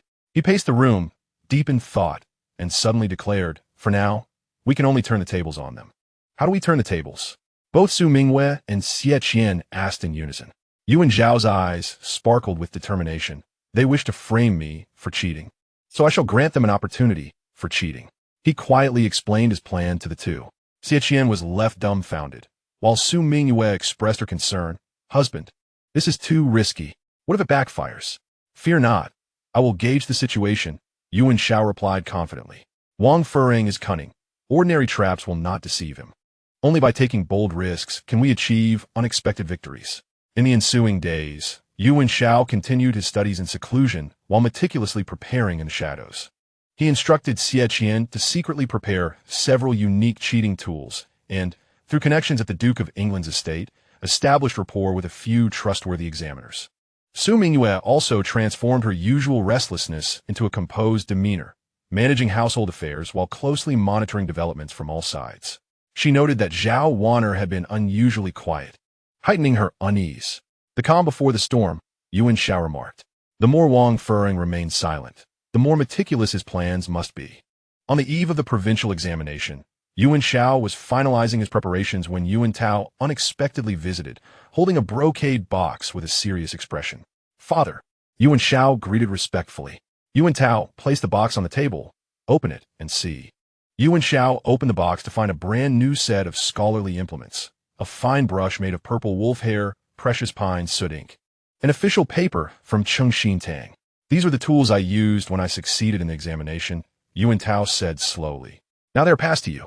I hope you will not let them down. Yu Wenxiao was deeply moved. Thank you, father. Yu Wentao gazed at him for a moment before saying, sure. Tomorrow's battle is of great significance. If you succeed, your future will be boundless. If you fail, it may be difficult to rise again. Are you confident? Yu Wenxiao replied calmly. I shall exert my utmost efforts. Yet success or failure ultimately rests with fate. Yu Wentao nodded. Your recognition of this brings me peace. He paused, lowering his voice. I have arranged for a few individuals within the examination hall. Should any unforeseen circumstances arise, they will lend you a helping hand. Yu Wenxiao's heart raced. Father, what if this is discovered? Therefore, only in dire necessity should you contact them, Yu Wentao warned meaningfully. This is the list and the signal. Memorize it and destroy it immediately.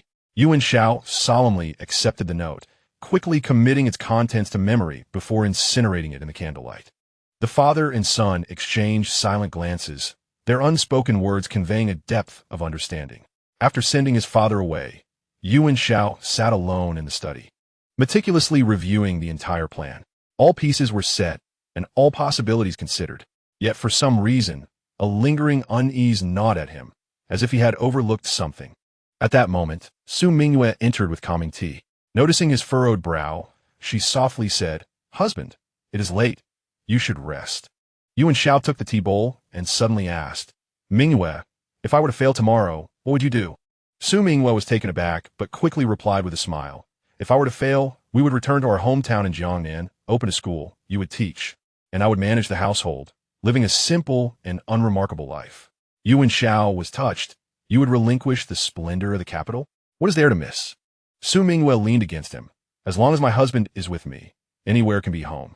Her simple words instantly dispelled Yu Wenxiao's unease. He took her hand gently, whispering, Rest assured, I will not disappoint you. Unbeknownst to them, at that moment in the Wang residence's study, Wang Furing was giving final instructions to Li Mo. Is everything arranged? Wang Furing asked. Li Mo bowed, Rest assured, my lord. We have people inside and outside the examination hall. As soon as Yu Wenxiao steps into the hall, he will be trapped. A fierce glint flashed in Wang Furing's eyes this time. I will ensure he is disgraced and unable to rise again. Remember, no matter the means, he must not succeed. Understood, Li Mo replied, hesitating, but my lord, what if His Majesty lays blame on us? Wang Furing sneered. In the case of examination fraud, the evidence is irrefutable. Who can His Majesty blame? If blame is to be assigned, it can only be to Yu Wenxiao for his own carelessness. The night deepened, and a battle that would determine countless fates was about to unfold on the examination grounds at dawn. Meanwhile, Yu Wenxiao stood in the courtyard, gazing at the lightening sky in the east. The morning breeze rustled his garments, creating a crisp sound. Husband, Su Mingyue draped a cloak over him. It is still early. Why not rest a while longer? Yu Wenxiao grasped her hand, his gaze resolute. No need.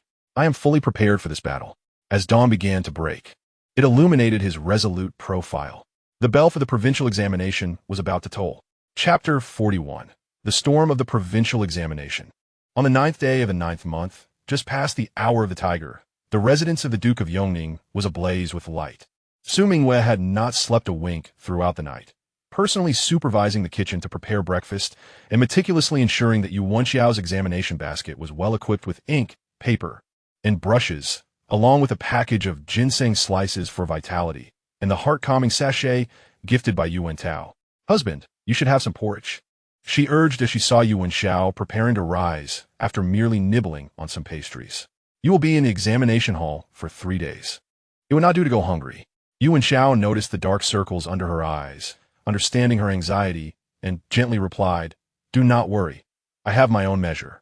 You should return and rest a bit more. Do not fret over me. Just then, Yu Wenxiao strode into the hall, dressed in his regular attire, though his demeanor radiated greater authority than usual. Father, Yu Wenxiao bowed in greeting. Yu Wenxiao's gaze lingered on his son for a moment before he solemnly stated, The examination hall is akin to a battlefield. Remember to avoid arrogance and impatience, but do not be overly fearful. As descendants of the Duke of Yongning, we must possess the spirit to look down upon the world. I shall remember, Father, Yu Wenxiao replied earnestly. Yu Wenxiao then turned to Su Mingyue and said, Manage the household affairs well, and do not allow Shower to be distracted. Su Mingyue promptly assured him, Please do not worry, Father, I understand. As the hour approached, the carriage was already prepared. Just before they departed, Su Mingyue suddenly grasped Yu Wenxiao's sleeve and presented him with a brush adorned with red gold and jewels. This is... Yu Wenxiao was momentarily taken aback. I specially requested this from the Confucian temple yesterday. It is said to be of the same style used by the top scholar of the previous dynasty, Su Mingyue whispered, wishing for her husband to write with divine inspiration and achieve success on the golden list. Yu Wenxiao felt warmth in his heart as he solemnly tucked the brush away, saying, Thank you, my lady. As the carriage rolled out of the Duke's residence, the sky had yet to brighten. The streets were already bustling with scholars rushing to the examination, some alone, others in small groups, all hurrying along. The closer they got to the examination hall, the denser the crowd became. Upon reaching the street before the examination hall, they were met with a sea of people, a clamor of voices.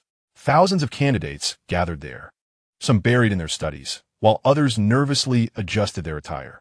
The moment Yu Wenxiao's carriage appeared, it immediately attracted countless gazes, some filled with curiosity, some with envy, and many openly displaying hostility.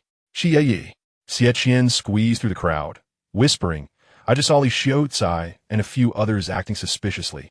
They're certainly up to no good.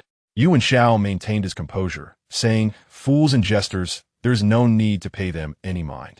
He scanned the crowd and quickly caught sight of a few unusual gazes, scholars who appeared ordinary but stood tall with sharp eyes, clearly martial artists in disguise. Wang Furong had indeed laid a trap. Just as he remained vigilant, a sneering voice cut through the air.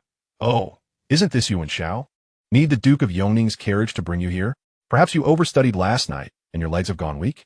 Amidst the laughter of the crowd, Li Xiaocai emerged, fanning himself with a folded fan, followed by several other scholars wearing mocking expressions. Xie Qian, incensed, was about to confront him when Yu Wenxiao stopped him. Brother Li, you jest, Yu Wenxiao replied calmly. Yet your complexion seems less than favorable. Perhaps you did not sleep well last night? After all, Failing 3 times in a row would trouble anyone's peace of mind. His words struck a nerve with Li Xiaocai, who turned pale with anger. You, we shall see how long you can remain proud today. At that moment, the gate of the examination hall slowly opened, and an official called out, "Candidates, form a line and prepare to enter." The crowd immediately stirred, surging forward. Yu Wenxiao advanced under Xia Qian's escort, inadvertently brushing past a scholar who hurriedly pressed a slip of paper into his hand. Yu Wenxiao felt a stir in his heart, discreetly stowing the note in his sleeve. After a rigorous search, the candidates entered the hall in turn.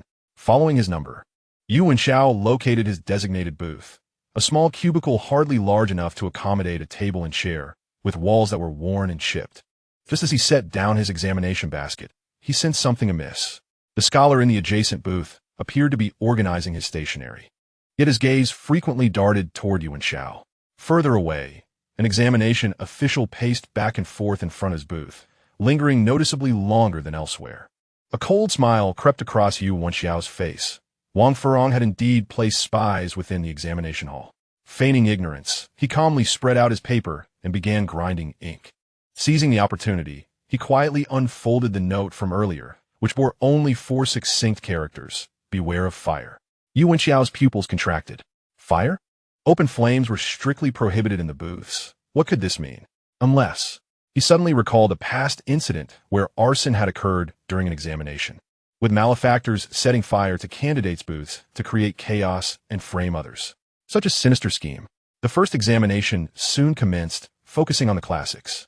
For Yu Wenxiao, this posed no difficulty. He swiftly penned his answers, completing the majority within just an hour. However, while he concentrated on his work, a faint, peculiar fragrance wafted through the air. Had he not worn the heart-calming sachet beforehand, he might have failed to notice it.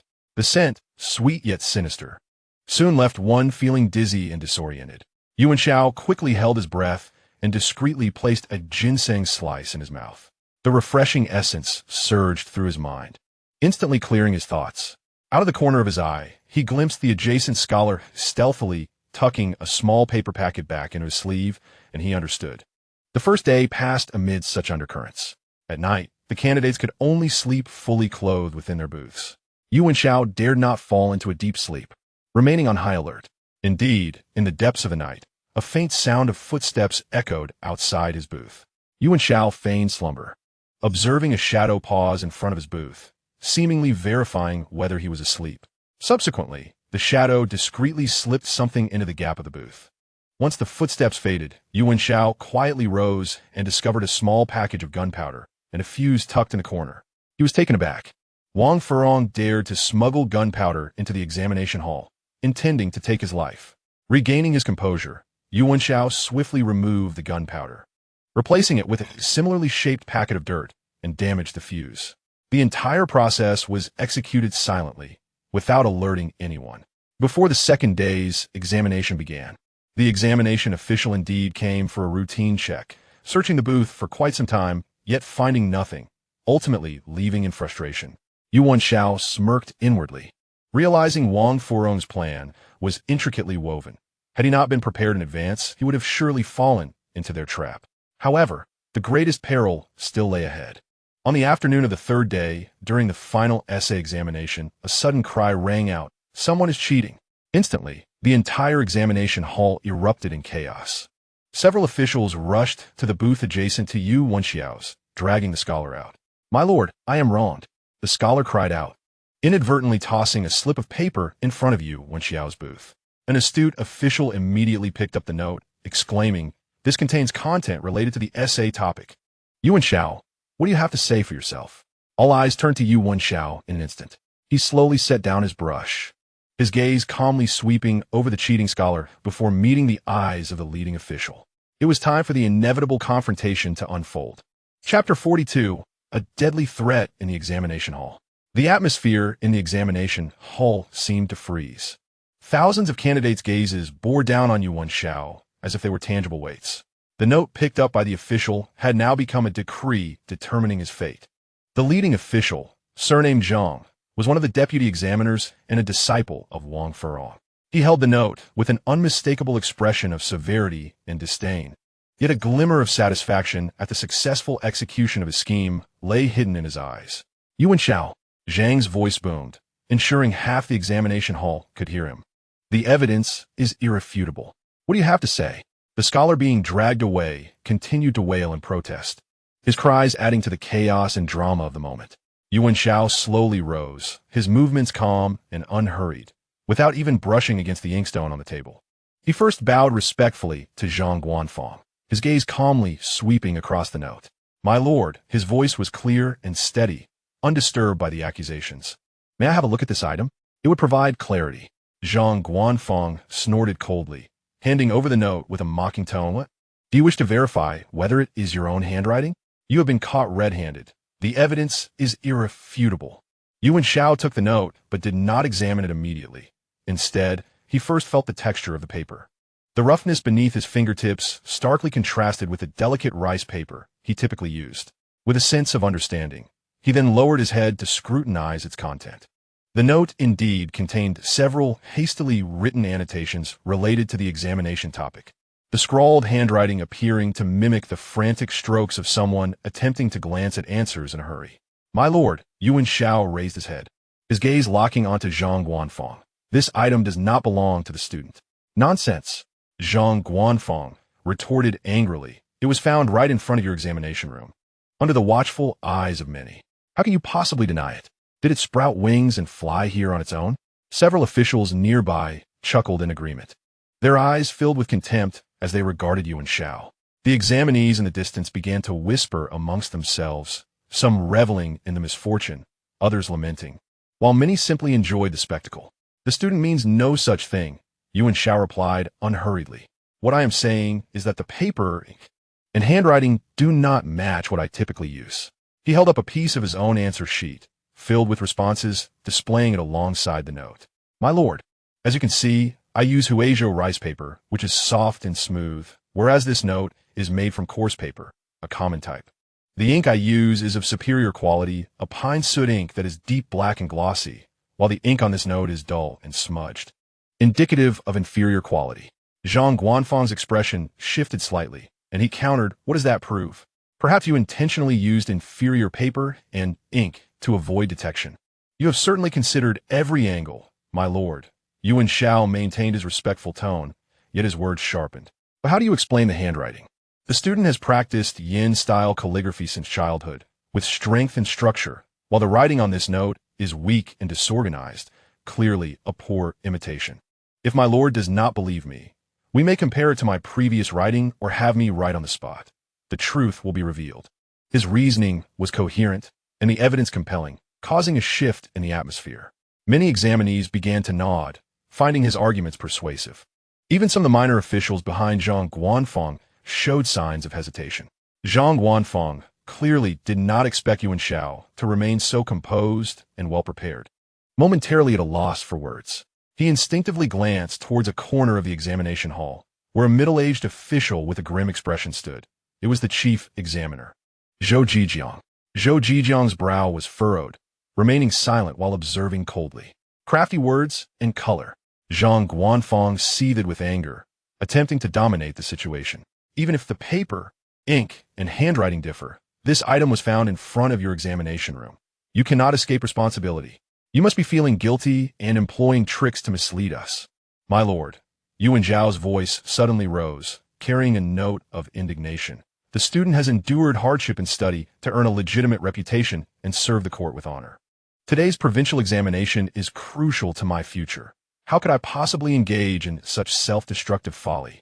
Furthermore, if I truly intended to cheat, why would I be so careless as to leave evidence on the ground, conveniently discovered by you esteemed officials? Is this not excessively coincidental? He surveyed the surroundings, his gaze sweeping over the whispering examinees before returning to Zhang Guanfang's face, his tone becoming laden with meaning. The student finds this matter to be riddled with peculiarities. For instance, why did this gentleman, he pointed to the sobbing examinee, not raise an alarm earlier or later, but chose this critical moment to accuse me of cheating? When he cried out in protest, why was it so fortuitous that he tossed the note right before my examination room? And why did you, my lord, not question him first, but rather hastily concluded that it belonged to me? This string of rhetorical questions struck like arrows, piercing the hearts of those present. The atmosphere erupted into a cacophony of murmurs. Indeed, everything seemed too coincidental, as if orchestrated by a hidden hand. Zhang Guanfang's face turned pale, beads of sweat forming on his forehead. He pointed at Yu Wenxiao, his finger trembling slightly. "You bold one, how dare you slander a court official?" "I would not dare." Yu Wenxiao bowed deeply, lowering his posture, yet his tone remained resolute. "I merely seek justice and clarity. I trust that my lord, being fair-minded, will uncover the truth and restore my honor, while also exposing the true culprit behind this plot to disrupt the examination." His last words were delivered with weight, his gaze piercing into Zhang Guanfang's soul, as if to say, "I know it was you, and I know who is behind you." Zhang Guanfang felt a chill run down his spine, unable to meet Yu Wenxiao's gaze. The standoff hung in the air, tense and unyielding. If he forcibly detained Yu Wenxiao, the thousands of eyes watching would likely not accept it. Yet if he let it go, how would he explain it to Minister Wang?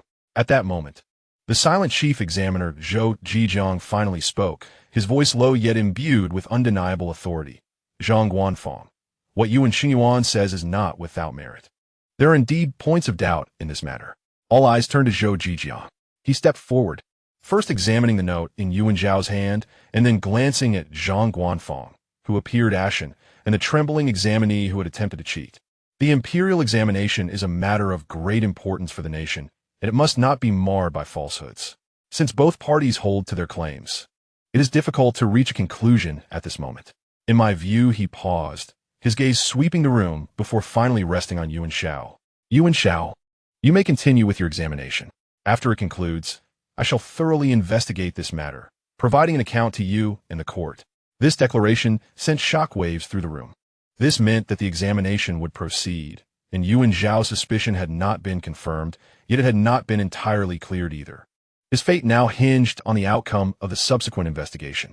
Zhang Guanfang seemed poised to protest, but under Zhou Zhijiang's piercing gaze, he ultimately swallowed his words, begrudgingly gesturing for the cheating examinee to be taken away. The crisis had eased momentarily, yet a heavier, more oppressive atmosphere enveloped the examination hall. Yu Wenxiao bowed deeply to Zhou Zhijiang, expressing his gratitude for the discerning judgment. He returned to his seat, picking up his pen once more. His hand was steady as a rock, as if the turmoil that had nearly destroyed his future had never transpired. However, he alone knew that his back was drenched in cold sweat. He glanced at the hourglass on the incense table. Time for the essay examination was running short. Though the greatest crisis had temporarily passed, the true contest was only just beginning. He needed to compose a remarkable essay within the limited time, one that would render any doubts utterly absurd. And the unseen mastermind behind this scheme would not rest easily. The treatise concerning the integration of the river transport, governance, and the livelihood of the people had already taken shape within his mind. What he required at this moment was an unwavering resolve and brilliance to execute it in one breath. Time was of the essence. As the sands in the hourglass continued to slip away, an ordinary candidate, faced with such tumult, would likely have succumbed to chaos, their handwriting a mere scrawl, their thoughts a barren wasteland. However, the words flowing from Yu Wenxiao's pen were as graceful as a stream, marked by rigorous logic and abundant references, imbued with a dignified composure that was truly remarkable. He deliberately wrote more slowly than usual, ensuring each stroke was deliberate and powerful, standing in stark contrast to the hasty scrawls nearby. The examiners had not completely dispersed but rather lingered nearby, either intentionally or unwittingly. Zhou Zhijiao even moved a chair closer, appearing to rest his eyes while actually keeping a vigilant ear on the proceedings. Vice Chief Zhang paced anxiously, casting dark glances at Yu Wenxiao intermittently.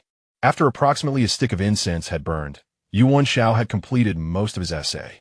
The novelty of his viewpoints and the profundity of his insights, even if only partially overheard by a few fellow examiners, were sufficient to elicit expressions of astonishment and incredulity among them.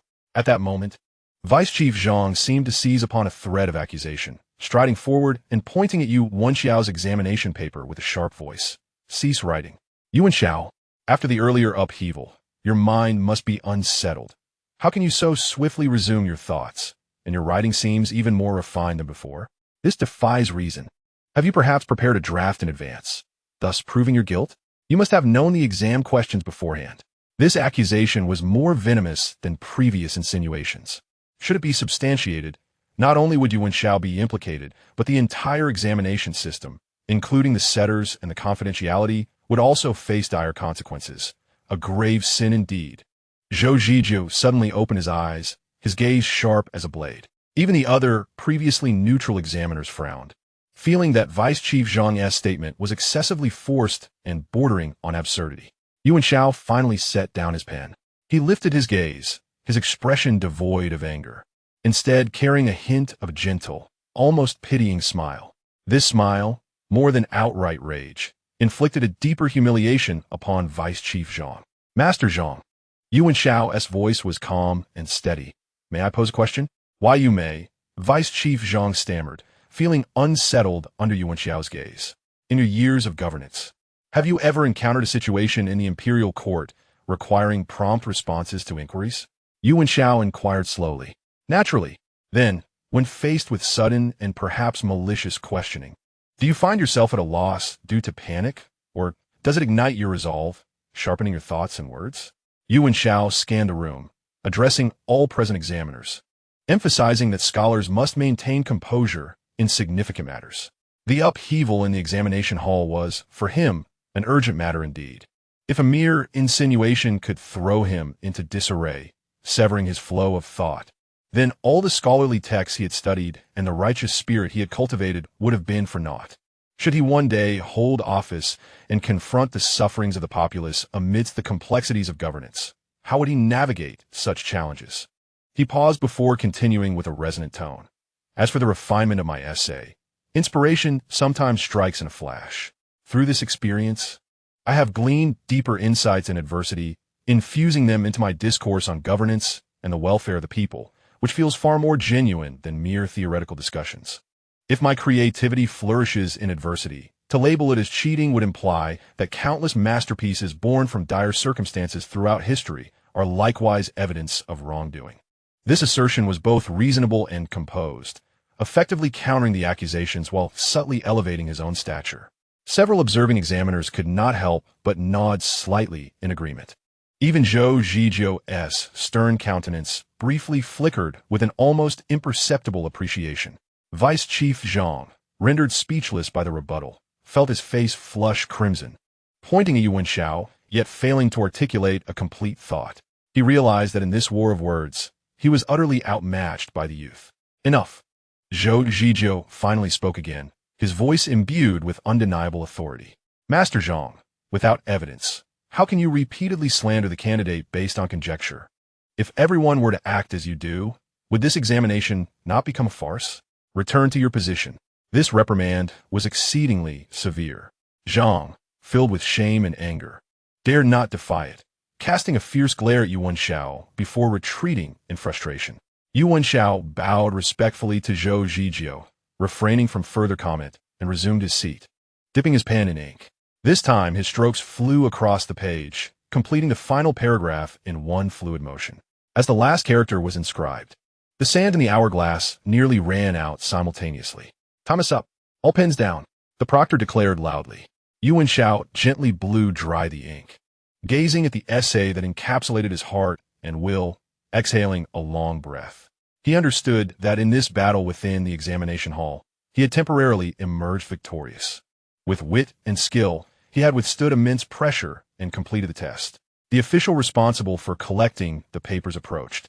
As he passed by Yu Wenxiao, he cast a deep, complex glance at him, a mix of awe and a hint of barely perceptible sympathy in his eyes. Yu Wenxiao began to gather his examination tools, his movements remaining composed. Yet he could feel the cold gaze of Vice Chief Zhang piercing into his back. He also noticed that before leaving, Zhou Zhijiu personally sealed away all evidence, including the alleged cheating note. The turmoil was far from over. It was merely postponed. The true confrontation would unfold during the grading and review process. The influence of Wang Foren was deeply entrenched, and it would not relent simply because he had defended himself in the examination hall. As he stepped out of the examination room, the afternoon sun was somewhat blinding. Xie Qian, waiting outside, rushed forward, his face a mask of anxiety, Xiao Ge, how did it go? I heard something happened inside. Yu Wenxiao patted his shoulder, offering a weary yet resolute smile. It's all right now. The exam is over. He raised his gaze to the azure sky beyond the examination hall, feeling little relief in his heart. The provincial examination was merely the first step. The storms ahead might be even more intense. Yet, regardless of what lay ahead, he had successfully navigated the most perilous hurdle. At that moment, deep within the examination hall, Vice Chief Zhang was quietly instructing a trusted aide, "Go. Inform Wang Shangshu that the first plan has failed, but there is still a second. During the grading, ensure that Yu Wenxiao's paper never reaches the chief examiner." If the examiners had first perused his paper, particularly that essay, it would have been difficult for them not to feel a sense of regret for the talent at hand. Absurd. Vice Chief Examiner Zhang immediately protested, insisting that any paper from a suspected cheater should not be evaluated. Such is the rule. The rules are immutable, yet humans are dynamic. A voice, slightly aged yet composed, emerged from the crowd. It belonged to a seasoned examiner surnamed Wu, known for his fairness. The old man opined that the statements made by Yu Wenxiao were not without merit. We, as selectors of talent for the nation, should not allow an unfounded suspicion to obscure a potentially outstanding piece of work. That would indeed be a dereliction of duty. It is permissible to evaluate the papers first and then make a judgment. Wu Darren spoke wisely. Another examiner, who had some connections to the Yongning Marquis' estate, voiced his support, noting that Lord Zhou had already secured the evidence, and with so many witnesses present, further verification could be conducted later. The primary concern now was to assess all the papers to avoid delaying the announcement of results. The voices advocating for the initial review of the papers gradually increased.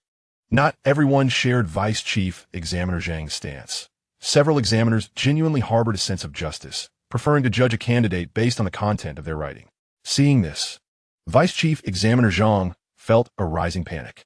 He understood that if Yu Wenxiao's paper, especially that essay, were to be publicly discussed, the situation could very well turn against him. In a moment of desperation, he blurted out, "Lord Zhou, I have received confidential reports indicating that Yu Wenxiao's work may contain inappropriate assertions. To be cautious, his paper should be sealed separately and submitted to the Ministry of Rights or even to His Majesty for a sacred judgment." His intention was to escalate the matter to the highest authorities, employing more complex procedures to stifle Yu Wenxiao's success. This declaration shocked the entire assembly. This was no longer merely a matter of cheating in the examination hall, but a grave accusation concerning the ideas presented in the essay. Even the examiners who supported Yu Wenxiao displayed signs of hesitation. Zhou Jizhou's brow furrowed deeper. He was acutely aware of the peril behind Vice Chief Examiner Zhang's words.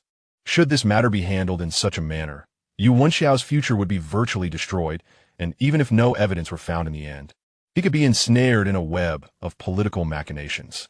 At that moment, an elderly scribe, who had been silently organizing the papers in a corner, approached with a stack of unnamed papers. Seemingly unintentionally, he brushed the corner of the top paper against the candle flame, causing a small portion to singe. "Alas, forgive me, my lord, my hand slipped." The old scribe hurriedly extinguished the spark, his face awash with panic. Yet Zhou Jizhou's attention was drawn to that paper. The scorched corner of the anonymous sheet revealed a glimpse of a character, Xiao, penned in deep ink.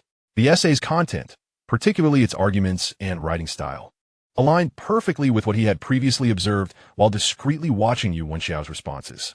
The old scribe, appearing flustered, attempted to return the paper to the middle of the stack.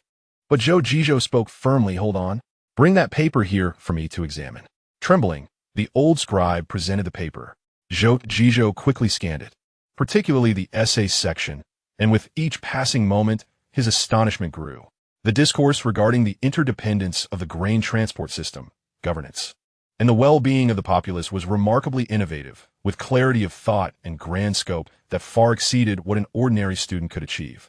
Moreover, the righteous spirit of concern for the nation and its people permeating the text stood in stark contrast to any notion of impropriety. Rather, it presented a rare strategy for effective governance.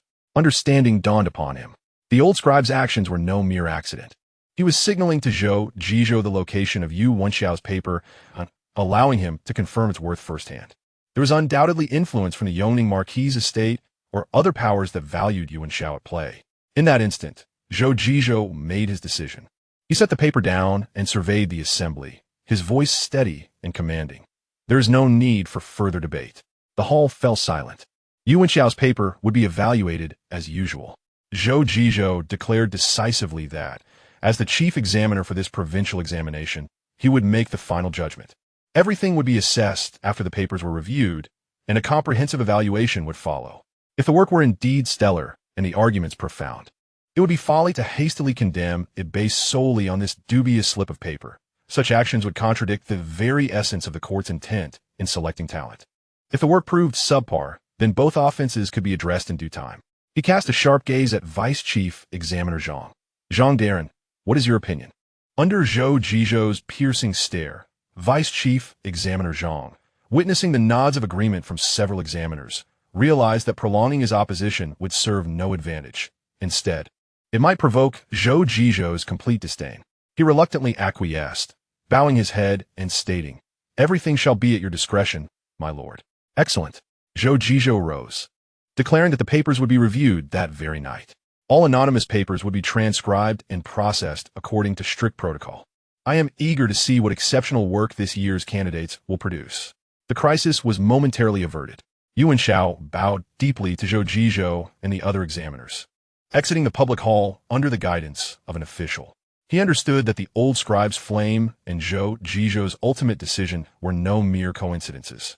This was the influence orchestrated by his father, or perhaps the workings of certain entities within the court that wished to see him rise, lending him a crucial hand at a pivotal moment. However, upon exiting the examination hall and seeing the anxious faces of Xie Qian and Su Mingyue, he felt little relief. The venomous glare from Vice Chief Examiner Zhang indicated that the matter was far from resolved. The processes of reviewing, scoring, determining rankings, and the subsequent verification after the results were announced still held potential for Wang Furens to exert his influence. Xie, how did it go? Xie Qian rushed forward, eagerly inquiring. Su Mingyue clutched his sleeve tightly, her eyes filled with concern. Yu Wenxiao forced a smile. For now, there's nothing to worry about. Let's return home and discuss it. He gazed up at the night sky, where countless stars twinkled yet failed to illuminate the fog ahead. The turmoil within the examination hall was merely an overture. The true contest was only just beginning. At this moment, his fate, along with his writing, lay before the examiners, awaiting a pivotal judgment. Chapter 45. The final wave in the examination hall within the public hall of the Examination Institute. The candlelight shone brightly, and the air was thick with the fragrance of ink and an oppressive tension. Dozens of examiners were bent over their desks, the sound of red pens scratching across the papers echoing continuously. All papers have been transcribed anonymously and distributed to the various examiners for initial review. Vice Chief Examiner Zhang was restless, his gaze frequently darting towards the pile of papers on the table. He had secretly instructed his confidants to mark any papers displaying robust writing and innovative ideas, likely belonging to Yu Wenxiao, with special annotations and to find ways to diminish their scores. However, the anonymity system rendered this task exceedingly challenging. The initial review persisted throughout the day. As evening approached, the examiners began compiling papers rated as above average to present to the chief examiner. Zhou Jizhou presided at the center, with several senior vice examiners, including Wu Darren, assisting in the final review and ranking. Vice Chief Examiner Zhang fixated on each paper submitted to Zhou Jizhou, much like a serpent eyeing its prey. When a particular essay was presented to Zhou Jizhou, his pupils constricted sharply. Even after transcription, the distinct structure and essence of the original writing remained evident, especially in several key arguments that closely mirrored the thought process he had observed while covertly watching Yu Wenxiao's responses in the examination hall.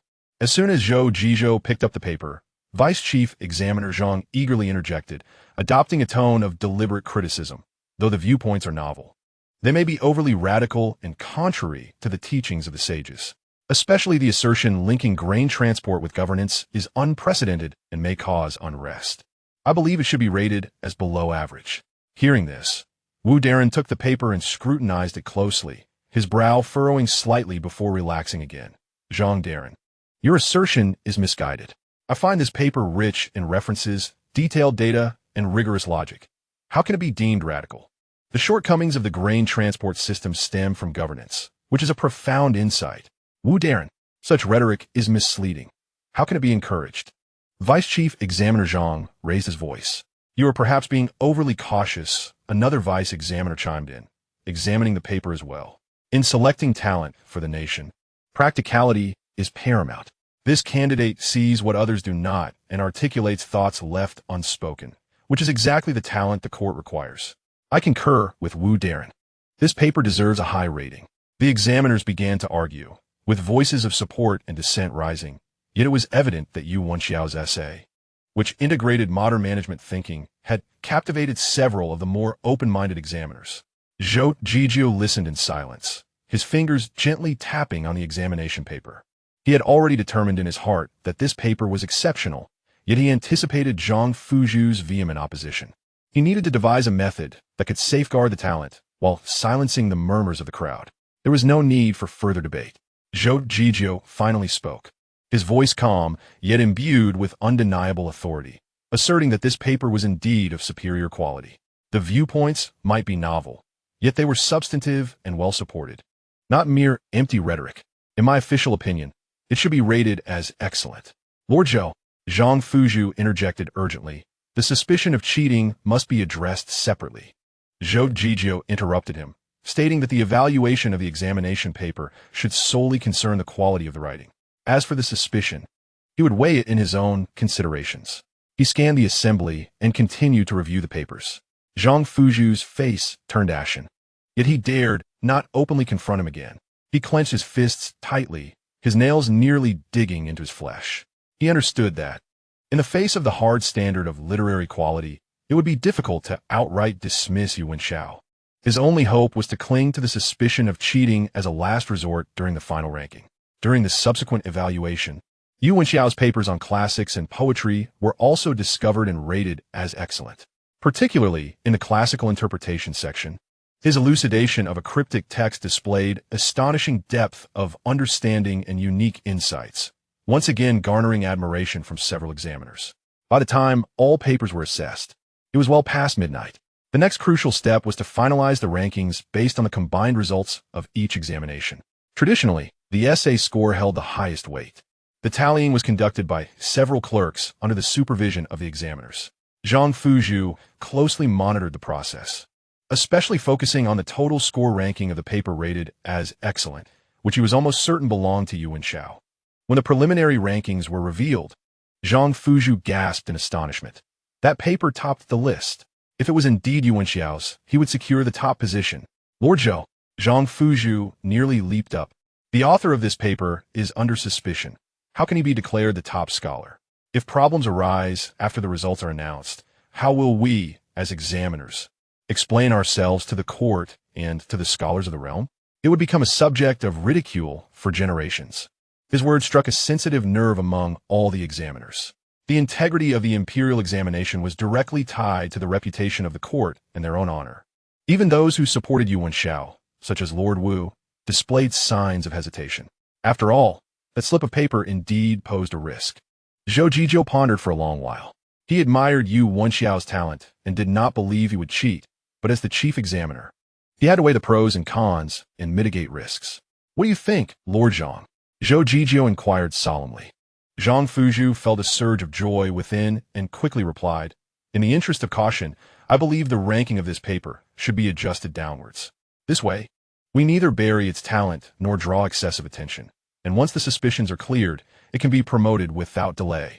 This was an attempt to remove Yu Wenxiao from the top position while not completely stripping him of his merits. The hall fell into silence. This seemed to be a compromise solution. Zhou Zhizhou gazed at the paper, a culmination of effort and intellect, and recalled Yu Wenxiao's composure under pressure in the examination room.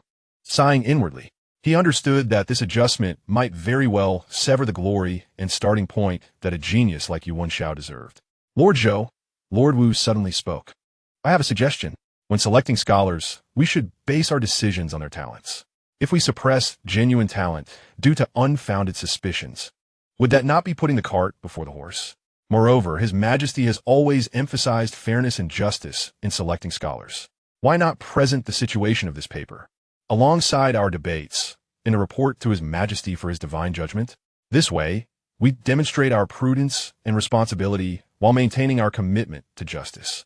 Lord Wu's proposal effectively shifted the responsibility to the emperor. This was undoubtedly a risky move, but it also maximized the possibility of protecting Yu Wenxiao. Zhou Zhijio's eyes brightened. This approach was excellent.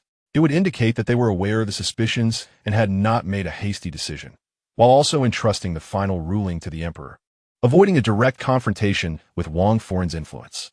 Given the emperor's slight interest in Yu Wenxiao, the outcome might not be dire. Lord Wu's words are indeed wise. Zhou Zhijio immediately decided to adopt this proposal. He would designate this paper as the second place, Yi Yuan, and include a summary of the case in the report. The final ranking would be left to His Majesty. Zhang Fuzhu opened his mouth, wanting to object, but Zhou Zhijio's decision was reasonable, leaving him unable to find grounds for rebuttal, and he could only begrudgingly relent. Although Yi Yuan was not the top scholar, it was still a significant achievement, and Yu Wenxiao could be regarded as having succeeded greatly. The final ranking was completed, when the clerks had transcribed the gilded announcement and sealed it with wax. Dawn was approaching. Zhou Zhijio rubbed his weary brow, yet his heart was not at ease. He knew that this was merely a temporary result. The true storm would arrive on the day the results were announced. Wang Foren would not easily accept this outcome, and the emperor's stance would determine the fate of Yu Wenxiao and the examiners.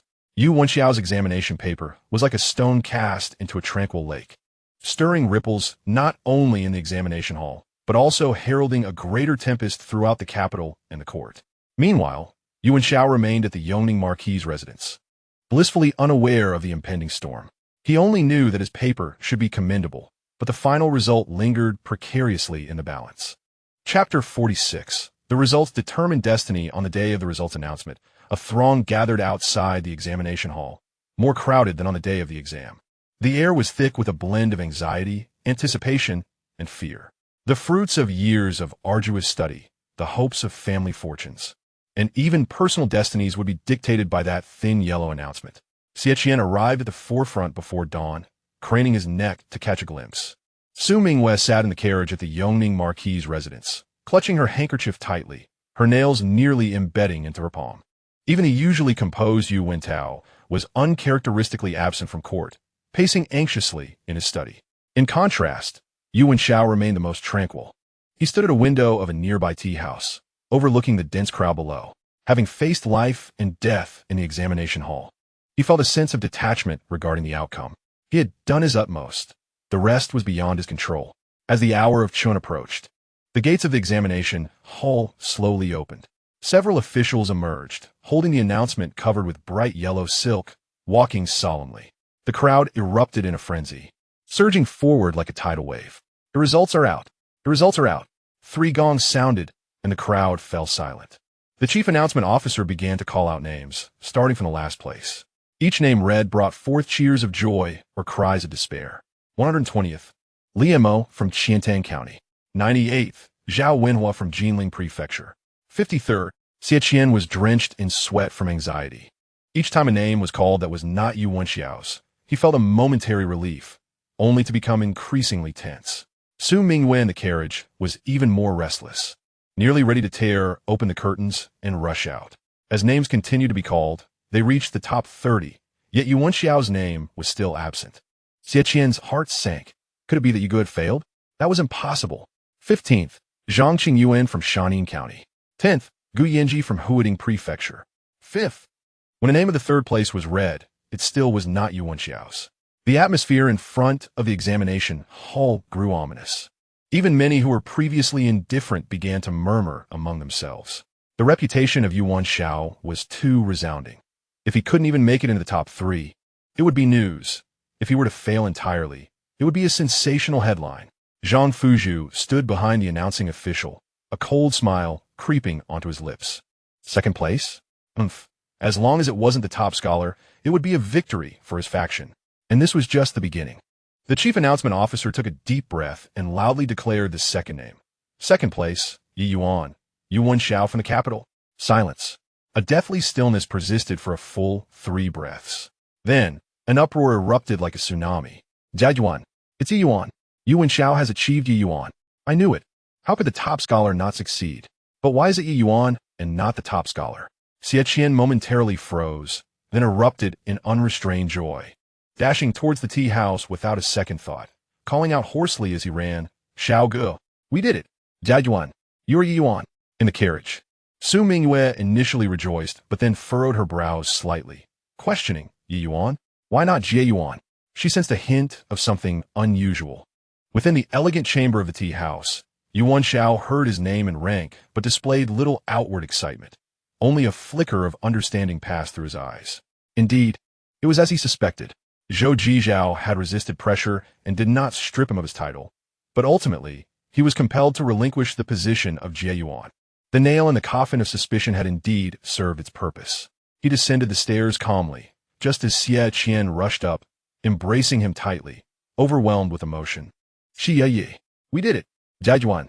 The crowd parted to create a path, their gazes a complex blend of envy, jealousy, admiration, and scrutiny directed at the young Yi Yuan.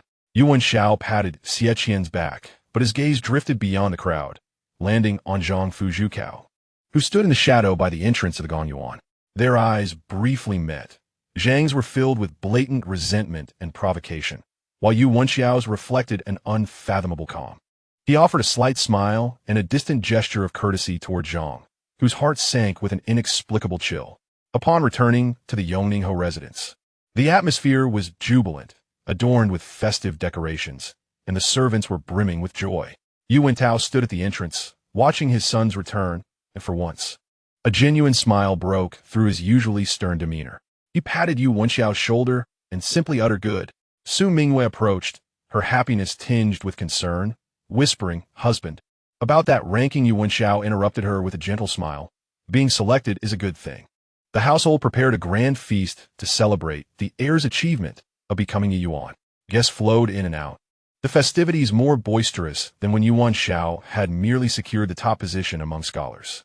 Being a Yuan meant he was one step closer to an official career, a true recognition of merit. However, amidst the celebration, discerning eyes detected an undercurrent of unease. Why Yi Yuan instead of Jie Yuan?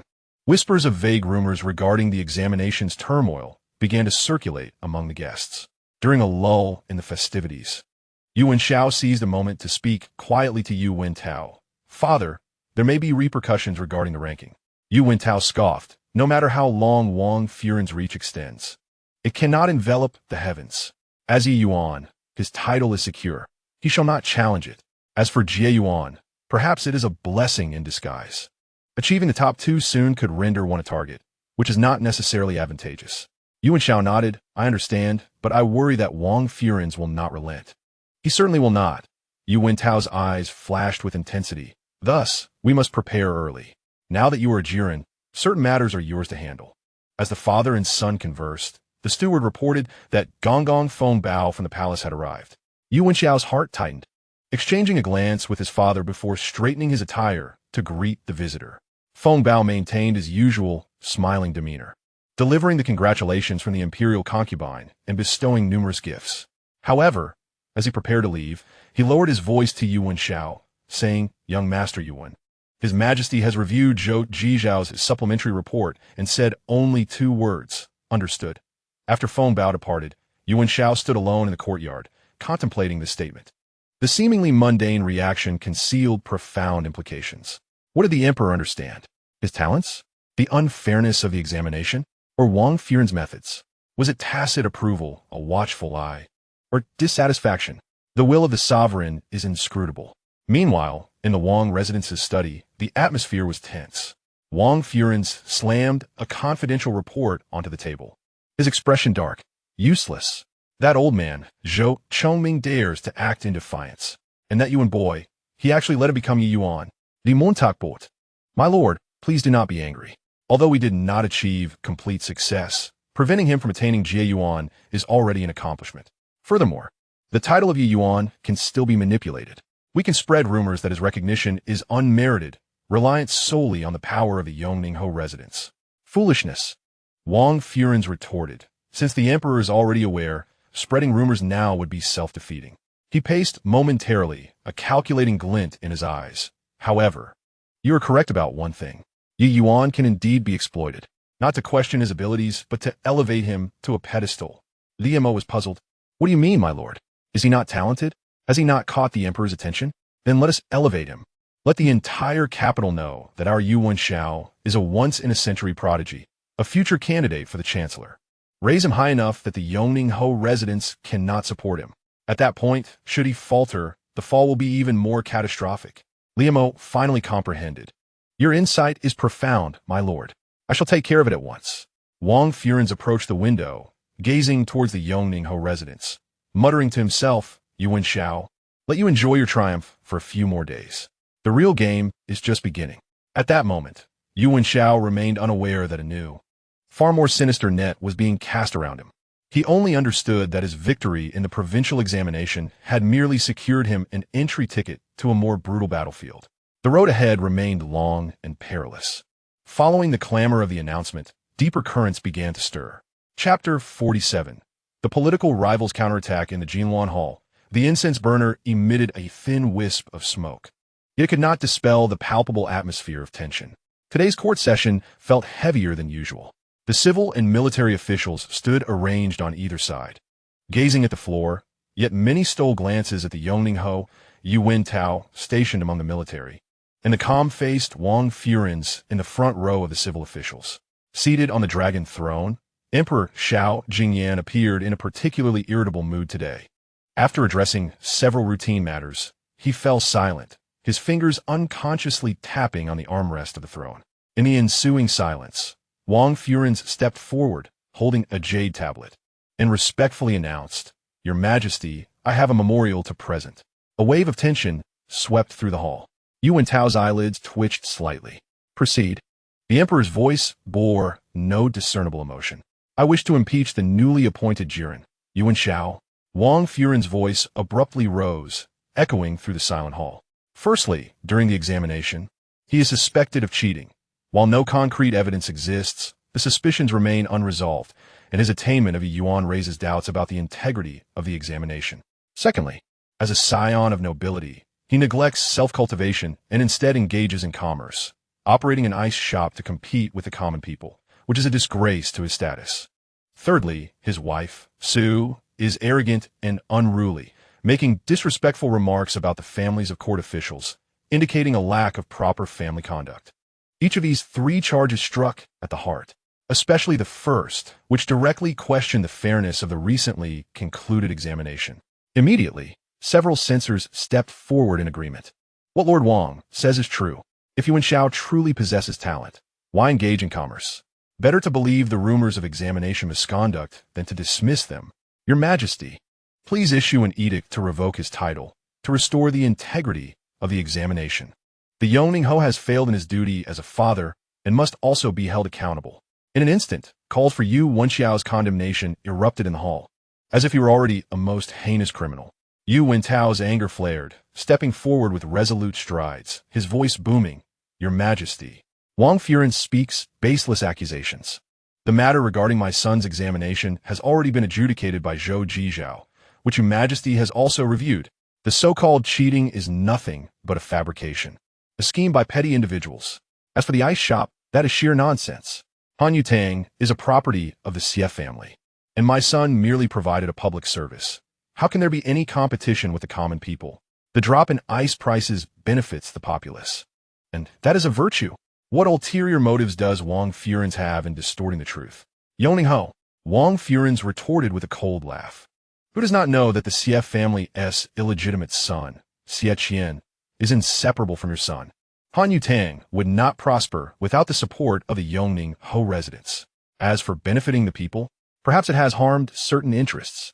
He alluded darkly to Yu Wenxiao's actions having disrupted the profits of ice merchants backed by powerful patrons, such as Qing Liangji.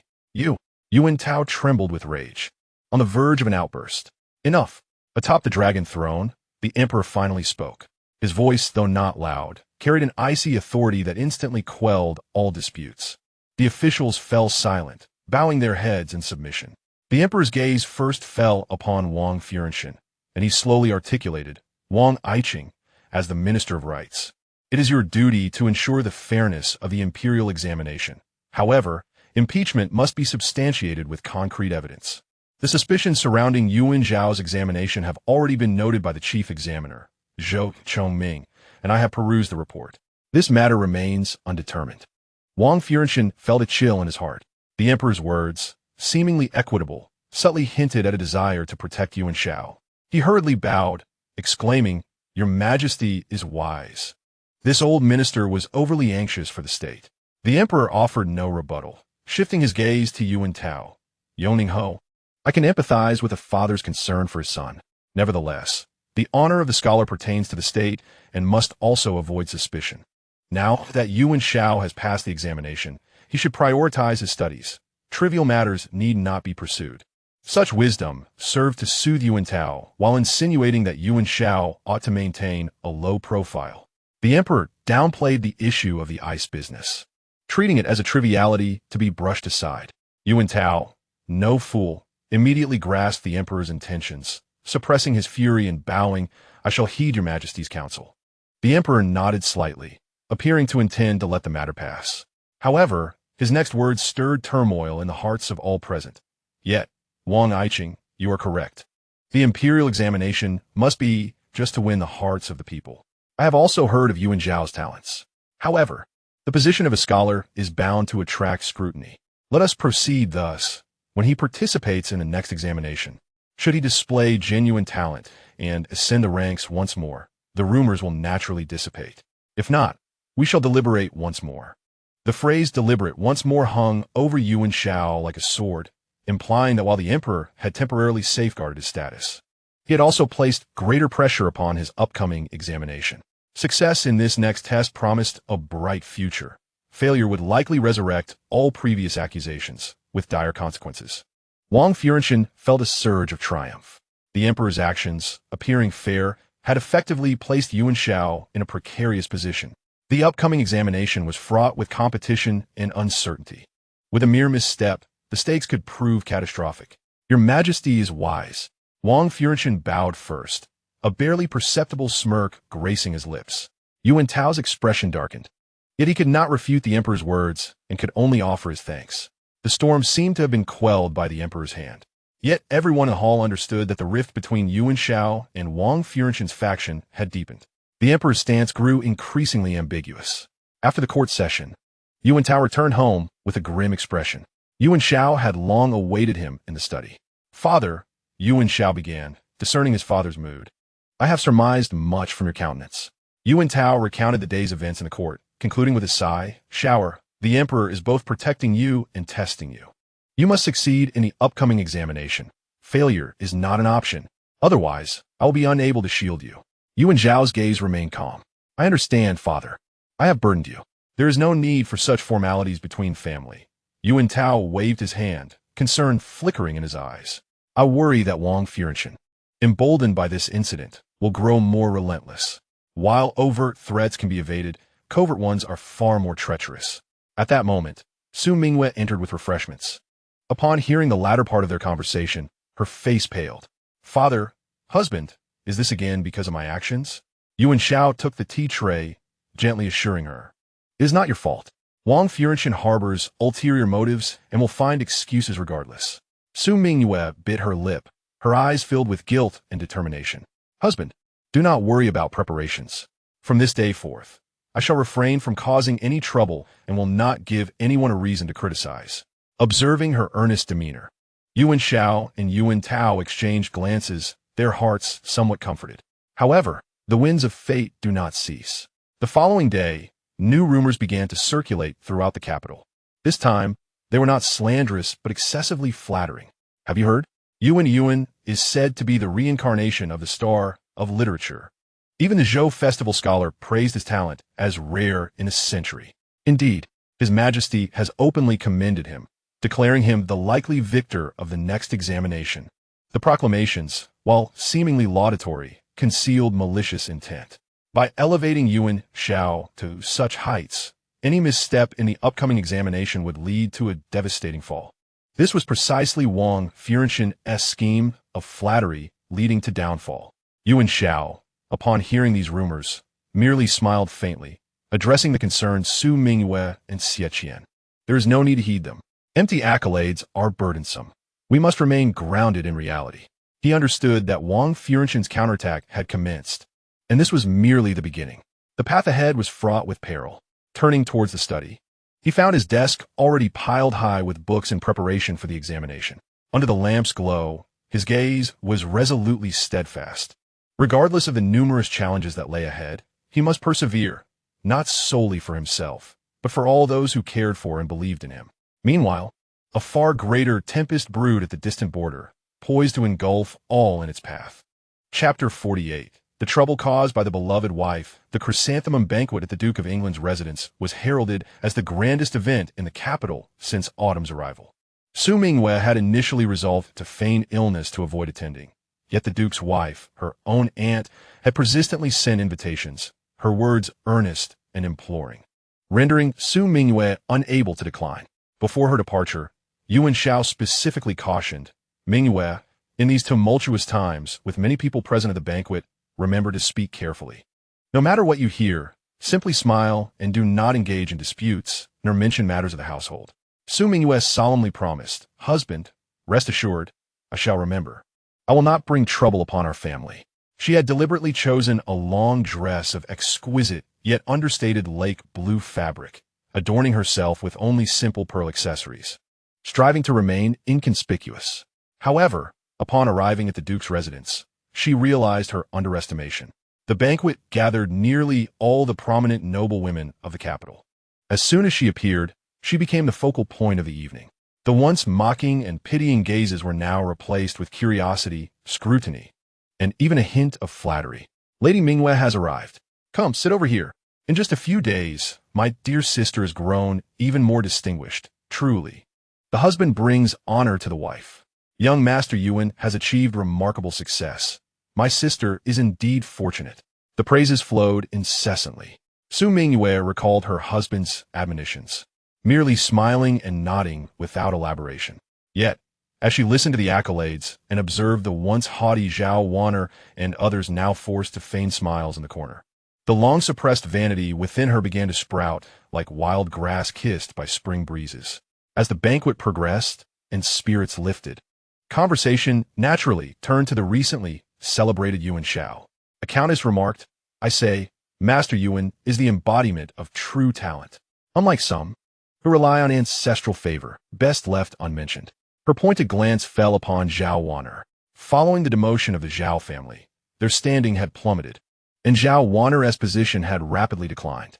Another lady chimed in, "Indeed, I have heard that Master Yuan's treatise received the emperor's praise, deemed practical, and already forwarded to the Ministry of Works for deliberation. What immense honor." Someone else added, "Not only that, I heard the ice from Hanyu Hall is both affordable and superior due to Master Yuan's secret formula. This is a tremendous boon for the people of the capital, far superior to those who can only engage in empty rhetoric." The crowd's chatter elevated Yu Wenxiao higher and higher. Initially, Su Mingyue maintained her restraint.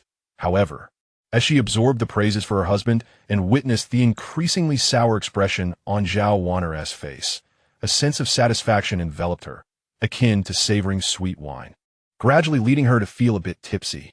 Unable to contain herself any longer, she spoke up, her tone betraying her pride. "Dear sisters, you flatter me. My husband merely fulfills the duties of a scholar. He has said that knowledge should be used for the benefit of the people. The recipe for making ice was not particularly valuable, but it brought joy to everyone during the summer, and that made him happy." This statement, seemingly modest, was in fact an acknowledgement of the connection between Han Yutang and Yu Wenxiao, thereby claiming the credit for himself. The Duchess of England furrowed her brow slightly, sensing that her niece had misspoken, and was about to change the subject when Zhao Whiner unexpectedly interjected with a tinge of acidity in her voice. "Sister Mingyue is indeed fortunate to have married a husband who is both scholarly and financially astute. I have heard that Han Yutang is making a fortune. Surely you must be counting money in heaps now?" Under ordinary circumstances, Su Mingyue would have retorted sharply to such a provocative remark. However, today she was buoyed by the compliments of others and mistakenly interpreted Zhao Whiner's taunt as envy. With a smile, she replied, "Sister Zhao, you jest. Wealth is merely a material possession. My husband is not fixated on it. He has said that in the future, well, for now, this is just a minor affair." though she quickly reined herself in, refraining from uttering something more outrageous about future officialdom. Her words about minor affairs and her unfinished sentence were enough to stir the imagination. The astute individuals present could easily discern the underlying boastfulness in her statement. To describe the profits of Han Yutang as mere trifles? The smiles of several ladies faded slightly, exchanging knowing glances.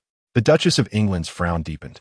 Yet Zhao Wan Heir's eyes flashed with cunning triumph as she feigned surprise. Minor affairs? Sister, you certainly dare to say that. Who does not know that Han Yutang currently stands unrivaled, with profits that likely exceed the annual salaries of some officials? Young Master Yuan, while studying, manages such a vast business. What a testament to his multifaceted abilities. She deliberately emphasized the words manage and business. At this moment, Su Mingyue was utterly entranced by vanity, failing to perceive the trap in Zhao Wan Heir's words.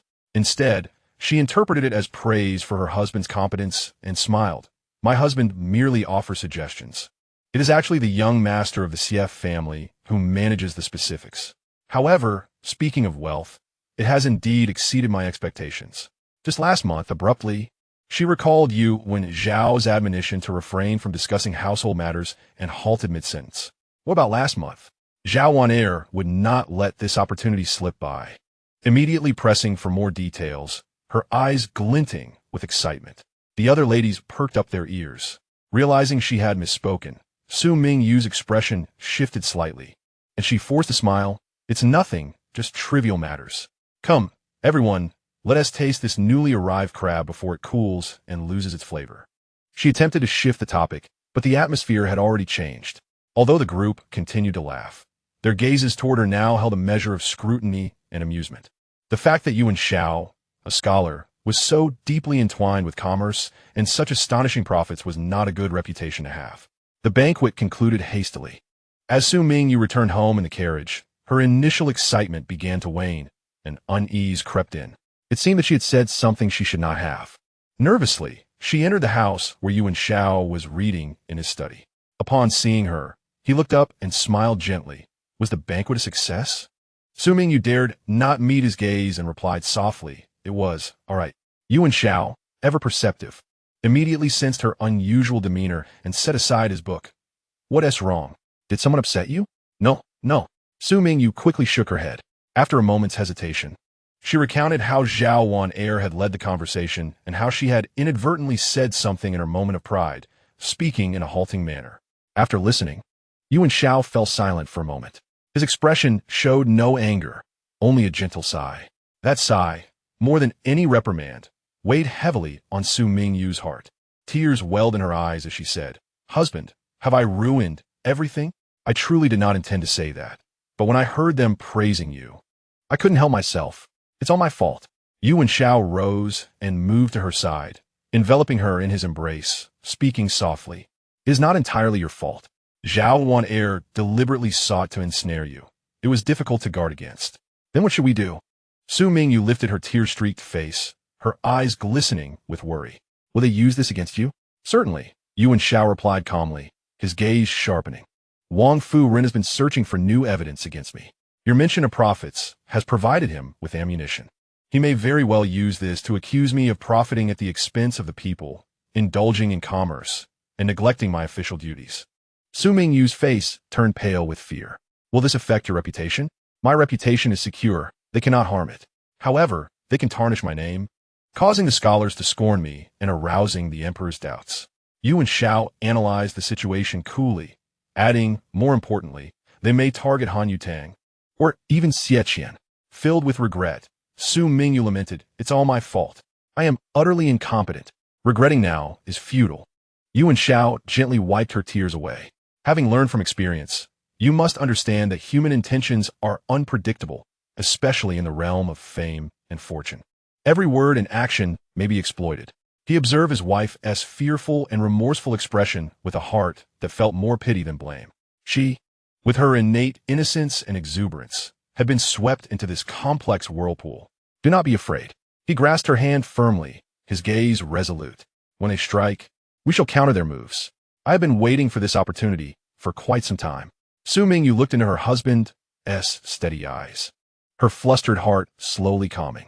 She tightly held his hand and nodded vigorously, yes. This time, I will definitely listen to you. I will do whatever you say. Unbeknownst to them, Zhao Wan had not returned home after the banquet, but had instead gone directly to a secluded villa. There, she met with Liemo. Wang Fu and Istwasteded. Zhao Wan reported every word spoken by Su Mingyue at the banquet, embellishing it with her own interpretations. After listening, Liemo chuckled darkly, excellent, truly excellent. Profits astonishing, mere trifles. Yu Wenxiao, let us see how you will wriggle out of this one. Miss Zhao, you have done a great service. Lord Wang will surely reward you handsomely. A confidential letter was dispatched to Wang Fu Ren's study that night, detailing Su Mingyue's indiscreet remarks and outlining Wang Fu Ren's subsequent plans of action. A larger storm, instigated by the wife's indiscretion, was silently brewing. This time, Yu Wenxiao was likely to face a situation far more troublesome than accusations of cheating in examinations. Chapter 49. The couple endures together. Su Mingyue's tearful confession was like a stone cast into an icy lake, creating silent ripples in the study. After speaking, she lowered her head, unable to meet Yu Wenxiao's eyes, her delicate shoulders trembling slightly as she awaited the anticipated reprimand. The expected wrath did not descend upon her. Yu Wenxiao remained silent for a moment, a pause long enough to make Su Mingyue's heart leap into her throat. Then, she heard a very soft sigh, not of disappointment, but rather of resignation to an inevitable outcome. Soon, she felt a warm and steadfast embrace envelop her. The refreshing scent of ink and the faint aroma of books surrounded her, strangely soothing her inner turmoil. It is not entirely your fault. His voice resonated above her head. Steady and calm, Zhao Wan sought to ensnare you. It was difficult to guard against. This statement was less of a comfort and more a calm assessment. Su Mingyue looked up with tear-filled eyes, incredulous. Husband, you do not blame me? Would blaming you serve any purpose? Yu Wenxiao gently released her, guiding her to sit on a couch by the window, offering her a clean handkerchief. Wipe your tears. What is crucial now is to devise a strategy, not to assign blame. His composure only deepened Su Mingyue's embarrassment. She took the handkerchief and hastily dried her face, anxiously asking, what should we do? Will they use this against you? Will it affect your reputation? My reputation is secure. They cannot harm it. However, they can exploit this to create a scandal, accusing me of profiting at the people's expense, indulging in commerce, and neglecting my official duties, thereby tarnishing my reputation among scholars and raising doubts in the emperor's mind. Yu Wenxiao articulated his analysis clearly, as if discussing an unrelated matter. More importantly, they may target Han Yutang or even Xieqian. Collusion with officials and gentry to reap exorbitant profits. This charge can be grave or trifling. Each word struck Su Mingyue's heart like a hammer, awakening her to the perilous consequences of her impulsive words that could ensnare her husband, friends, and even her entire family. A wave of immense fear and regret seized her, draining the color from her face. How could I be so foolish? I am a master of failure and a novice in success. She grasped Yu Wenxiao's sleeve tightly, her fingertips turning white from the pressure. I shall go to the Duke of England's residence at once to seek out my aunt and explain. I will tell them I was merely speaking nonsense. As she spoke, she prepared to dash out. Stop. Yu Wenxiao's voice, though low, carried an undeniable weight. He held her back. If you go now, it would be tantamount to a confession, compounding our troubles. Zhao Wan would not have acted without having already secured witnesses. If you proceed, it will only provide them with more ammunition.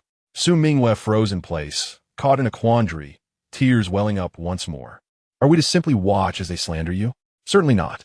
A faint, almost cold smile graced Yu Wenxiao's lips. Since they have struck, we shall respond in kind. In fact, I have awaited this opportunity for quite some time.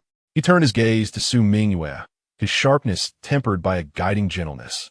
Mingyue, do you realize that your reckless actions have brought not only trouble, but also an opportunity? Su Mingyue shook her head in confusion. It has presented us with a chance. Yu Wenxiao explained patiently. Wang Furing's faction lurks like a venomous snake, ready to strike at any moment. Now that they believe they have the upper hand, they will surely launch their attack. Once they act, they will reveal their vulnerabilities, allowing us to shift from defense to offense. He paused before continuing, moreover.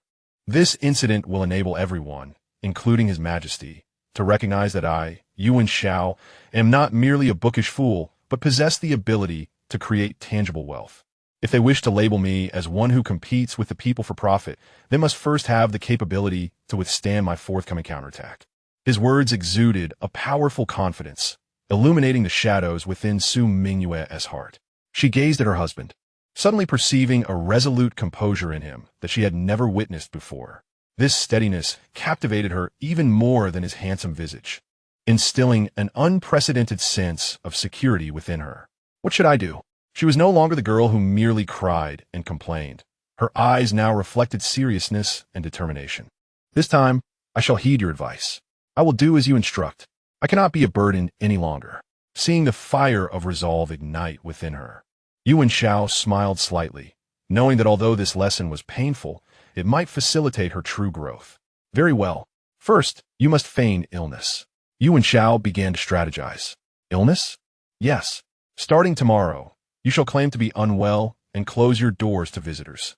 Regardless of any invitations or visitors, you must not meet anyone. Especially be wary of people like Zhao Whiner. They will undoubtedly attempt to probe or relish in your misfortune. Su Mingyue immediately understood. Her husband intended for her to feign weakness, making them believe she was anxious and fearful, thereby lowering their guard. Astute, Yu Wenxiao nodded in approval. Furthermore, you must allow your trusted maidservant to inadvertently reveal to the other servants that you were reprimanded by me for your indiscretion at the banquet, leaving you in tears and a state of unease. Is this to solidify my image as one who has caused great trouble? So Mingyue surmisif. Precisely. Only through a blend of truth and deception can we gain credibility. The more unfavorable the rumors are for us, the more emboldened Wang Furong and his allies will become in their actions. The more aggressive they are, the more incriminating evidence they will leave behind. A calculating glimmer flickered in Yu Wenxiao's eyes. Understand.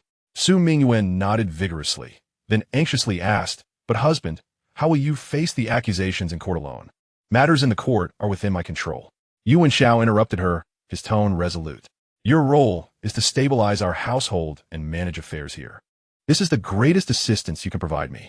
Remember, regardless of what news reaches you, even if it claims I have been imprisoned, you must remain composed and act as I have instructed. I will. Su Mingyue affirmed with newfound determination in her gaze. For the first time, she felt she was no longer a burdensome figure in need of protection under her husband's wings, but rather a partner who could stand beside him in battle. This sense of being needed and trusted filled her with a satisfaction beyond any finery or adornment. At that moment, a respectful voice from the butler broke the tension. Young master, the master requests your presence. Yu Wenxiao exchanged a glance with Su Mingyue, both recognizing the urgency in the other's eyes. Yoning Ho Yu Wenxiao must have caught wind of the situation. I shall go at once, Yu Wenxiao replied. Rising to adjust his robe, he looked at Su Mingyue, gently brushing the remnants of tears from her cheek, and softly said, Do not fear. The sky will not fall. Remember my words. I'm not afraid. Su Mingyue met his gaze, striving to offer him a reassuring smile. I, along with our family, will await your return. Yu Wenxiao regarded her deeply for a moment before turning and striding away, his silhouette resolute like a pine tree, embodying a determination that pressed forward without hesitation. Su Mingyue watched the door close, sitting alone on the couch, her palms slightly sweating from nervousness. Yet this time, her heart was devoid of chaos, replaced with a steadfastness to face the storm alongside her husband. She reflected on her marriage, realizing that she had often been the one to take and complain, while her husband had consistently been the one to endure and resolve. She had reveled in the splendor of his affection without considering the weight of the pressures he bore behind that splendor. This time, she could not permit herself to continue in such a manner. She stood up and approached her vanity, gazing at her reflection, eyes slightly reddened yet bright. In a low but resolute voice, she declared, Su Mingyue, you can no longer indulge. You must grow and become someone worthy of him. Meanwhile, Yu Wenxiao walked through the night towards his father's study. He felt no fear, but rather a thrill, as if the game was finally afoot. Wang Furong had chosen to wage war over profits, a path that was tantamount to self-destruction. His modern business acumen and insights were precisely the sharpest weapons of this era. However, he needed to contemplate carefully how to leverage this crisis, not only to obliterate their offensive, but also to pave the way for his next grand and astonishing blueprint for infrastructure. His father's attitude was crucial. Would the Yongning Ho, who had always held high expectations for him, choose to trust his transformed son in the face of genuine crisis? Or would he resort to his old methods of resolution? The door to the study stood ajar, warm light spilling out. Yu Wenxiao took a deep breath and entered. The future's direction would not solely be determined by the overt and covert struggles in the court, but also by this late-night dialogue between father and son. The storm was already upon them. Had it been the original owner from the past, at this moment they would likely be trembling on their knees, tears streaming as they beseeched their father for protection. Yet, Yu Wenxiao merely nodded slightly, as if to say it was to be expected. They had been lying in wait for a long time, and having finally caught a slip in Mingyue's words, they naturally would not let it go. His composure evoked a fleeting flash of surprise in Yu Wenxiao's eyes, which was quickly replaced by a deeper scrutiny. What are your intentions?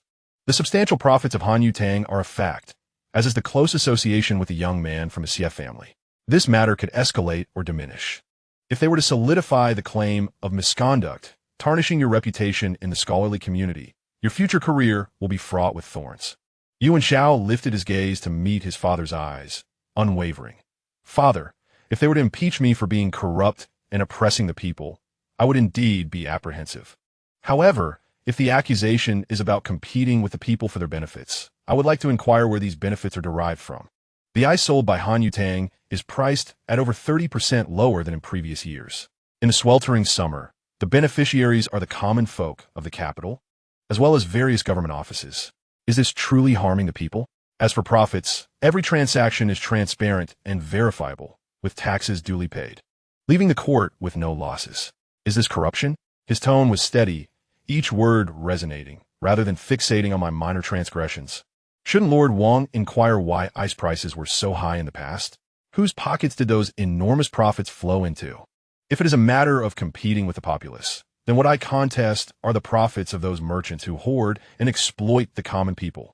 The profits of those parasites that cling to the livelihood of the people. Yu Wenxiao silently regarded him, the only sound in the study being the crackling of the burning wick. After a long pause, he slowly replied, "You have a silver tongue. However, the court is not a place where reason prevails. A multitude of voices can tarnish gold and erase bones. Even if His Majesty is discerning, he must heed the opinions of the virtuous." "You speak true, father." Yu Wenxiao shifted his tone. "Thus, we cannot only defend without offense. When they attack Han Yutang, we must make it a hard nut for them to crack, even turning the tables to hurt them in return." "Oh." Yu Wenxiao leaned slightly forward, revealing his interest. "Elaborate further." "The first step is to prove our innocence.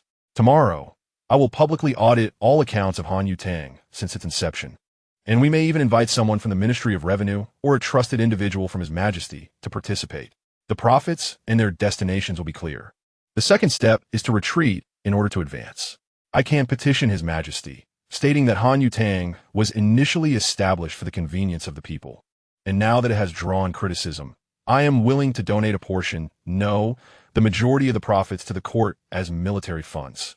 The mention of military funds sharpened Yu Wenxiao's gaze like a blade. Yu Wenxiao continued, "As I understand, the northern frontier is not at peace, with the Turks occasionally breaching the borders, and the court's military expenses are strained. If at this moment there were a substantial donation from the merchants, without requiring the treasury's expenditure, to alleviate His Majesty's urgent needs, how do you think His Majesty would view it? Would he see a parasite competing with the people for profit, or a loyal minister eager to serve the public good? At that time, the impeachment by Wang Feng and others would appear to stem from a concern for the nation, rather than jealousy and disregard for the safety of the border soldiers." Yu Wenxiao abruptly stood, pacing the study with heavy, swift steps. He halted before Yu Wenxiao, his gaze intense. "How do you know the military situation in the northern frontier? How do you ascertain that military funds are tight? Such secrets are not something a newly appointed scholar could possibly know." Yu Wenxiao responded calmly, "Father, the words of the marketplace and the discussions among merchants often provide insight into the court's movements. Recently, the price fluctuations of northern goods and medicinal herbs entering the capital, as well as signs of grain and fodder being transported from Guangzhou, can be deduced with a little attention. I do not dare to make rash judgments about military affairs. I merely prepare for the worst and play the safest move." His explanation was logical, showcasing a keen insight into the current situation while maintaining appropriate boundaries. Yu Wenxiao scrutinized him closely, as if he were truly seeing his son for the first time. This meticulous thought process, long-term planning, and precise understanding of Imperial strategy bore no trace of the former dandy. After a long while, Yu Wenxiao exhaled deeply, returning to his chair, his complex emotions ultimately transforming into an indescribable sentiment, even tinged with a subtle sense of satisfaction. "You are commendable." He uttered these 3 words, weighted with significance, far beyond what I had imagined. Just then, hurried footsteps echoed outside the study, and the steward, unable to delay, urgently called from outside. "My lord, there is an edict from the palace, summoning you to the court immediately. It is an urgent military report from the northern frontier. It has arrived." Yu Wenxiao and his father exchanged a glance, both minds racing with the same thought. Yu Wenxiao instantly regained the commanding authority of a battlefield general. Rising abruptly, "Change your clothes, prepare the horses." He strode swiftly toward the door, stopping just before it. Without turning back, his voice resonated clearly in Yu Wenxiao's ears. "You will take full charge of all matters in the estate, while I am away from the capital. You shall be the pillar of the Yongning Marquisate. Decide how to proceed as you see fit. There is no need to consult me on every matter. If difficulties arise, you may seek counsel from your mother or my old subordinate, Commander Liu." This statement was tantamount to formally entrusting Yu Wenxiao with the temporary authority and some connections of the family. Such trust was unprecedented. Yu Wenxiao bowed, replying earnestly, "I will strictly obey your command and will not disappoint your trust." Yu Wenxiao said no more, striding away, the sound of armor gradually receding. Yu Wenxiao remained alone in the study, gazing at the enormous map of territories on the wall, the outline of the northern frontier appearing somewhat blurred in the light. The beacon fires at the border and the turmoil of the court before him intertwined in a peculiar manner at that moment. His father's departure for battle represented both a crisis and an opportunity. It signified the loss of his greatest protection and the necessity to face the storms of the capital independently. Yet it also implied that he had gained greater autonomy to implement his own plans. Wang Foring's name flickered in Yu Wenxiao's mind with a cold glint. "You wish to exploit profit. I shall show you what true profit is, the kind that can both carry a boat and capsize it." He exited the study, the night breeze cool against his skin. Looking up, the night sky was profound, the stars sparse. A greater storm was about to arise, and he was no longer the dandy who needed to hide beneath the wings of his forebears. "Xie Qian," he called softly. Xie Qian, who had been waiting outside, immediately appeared, his usual exuberance replaced with solemnity. "Xiao Ge, what are your orders?" "2 matters." Yu Wenxiao spoke rapidly first. "Immediately let our people spread the news of the urgent military situation in the northern frontier, the shortage of military funds, and the Yongning Marquis being summoned to the palace overnight as cleverly as possible. The faster and wider, the better. Second, prepare all the accounts of Han Yutang. It must be swift and comprehensive." Xie Qian's eyes brightened, instantly comprehending Yu Wenxiao's intentions. "Understood. I will take care of it right away." Yu Wenxiao nodded, watching Xie Qian disappear into the night. He turned and walked toward his courtyard. The light in Su Mingyue's room was still on, her silhouette appearing slightly restless against the window paper. Taking a deep breath, he pushed the door open. The road ahead would require them as a couple to walk hand in hand. Meanwhile, in the distant north, the smoke of war was about to rise. The chessboard of this empire, with its unexpectedly powerful piece, was quietly undergoing an unpredictable shift. The first volume, The Dandy Awakens, draws to a close here, while the second volume, Success in the Examination, heralds the unfolding of a grander tapestry of infrastructure, accompanied by the clarion call from the borders. Awaiting Yu Wenxiao are greater honors, more formidable challenges, and a broader expanse of the world. Chapter 51, On the Way to the Examination. As dawn broke, the front of the Yongning Marquisate was bustling with carriages and horses. This journey to the provincial capital for the county examination, while not as grand as that of a prince, still bore a significant air. Yu Wenxiao wished to keep a low profile. Yet the stature of the Yongning Marquisate and the safety of a newly appointed scholar could not be compromised. Thus, in addition to a spacious carriage for the womenfolk, there were also 4 carts loaded with luggage and books, alongside more than a dozen guards in plain attire, but with sharp gazes riding alongside. Today, Su Mingyue wore a dress of lotus pink embroidered with intertwined branches, her makeup understated, shedding some of her usual vibrant flamboyance for a more gentle and tranquil demeanor. Since the incident at the banquet held by the British Duke, she seemed to have matured significantly overnight. At present, she was meticulously instructing the maids to arrange their luggage, attending to every detail with great care. Yu Wenxiao was bidding farewell to his father, Yu Wenxiao, at the entrance of the residence. The Marquis of Yongning, dressed in plain attire, patted his son's shoulder and solemnly uttered 2 words, Shindu. These concise words carried profound meaning, urging him to exercise caution during the journey, advising him to be discreet in unfamiliar surroundings, and expressing hope for his ability to independently face future challenges. The son understood, and his father's well-being was assured. Yu Wenxiao bowed respectfully, his gaze steady. The carriage set in motion, slowly departing from the imposing city gates of the capital. Su Mingyue lifted the curtain of the carriage. Glancing back at the receding splendor of the imperial capital, her heart a whirlwind of emotions. This place held her familiar world of beauty and glamour, as well as the painful memories of ridicule she wished to forget, alongside the trials she had faced hand in hand with her husband. Now departing, the uncertainties of fortune and misfortune lay ahead, yet to be discerned. Yu Wenxiao rode his pure white steed, Tony Shuabai, leading the procession. Xie Qian, mounted on a chestnut horse, dashed around him like a wild dog unleashed, excitedly chattering about the wonders of the provincial capital. Xie Yi, I've heard that the Taibai restaurant in the provincial capital serves the most exquisite base sashimi, and the silks from the Jinqiu Pavilion are reputed to be the finest from Suzhou and Hangzhou. Once we finish the exams, we must go and experience it. Yu Wenxiao cast him a sidelong glance and replied coolly, Are you going to take the exam or to frolic around? Xie Qian chuckled sheepishly, scratching his head. Naturally, the exam is of utmost importance. But after the exam, we ought to relax a bit, right? Sister-in-law, what do you think? He turned to seek support from Su Mingyue at the window of the carriage. Su Mingyue smiled faintly. Yet before she could respond, Yu Wenxiao interjected. Mingyue needs to rest and recuperate at the inn. Do not encourage her too much. As we travel to the provincial capital, we are unaware of how many eyes are upon us. Our words and actions must be cautious. His tone was calm, yet imbued with an undeniable authority. Xie Qian immediately retracted his neck, falling silent in acquiescence. Su Mingyue also tempered her smile, gently lowering the curtain, the string of caution within her heart tightening once more. The journey commenced smoothly.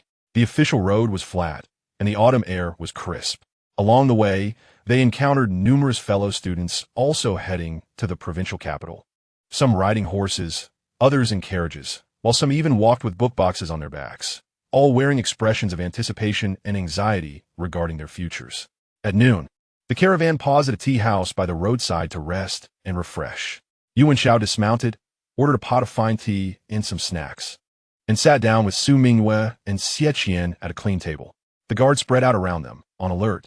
Not long after, several young men resembling students entered the tea house, appearing weary from travel, and took seats nearby. They clearly recognized the distinguished Yu Wenxiao and his companions, stealing glances and whispering amongst themselves. Did you see? That's the young lord of the Yongning Marquisate from the capital, Yu Wenxiao, who ranked second in the Jinjiang prefecture exams. Is that him?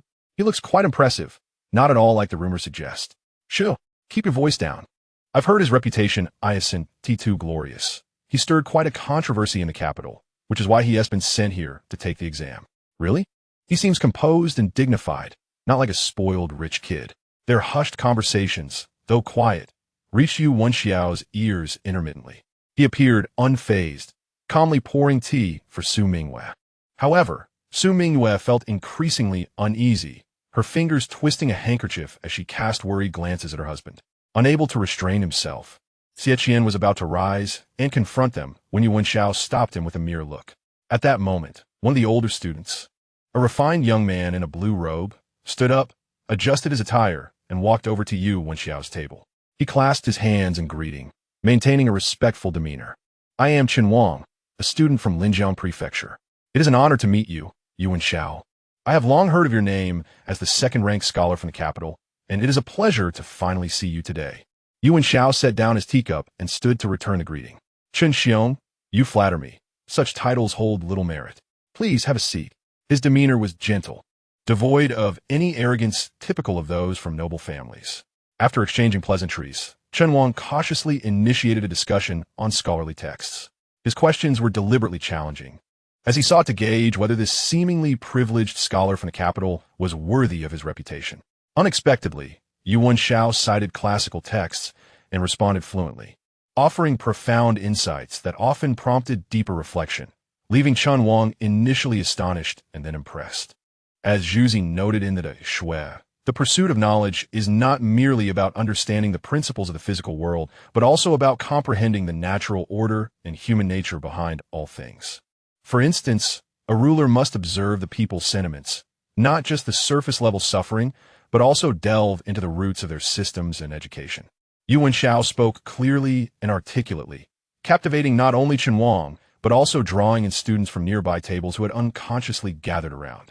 After a thorough exchange, Chen Wang found himself genuinely convinced, exclaiming, "Yu Xiong, you are truly talented. I had previously believed the rumors and misunderstood you. I hope you will forgive my ignorance." Yu Wenxiao smiled slightly. "Rumors cease with the wise. Chen Xiong, your straightforwardness is commendable. There is no offense." In an instant, the atmosphere in the tea house became amicable, the prior tension and condescension dissipating significantly. Su Mingyue observed her husband effortlessly winning over those who had held doubts, her eyes sparkling with admiration, and she silently rejoiced that she had refrained from saying too much. However, amidst the seemingly harmonious ambience, Yu Wenxiao's peripheral vision keenly caught sight of a figure outside the tea house. A man wearing a broad-brimmed hat quickly lowered his head, feigning to tie his shoelaces, before slipping into the crowd and vanishing. His movements appeared natural, yet the timing of his appearance and swift departure conveyed a sense of dissonance. Yu Wenxiao's heart sank slightly, though his expression remained impassive as he continued conversing with Chen Wang and others for a few more moments before excusing himself under the pretext of continuing their journey. Once back on the road, Yu Wenxiao summoned the leader of the guards and whispered a few instructions. The guard's expression sharpened as he accepted the orders, setting about to heighten vigilance along the route, particularly regarding any suspicious individuals. Inside the carriage, Su Mingyue noticed a hint of concern etched on Yu Wenxiao's brow and asked anxiously, "Husband, is something amiss?"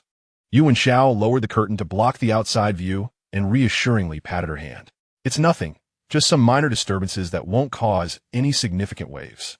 However, it serves as a reminder that this journey will not be without its challenges." He paused, looking at Su Mingyue. "Mingyue, remember, no matter what happens, stay in the carriage and protect yourself. That will be the greatest help to me." Su Mingyue nodded earnestly, tightening her grip on her husband's hand. "I will remember." The caravan continued onward, the wheels rumbling monotonously over the official road. The autumn sunlight filtered through the gaps in the carriage, casting dappled shadows within. Yu Wenxiao leaned back against the cushions, resting his eyes, yet his mind remained sharply alert. The machinations of Wang Furenchen would undoubtedly extend beyond mere rumor-mongering. This journey to the examination, and even the exam site in the provincial capital, was likely already strewn with unseen thorns. A barely perceptible chill crept to the corners of his mouth. "Let come. This examination route shall serve as the first true stepping stone for Yu Wenxiao to establish his name in this world."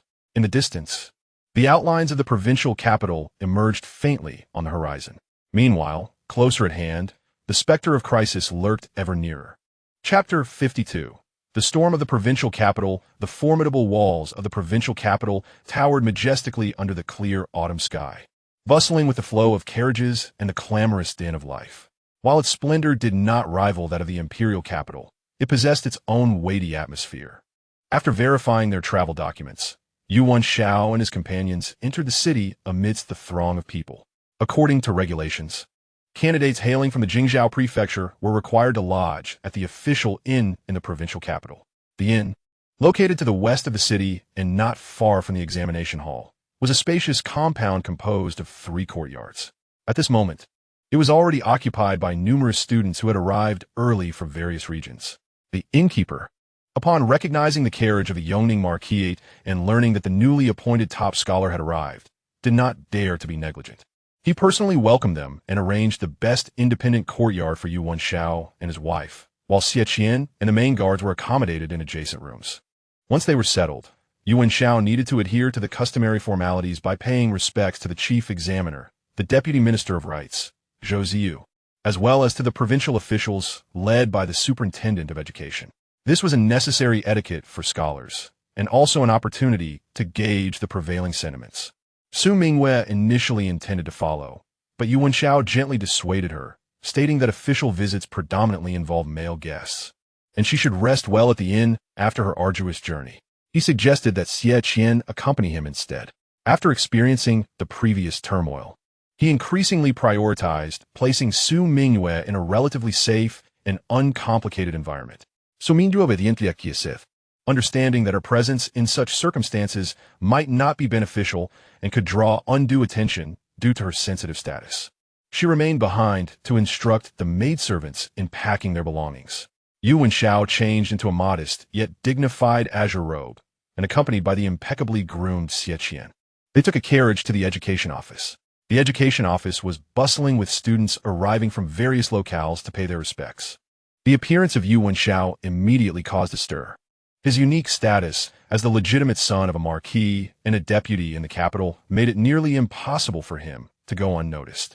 The gazes cast upon him were complex, filled with curiosity, envy, scrutiny, and even a few veiled hostile looks. After the announcement, Yu Wenxiao was ushered into the flower hall to wait.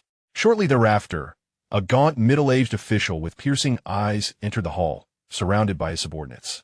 He was none other than the chief examiner, Deputy Minister Zhou Ziyu.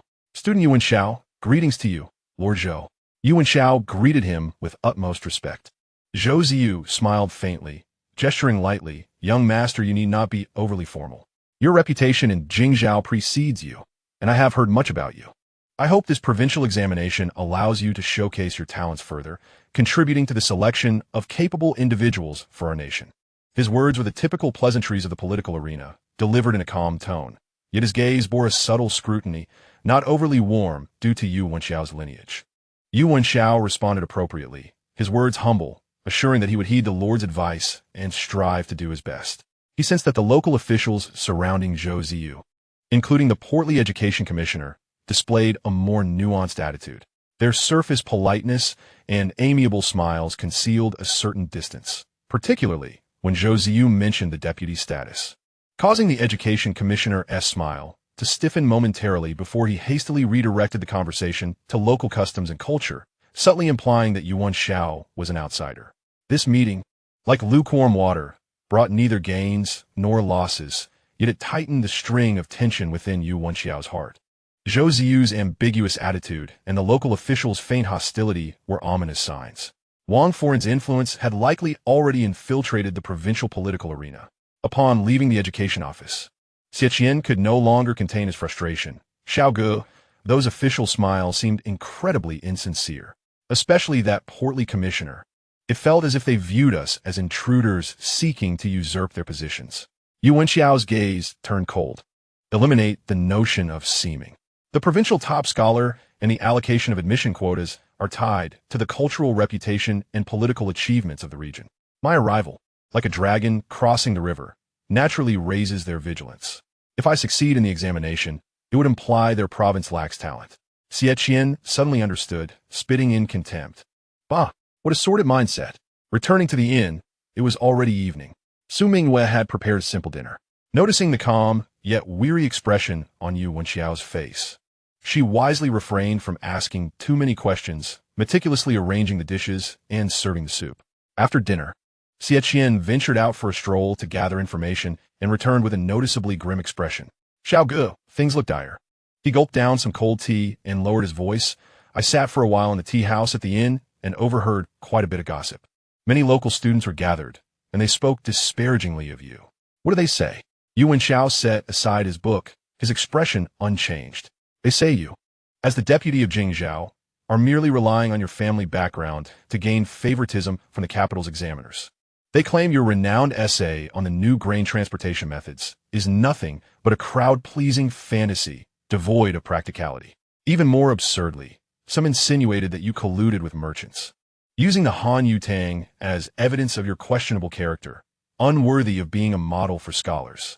Xiaqian's anger escalated, his face turning crimson.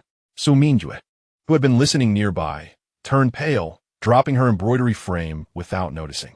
Her greatest fear was that her presence would tarnish her husband's reputation. Yu Wenxiao remained silent for a moment before suddenly chuckling softly. This was to be expected. These three tactics are nothing more than questioning my intellect, dismissing my views, and attacking my character. Wang Foran is indeed adept at this, manipulating from afar to stir up a murky situation. Xiaoge, aren't you angry? They're slandering you. Xiaqian exclaimed indignantly. What use is anger? Yu Wenxiao's gaze swept over Su Mingyue's pale face, his tone softening. Rumors are like knives, but they cannot slay a person of true talent and knowledge.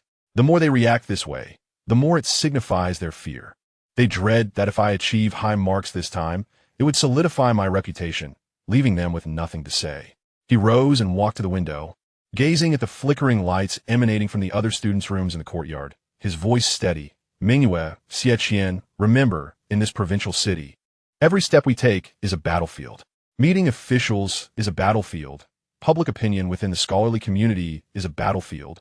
And the examination in a few days is the main battlefield. The enemy has already made their move. What we must do is not to be angry, nor to be fearful, but...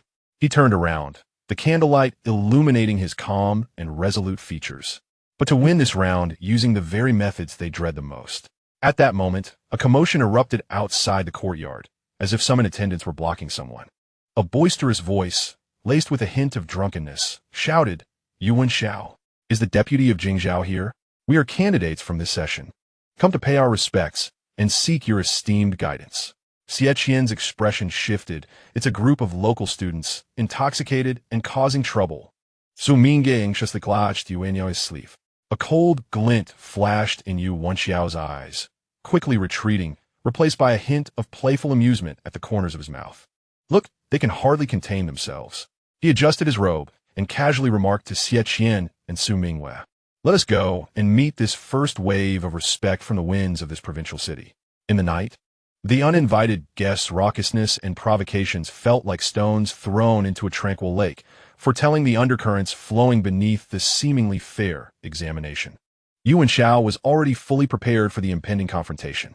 Chapter 53. Speaking out for justice, the uproar outside the courtyard escalated, mingled with the exasperated pleas of the in attendance and the drunken shouts of several young scholars. Make way. We merely seek to pay our respects to the top scholar and inquire about a few academic matters. What is the issue?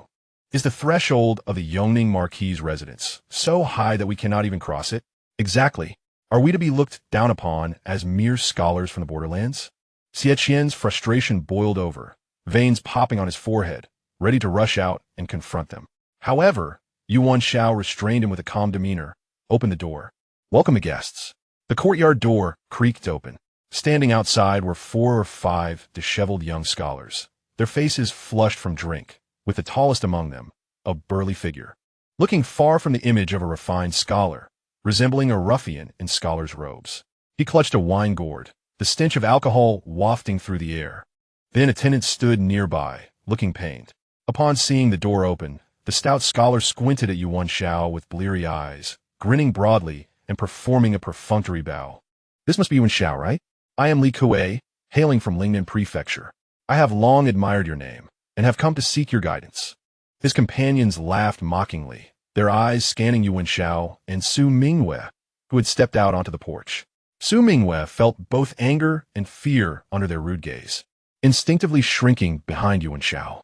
Yu Wenxiao positioned himself to shield Su Mingyue more securely, his gaze sweeping over Li Kue and his companions before finally resting on the hapless attendant. He spoke gently. You may leave this matter to me. The attendant, relieved, quickly stepped aside. Yu Wenxiao then turned his attention back to Li Kue, his tone remaining even, brotherly.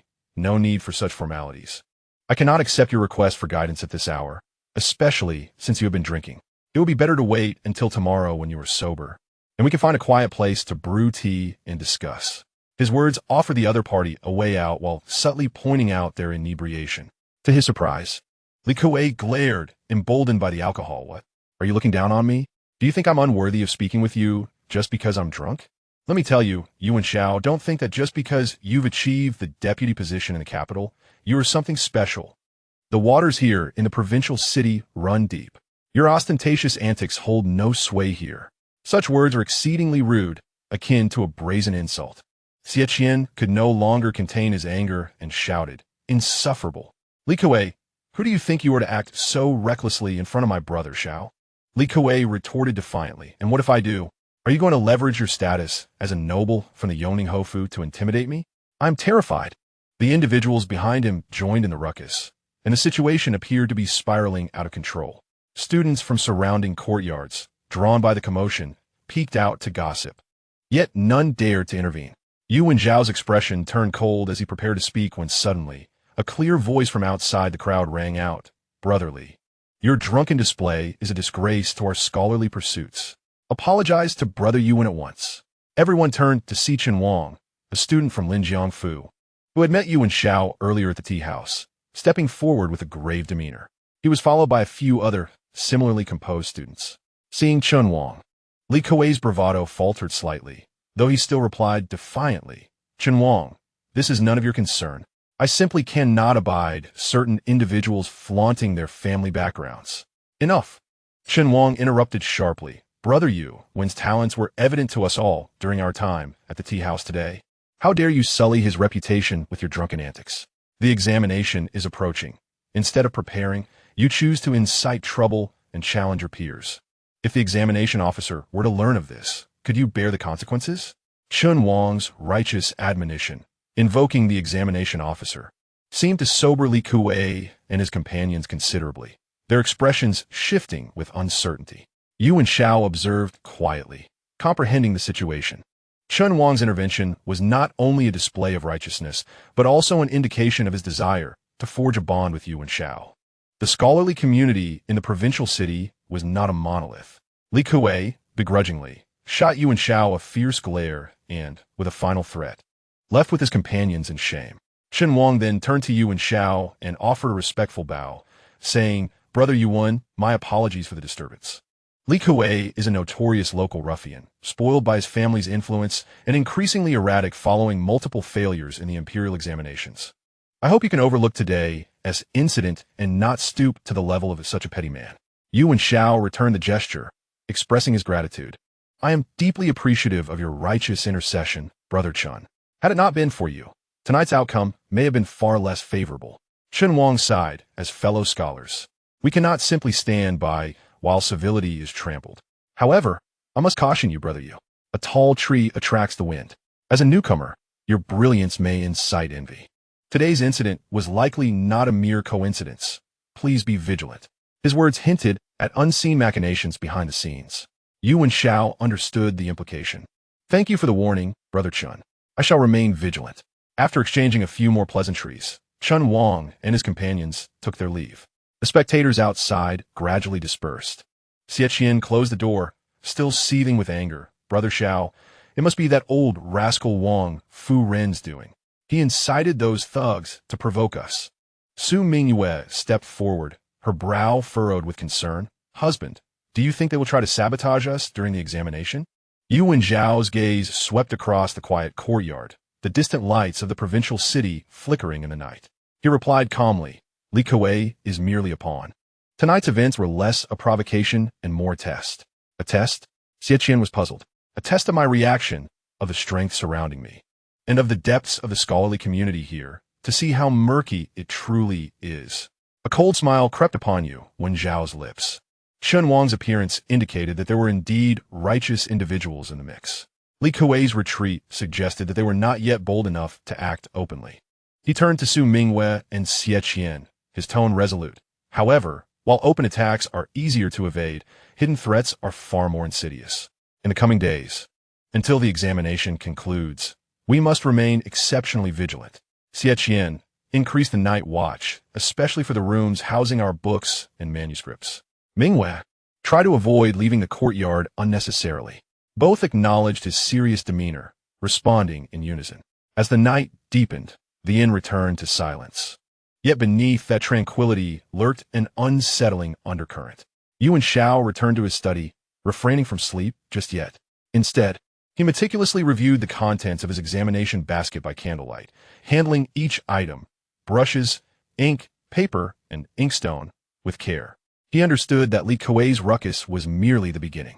The true contest would unfold within the examination hall, amid the densely packed examination rooms, and upon the papers that would determine countless fates.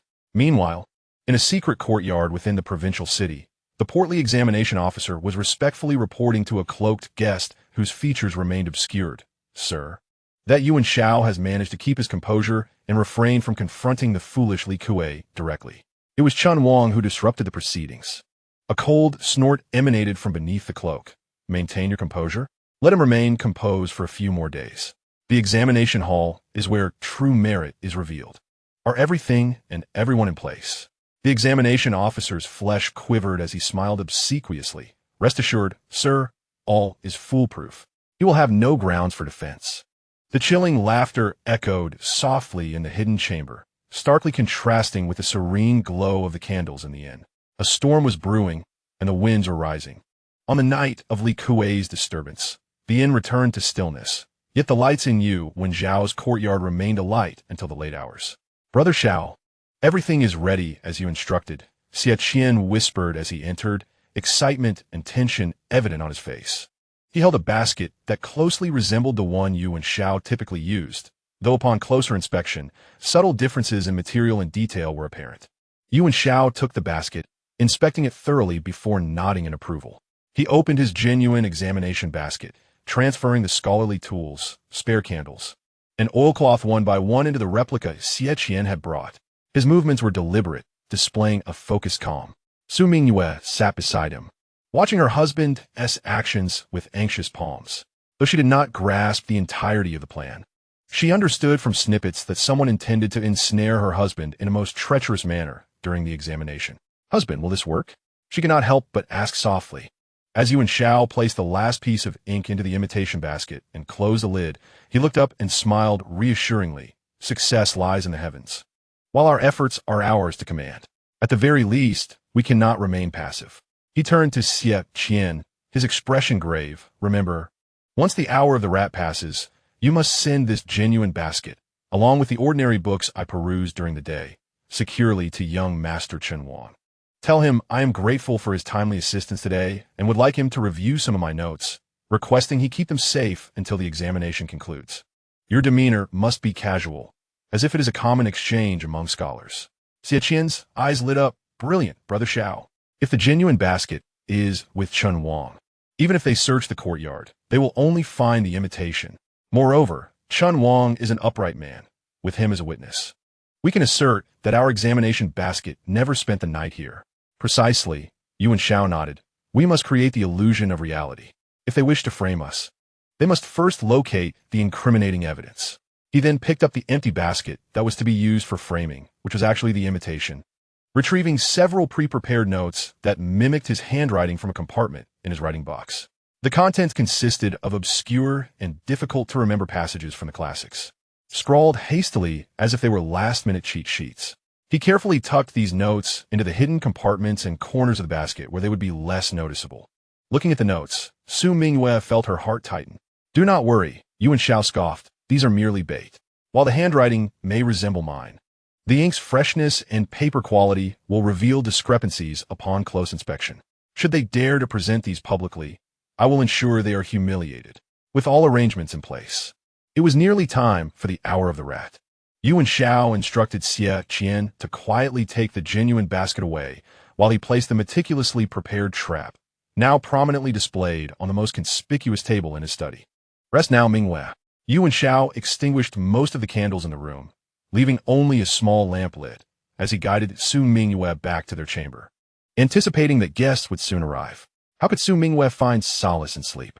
Lying in bed, her ears perked up, attuned to the slightest rustle outside. Yet Yu Wenxiao appeared genuinely fatigued, his breathing steady, as if he had already succumbed to slumber. Around the hour of the pig, approximately 3 in the morning, silence enveloped the world. Even the watchman's clapper seemed distant.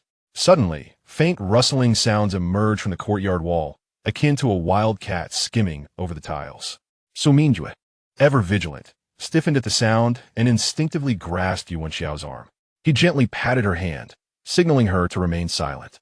In the darkness, A barely audible creaking noise slipped through the study window, followed swiftly by a shadow that glided in like a specter. The figure moved with remarkable speed, clearly a seasoned infiltrator. After a brief pause in the study, seemingly confirming their target, they swiftly seized the trap basket from the table and silently exited through the window, vanishing into the night. The entire sequence unfolded in mere moments, so swiftly that it felt surreal. Only when the outside fell silent did Su Mingyue exhale deeply, realizing her undergarments had become drenched in cold sweat. "Did they leave?" she asked, her voice trembling. Yu Wenxiao sat up, illuminating the bedside lamp, his expression devoid of surprise, exuding a calmness that suggested he had everything under control.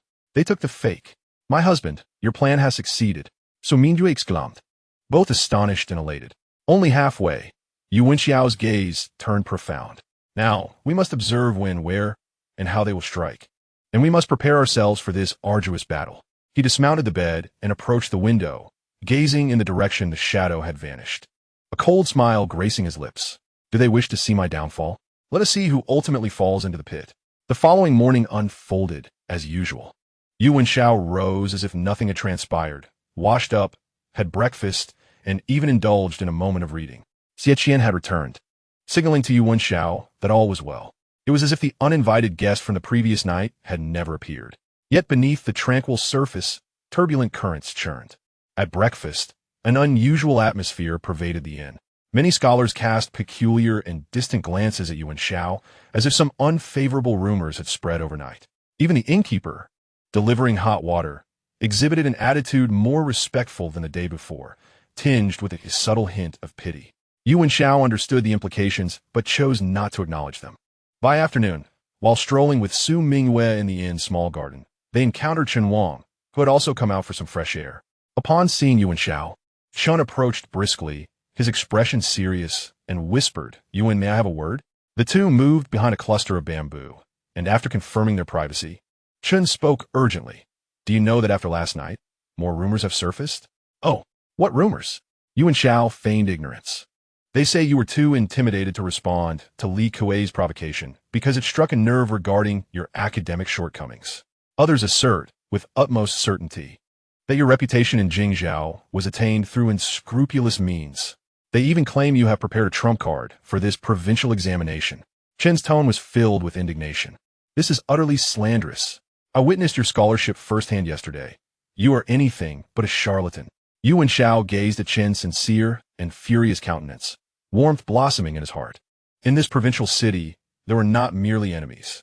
He patted Chen's shoulder, saying, "The innocent will clear themselves, while the corrupt will reveal their true nature.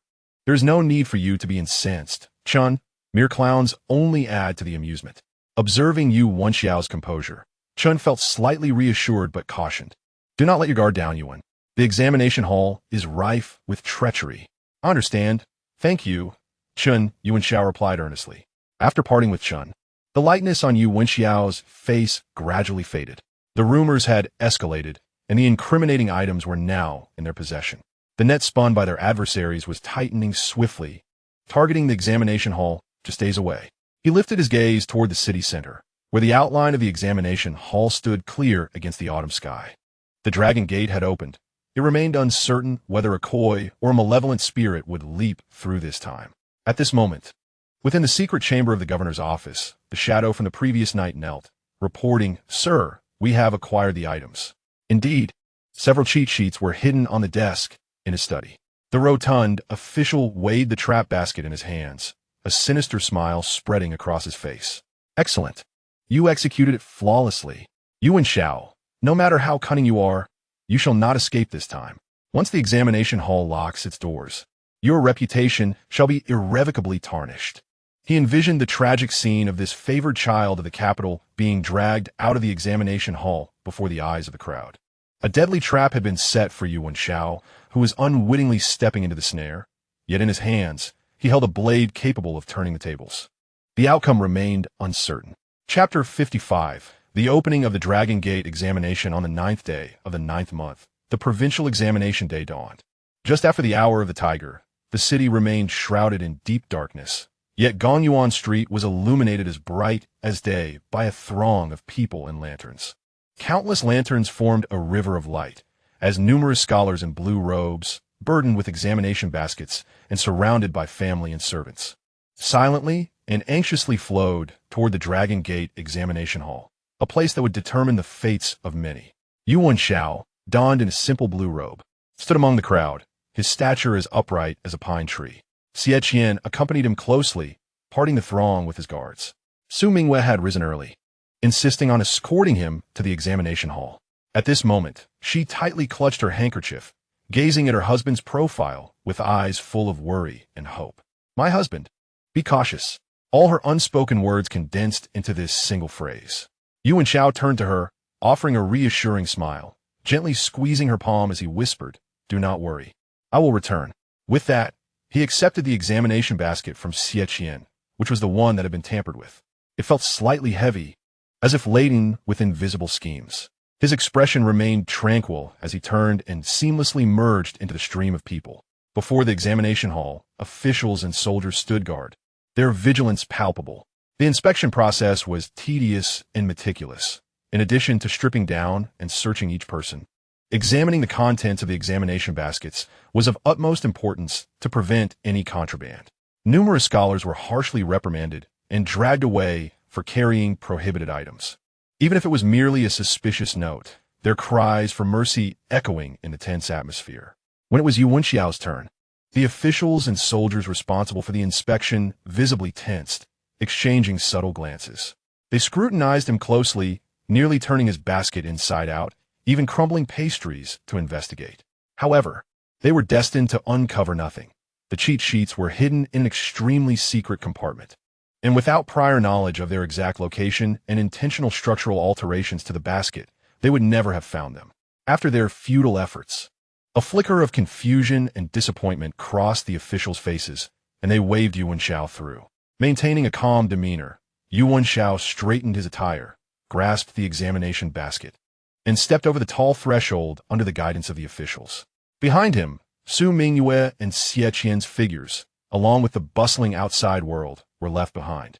Upon entry, instead of proceeding directly to the examination hall, they first knelt before the main hall to listen to the chief examiner, Zhou Ziyu, proclaim the Imperial edict and examination regulations. The hall was filled with a sea of scholars kneeling in solemnity.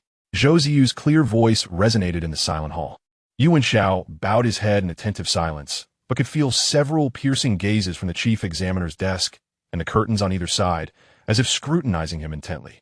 After the proclamation, the scholars were led by the exam soldiers to find their designated examination rooms according to their registration numbers. Yu Wenxiao's number was D Ziqi.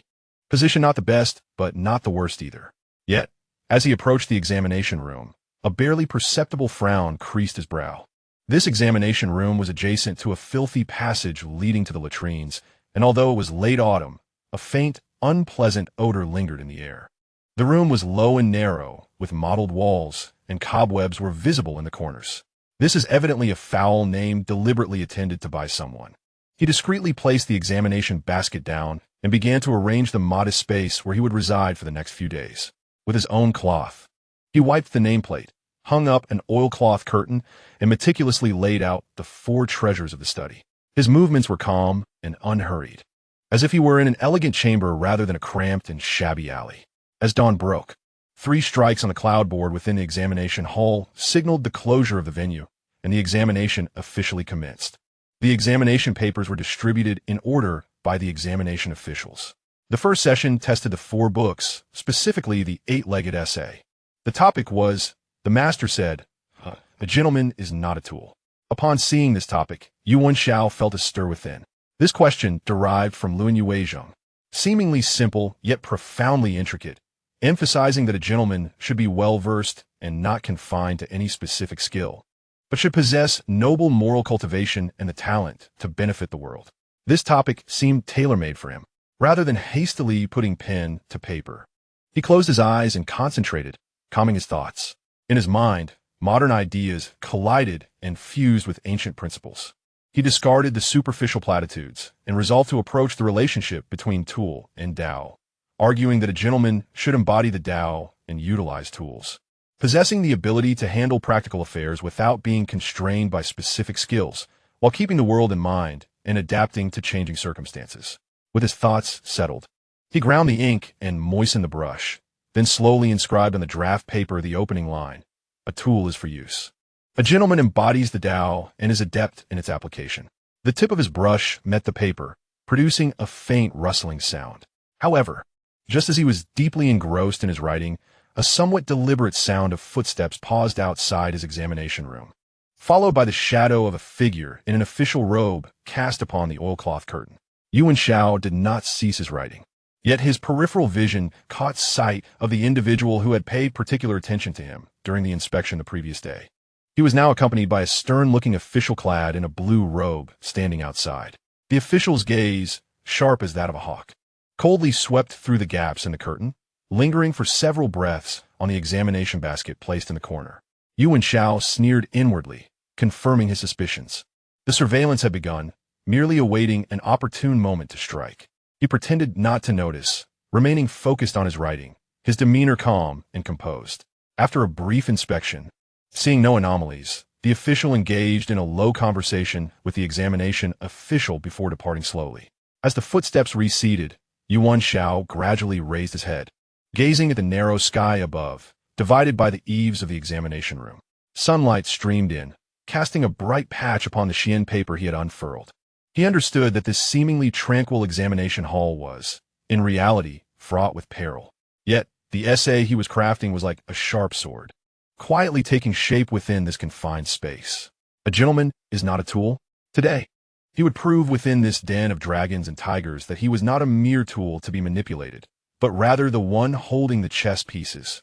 Meanwhile, in a chamber deep within the examination hall, the chief examiner Zhou Ziyu was listening to a report from his subordinate. "Sir, Yu Wenxiao has entered room number 7. Everything appears normal, and there are no unusual movements." Zhou Ziyu stroked his beard, his gaze deeply fixed on the orderly rows of examination rooms outside the window, slowly stating, "Continue to monitor him. Whether he is a mule or a horse, we must bring him out for a run. The waters of this provincial capital should be stirred."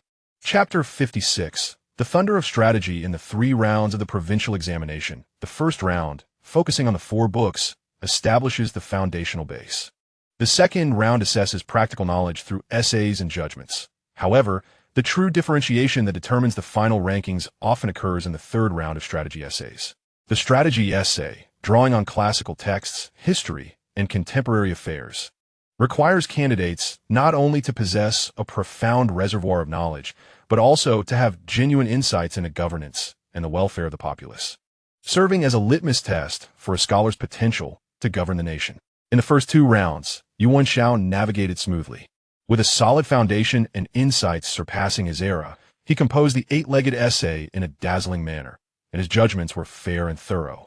Although there were occasional monitoring officials lingering outside his examination room, they found no faults as he remained composed, answering the papers with the grace of flowing water.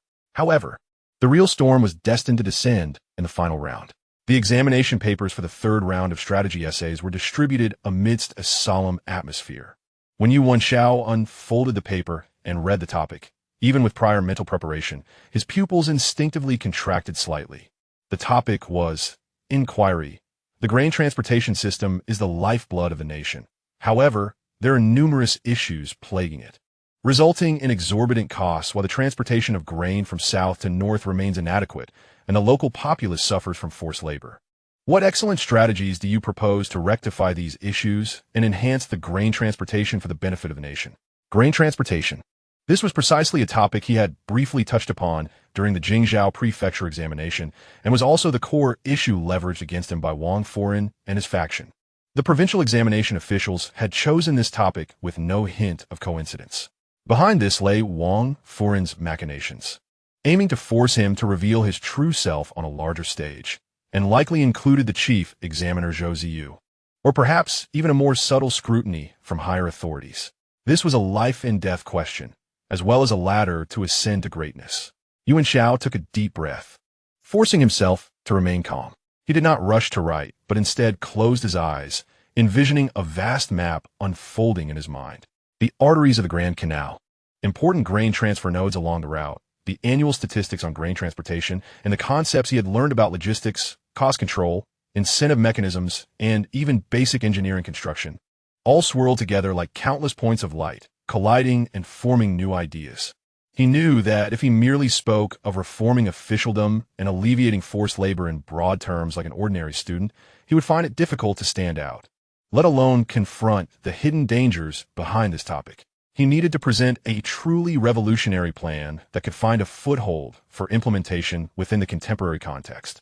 Time passed slowly, and the only sound within the examination room was that of brush and ink. The candidates in the adjacent room seemed to be ensnared by the difficult question, occasionally emitting anxious sighs. Yet, Yu Wenxiao remained as tranquil as a monk in meditation, with only the occasional slight quiver of his eyelashes betraying the tempest raging in his mind. Finally, he opened his eyes, clarity shining within them. He spread out his draft paper, the thick ink in the inkstone shimmering with a faint glow. He decided to take a bold risk. This strategy essay would no longer be a mere patchwork. He would construct a systematic and audacious blueprint for reform. After breaking the topic, he pointed directly at the three major issues plaguing current grain transportation. First, official corruption, where grain transportation officials embezzled funds and withheld rations. Second, legal inadequacies, with outdated regulations and unclear rewards and punishments leading to inefficiency. Third, technical shortcomings, with silted waterways and aging grain vessels reliant on favorable weather.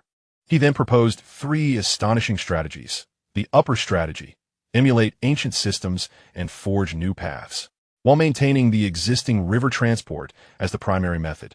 He suggested piloting coastal shipping to supplement grain transport. He meticulously analyzed the gains and losses of maritime transport from previous dynasties, pointing out that modern shipbuilding and navigation technologies had vastly improved, proposing that a small fleet could initially transport non-essential goods alongside river transport, alleviating pressure and serving as a complementary system.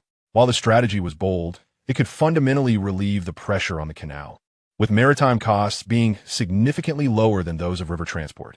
The middle strategy, establish new laws and clarify rewards and punishments, reform the management system of grain transportation, with the core idea being to introduce concepts akin to modern performance evaluations and contractual responsibility, quantifying transportation tasks, setting deadlines and loss standards, and rewarding those who completed tasks ahead of schedule or with minimal losses, while imposing severe penalties on delays or deficits. Additionally, an independent auditing office for grain transportation should be established, solely responsible for checking accounts to eliminate corruption. The lower strategy, address the root causes for long-term benefits. Establish a waterway supervision agency tasked with dredging and maintaining the canal, funded by a proportion of grain transportation profits, earmarked for that purpose. Furthermore, encourage craftsmen to improve grain vessels and develop more efficient and labor-saving navigation tools, even proposing initial concepts for utilizing hydraulic and wind power to assist in navigation. For each strategy, he integrated historical anecdotes and current data to demonstrate feasibility, while anticipating potential resistance and countermeasures. The article is meticulously constructed, with data that is both substantial and, in some instances, cleverly presented with vague references such as hearsay and field examinations.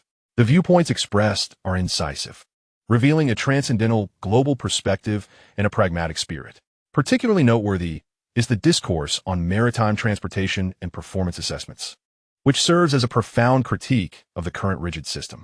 He is acutely aware that once this article is submitted, it will inevitably stir a significant uproar, with traditionalists viewing it as a dire threat. However, he finds himself with no alternative. He must utilize this thunderous revelation to carve out a path for himself, even if it means blasting a shortcut to the core of power.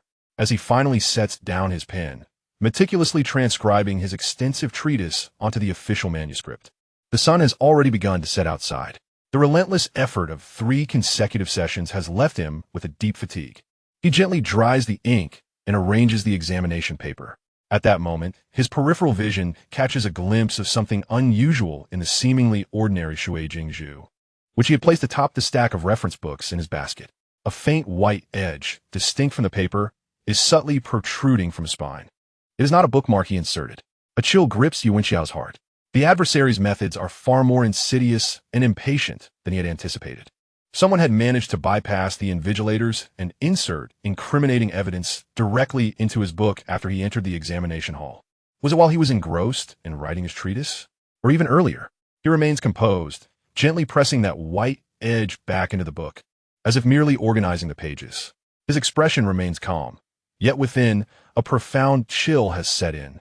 It appears that the deadly trap lies here, waiting for the submission and subsequent search upon his departure.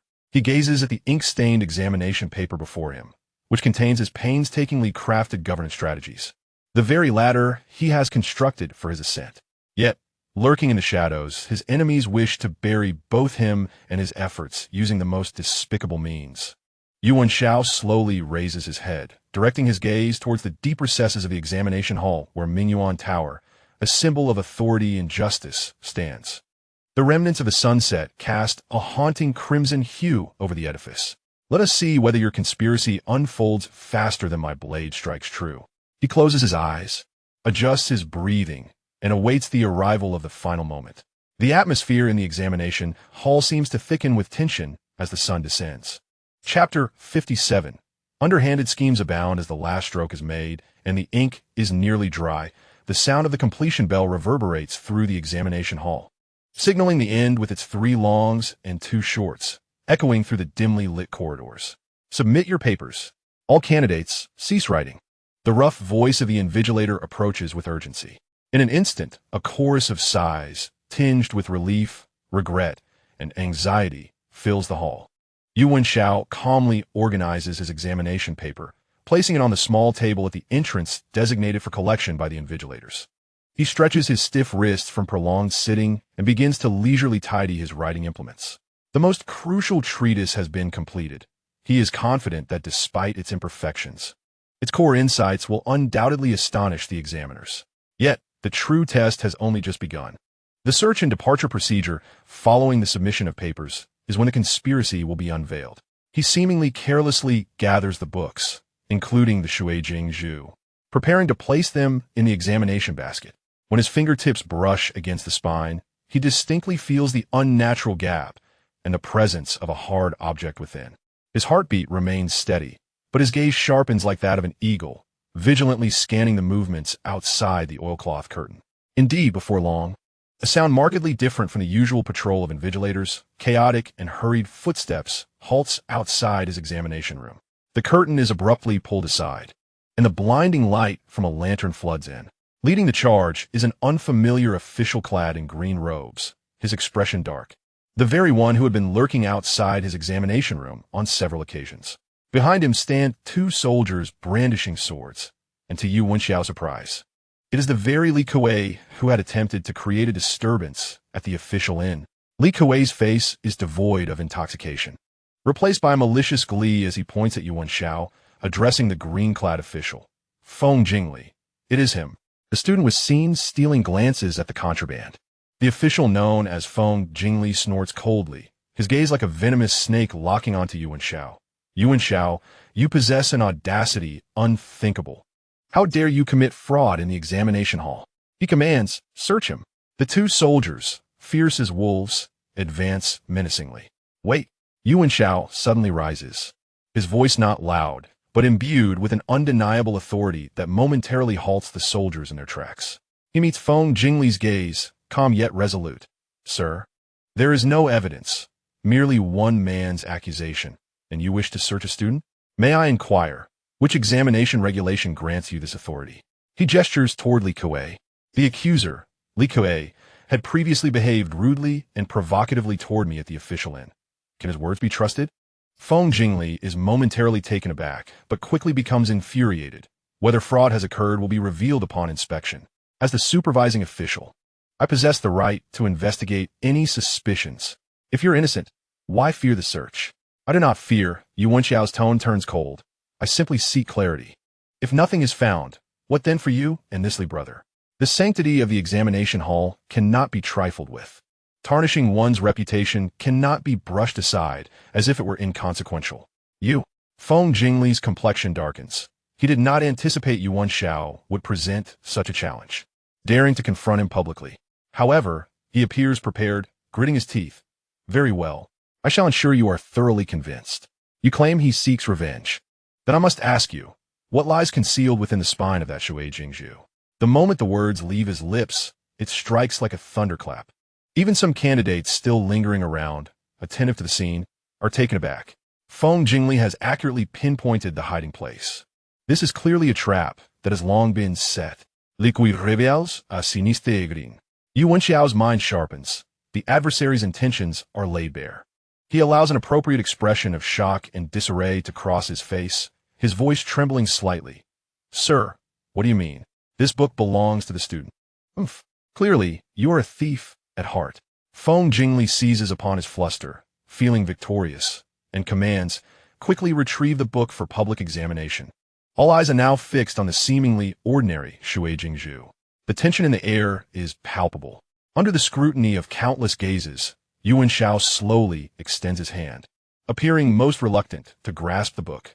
His fingers tremble slightly, though feigned, as if it weighs 1,000 pounds. Just as his fingertips are about to touch the spine's gap, a clear and authoritative voice suddenly rings out. Stop. The crowd turns to follow the voice. And there stands the chief examiner, Zhou Ziyu, flanked by his subordinates, striding forward with a grave expression. His piercing gaze scans Feng Jingli, Li Kuei, and finally settles on Yu Wenxiao, who clutches the book, looking utterly flustered. What is the commotion? Zhou Ziyu's voice carries an undeniable authority. Feng Jingli quickly bows. Speaking first, reporting to you, my lord. This official received a report that candidate Yu Wenxiao is suspected of smuggling contraband, which is concealed within the spine of his book. I was about to conduct a search when Yu Wenxiao obstructed me. Zhou Ziyu turns his attention to Yu Wenxiao, his deep gaze penetrating. Yu Wenxiao, what do you have to say? Yu Wenxiao takes a deep breath, feigning composure, and holds the book aloft with both hands above his head. His voice trembling slightly with feigned indignation, yet clear enough for all to hear. My lord, please see. I have toiled in my studies, only seeking to be upright. How can I be subjected to such slander today? This book is a commonly used reference of mine. How could I be unaware of any irregularities in its spine? Feng Jingli asserts with certainty that the contraband lies within. I implore your lordship to verify. His words deftly shift the responsibility to the chief examiner, highlighting Feng Jingli's presumption of knowledge without verification. Zhou Ziyu scrutinizes Yu Wenxiao intently, then takes the book. He does not immediately inspect the spine, but first examines the book's exterior carefully, flipping through several pages of content before, under the collective breath of the onlookers, cautiously probing the spine's gap with his fingernail. Time seems to freeze at that moment. Feng Jingli and Li Kuei could hardly conceal their smugness. The fingertips of Zhou Ziyu delicately extracted a small piece of white, soft material from the crevice. It was not a neatly folded note, but rather a small tuft of cotton, appearing to be the ordinary stuffing used in bookbinding to fill gaps. Zhou Ziyu furrowed his brow, carefully inspecting the spine of the book under the lantern light.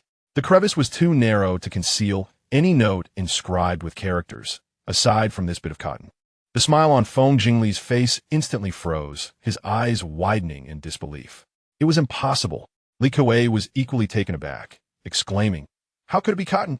Zhou Ziyu abruptly looked up, his gaze piercing like an icy blade directed at Feng Jingli and Li Kuei. Feng Jingli, you have repeatedly claimed that stolen goods are here. Is this what you call stolen goods? And you, Li Kuei, is what you claim to have witnessed merely this tuft of cotton? My lord, this official, Feng Jingli, is drenched in sweat. He stammered, collapsing to his knees. I did indeed receive a tip-off. A tip-off? Zhou Ziyu's voice turned colder. Who provided this tip-off? How could they accurately state the hiding place, yet remain ignorant of what was concealed? You are clearly colluding to frame the candidate. At this moment, Yu Wenxiao also knelt down, not out of fear, but in profound indignation. His voice trembled, yet resonated with conviction. My lord, the student implores you to seek justice for him.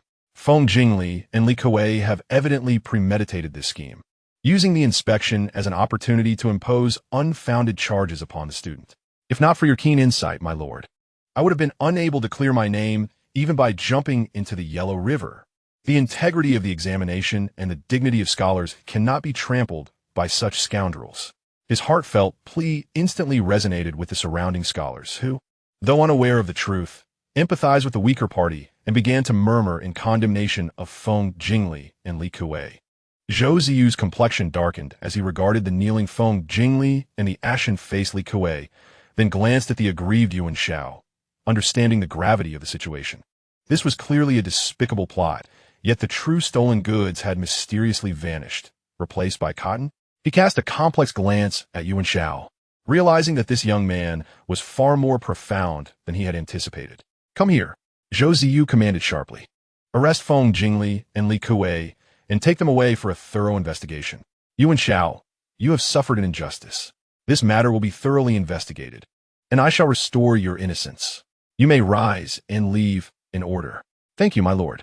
Yu Wenxiao bowed deeply before standing, amidst the sympathetic and admiring gazes of the onlookers. He lowered his head as he exited, unnoticed by anyone, the fleeting trace of a cold smile gracing his lips. The note within the spine had been discreetly shredded and expelled through the crevice of the oilcloth curtain, replaced by a small tuft of cotton torn from the lining of his robe. Did they think such a clumsy ploy could bring me down? As Yu Wenxiao stepped out of the examination hall, he was immediately approached by Su Mingyue and Xie Qian, waiting outside. Upon seeing him, Su Mingyue's eyes reddened, nearly overflowing with tears. Yu Wenxiao gently shook his head, signaling that he was unharmed. He gazed up at the heavy night sky over the provincial city, realizing that while the storm seemed to have calmed, this was merely the beginning. Feng Jingli and Li Kuei were but pawns. The true adversary lurked in the shadows. His counterattack would not cease here. In this Imperial examination, he intended to achieve more than just a place on the honor roll. Chapter 58. The faint light of night, the heavy door of the examination hall slowly closed behind him, sealing away the tension, exhaustion, and heart-pounding events of the past 9 days into another world. As Yu Wenxiao stepped out into the open air, the cool autumn breeze swept over him, clearing his overheated mind from the strain of anxiety. "My husband," a voice filled with emotion called out, as Su Mingyue, like a startled bird, pushed through the crowd and rushed to him. Her hair was slightly disheveled, her eyes swollen, clearly having endured considerable anguish waiting outside these past few days. Grasping Yu Wenxiao's arm, she examined him anxiously, her voice trembling. "Are you all right? I heard there was trouble inside, that someone was caught cheating. I was terrified." Xie Qian followed closely behind, his face a mix of fear and anger. "Yi, what happened? Which scoundrel dared to frame you? I will flay him alive."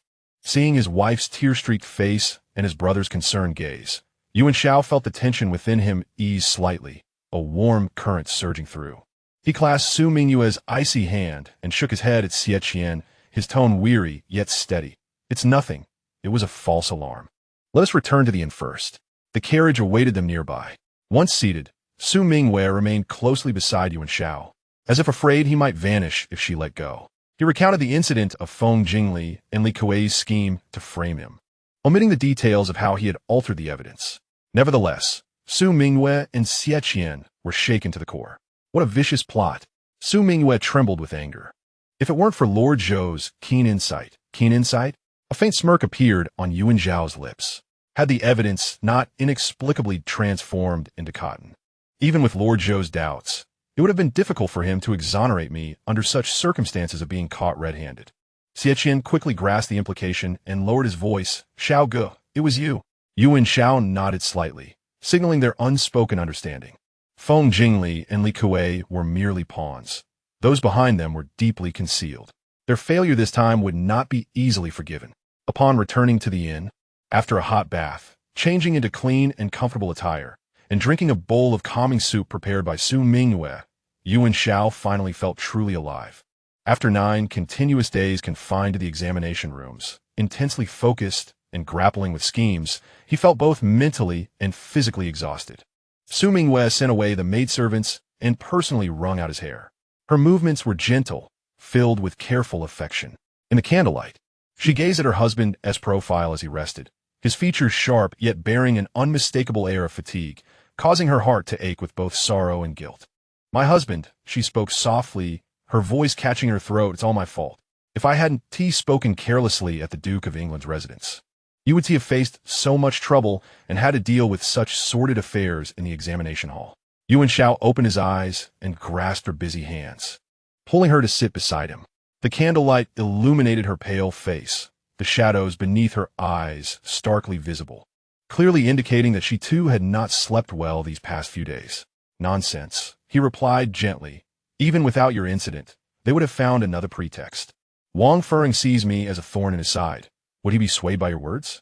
Rather, this situation has caused you distress and hardship. He lightly stroked her slightly swollen eyelids. Through this experience, do you understand? This world is fraught with treachery. Sometimes, an unintentional remark can be wielded as a weapon by those with ill intent. However, we must not allow fear to paralyze us. The important thing is to learn from our mistakes. Su Mingyue nodded vigorously, tears finally spilling over. I understand, my husband. I will be more cautious with my words in the future and will not add to your troubles. I want to learn how to support you, rather than always being a burden. Seeing her sincere remorse and eagerness to grow, Yu Wenxiao felt his heart soften. He knew her nature was innocent, not malevolent, and her past missteps were largely due to her environment and youthful ignorance. Now, having weathered the storm, if guided correctly, she could indeed become an asset. Very well. He smiled gently. From now on, I shall rely on you more for matters at home and in social circles. The term madam carried with it trust and responsibility, stirring within Su Mingyue an unprecedented sense of duty and strength. She raised her tearful eyes to meet Yu Wenxiao's gaze, nodding earnestly, yes. At that moment, a soft knock echoed from outside the courtyard. Xie Qian's voice came from beyond the door.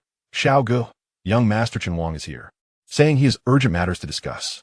Yu Wenxiao and Su Mingyue exchanged a glance, each perceiving a trace of gravity in the other's eyes.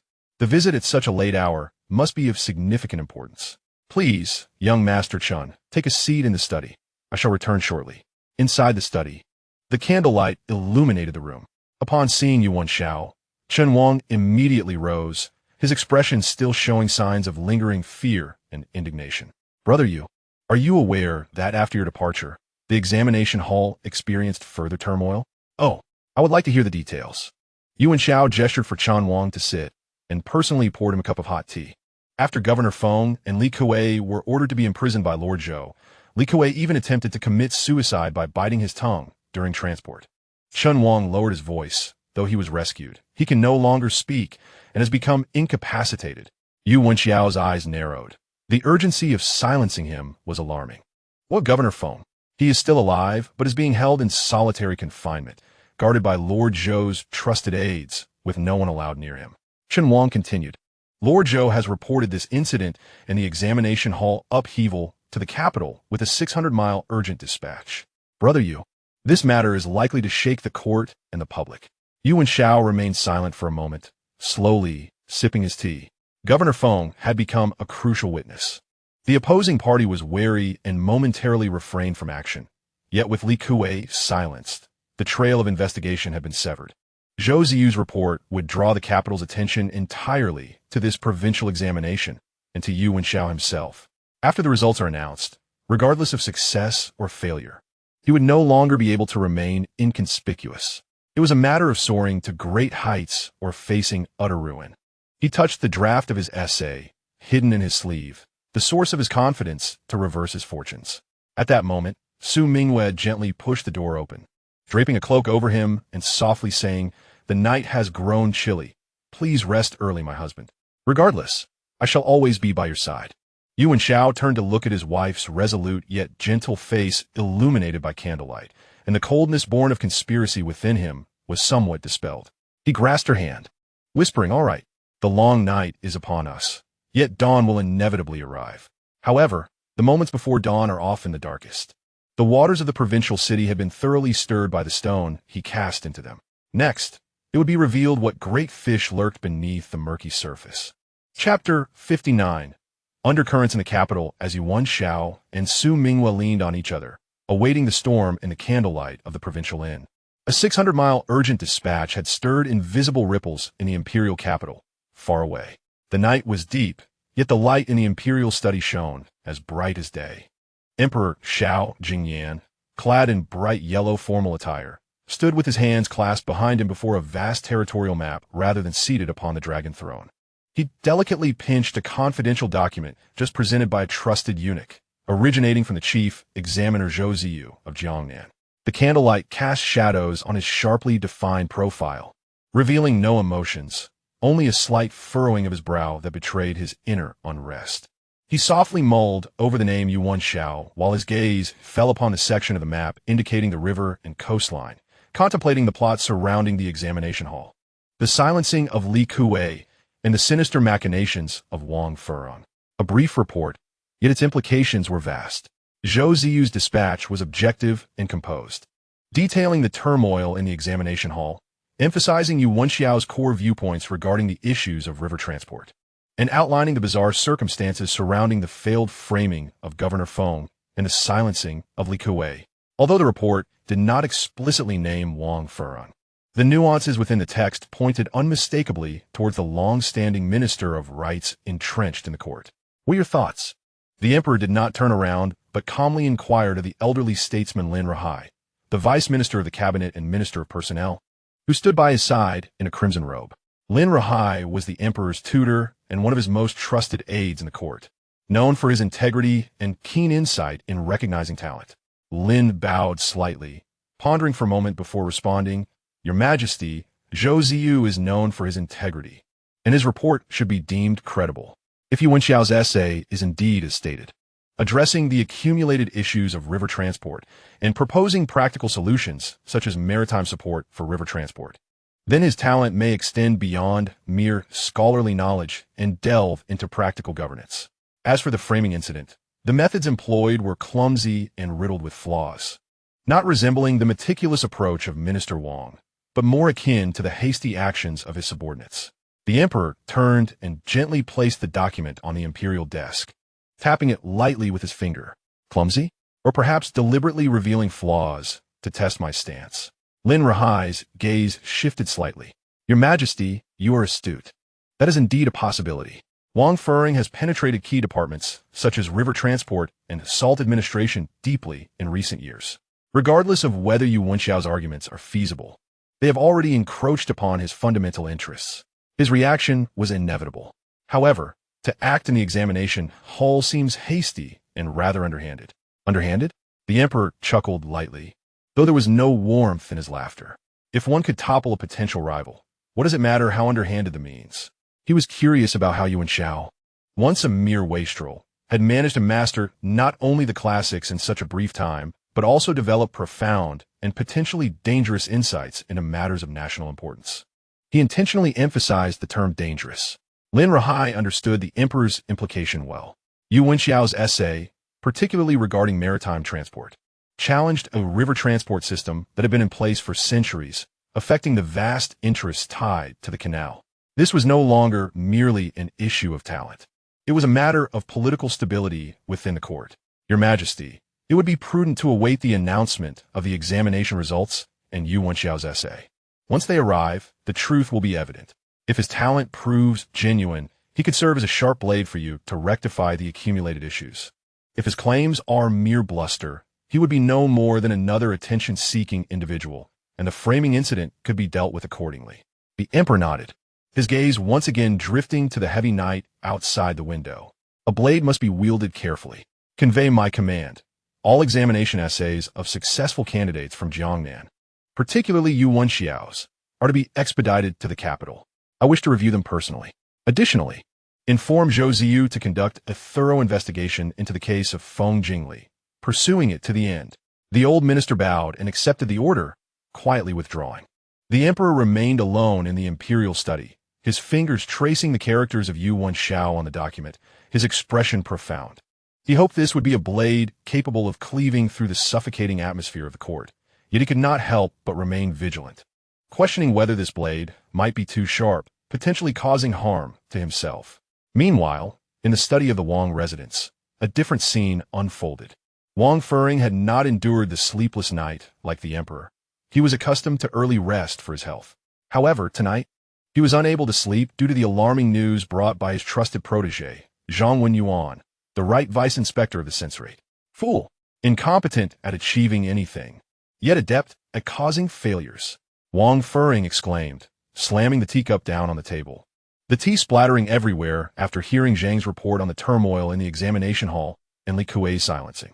His expression was as dark as thunderclouds, dripping with frustration. That useless Feng and Li Kuei, Who can't even manage such a trivial matter? Zhang Wenyuan cautiously bowed.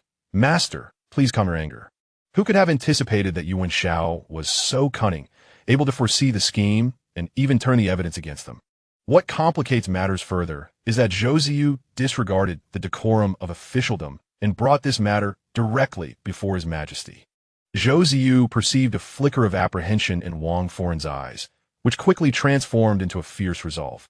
This obstinate old man, relying on his reputation, persistently opposed me. Since he wishes to investigate, let him proceed. Fengwen was well aware of what ought to be said and what should remain unspoken. As for Li Kuei, he is thoroughly finished. He inhaled deeply, compelling himself to regain his composure, his fingers lightly tapping the table. The pressing matter is not Fengwen, but Yu Wenxiao? This individual must not succeed in the examination, especially not with a high rank. Are you aware of the specific contents of his essay? Zhang Wenyuan promptly replied. The student is endeavoring to gather information, but Zhou Ziyu has imposed strict restrictions. I have only heard vague whispers that it pertains to the reform of grain transport, with rather audacious rhetoric. Audacious? Wang Foren scoffed, fearing he intends to undermine the foundations of the state. If such a radical enters the court, he will surely wreak havoc. I cannot allow someone so knowledgeable about the flaws in grain transport, and who clearly operates outside the norm, to gain recognition and enter the emperor's sight. What course of action should we take? Zhang Wenyuan inquired. Wang Foren's eyes gleamed with intensity. There are two paths. The first, to manipulate the evaluation process. Under no circumstances must he rank among the top. Ideally, he should fail. The second, lowering his voice, prepare an impeachment document. Once the results are announced, regardless of whether he passes or fails, we shall accuse him of colluding with merchants, exhibiting moral turpitude, and recklessly discussing state affairs, thus tarnishing his reputation. Let the emperor, even if he admires his talent, remain wary of public opinion. The student understands. Zhang Wenyuan comprehended, a fierce look crossing his eyes. Wang Foren waved him off, settling into the Grandmaster's chair, his expression flickering in the candlelight. Initially, he had dismissed a mere dandy, yet now, Yu Wenxiao evoked a genuine sense of threat. Yu Wenxiao, from a Yongning marquise, he murmured, his eyes betraying a murderous intent. It seems the time has come for that old fellow Yu Wenxiao to experience the agony of losing his support. The winds of the capital, imbued with the chill of late autumn, silently shifted direction. A greater tempest, ignited by a distant imperial examination, was quietly brewing at the heart of the empire's power. Yet, Yu Wenxiao remained blissfully unaware, patiently awaiting the decree of fate in the provincial city's inn. Chapter 60. The red list hung high. The days of waiting for the results felt interminable to Su Mingyue, akin to centuries. Although she no longer voiced her anxiety with the same fervor as before, the lingering hint of melancholy in her brow and her frequent gazing out the window betrayed her tension. Conversely, Yu Wenxiao appeared the most composed, spending his days either immersed in books or engaged in fierce chess matches with Xie Qian, occasionally taking Su Mingyue for leisurely strolls in the quieter parts of the provincial city, ostensibly for relaxation. Only Xie Qian sensed the understated power in Yu Wenxiao's seemingly casual movements as he played chess. Beneath this calmness lay an intensity poised for the revelation of fate. The day of results finally arrived. Before dawn, the area outside the examination hall was a throng of humanity, a sea of bodies. The cacophony of voices, debates, prayers, rose to the heavens. Countless eyes fixated on the empty wall, as if attempting to penetrate its veil. Yu Wenxiao chose not to join the crowd. He had reserved a private room on the second floor of a tea house nearby, offering an excellent vantage point to observe the scene before the wall. Su Mingyue sat closely beside him, her hands gripping the edge of her garment, her knuckles turning white. Xie Qian, restless as a cat on a hot tin roof, paced before the window, craning his neck to peer outside. They're coming. The officials are here. Erupted a louder roar from the street below. A procession of officials clad in uniforms, armed with staves, parted the crowd, escorting several clerks bearing a grand yellow list, walking steadily toward the wall. Instantaneously, the raucous crowd fell silent, leaving only the sounds of heavy breaths and pounding hearts. Su Mingyue clutched Yu Wenxiao's arm tightly, her nails almost piercing his skin. Yu Wenxiao grasped her icy, trembling hand, his gaze calmly directed outside. The clerks began affixing the list, starting from the lowest rank and working upward. With each name unveiled, the crowd erupted into waves of either ecstatic joy or despair. Those who rejoiced danced and wept. The disheartened turned ashen, collapsing in defeat. The myriad facets of life were vividly displayed in that moment. Within the private room, silence reigned. Xie ceased his pacing, holding his breath as he counted the names. Su Mingyue shut her eyes, seemingly too afraid to look, her long eyelashes quivering incessantly. The list ascended higher, and the names dwindled. By the time the top 30 were revealed, Yu Wenxiao's name was still absent. Su Mingyue's complexion grew paler, her body beginning to quiver. Could it be that her husband, such a talented individual, had not succeeded? Had those schemes truly triumphed? A profound fear gripped her heart. Xie, too, felt the urgency, glancing back at Yu Wenxiao, only to find him maintaining a stoic expression, though his grip on Su Mingyue's hand tightened slightly. The names of the top 20, then the top 10, then 5th and 4th were announced. Still, no sign of Yu Wenxiao. Su Mingyue felt faint. At that moment, the clerk responsible for posting the second place name hesitated slightly, exchanging a complex glance with a colleague before finally placing the list. Second place, Yi Yuan, Chen Wang from Jingzhou Prefecture. A wave of astonished gasps and discussions erupted below. Chen Wang from Linjiang Prefecture had triumphed over numerous local talents to secure second place. Within the private room, Xie slammed his thigh in frustration, exclaiming, "How could it be Chen Wang? That lad is decent, but how can he compare to my brother Xiao?" His words were cut short as all eyes turned to the final and most illustrious list. The clerk, trembling slightly, reverently presented the list amid the intense scrutiny of eager gazes, affixing it at the pinnacle, in the most prominent position. A moment of utter silence enveloped the grand wall. Suddenly, a voice, sharp and discordant, pierced the air. "First place, Zhu Yuan, Jingzhou Prefecture's Yu Wenxiao." Boom! Like a massive stone dropped into boiling oil. The entire street erupted into chaos. Yu Wenxiao? Is this the Yu Wenxiao from the Yongning Marquisate? Wasn't he merely a dandy? How could he possibly top the list? Fraud. It must be fraud. Something must have gone awry in the examination. Nonsense. Haven't you heard? Someone is framing him. Lord Zhou is astute. He actually topped the list. Shock, doubt, disbelief, jealousy, fervor, an amalgamation of emotions erupted within the crowd, intertwining. The name Yu Wenxiao, now accompanied by the title of Zhu Yuan, swept through the provincial city like a tempest. Inside the tea house's private room, Su Mingyue's eyes flew open, staring in disbelief at the name that soared at the pinnacle of the list, ink still glistening. Yu Wenxiao. She blinked repeatedly, fearful it was but an illusion. Upon confirming the truth, an overwhelming, indescribable joy engulfed her like a tidal wave. Her husband had become Zhu Yuan. Zhu Yuan. Words tumbled from her lips, tears streaming down her face like pearls released from a broken string. But this time, they were tears of joy. She lost herself, throwing her arms around Yu Wenxiao, sobbing and laughing. "I knew it. I knew my husband was the most extraordinary." Xie, too, leaped up, rushing to the window, shouting to the crowd below still in disbelief. "Did you hear that? Zhu Yuan, it's my brother Xiao. Yu Wenxiao. Whoever dares to gossip, I shall silence them." He appeared almost delirious with excitement, his face flushed crimson. Yu Wenxiao felt the warmth of Su Mingyue's embrace, acutely aware of her trembling body and the warmth of her tears soaking his attire. His expression remained tranquil, yet within the depths of his eyes, a subtle wave of relief and an imperceptible sharpness glimmered. He gently patted Su Mingyue's back, speaking softly, All right, there's so many people watching." As Su Mingyue finally realized her indiscretion, her cheeks flushed as she lifted her head from his embrace. Yet, she clung to his sleeve, unwilling to let go.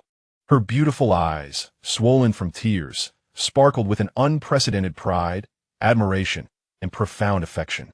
"Comment de la France, Xie. Comment de la France, Xie." Xie turned around, deeply bowing to Yu Wenxiao, his face alight with genuine joy and respect. Yu Wenxiao helped him up, his gaze once again directed toward the ocean outside, which was boiling with excitement due to his achievement. A faint smile, imbued with pride and aloofness, finally graced his lips. The title of Jiyuan was not merely a rank. It was the first formidable blow he struck in this unfamiliar world. It served as a resounding retort to all doubts, mockery, and schemes against him. Wang Furong. Did you ever anticipate such a day? However, amidst the overwhelming glory and clamor, Yu Wenxiao's heart swiftly cooled. He clearly discerned, among the astonished and fervent crowd below, the more complex gazes of certain well-dressed individuals with sinister eyes. Their looks reflected the envy of the defeated and the malice of conspirators. The title of Jiwen was both a protective talisman and a larger target. While the tumult in the provincial capital had reached a temporary conclusion, the impending storm in the imperial capital was likely just beginning. He embraced the tearful Su Mingyue and spoke to the still excited Xie Qian in a solemn tone. Gather yourselves. Prepare for what is to come. Congratulations, inquiries, and onlookers will soon arrive. The uproar of the announcement was merely the prologue to his ascent onto a broader stage. The true contest was only just commencing. Chapter 61. The good news arrives in the capital. The astonishing characters Jiwen carved before the provincial examinations wall echoed like a colossal stone cast into a tranquil lake, sending ripples that spread with breathtaking speed in all directions. The swiftest among them, naturally, were the messengers galloping along the official roads, bearing formal congratulatory reports sealed with the provincial government's Great Seal, racing straight to the imperial capital. Almost simultaneously with Yu Wenxiao's name soaring to the top of the provincial list, several post horses, adorned with red flags and drenched in sweat, burst through the grand gates of the capital, shattering the morning's tranquility. The messengers dispersed in different directions, with the most crucial report destined for the palace's Tongshengxi. To be presented before the emperor, another made its way directly to the Yongning Marquis residence. Within the Yongning Marquis estate, the atmosphere had been unusually oppressive in recent days. Although Yu Wenxiao had begun to view his son in a new light, the news of the examination turmoil had already reached him, weighing heavily on his heart like a boulder.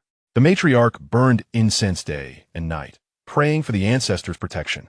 The household servants held their breath, refraining from loud chatter for fear of incurring the family's displeasure. Yet, on this particular morning, the silence was shattered by the increasingly clear sounds of drums and cheers approaching from afar. Good news! Congratulations to Master Yu Wenxiao of Jingzhou Prefecture for achieving first place in the Jiangnan provincial examination. The voice of the herald rang out, filled with uncontainable excitement, accompanied by the urgent beating of drums, reverberating like thunder before the Yongning Marquis door. Initially, the doorman thought he had misheard, but upon seeing the high-held congratulatory report bearing the bright red seal, and the throng of townsfolk behind him eager for a share of the joy, he suddenly realized, rushing into the estate and exclaiming, "My lord, my lady, great joy, a monumental event. Young master has succeeded. He is Jiwen, the top Jiwen." In an instant, the entire Yongning Marquis estate was ablaze with this overwhelming tidings. Yu Wenxiao, who had been practicing calligraphy in his study, felt his hand tremble sharply, causing dark ink to splatter across the rice paper, creating a large blot. Yet, he seemed oblivious, springing to his feet, his face first displaying disbelief, followed by an indescribable blend of overwhelming joy, relief, and a hint of vindication that brought moisture to the eyes of this seasoned warrior. He took a deep breath and strode out with an unprecedented lightness in his steps. The matriarch, in the Buddhist hall, reciting scriptures, heard the commotion outside and the incoherent reports from the maidservants. The prayer beads slipped from her hands, clattering to the ground. After a moment's pause, she clasped her hands, deeply bowing before the Buddhist statue, tears streaming down her face as she murmured, "Protect us, ancestors. My son has finally made us proud." The servants in the estate rejoiced, sharing in the glory. Rewards poured forth like water, and every face radiated with genuine smiles. The gloom that had lingered due to the young master's previous waywardness was dispelled in this moment by the brilliance of June. The entrance of Yongning Marquis residence had never appeared as resplendent as it did today. News spread like wildfire, swiftly permeating the circles of power within the imperial capital. In the Duke of England's residence, the Duchess was reassuring her daughter, Su Mingyue's mother, not to worry about the trouble surrounding her son-in-law's examination. When the butler entered with a beaming countenance to deliver the news, both mother and daughter were left in stunned silence. "Jiwen, Shower has achieved the top Jiwen?" The Duchess, both astonished and delighted, immediately clapped her hands in glee, exclaiming, "Excellent! Excellent! I knew this child was no ordinary talent. Mingyue has finally turned the tide." She promptly ordered lavish gifts to be prepared, intending to personally convey her congratulations to the Yongning Marquis estate. Su Mingyue's mother, overwhelmed with joy, felt the last vestige of worry regarding her daughter's future dissipate. Meanwhile, those who had previously mocked Su Mingyue for marrying a waste and awaited the Yongning Marquis embarrassment now found themselves in a tumult of mixed emotions. At the Zhao Shilong's residence, Zhao Whiner's home, the news brought an eerie silence. Zhao Whiner locked herself in her chamber, shattering her beloved jade hairpin, consumed by jealousy and resentment that gnawed at her heart. Yet, behind the festive clamor enveloping the city, several households were shrouded in a starkly different atmosphere of tension. In the Wang residence's study, Wang Furong listened to the butler's trembling report, his expression impassive. Yet the priceless purple clay teapot in his grasp bore a minute crack from his tight grip. He dismissed the servants, leaving only the sound of his labored breathing in the study. Jiuan indeed. How I loathe that title. He spat through clenched teeth. Zhou Ziyu has done well. His original plan had been to ensure Yu Wenxiao failed, or at the very least, ranked low enough to remain inconspicuous. Now, this title of Jiuan was like a resounding slap to his face. Not only did it herald a higher starting point for Yu Wenxiao, but it also signified that Zhou Ziyu and the emperor behind him had clearly expressed their stance. They would protect Yu Wenxiao and held him in high regard. Teacher, Zhang Wenyuan entered quietly, his expression equally grim. What shall we do next? Wang Furong abruptly raised a hand, interrupting him with a piercing glare. Have the impeachment documents been prepared? They are ready, awaiting the opportune moment. The time is now, Wang Furong declared fiercely. The more illustrious Yu Wenxiao becomes, the more jealousy he will attract. Mobilize our people immediately and submit a joint petition.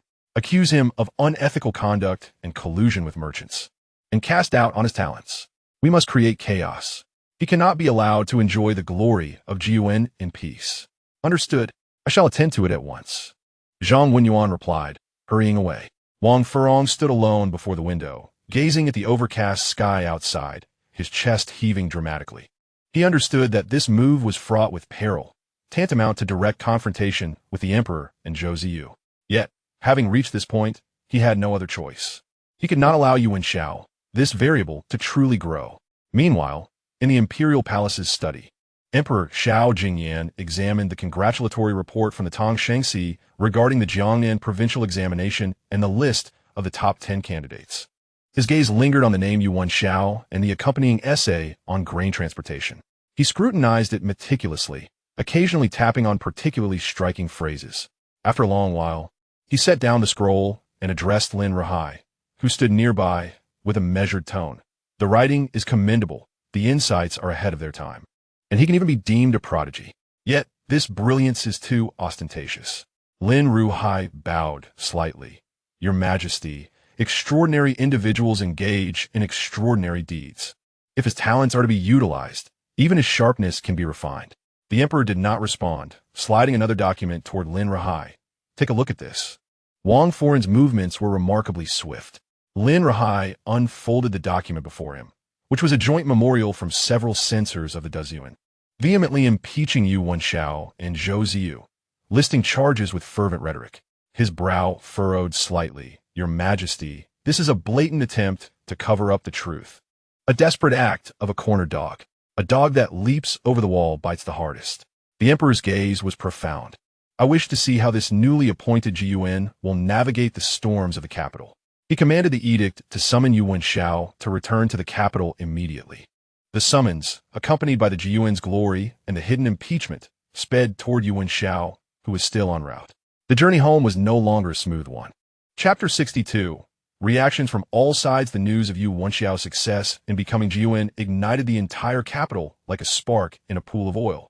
However, the flames illuminated the myriad of human emotions and the complexities of relationships. In the Imperial Palace, within the Imperial study, Emperor Xiao Jingyan did not appear as joyful as the outside world had imagined. Before him were two documents side by side. One was a report jointly submitted by the Jiangnan Circuit Governor and Chief Examiner Zhou Ziyu, confirming Yu Wenxiao's identity as Jiuan and including news of his 3 successful examinations. The other was a lengthy impeachment memorial led by Zhang Wenyuan, the deputy censor, along with over 10 officials, decrying Yu Wenxiao's questionable character, his associations with unscrupulous merchants, and his radical theories, while also attacking Zhou Ziyu for his unfair selection of scholars and for shielding suspects. Lin Shifu, what do you make of this situation? The emperor lightly tapped the impeachment memorial with his fingertip, his tone inscrutable. Standing beside him, Lin Ruhai bowed slightly. Your Majesty. It resembles a flock of birds flocking to a phoenix, yet the cacophony of crows is mixed in. A subtle smile played at the corners of the emperor's lips. What a cacophony of crows indeed. Yet, whether this phoenix is genuine or merely a crow in colorful feathers remains uncertain. He picked up the copy of Yu Wenxiao's treatise on grain transportation and read it again. The writing was commendable, and the insights were noteworthy. But the implications of his maritime theories were too profound. Wang Foreign has indeed helped me gauge the depth of the waters. Your Majesty is wise, Lin Ruhai replied. Yu Wenxiao's sudden fame will undoubtedly provoke backlash.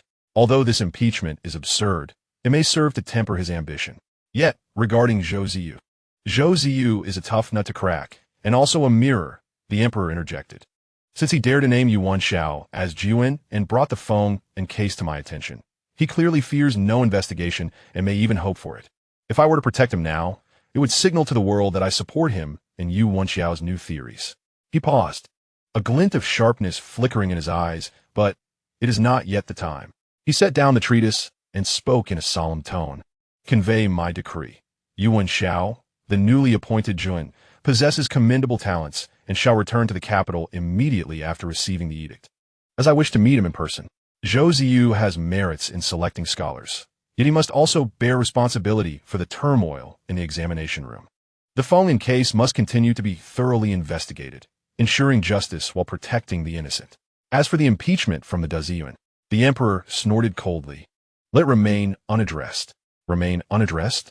Lin Ruhai was momentarily taken aback before comprehending. This was the most exquisite balancing act. It affirmed Yu Wenxiao's talents and status as Jiyuan, granting him the honor of an audience while temporarily suppressing attacks against him. It supported Zhou Ziyu in the investigation while gently reprimanding him, indicating that the emperor was aware of everything, and leaving the impeachment unaddressed meant neither acceptance nor refutation, effectively leaving a sword suspended above both parties, instilling caution in them. Your Majesty is astute, Lin Ruhai sincerely admired. This move appeared passive, yet it firmly held the initiative in the emperor's hands, allowing him to observe the situation unfold. In the Wang residence, in a secret chamber, Wang Foreign's expression flickered between light and dark under the candlelight. The emperor's non-response left him feeling as though he had struck a fist into cotton, frustrated. Master, what does His Majesty mean? Zhang Wenyuan inquired anxiously. Does His Majesty truly intend to protect Yu Wenxiao? Protect? Wang Foreign scoffed. His Majesty is weighing his options. He appreciates Yu Wenxiao's talents, yet fears the turmoil his theories might incite, and is even wary of us banding together to cause trouble. By leaving it unaddressed, he is warning us while also observing Yu Wenxiao. He rose, pacing a few steps, the fierce glint in his eyes growing stronger. The more His Majesty behaves this way, the more it signifies that Yu Wenxiao has piqued his immense interest. This child must not be allowed to remain. Then the impeachment cannot cease. Wang Foreign declared resolutely, we must not only impeach Yu Wenxiao, but also set the flames upon the Yongning-ho residence. Yu Wenxiao's father, Yu Wentao, has failed in raising his son, allowing him to engage in commerce and associate with the powerful. His heart is condemnable. He lowered his voice, moreover. The northern border has been unsettled for some time, hasn't it? Find a way to have Yu Wentao request a transfer, so that he is sent away. Once he leaves the capital, what remains are only a young lad and a woman. They will be easy to manipulate. A fierce light flashed in Zhang Wenyuan's eyes. I understand. I will arrange this at once.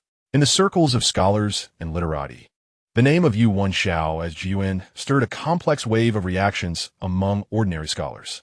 I never anticipated that this former rake could leap over the Dragon Gate. Could it be that the Yongning-ho residents used silver to influence the examinations? Perhaps the chief examiner, Zhou Ziyu, favored him, due to his connection to the Ho? I've heard his treatise on grain transportation is extraordinary, even moving the emperor. Extraordinary? More like shocking the world. Maritime transport? Collaborating with merchants? Such rhetoric is unbecoming of a scholar. I see it as a case of a tall tree attracting the wind. The Ziyuan has already impeached him. There were admirers, skeptics, envious individuals, and, more commonly, those who chose to observe from the sidelines. Yu Wenxiao was like a piece suddenly thrown onto the chessboard, disrupting the existing order, leaving many feeling uneasy and curious. At the Yongningho residence, in stark contrast to the brewing storm outside, the atmosphere within was filled with unprecedented joy and elation. The threshold was nearly shattered by guests arriving to extend their congratulations, and the storerooms overflowed with gifts. Although Yu Wenxiao remained composed, the relaxation of his brows and the occasional smile revealed his inner turmoil. The old matriarch was all smiles, repeatedly expressing gratitude before the Buddha statue. Yet beneath this celebratory veneer lay undercurrents.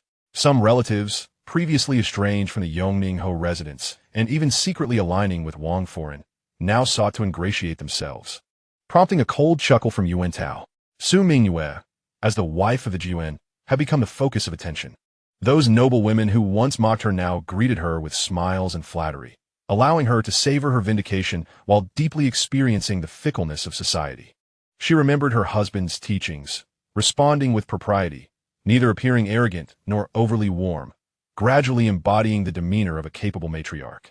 One day, an imperial envoy arrived at the palace, announcing the emperor's summons for Yu Wenxiao to return to the capital for an audience. After the entire residence knelt to receive the edict, the atmosphere grew even more fervent. However, after sending off the envoy, Yu Wenxiao's brow furrowed slightly as he called Yu Wenxiao to the study. "Shower, the emperor's summons is both an honor and a perilous juncture," Yu Wenxiao spoke gravely. "Wang Foreign will not relent. There will certainly be hidden traps in this audience. You must be prepared." Yu Wenxiao nodded calmly. "Father, do not worry. I understand. The blessings of the sovereign are both thunder and rain. I shall be cautious in my words and actions, so as not to tarnish the reputation of the Yu family." He gazed at his father's increasingly aged yet resolute features, understanding that the true test lay not in the provincial capital or the examination hall, but in this splendid yet perilous imperial city. He was about to confront not only the emperor's scrutiny, but also the examination and maneuvering of the entire court. The carriage was already prepared, bound for the capital. However, awaiting him were not merely flowers and applause. A far more thrilling contest surrounding the newly appointed Jiuan was about to unfold at the center of imperial power. Yu Wenxiao took a deep breath, casting his gaze northward. Where the forbidden city lay, the eye of the storm. Chapter 63. Renowned among the nobility, the carriage carrying Yu Wenxiao back to the capital did not make a grand display, yet the aura of the newly appointed Jian, accompanied by various controversies and legends, drew the attention of all forces within the capital like a colossal magnet. Before he even arrived, discussions about him had already reached a fever pitch, overshadowing even the popular candidates for the current imperial examination. At the gates of the Yongningho residence, a throng of carriages and horses gathered, even more than when Yu Wenxiao departed the capital. This time, the gathering was not merely for amusement or superficial flattery. It was a genuine pursuit of connection and alliance. The invitations from the 6 ministries and noble families came in like snowflakes, overwhelming the steward, who was inundated with gifts and well wishes. Yu Wenxiao understood well the adage that a tall tree catches the wind. Citing his son's travel fatigue and the need to prepare for the examination, he politely declined most of the invitations, accepting only the formal greetings and gifts, in keeping with social etiquette. However, this did not diminish the public's enthusiasm. Instead, it added an air of mystery and prestige. What truly stirred the upper echelons of power was not merely Yu Wenxiao's title as the top scholar, but rather his treatise on the granary transportation system. Somehow this article, which had drawn the attention of Zhou Ziyu and the emperor, began circulating discreetly among a select group of senior bureaucrats and pragmatic officials. In the cabinet, several elder ministers, unusually, were not engaged in policy debates, but were passing around a meticulously penned manuscript. One elder, with a head of white hair and a stern demeanor, slammed the manuscript onto the table, his beard bristling with indignation. "Absurd. Maritime transport? Collaborating with merchants for profit? This young man aims to undermine the foundations of our state." Zhou Ziyu has truly lost his senses to elevate such a radical to the position of top scholar. Conversely, a relatively younger minister stroked his beard thoughtfully. "Li Ge Lao, please temper your anger. While the rhetoric may be fierce, a closer examination of his methods may reveal valuable insights. The issues with the granary transportation system are deeply entrenched. Introducing some new methods may alleviate some of the burdens. This young man possesses remarkable courage and vision. He is indeed a raw gem in need of refinement. A raw gem? I see only a stubborn rock, a thorny one at that. If we follow this line of reasoning, how will the millions of transport workers and thousands of officials along the rivers find their footing? What will become of the tax revenue for the provinces? This is nothing short of a scholar leading the nation astray. Alternatively, another minister, who had remained silent until now and was responsible for the Ministry of Revenue, spoke slowly, his gaze sharp as he focused on the sections of the manuscript regarding examination methods and audits of the granary transport system. The transport system incurs enormous annual costs, with losses and corruption that you and I are well aware of. The proposal for quantitative assessments and independent audits, though the terminology may be peculiar, strikes at the heart of the issue. If carefully piloted in a few military outposts, we might witness some success. He, who managed the nation's finances, understood all too well the terrifying parasites lurking beneath the surface of the granary transport system. Yu Wenxiao's suggestions resonated with him.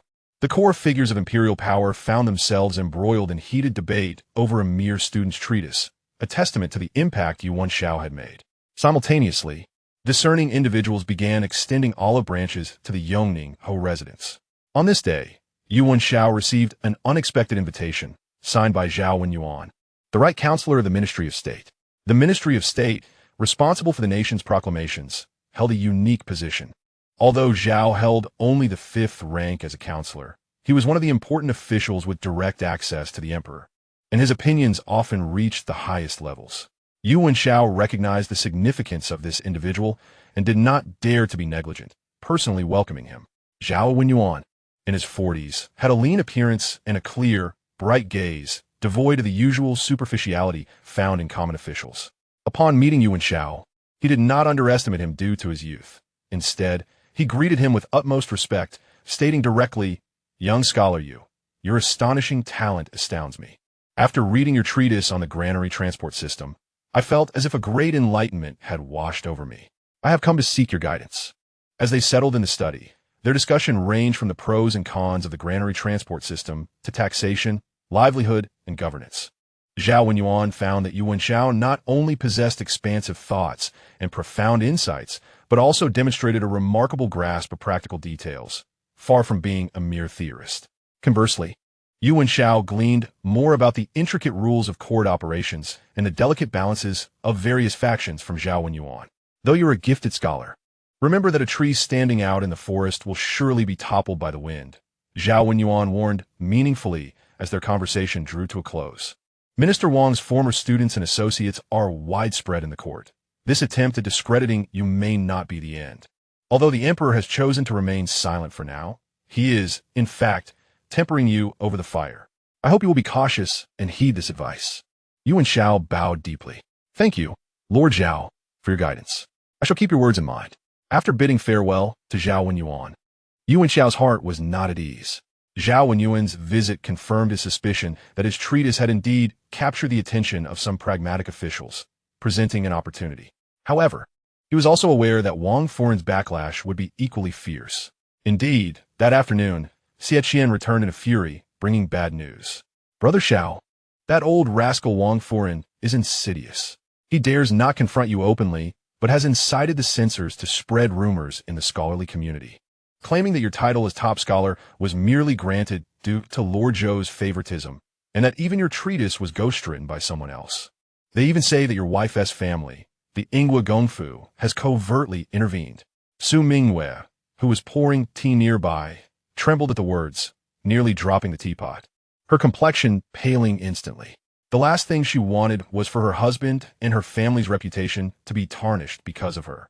A cold light flickered in Yu Wenxiao's eyes as he reassuringly patted Su Mingyue's hand and spoke to Xie Qian in a low voice. A mere clown, grasping at straws. Their actions only serve to reveal their lack of substantial means, resorting instead to slander. However, the destructive power of such rumors should not be underestimated, especially in a scholarly community that valued reputation. If not clarified promptly, Even if he performed exceptionally well in the upcoming examinations, he would still be criticized as merely fortunate and unworthy of his accolades. While contemplating his strategy, the doorkeeper announced, "Young master, Shen Wang has arrived and is waiting for you at the Yu Lai in the south of the city." Shen Wang has come to the capital? Yu Wenxiao's heart stirred. As the runner-up in the current examination and a representative of the scholars from Jiangnan, Shen Wang held a respectable reputation in the scholarly community. His stance could potentially be a key to breaking the impasse. "Prepare the carriage. We are heading to the Yu Lai Inn," Yu Wenxiao decided swiftly. He intended to meet this fellow who had spoken out justly in the provincial capital and to use Chen Wang's voice to disseminate the true circumstances of the examination turmoil and his own talents throughout the capital's scholarly circles. In the realm of public opinion, if one does not seize the ground, the adversary will take it. Wang Foren sought to assassinate his character through rumors. Thus, he must retaliate with even more formidable discourse. As the carriage rolled out of the Yongningho residence and merged into the bustling streets of the capital, Yu Wenxiao gazed at the throngs of people outside the window, his mind already calculating. Since the waters of the capital had become murky, he might as well stir them up further, ensuring that the shadows lurking within would reveal themselves. Achieving renown among the nobility was merely the first step. Next, he aimed to firmly establish himself within this unpredictable arena of fame and fortune. The imminent imperial summons would be crucial in determining whether he could navigate the dangers and ascend to greatness. As the day of the audience approached, a blend of anticipation and anxiety filled the air. Before dawn broke, the Yongningho residence was already ablaze with lights. Su Mingyue personally assisted Yu Wenxiao in donning his official robes, securing the jade belt at his waist and adjusting his black cap. The young man, reflected in the mirror, exhibited an aura of composure and clarity, devoid of any trace of his previous frivolity. She meticulously smoothed out non-existent wrinkles on his attire, her fingertips trembling slightly, her unspoken words crystallizing into one simple plea. "Husband, take care." Yu Wenxiao grasped her hand, offering a reassuring smile and a determined gaze. "Do not worry." Outside the Ho residence, the carriage awaited. Yu Wenxiao personally escorted him to the door, solemnly advising him with 4 words, neither servile nor overbearing. The carriage rolled over the cobblestone road, heading towards the Imperial city through the quiet morning mist. The palace gates loomed majestically, guarded by vigilant sentinels. Presenting his credentials, undergoing inspections, and being guided by a young eunuch, each step underscored the majesty of the imperial family. Allowing for no errors, Yu Wenxiao lowered his head, his demeanor steady, yet his mind mirrored every detail of this imperial heart. He was led to a side hall of Qianqing Palace to await the emperor. The room was filled with fragrant incense, adorned with a simple yet grand decor. Silent enough to hear his own heartbeat, time passed slowly, and the faint sound of footsteps and the eunuch's low announcements indicated the emperor's imminent arrival. Xuan, the newly appointed Jiangnan Yu Wenxiao, presented himself. Yu Wenxiao took a deep breath, adjusted his attire, and stepped into the grand hall, a symbol of utmost authority. The illumination within the hall was not as bright as in the side chambers, enhancing its solemn and austere atmosphere. Upon the imperial throne sat Emperor Xiao Jingyan, not clad in elaborate ceremonial robes, but rather in a simple, bright yellow outfit, exuding an air of commanding dignity. His gaze, calm and unyielding, fell upon the young man bowing before him, revealing no trace of emotion. "Student Yu Wenxiao, I pay my respects to your majesty." "Long live the emperor." Yu Wenxiao adhered to the proper etiquette, kneeling with a clear and steady voice. "Rise," the emperor commanded, his tone tranquil yet imbued with an imperceptible scrutiny. "Let me see what demeanor our Jiangnan Jiyuan possesses." Yu Wenxiao complied, lifting his gaze respectfully downward, avoiding direct eye contact with the emperor, yet maintaining an upright posture devoid of timidity.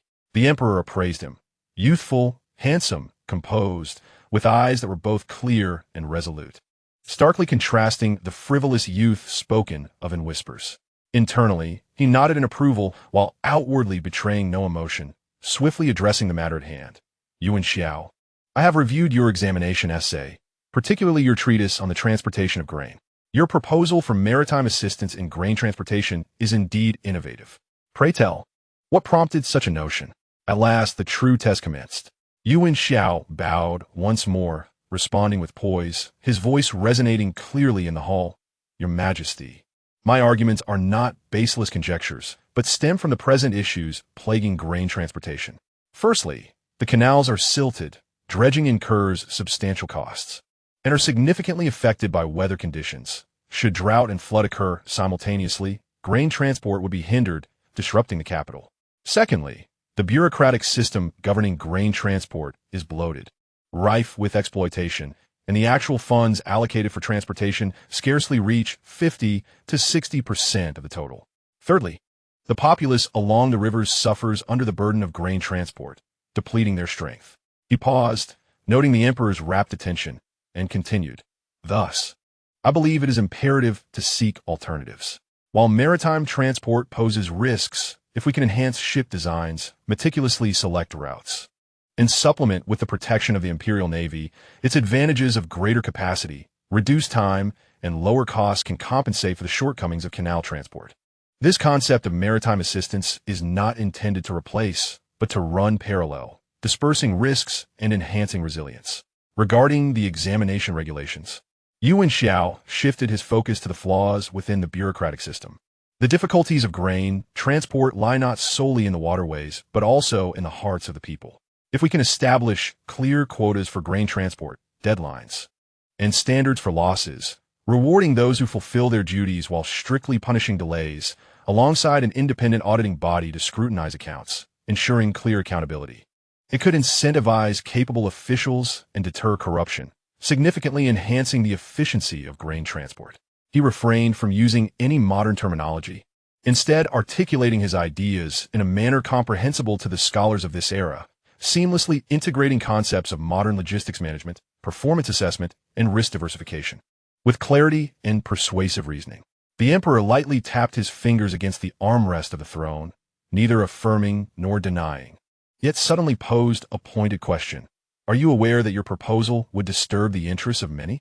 Tens of thousands of laborers, clerks, and even provincial officials reliant on grain transport would present formidable resistance.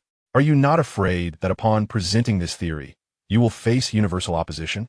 This inquiry was sharp and direct, targeting the core conflict. Yu Wenxiao's expression remained unperturbed, and he replied earnestly, Your Majesty, I am acutely aware of the challenges of reform, akin to rowing against the current. However, I also understand that it is the duty of a scholar to alleviate the burdens of the sovereign and seek the welfare of the nation. The issues in grain transport are akin to a festering sore. If not addressed, they will ultimately erode the foundation of the realm. It is better to endure short-term pain than prolonged suffering. Furthermore, my proposals are not to be implemented hastily, but rather gradually. For instance, we could initially select 1 or 2 routes for small-scale trials to validate their effectiveness before broader application.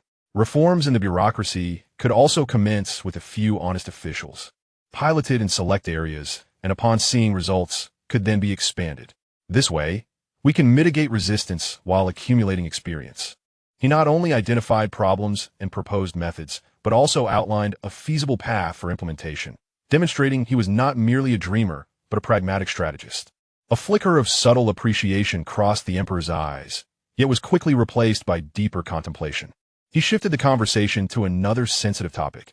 I have heard that you're closely associated with Han Yutong in the capital, even participating in its operations. In the hierarchy of society, scholars hold the foremost position, while merchants are at the bottom. As a GUN, why do you involve yourself in commerce? This was one of the focal points of Wang Foreign's accusations and a pretext for many reformists to critique him. Yu Wenxiao had anticipated this query and responded calmly. Your Majesty, I indeed have participated in Han Yutong's affairs, but not for profit. I believe that the teachings of the sages lie in their practical application. The circulation of goods by merchants is also a necessity for the people's livelihoods. The ice produced by Han Yutong is both affordable and of excellent quality, benefiting the citizens of the capital and even various government offices during the summer. Is this not a practical application of my involvement? Moreover, all profits from Han Yutong have been dedicated to purchasing books for my studies, not for indulgence. As the ancients said, a gentleman loves wealth, but acquires it through righteous means. If commercial endeavors can benefit the nation and the people, and are in accordance with moral principles, it is not unreasonable for a scholar to understand their workings. This is far better than those who, while professing to eschew greed, secretly embezzle state funds and exploit the populace. His words not only acknowledged the facts, but also elevated his commercial activities to the realm of practical application for the nation and its people, subtly mocking the hypocrites who attacked him, leaving no room for criticism. The emperor listened in silence, and the hall fell into a brief stillness, the fragrant smoke of incense curling upwards. After a long moment, the emperor spoke slowly, his voice betraying no emotion. Your insights are already known to me. You possess both talent and courage. However, he paused, his gaze penetrating. The court is not a place for mere theoretical discussions. Whether your ideas are good or bad, right or wrong, time will reveal the truth. As you are now a Jiyuan, you should devote yourself to your studies and prepare for the upcoming provincial and imperial examinations. At that time, allow me and the entire court to witness your true abilities. I shall heed your majesty's counsel. Yu Wenxiao replied with a bow. The emperor did not immediately accept his suggestions, which had been anticipated, yet neither did he dismiss them. Rather, he encouraged him to continue with his studies. A positive signal in itself. You may withdraw. The emperor waved his hand. Yu Wenxiao bowed once more and respectfully exited the grand hall. Upon leaving Qingqing Palace, the morning sun shone brightly, illuminating the white marble steps in splendid radiance. Yu Wenxiao squinted slightly, basking in the warmth of the sunlight while feeling the invisible pressure emanating from the palace behind him. This audience had been navigated with relative ease, and he had even left a profound impression on the emperor. Yet, the emperor's final remark about the necessity for time to assess the situation hinted that the path ahead would be far from smooth. The attacks from Wang Furin and the resistance of the conservative faction would present considerable challenges. However, within him, there was no fear, only a rising spirit of determination. Having come this far, let the tempest of the capital be even more fierce. He strode steadily towards the palace exit, his figure elongated in the morning light. Meanwhile, within Qingqing Palace, Emperor Xiao Jingyan remained seated upon the throne, unconsciously tracing his fingers over a new memorial. An urgent military report concerning movements from the Turkic tribes in the northern frontier. His gaze seemed to penetrate the dome of the palace, looking towards a more distant future. This young man, named Yu Wenxiao, might indeed be a key capable of unlocking the current predicament. Yet, this key must be wielded wisely, and one must guard against potential backlash. The emperor did not explicitly express his support for his new theory on grain transportation, which was entirely expected. Such a significant shift in national policy cannot be determined merely by a single memorial. However, the emperor also refrained from rebuking him for meddling in state affairs. Instead, he encouraged him to continue his studies for the imperial examination. This itself serves as an immensely important signal that the emperor acknowledges his talent and is willing to provide him with an opportunity to further prove himself. This tacit approval, in the current political climate, is more precious and prudent than overt support. It places Yu Wenxiao in a relatively secure position, preventing him from becoming a target too soon, while also reserving space for him to showcase his abilities in the future. The emperor's mind is inscrutable. Outside the palace gates, the carriage from the Yongning Marca residence had long been waiting. The coachman and accompanying guards displayed relieved smiles upon seeing him emerge unscathed.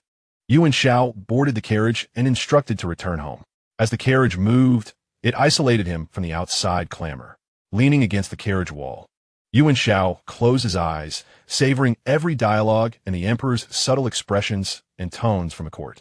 He needed to extract more information from these exchanges in preparation for his next actions.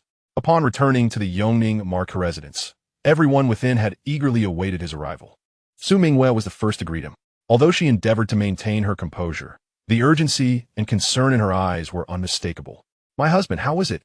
she softly inquired, her voice tinged with a barely perceptible tremor. Yu Wenxiao offered her a reassuring smile and took her hand. "The emperor examined my knowledge and encouraged me to prepare diligently for the upcoming palace examination. He refrained from detailing the process. Yet this outcome was sufficient to ease Su Mingyue's anxieties. She let out a long sigh of relief, her face blossoming into a radiant smile. "That is wonderful, truly wonderful." Yu Wenxiao was also waiting in the front hall. Upon seeing his son return, he merely nodded slightly without further inquiry. Yet the concern and subtle pride reflected in his eyes indicated his care. The father and son tacitly avoided discussing matters in front of others. In the following days, the Yongning marker residence was busier than ever. The news of the emperor's summoning and commending the newly appointed top scholar spread like wildfire throughout the capital. This was undoubtedly a strong political indicator. Officials and nobility who had previously adopted a wait-and-see attitude began to actively seek alliances. Those who had previously maintained a distant relationship with the Yongning marker residence, or even covertly allied with Wang Furong, started to reassess the situation. Their envoys became increasingly respectful, bringing more substantial gifts.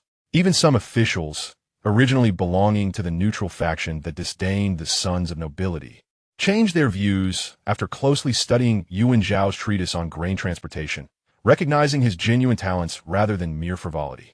They began to send invitations for visits, seeking to discuss scholarly and political matters.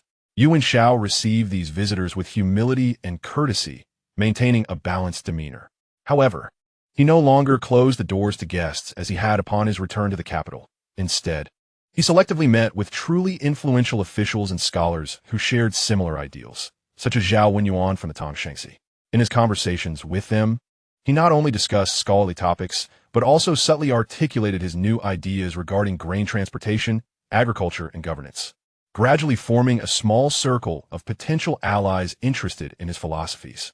Chen Wang also formally visited the Yongning marker residence.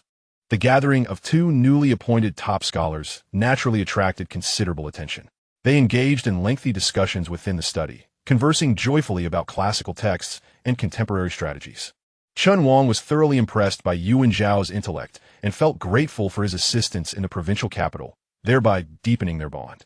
With a high reputation in the Jiangnan scholarly community, Chen Wang's favorable stance effectively countered some of the negative rumors surrounding Yu Wenxiao. Su Mingyue also became busy.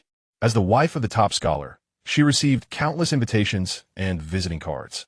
Remembering her husband's teachings, she cautiously selected occasions, ensuring her demeanor was appropriate.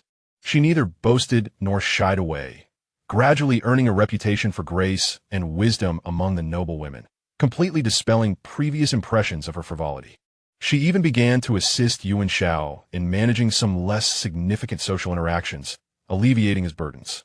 Yu Wenxiao observed all these changes with delight. He was pleased by Su Mingyue's growth while cautiously managing his burgeoning network. Nevertheless, his inner vigilance never waned. He understood that the current prosperity and adulation were built upon the emperor's tacit approval, akin to a castle on the sand. Seemingly solid, yet liable to collapse at any moment due to a shift in the emperor's disposition or a fierce attack from political adversaries. Wang Furong's faction would certainly not allow him to grow unchecked. Beneath the surface calm, turbulent undercurrents were undoubtedly brewing. They were merely waiting for a more opportune moment or concocting a more lethal strike. One day, while Yu Wenxiao was discussing the future development of Han Yutong with Xie Qian in his study, his father, Yu Wentao, unusually came to visit. Xiaoya? Yu Wentao dismissed the attendants and spoke gravely. There may soon be significant unrest in the northern border. Yu Wenxiao's heart sank. What leads you to say this, father? Today, I received secret letters from several old subordinates. Yu Wentao lowered his voice. The Turkic tribes have recently shown frequent movements, suggesting a large-scale southward advance. His Majesty has been continuously summoning officials from the Ministry of War and the Grand Commander's office. It seems war is imminent. Yu Wenxiao's gaze narrowed sharply. Northern border warfare. This would be a crucial variable impacting the entire court's direction. If war breaks out, the pro-war and peace factions would inevitably clash fiercely, and various forces would seize the opportunity to reshuffle the deck. For him, who had just begun to emerge, this was a tremendous crisis, but also potentially an unprecedented opportunity. He immediately thought of Wang Furong. As the Minister of Rights, he held limited power in military matters, but if the war were to go poorly, might he take the opportunity to attack the pro-war faction? Perhaps even direct his ire towards the Yongning marker residence, which had close ties to the military. Father, this matter is of great significance, Yu Wenxiao said solemnly. We must prepare early. Yu Wentao nodded, observing his son's calm and wise demeanor, filled with emotions. The son who once caused him much concern was now capable of discussing family and court affairs alongside him. Focus on your studies. I will keep an eye on matters in the court, Yu Wentao advised, but be mindful. A storm is brewing. After bidding farewell to his father, Yu Wenxiao stood alone by the window, gazing at the autumn colors in the courtyard that were beginning to wither. His thoughts stirred. The emperor's tacit approval, the initial establishment of connections, and his wife's growth all seemed to be progressing smoothly. Yet the looming possibility of war in the northern border cast an uncertain shadow over everything. He felt as though a larger chessboard was unfolding, and he had become a crucial piece within this game. The question remained, how should he move next to not only preserve himself amid the impending turmoil, but also to ride the waves of opportunity? The skies above the capital were shifting dramatically. Beneath the surface of the tranquil lake, powerful undercurrents were gathering strength. Yu Wenxiao understood that he must grow faster and accumulate more power to face whatever lay ahead. The forthcoming Imperial examinations would be a pivotal step in consolidating his strength and moving toward the core power. He must seize this opportunity while remaining vigilant against hidden threats. The smoke of war in the northern border might just be the fuse for that hidden arrow. Chapter 66. The family banquet at the Marca residence. The Yoning Marca residence had not been this lively in a long time. The vermilion gates swung wide open, adorned with lanterns and decorations, as carriages and sedan chairs streamed in from the afternoon, blocking the street in front of the gates. Today was the family banquet hosted by Marquis Yu Wenxiao to celebrate his legitimate son Yu Wenxiao's success in the Imperial examinations. The invitees included relatives, old friends, and recent close associates from the court. This event served both as a celebration and as an opportunity for Yu Wenxiao to showcase the new atmosphere of the Marquisate and to reorganize his connections. Throughout the residence, an air of festivity permeated. The servants donned new garments, moving with light steps and smiles that radiated pride. The stage had been set long ago, with renowned performers backstage warming their voices. In the garden, amidst the pavilions and waterside gazebos, guests congregated in small groups, either admiring the chrysanthemums or savoring tea. Their conversations invariably revolving around the day's protagonist, the newly emerged scholar, Xie Yuanlang, who had risen to fame like a comet. Yu Wenxiao donned a deep blue brocade robe, carefully selected by Mingyue, which accentuated his handsome features and upright stature. He did not seek to draw attention to himself, but stood calmly beside his father, graciously responding to the congratulations from various guests. His demeanor was humble and courteous, yet exuded a quiet confidence that commanded respect. Many elders from the clan, observing his current demeanor in stark contrast to the past, could not help but express their admiration, acknowledging that the Marquis had indeed weathered the storm to witness the dawn. Mingyue, resplendent in a pomegranate red gown adorned with golden butterflies, radiated brilliance. She accompanied her mother-in-law, graciously attending to the ladies of the various households. Her laughter and poise captivating all. Having endured the tribulations of the provincial capital and refined herself upon returning to the capital, she exhibited a newfound composure and elegance, embodying the qualities of a future matriarch. Those who once derided her now greeted her with warm smiles and affectionate tones, evoking a sense of bittersweet reflection within her. The atmosphere of the banquet reached its zenith following a brief, yet impactful opening address by Yu Wenxiao. He commended his son's efforts and expressed gratitude for the support of friends and family, his words imbued with paternal pride and aspirations for the family's future. As Yu Wenxiao rose to toast the assembly, all eyes were upon him, the room resounding with admiration and congratulations. However, amidst this seemingly harmonious and vibrant ambience, Yu Wenxiao keenly sensed some unusual glances and hushed whispers. Some emanated from certain branches of the clan that had historically been at odds with the direct lineage. Beneath their smiles lay an unmistakable envy and scheming. Others came from a few officials closely associated with Wang Foreign, whose congratulations, though enthusiastic, were laced with scrutiny, as if they were assessing the value and potential threat posed by this newly minted scholar. "Shall go look over there," Xietian whispered, leaning closer to Yu Wenxiao, gesturing discreetly toward a group of officials engaged in low conversation not far off. Those are Wang Foreign's disciples from the Ministry of Personnel, discussing military matters in the northern border. They claim that the long-distance campaign may not be a wise strategy. I suspect they are simply not well prepared. Yu Wenxiao's heart stirred, yet his expression remained impassive as he nodded slightly, indicating his awareness. The intelligence regarding the northern border shared by his father yesterday seemed to have a basis, already circulating within certain circles. Wang Foreign's faction appeared to be promoting a pro-peace narrative, evidently seeking to gain the upper hand in public opinion and to strategically undermine the pro-war faction in anticipation of potential hostilities. The banquet continued until the lamps were lit, and the guests departed in high spirits, leaving the Marquis's residence in tranquility once more. As the servants busied themselves with the aftermath, Yu Wenxiao, slightly intoxicated yet composed, summoned Yu Wenxiao to his study. Within the study, where candlelight flickered, Yu Wenxiao dismissed the attendants, allowing a serious demeanor to replace his earlier joviality. You witnessed today's gathering. He began slowly. There are those who support you, those who harbor jealousy, and those who seek to probe you. Your reputation brings both fortune and misfortune. While I am alive, I can shield you from the storms, but in the end, your path must be forged by your own efforts. I understand, Father. Yu Wenxiao replied solemnly. A tree that stands out will inevitably attract the wind. Today's glory may become tomorrow's target. Your awareness brings me comfort, Yu Wenxiao nodded, retrieving a wax-sealed letter from his desk drawer and handing it to Yu Wenxiao. This is a confidential message from a close friend of mine, serving as a deputy general in the Northern Army. It arrived swiftly today. Please read it. Yu Wenxiao took the letter and quickly perused its contents, his expression growing grave. The information detailed therein was more severe and explicit than what his father had disclosed the previous day. The Turkic royal court had completed its internal consolidation, and the newly appointed Khan harbored grand ambitions, rallying over a dozen tribes with a claimed force of 200,000. Their vanguard had repeatedly crossed the border for probing attacks, placing immense pressure on several military garrisons, with war looming ominously. The letter concluded with the deputy general's deep concern, noting that the court seemed sluggish in responding to urgent reports from the border, with some suggesting that the border generals were exaggerating the threat to secure additional provisions. Are there those in the court who wish for conflict to arise, or perhaps hope that the border suffers some losses?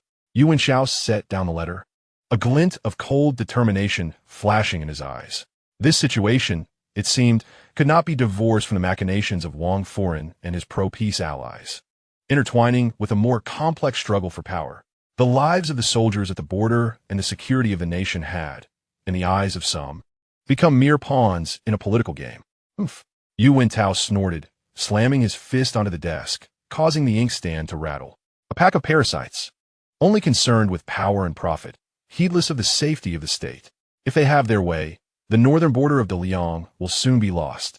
He took a deep breath, fixing his piercing gaze upon Yu Wenxiao. Shower. As a military man who has received the country's grace, I cannot stand idly by in this time of national crisis. I have decided to submit a petition to His Majesty tomorrow, requesting to return to the Northern Front to atone for my past and serve the country. Yu Wenxiao's heart trembled. His father intended to seek permission to lead troops in a battle. This signified that the pillar of the Marquis's residence would depart the capital, and he would be left to navigate the myriad of hidden dangers alone. Father, Yu Wenxiao exclaimed urgently, the northern border is perilous, and you are advanced in years. No need for further words. Yu Wenxiao interrupted, his tone resolute. To serve the country is a warrior's fate. My mind is made up. You have matured, and with your achievements, I can leave with peace of mind. The Marquis's residence, along with your mother and Mingyue, will be entrusted to you. He looked at his son, his eyes brimming with trust and responsibility. Shower, remember, whether I am in the capital or not, you must adhere to two principles. First, loyalty to the emperor, but even more so to the state and its people. Second, protect your family and yourself. Only by standing firm will the Yuan family have a future. Yu Wenxiao gazed at his father's resolute yet slightly aged visage, his heart swelling with myriad emotions. He understood that this was his father's decision, a testament to the dignity and responsibility of an old general. He knelt heavily and bowed deeply. Father, rest assured, I will not betray your trust. I shall safeguard our home and forge ahead. Please take care of yourself. Yu Wenxiao helped his son to his feet, firmly patting his shoulder, his eyes glistening with unshed tears that transformed into a proud smile. Good son, rise. After I depart, you shall become the new pillar of our Yongning Marquisate. The hands of father and son clasped tightly together, transmitting a silent bond of faith and duty. Outside, the moonlight was cool and serene. The revelry of the Marquis's family banquet had faded, yet a greater storm concerning the fate of the family and the nation had quietly begun to unfold. Yu Wenxiao knew that from this night onward, the weight upon his shoulders would be unprecedentedly heavy. His father's expedition, the undercurrents of the court, and the lurking enemies would all present challenges he must confront alone. His gaze had already transcended the capital's splendor, turning towards the distant northern frontier, where not only his father's safety resided, but also the stage upon which his own ambitions might unfold. Chapter 67. Father's Expedition. Son's inheritance. The petition from Yongning Marquis Yu Wenxiao to lead troops in a battle was akin to a stone cast upon the seemingly tranquil surface of the court's lake. The following morning, as Yu Wenxiao donned the long unworn Marquis's court attire and held an ivory tablet before the gazes of all officials, he articulated the pressing crisis in the northern border with a tone both grave and resolute, beseeching His Majesty to allow him to return to the battlefield in atonement for his past and to safeguard the state. The entire Golden Long Hall fell into a profound silence. The old Marquis's voice resonated powerfully, infused with the spirit of martial valor, echoing through the hall. He refrained from dwelling on personal gains or losses, instead vividly portraying the grave situation posed by the Turkic movements in the northern border, the arduous circumstances faced by the border soldiers, and the catastrophic consequences should the defenses falter. Finally, he knelt deeply, proclaiming, "Though I'm aged, my loyalty to the country remains unwavering. I humbly request Your Majesty to allow me to serve at the border." The impassioned discourse resonated deeply among numerous court officials. Those with prior ties to Yu Wenxiao, as well as the martial generals and pragmatic officials who favored war, were all moved, stepping forward to express their support, urging the court to prioritize the military situation in the northern frontier and dispatch capable commanders without delay. However, a faction led by Wang Furen responded quite differently. Holding a jade tablet, Wang Furen advanced slowly, his expression composed, yet his tone bore the familiar indirectness.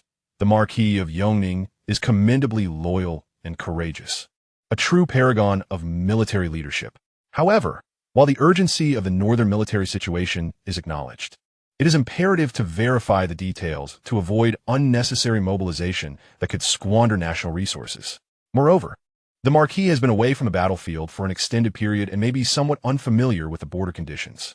Would it not be prudent to select a commander more versed in frontier affairs for stability?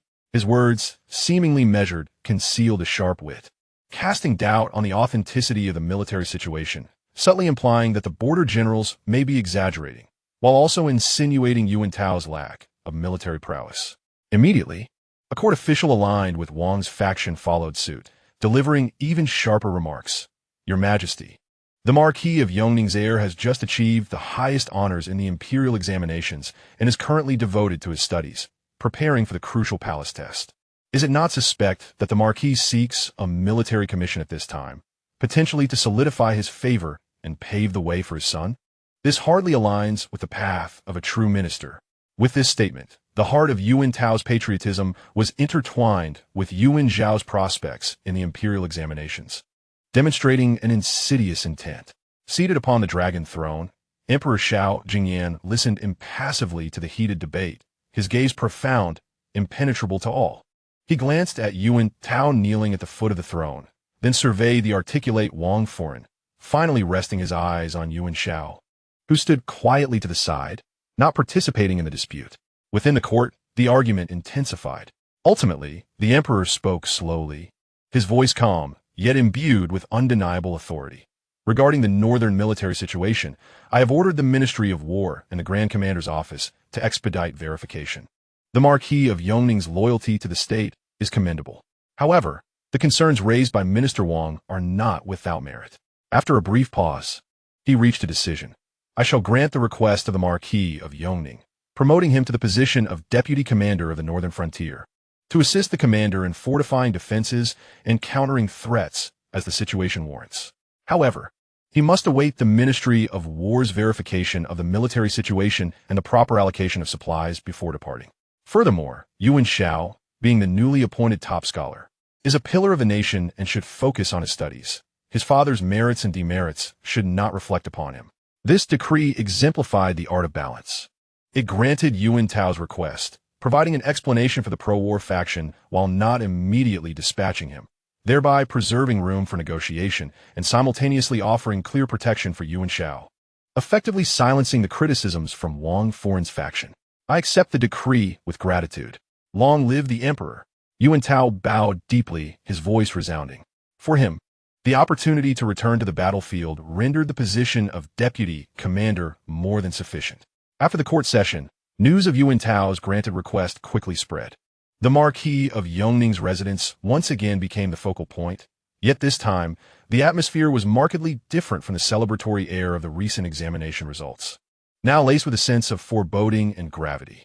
Preparations for the old Marquis's campaign commenced in earnest. Armor and weapons required polishing and maintenance. Personal guards needed to be selected, and all necessary supplies had to be arranged. The servants busily moved about, yet all held their breath. The air thick with a sense of impending farewell and anxiety for the future. In the study, Yu Wenxiao solemnly entrusted Yu Wenxiao with the Marquis's plaques, keys, account books, and an important directory of contacts.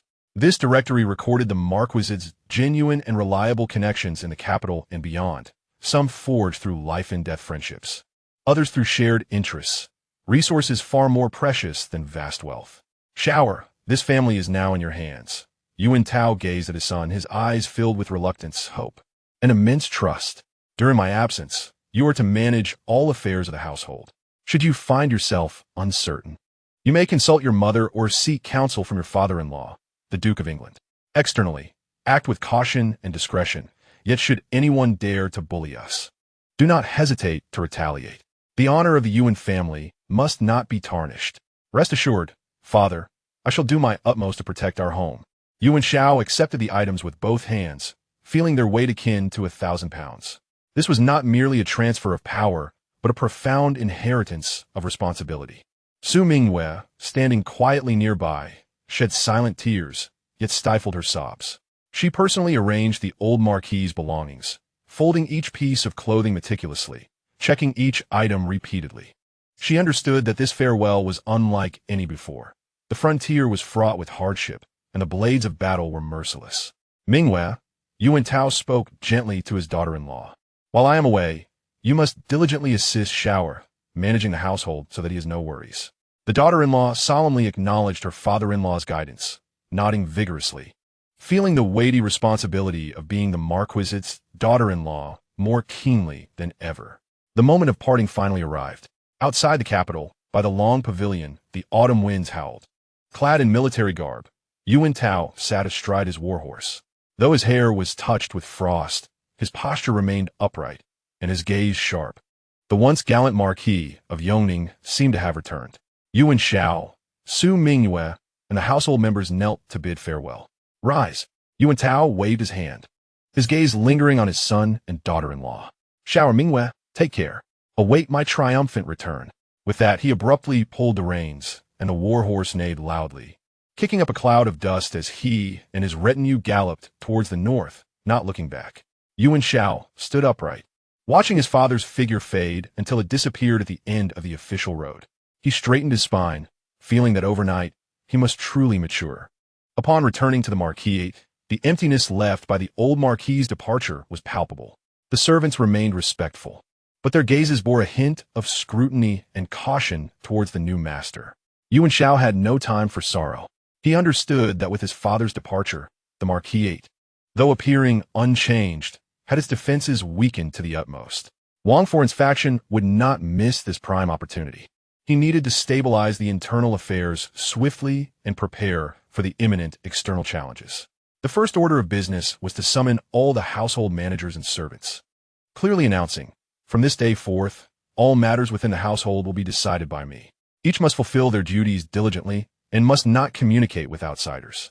Any defiance or misconduct will be met with severe punishment.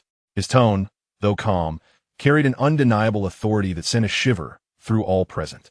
He then began to sort through the connections his father had left behind, instructing Xie Qian to closely monitor the developments in the court and the rumors circulating in the marketplace through the channels of the Hanyu Hall. However, just as the tree desires calm, the winds do not cease. On the 5th day after Yu Wenxiao's departure from the capital, a shocking piece of news spread through the city like wildfire. Urgent reports from the northern frontier, The Turkic Khan has personally led his main force to launch a surprise attack on the crucial border town of Yunju. The garrison has fought valiantly for 3 days, and the city appears to have fallen. The commander is severely injured, his fate uncertain. When this news reached the Marquis of Yongning's residence, Yu Wenxiao was discussing the budget for the upcoming festival with Su Mingyue in the study. Upon hearing this, the teacup in Su Mingyue's hand shattered on the floor, her face turning as pale as paper. Yunju was precisely the location to which Yu Wenxiao was to be appointed. Moreover, the city had fallen before he even arrived. Yu Wenxiao's pen halted mid-stroke, ink pooling on the parchment, spreading into a dark blot. He lifted his gaze, his eyes devoid of panic. Only cold sharpness and a glimmer of understanding. Indeed, it has come. This was not merely a defeat at the border, but a direct strike aimed at the Marquis of Yongning's household, targeting Yu Wenxiao himself. With his father not yet in position and the city lost, what accusations of negligence in rescue efforts and poor command, or even more malicious slanders, will be hurled his way? The storm is upon us, and it is a torrential downpour. He stood tall, as if his spine had regained a newfound resilience overnight. Su Mingyue stood by his side, gently linking her arm with his, silently conveying her support. Her palm was cold, yet imbued with unwavering strength. Upon returning to the manor, the disorientation resulting from the departure of their steadfast leader spread like a tide. Although the servants continued to perform their duties, their gazes lacked the usual certainty, replaced by a subtle apprehension towards the new head of the household. The atmosphere within the manor was stifling and oppressive. Yu Wenxiao had no time for sorrow or adaptation. He understood that he must act immediately to stabilize the mansion that was on the brink of turmoil. His first course of action was to convene all the steward's servants in the front hall, addressing them in his capacity as the new head of the household. He did not take the seat of honor, but stood in the hall, his gaze calm, yet penetrating as it swept over each individual. The Marquis is away on a military expedition, and I shall temporarily oversee the affairs of the household. His voice, though not raised, resonated clearly with an undeniable authority. Those who perform their duties diligently shall be rewarded. Those who neglect their responsibilities and cause trouble shall face severe punishment without leniency. He paused, his tone growing cold, his gaze sharp as a blade. Furthermore, matters within the manor must not be discussed with outsiders, nor should any information be transmitted privately. Should anyone betray us, do not blame the family for being merciless. His words combined both grace and severity, leaving the servants feeling a chill in their hearts as they bowed in unison, responding, "We shall obey the young master's commands." This address was delivered with unprecedented respect and uniformity. They realized that this youthful master before them was no longer the frivolous scion of the past. Having stabilized the internal situation, Yu Wenxiao immediately focused on controlling external information. He was acutely aware that within the swirling vortex of power in the capital, information was akin to a lifeline. With his father away, the Marquis's ability to perceive the currents of the court would inevitably weaken.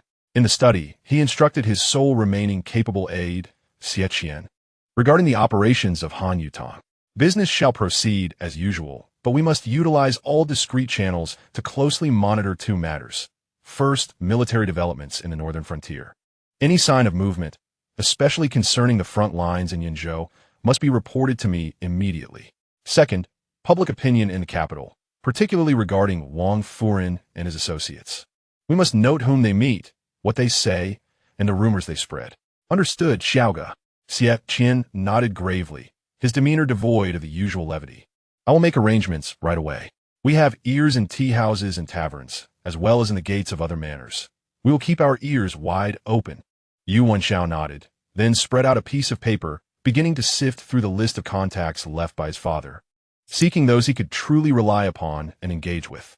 He needed to weave a new web of information and influence, one that would not only support him, but also provide assistance to his father.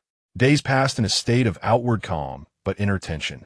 Yu Wenxiao spent his days either immersed in his studies, preparing for the upcoming Imperial examinations, or managing the affairs of the manor, laying plans in secret. Su Mingyue, on the other hand, endeavored to adapt to her new role, learning to manage the household and interact with various female relatives. She tempered her demeanor, becoming composed and thoughtful, ensuring that the inner quarters were meticulously organized, much to Yu Wenxiao's relief. However, beneath the placid surface, undercurrents of turmoil continued to surge. After several days, through the channels of Han Yutong and Xie Qian's inquiries, troubling news began to trickle in. Whispers circulated in the marketplace, suggesting that the Yongning Marquis had long been absent from the battlefield, and his impending journey to the northern frontier was fraught with peril. Moreover, doubts emerged regarding whether Yu Wenxiao, being young and inexperienced, could uphold the dignity of the Marquisate. Though these rumors did not name anyone directly, their intent was unmistakable, indicating that someone was stirring the pot from behind the scenes. Subsequently, officials of lower ranks with whom the Marquisate had previously maintained relations began to exhibit subtle shifts in their demeanor. Their visits became less frequent, and their words were laced with hesitation and evasion.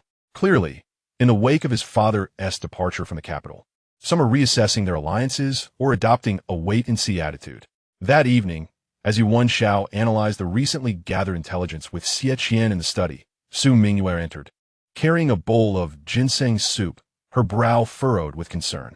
Husband, today, the British Duke's household sent gifts, and during the reception, the steward seemed to mention that there has been considerable discussion in the court regarding military action in the northern frontier, suggesting it would be unwise to rush into battle.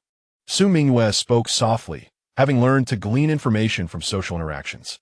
Yu Wenxiao exchanged a glance with Xie Qian, both feeling a heavy weight in their hearts. The phrase unwise to rush was almost a direct affront to the pro-war faction, particularly to his father, who had just sought permission to lead an expedition. This was undoubtedly the faction led by Wang Foren starting to set the stage, laying the groundwork for potential unfavorable developments in warfare or advocating for a compromise policy. It seemed they had already begun their moves. Yu Wenxiao set down his pen, his gaze turning icy. Just then, a flurry of hurried footsteps approached from outside the study. The steward burst in without waiting for an announcement, pale and trembling. "Young master, it's bad. We have just received urgent news from the Ministry of War. The northern frontier has fallen. Yinzhou has been lost. The governor is gravely injured and unconscious, and the Marquis's whereabouts are unknown." With a crash, the bowl of soup slipped from Su Mingyue's hands, shattering on the ground, the hot ginseng soup splattering everywhere. She stood frozen, her complexion draining of all color. Xie Qian sprang to his feet, his fists clenched tightly.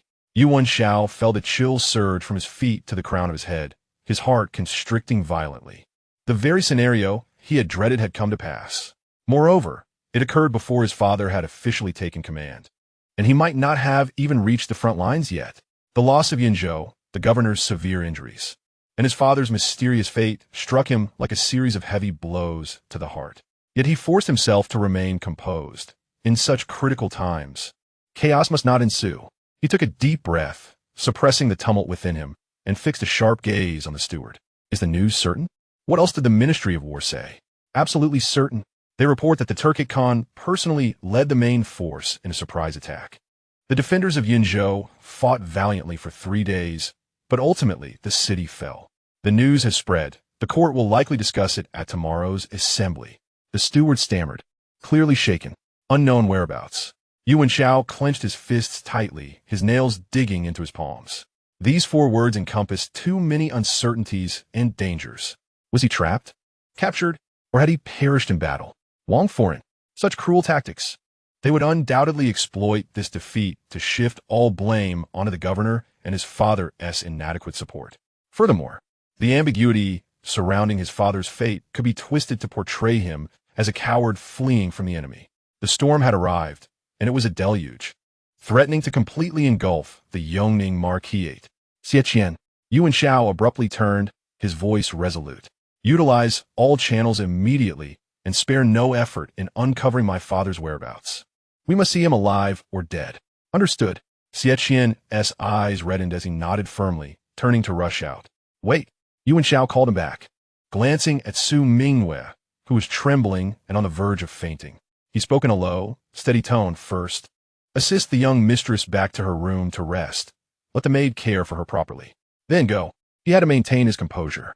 For his mother, for Mingyue, for the vast Marquisate, and for the father whose fate hung in the balance. He could not falter at this moment. The night was deep, shrouded in the lurking crisis surrounding the Yongning Marquisate. Yu Wenxiao stood alone by the window in the study, gazing out at the pitch-black sky. as if he could hear the distant sounds of battle and wails from the northern frontier. How would he navigate this trial? Chapter 69. Unassailable evidence. The news of Yunzhou's fall and his father's unknown fate pierced the hearts of everyone within the Yongning Marquisate like an ice pick. A profound panic and sorrow enveloped the estate in an instant. The servants whispered anxiously among themselves, their faces marked with dread, while the matriarch nearly fainted upon hearing the news, being supported back to her chambers by the maids for treatment.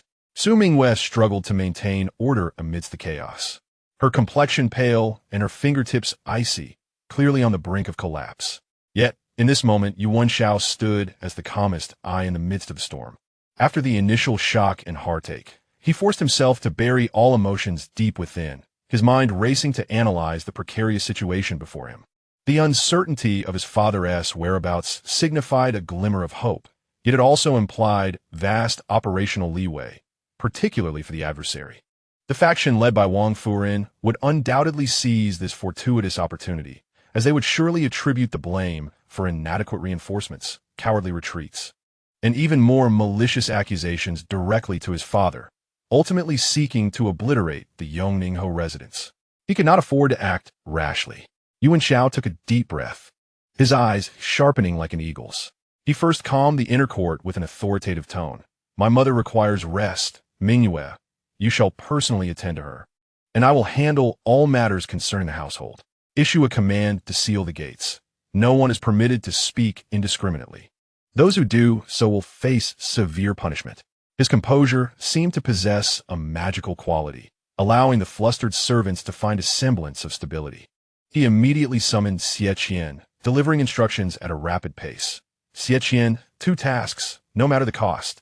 First, utilize all covert channels to ascertain my father's precise condition, whether he is alive or dead, and his whereabouts.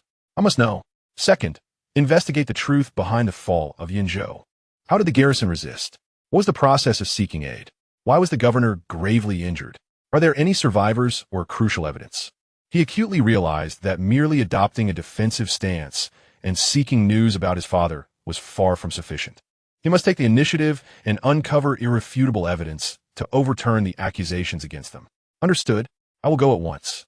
Xie Qian, fully aware of the gravity of the situation, rushed out without hesitation, employing the secret network established by Han Yutang over the past few days in the capital. A network even Yu Wenxiao may not fully comprehend. Waiting was excruciating. Each moment felt like being fried in a cauldron of oil.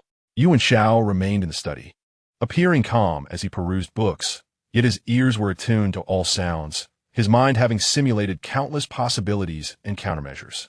After Su Mingyue had settled her mother-in-law, she joined him in the study, silently standing by his side. Though she said nothing, the tightly clasped hands and the glimmer of unshed tears in her eyes spoke volumes of her silent support. As time passed, the rumors outside indeed began to ferment. Through special channels, Yu Wenxiao learned that Wang Furin's former students had started to disseminate information among scholars and officials, shifting the primary blame for the fall of Yunzhou onto the incapable governor and the seemingly cowardly Yongningho, Yu Wenxiao. The venomous words aimed to nail the Yongningho residents to the pillar of shame. Just as Yu Wenxiao furrowed his brow deeper, contemplating whether to initiate countermeasures, the study door was suddenly flung open late at night. Xie Qian rushed in, his presence emanating a chill, his face a mix of fatigue, excitement, and anger. "Shi Yi, there is news. Significant news." Xie Qian lowered his voice, yet tremors revealed his agitation. He produced a small bamboo tube, tightly wrapped in oilcloth, stained and damaged, which had been brought back at great peril from the northern border by one of their own. "It is a blood letter from the vice commander of Yunzhou, Zhang Cheng, sent by his personal guards before the city fell." A blood letter? Both Yu Wenxiao and Su Mingyue stood up simultaneously. Xie Qian carefully unwrapped the oilcloth, revealing a roll of dark, hastily inscribed silk. The fabric was marred with dark brown bloodstains, the writing crafted from blood mixed with charcoal, a sight that sent shivers down their spines. Yu Wenxiao took the blood letter, feeling the roughness of the fabric and a chilling weight. He swiftly unfurled it, reading alongside Su Mingyue by the candlelight. The contents of the blood letter were heart-wrenching and filled with resentment. Vice Commander Zhang detailed the valiant struggles of the Yunzhou garrison, how they fought fiercely to repel the Turkic attacks, and how they continued to battle even when supplies ran dry. More crucially, he accused the governor's office of incompetence and possible betrayal. The garrison had repeatedly sent messengers for aid, yet reinforcements had not arrived, and even their supplies were unjustly withheld. It appeared that high-ranking officials within the governor's office were colluding with the Turkic forces, deliberately delaying the opportunity for rescue. Zhang asserted that the defeat of Yinzhou was not due to the failings of the soldiers, but rather a calamity of human origin. Furthermore, Yu Wenxiao had been en route to his post at the time and bore no knowledge of this battle, thus held no culpability. Indeed, it was a man-made disaster. Yu Wenxiao slammed his fist onto the desk, fury igniting in his eyes. This blood letter not only vindicated his father's innocence, but also aimed directly at the parasitic officials and incompetent generals within the court. Xiaoge, there's more. Xie Qian continued. The soldier who delivered the blood letter succumbed to his injuries, but before he died, he mentioned a name, Li Dihai, the official in charge of the Ministry of Military Affairs. He might be one of Wang Furen's men, and the letters seeking assistance from Yinzhou may have been intercepted or altered by him. Li Dai, the official in charge of military communications and maps, is indeed a pivotal figure. If this lead holds true, then Wang Furen's faction was not merely engaging in slander, but was directly involved in actions that jeopardized the nation and its people. This is ironclad evidence. Evidence potent enough to reverse the situation. Wonderful. Su Mingyue's tears finally fell, tightly grasping Yu Wenxiao's arm. My husband, with this blood letter, we can clear my father's name. Yu Wenxiao inhaled deeply, forcing himself to regain composure. While the blood letter was undoubtedly a powerful weapon, its application was a matter of life and death. Should they make it public? It might provoke a hasty reaction from Wang Furen, affording him the chance to destroy other evidence or act out of desperation. Presenting it privately to the emperor? How could they ensure it reached the emperor without being intercepted along the way? After a moment of contemplation, a resolute light flickered in his eyes. Xie Qian, immediately prepare a secret copy of the blood letter, word for word. The original must be securely hidden. It should not be shown unless absolutely necessary. Understood. Mingyue. Yu Wenxiao turned to his wife. Tomorrow morning, you shall deliver a note to the British Duke's residence, discreetly informing him of the blood letter's copy. Please ensure he is prepared for the morning court session. The British Duke, a seasoned military commander of high standing and a close ally of Yu Wenxiao, would lend significant weight to the matter in court, thereby protecting Yu Wenxiao from being thrust into the forefront. All right, I will go first thing tomorrow. Su Mingyue nodded vigorously, her eyes rekindled with hope. Once arrangements were made, Yu Wenxiao stood alone by the window, gazing into the deepening night. The blood letter felt as if it weighed 1,000 pounds in his hand. It was not merely evidence to exonerate an injustice, but a sword capable of stirring up turmoil in the court. Wang Furen, do you believe victory is assured? Little do you realize, the seeds of calamity you have sown are about to become your tomb. The morning court session would undoubtedly be tumultuous. Meanwhile, within the confines of Wang's secret chamber, Wang Furen listened to his confidant's report, a smug smile of triumph creeping across his face. The news has spread? Excellent. Tomorrow's court session. I shall see how Yu Wenxiao defends himself. No, he won't even have a chance to defend himself. And his son, just a mere scholar. What storm can he possibly stir? He envisioned the Yongning-ho residence disgraced and Yu Wenxiao's prospects utterly ruined. However, he was unaware that a blood-stained silk letter lay quietly in the study of the Yongning-ho residence, akin to a dormant beast, poised to unleash a thunderous roar the following day. A storm was imminent, and this time, the one wielding the weapon was Yu Wenxiao. Chapter 70. Setting sail. The Emperor's decree, akin to a stabilizing anchor, instantly quelled the tremendous waves roiling the court due to the defeat at Yinzhou. The directive for a 3-department review effectively froze the foul accusations aimed at the Yongning-ho residence by Wang Furen's faction. Yongning-ho Yu Wentao's loyalty and bravery were publicly acknowledged, and even his proactive offer to serve during the national crisis enhanced his reputation. The bloodstained silk letter not only cleared the injustice, but also served as a resounding slap in the face of all those with ulterior motives. However, Yu Wenxiao did not allow this temporary victory to cloud his judgment. He understood that revealing the issues in the northern border was merely the beginning. Wang Furen's influence was deeply entrenched, and such a significant setback would not be met with acquiescence. The ensuing counterattack would undoubtedly be more ferocious and insidious. He himself, having stepped forward this time, had completely transformed from a behind-the-scenes figure into a target in the limelight. It was no longer possible for him to quietly amass power in the depths of the capital, Jingqing, just as he was gathering his thoughts. Preparing to navigate through a more complex situation, an unexpected appointment, accompanied by the emperor's secret edict, descended upon the Yongning-ho residence. The decree did not follow the customary path of granting a distinguished position in the Hanlin Academy, but directly appointed Yu Wenxiao as the Tongji of Lingzhou, commanding him to take up his post without delay. Lingzhou, situated on the northwestern frontier, was known for its barren land, fierce people, and complicated governance. As the deputy to the prefect, the Tongji was responsible for challenging matters such as criminal cases and finances, a notoriously arduous task. Although the edict did not explicitly state the urgency, the phrase "must not delay" exuded an undeniable sense of urgency. This appointment caused quite a stir in both the court and the public. Some mocked it as a demotion, sending the recently honored scholar to the desolate frontier. Others praised the emperor's keen insight in appointing capable individuals to hone their skills through practical experience.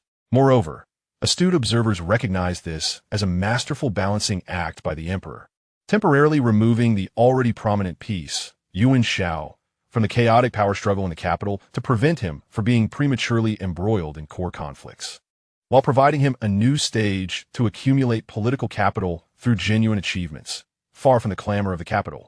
Though Lingzhou was harsh, it was akin to a blank canvas, ready for him to create.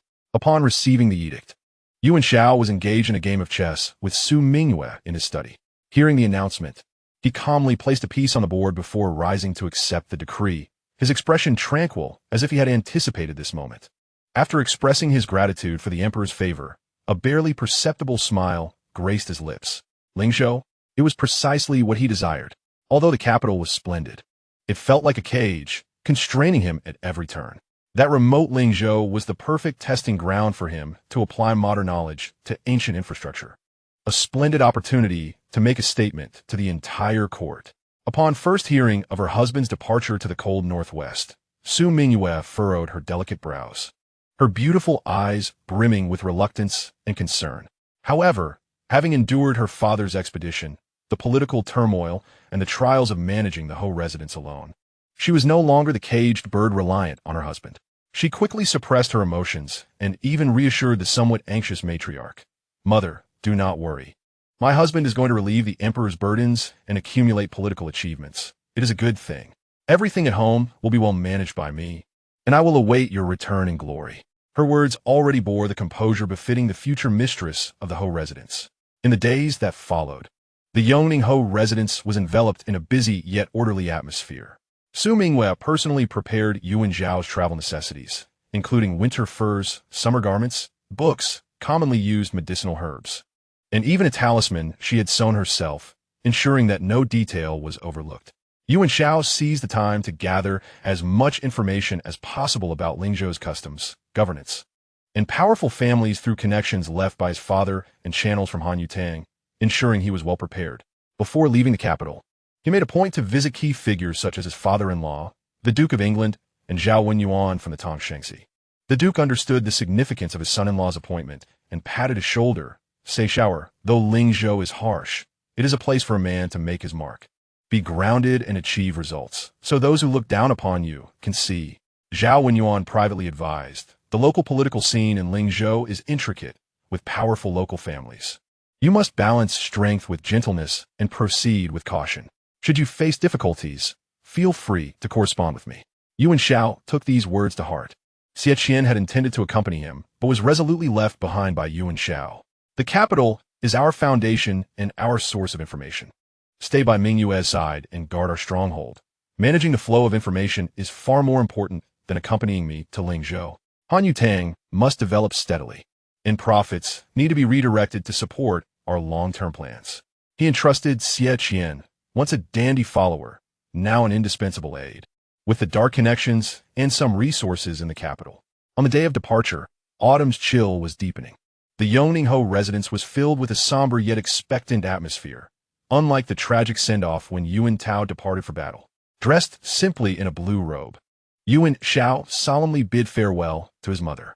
The matriarch, teary-eyed, helped her son rise, her many unspoken words condensed into a single phrase. "Take care, my son." He then turned to Su Mingyue, who today wore a modest moon-white dress, her face free of makeup, yet radiating a natural beauty. She struggled to maintain a calm smile, but the slight redness around her eyes and her tightly clasped hands betrayed the turmoil within. Yu Wenxiao stepped closer, gently embracing her, whispering in her ear, "You have worked hard at home. I will return."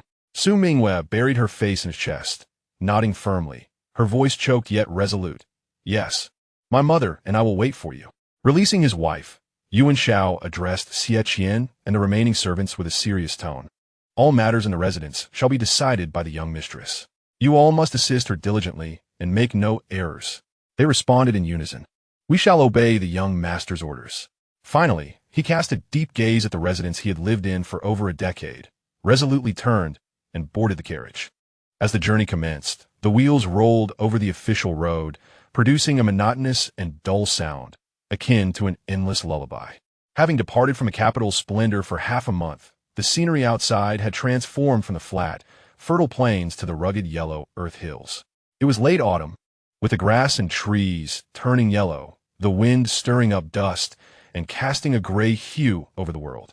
Yu Wenxiao sat in the spacious yet simple carriage, not reading but quietly gazing out the window. He wore a somewhat worn indigo robe, shedding the luxurious garments of the capital, which accentuated a sense of grounded calm. Accompanying him were only the coachmen, for elite guards disguised as ordinary servants, and an elderly servant responsible for his daily needs. For this journey, he had intentionally traveled light, wishing to avoid drawing attention. "Young master, we are approaching Haifeng Station. Shall we rest there today?" The old servant's voice came from outside the carriage, tinged with the fatigue of long travel. Yu Wenxiao replied, his gaze still fixed outside. As they moved further northwest, the population dwindled, and the villages appeared increasingly dilapidated. Occasionally, one can witness farmers toiling in the fields, clad in tattered garments and gaunt in appearance, wielding rudimentary tools as they struggle to extract sustenance from the barren soil. In stark contrast to the relatively orderly cottages of the impoverished outskirts of the capital, the destitution here is stark and heart-wrenching. Is Lingzhou truly so impoverished? Yu Wenxiao mused silently. Coming from an era of immense material abundance, he understood the low productivity of ancient times, yet witnessing such scenes firsthand still weighed heavily upon him. This was not merely a bureaucratic position. It entailed the livelihoods of countless common folk. As the carriage ascended a highland, the vista opened up. Below lay an almost desiccated expanse of riverbed, its cracked surface exposed, with only a narrow, murky stream meandering through the center. On either side of the riverbank, vast tracts of parched fields lay nearly barren, evidently due to a lack of water. Only in certain areas near the thin stream could one discern a few resilient patches of green. "Old man, why is this river so dried up?" Yu Wenxiao gestured for the carriage to halt and inquired of a stooped old farmer gathering firewood by the roadside. The old farmer, taken aback by the opulence of the carriage, though it appeared modest, it was still conspicuous in the countryside, paused his task, bowing slightly as he replied. "In response to your query, noble sir, this is the Heishui River. In previous years, the water volume was sufficient. However, in recent years, dams have been built upstream, diverting the water to irrigate fields elsewhere, leaving us with only this meager flow." The old man's words were vague, and his eyes flickered, suggesting he harbored reservations. Dams upstream? Yu Wenxiao's brow furrowed slightly. Regulating water resources was the government's responsibility. If the upstream areas were affluent and forcibly withheld the water, resulting in parched lands downstream, the entangled interests and local protectionism were likely deeply entrenched. He thanked the old farmer and resumed his journey, having mentally noted this water issue. Water management was the lifeblood of agriculture and could potentially serve as a critical breakthrough in his future governance. By evening, the caravan reached Haifeng Post. The station was even more dilapidated than he had envisioned, with crumbling earthen walls and a crooked flagpole, attended only by an old postmaster and two listless post attendants. Upon seeing Yu Wenxiao's official credentials, though he had not yet formally assumed his duties, the appointment papers were in hand. The postmaster perked up and offered the best available room for his accommodation. The so-called best room was merely a chamber with earthen walls, a hard wooden bed, and antiquated tables and chairs. The evening meal consisted of coarse wheat cakes and a bowl of vegetable soup devoid of oil, while his accompanying guards displayed dissatisfaction. Yu Wenxiao maintained an air of composure and finished his meal without concern. During the night, the cold wind howled, causing the window paper to rattle. Yu Wenxiao donned his clothing and, by the dim oil lamp, unfurled a rough map of Lingzhou he had brought with him. His finger traced the official roads, ultimately resting on the location of Mingyue City, the seat of the Lingzhou government. Surrounding it were water systems, mountains, and towns, all marked in a rudimentary fashion.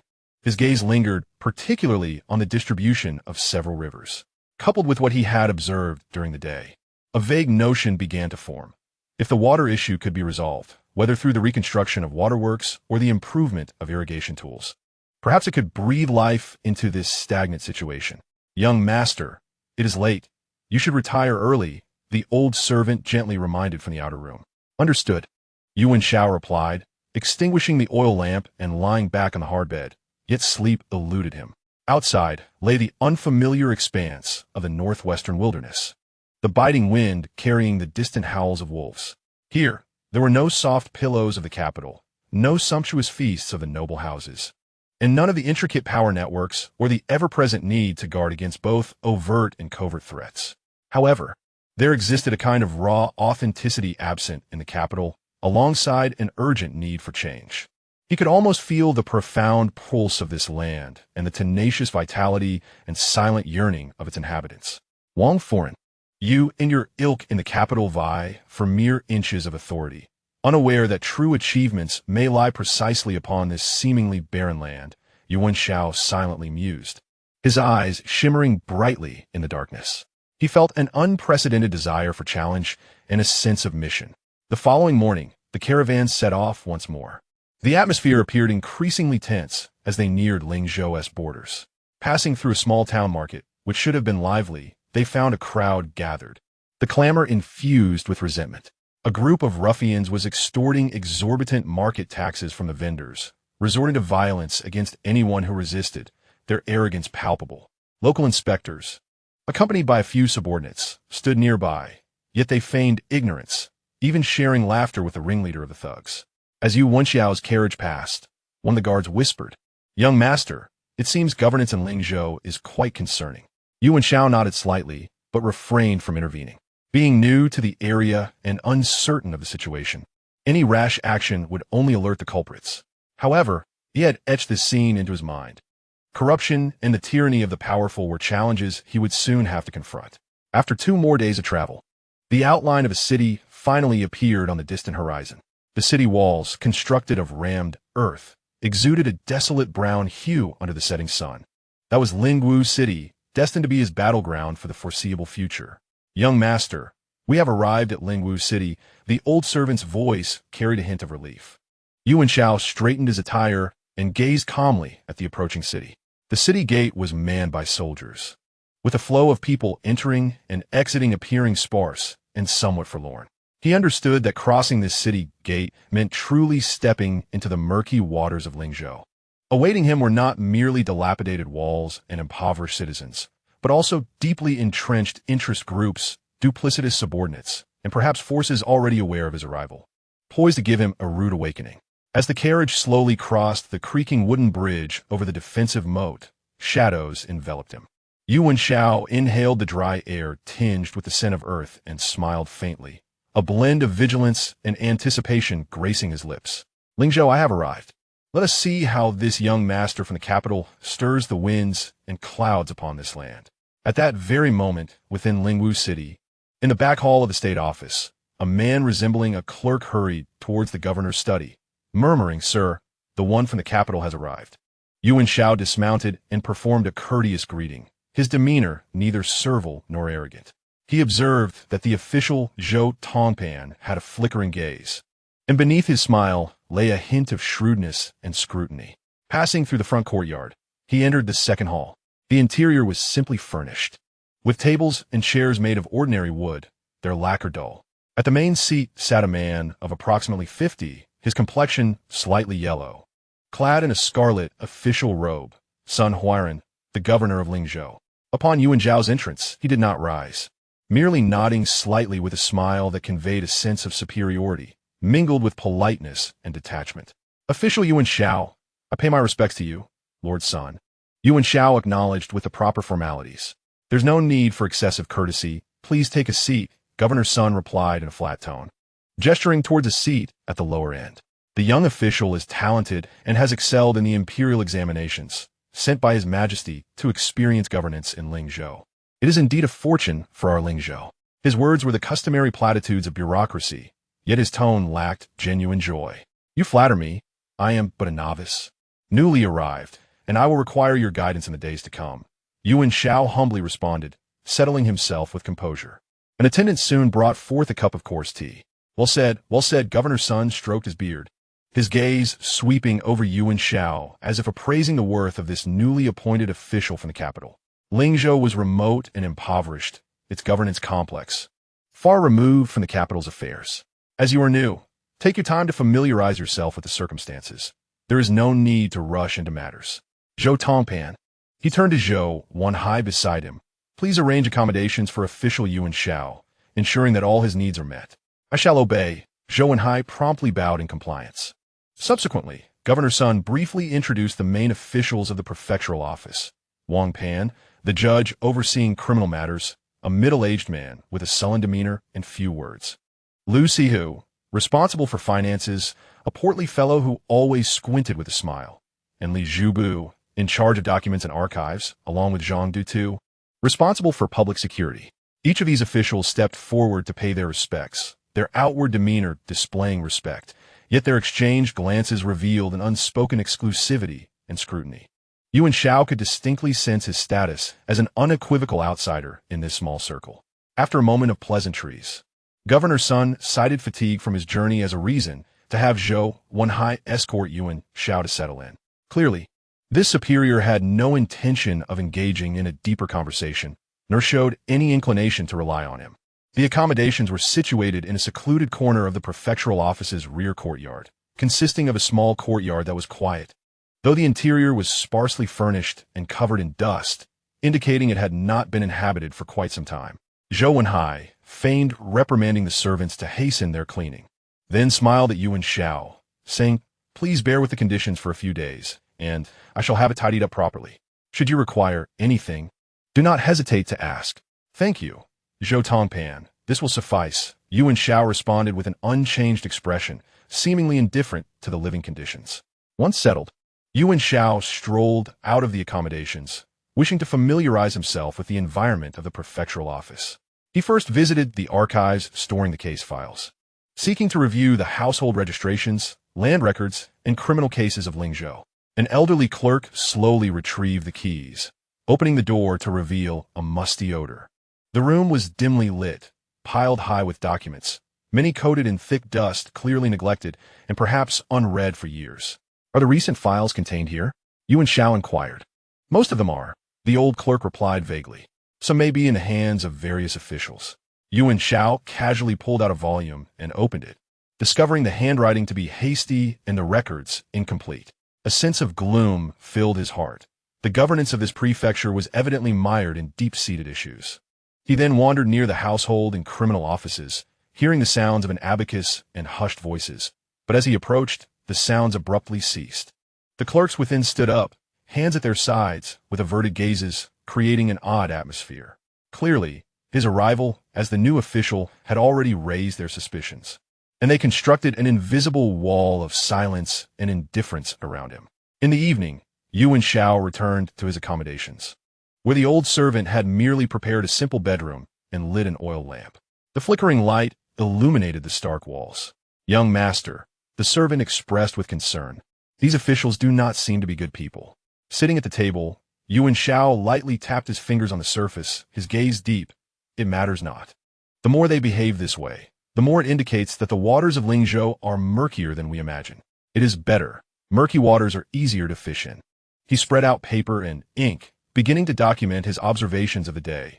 The dilapidated city defenses, the impoverished populace, the lethargic soldiers, the cunning Tongpan, the aloof governor, the hostile subordinates, and the disorganized, dust-laden archives.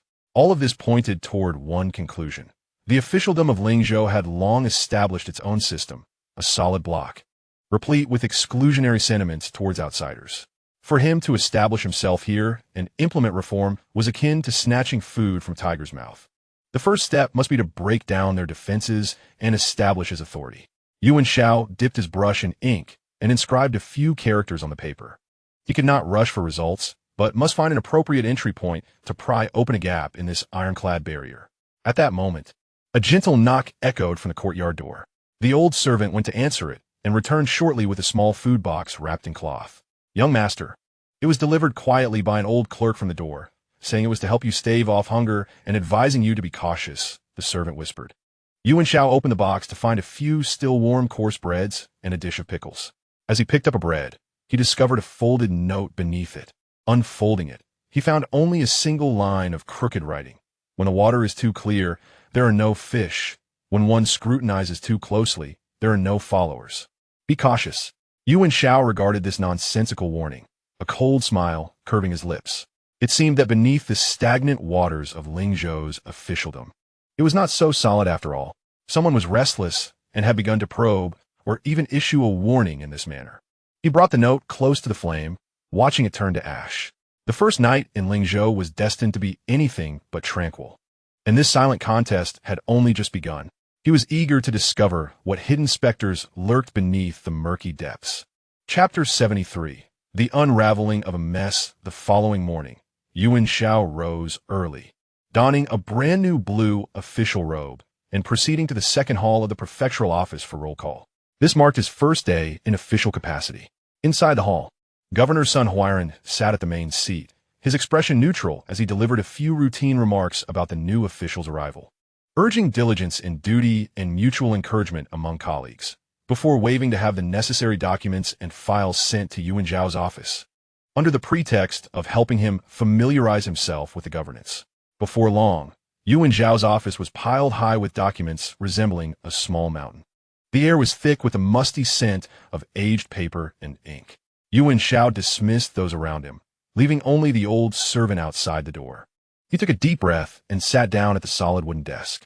His gaze swept over the towering stacks of papers in front of him, realizing that this was Governor Sun's first test, an attempt to overwhelm him with an avalanche of documents, mostly consisting of outdated accounts, hoping to discourage him or at least distract him from the pressing issues at hand. Do they think to trap me with these ancient papers? Yu Wenxiao's lips curled with a hint of cold amusement. He casually picked up the topmost volume, which was the summary of finances for Lingzhou over the past 3 years. Opening the ledger, he was greeted by a plethora of cramped handwriting documenting various income and expenditures. However, upon closer inspection, the issues became glaringly apparent. The records were chaotic, categories poorly defined, with many entries merely listing totals and lacking detailed sources. Even more alarming was the prevalence of vague terms such as miscellaneous expenses, transactions, and reserves, followed by staggering figures. The ink showed signs of various alterations, clearly having been amended multiple times.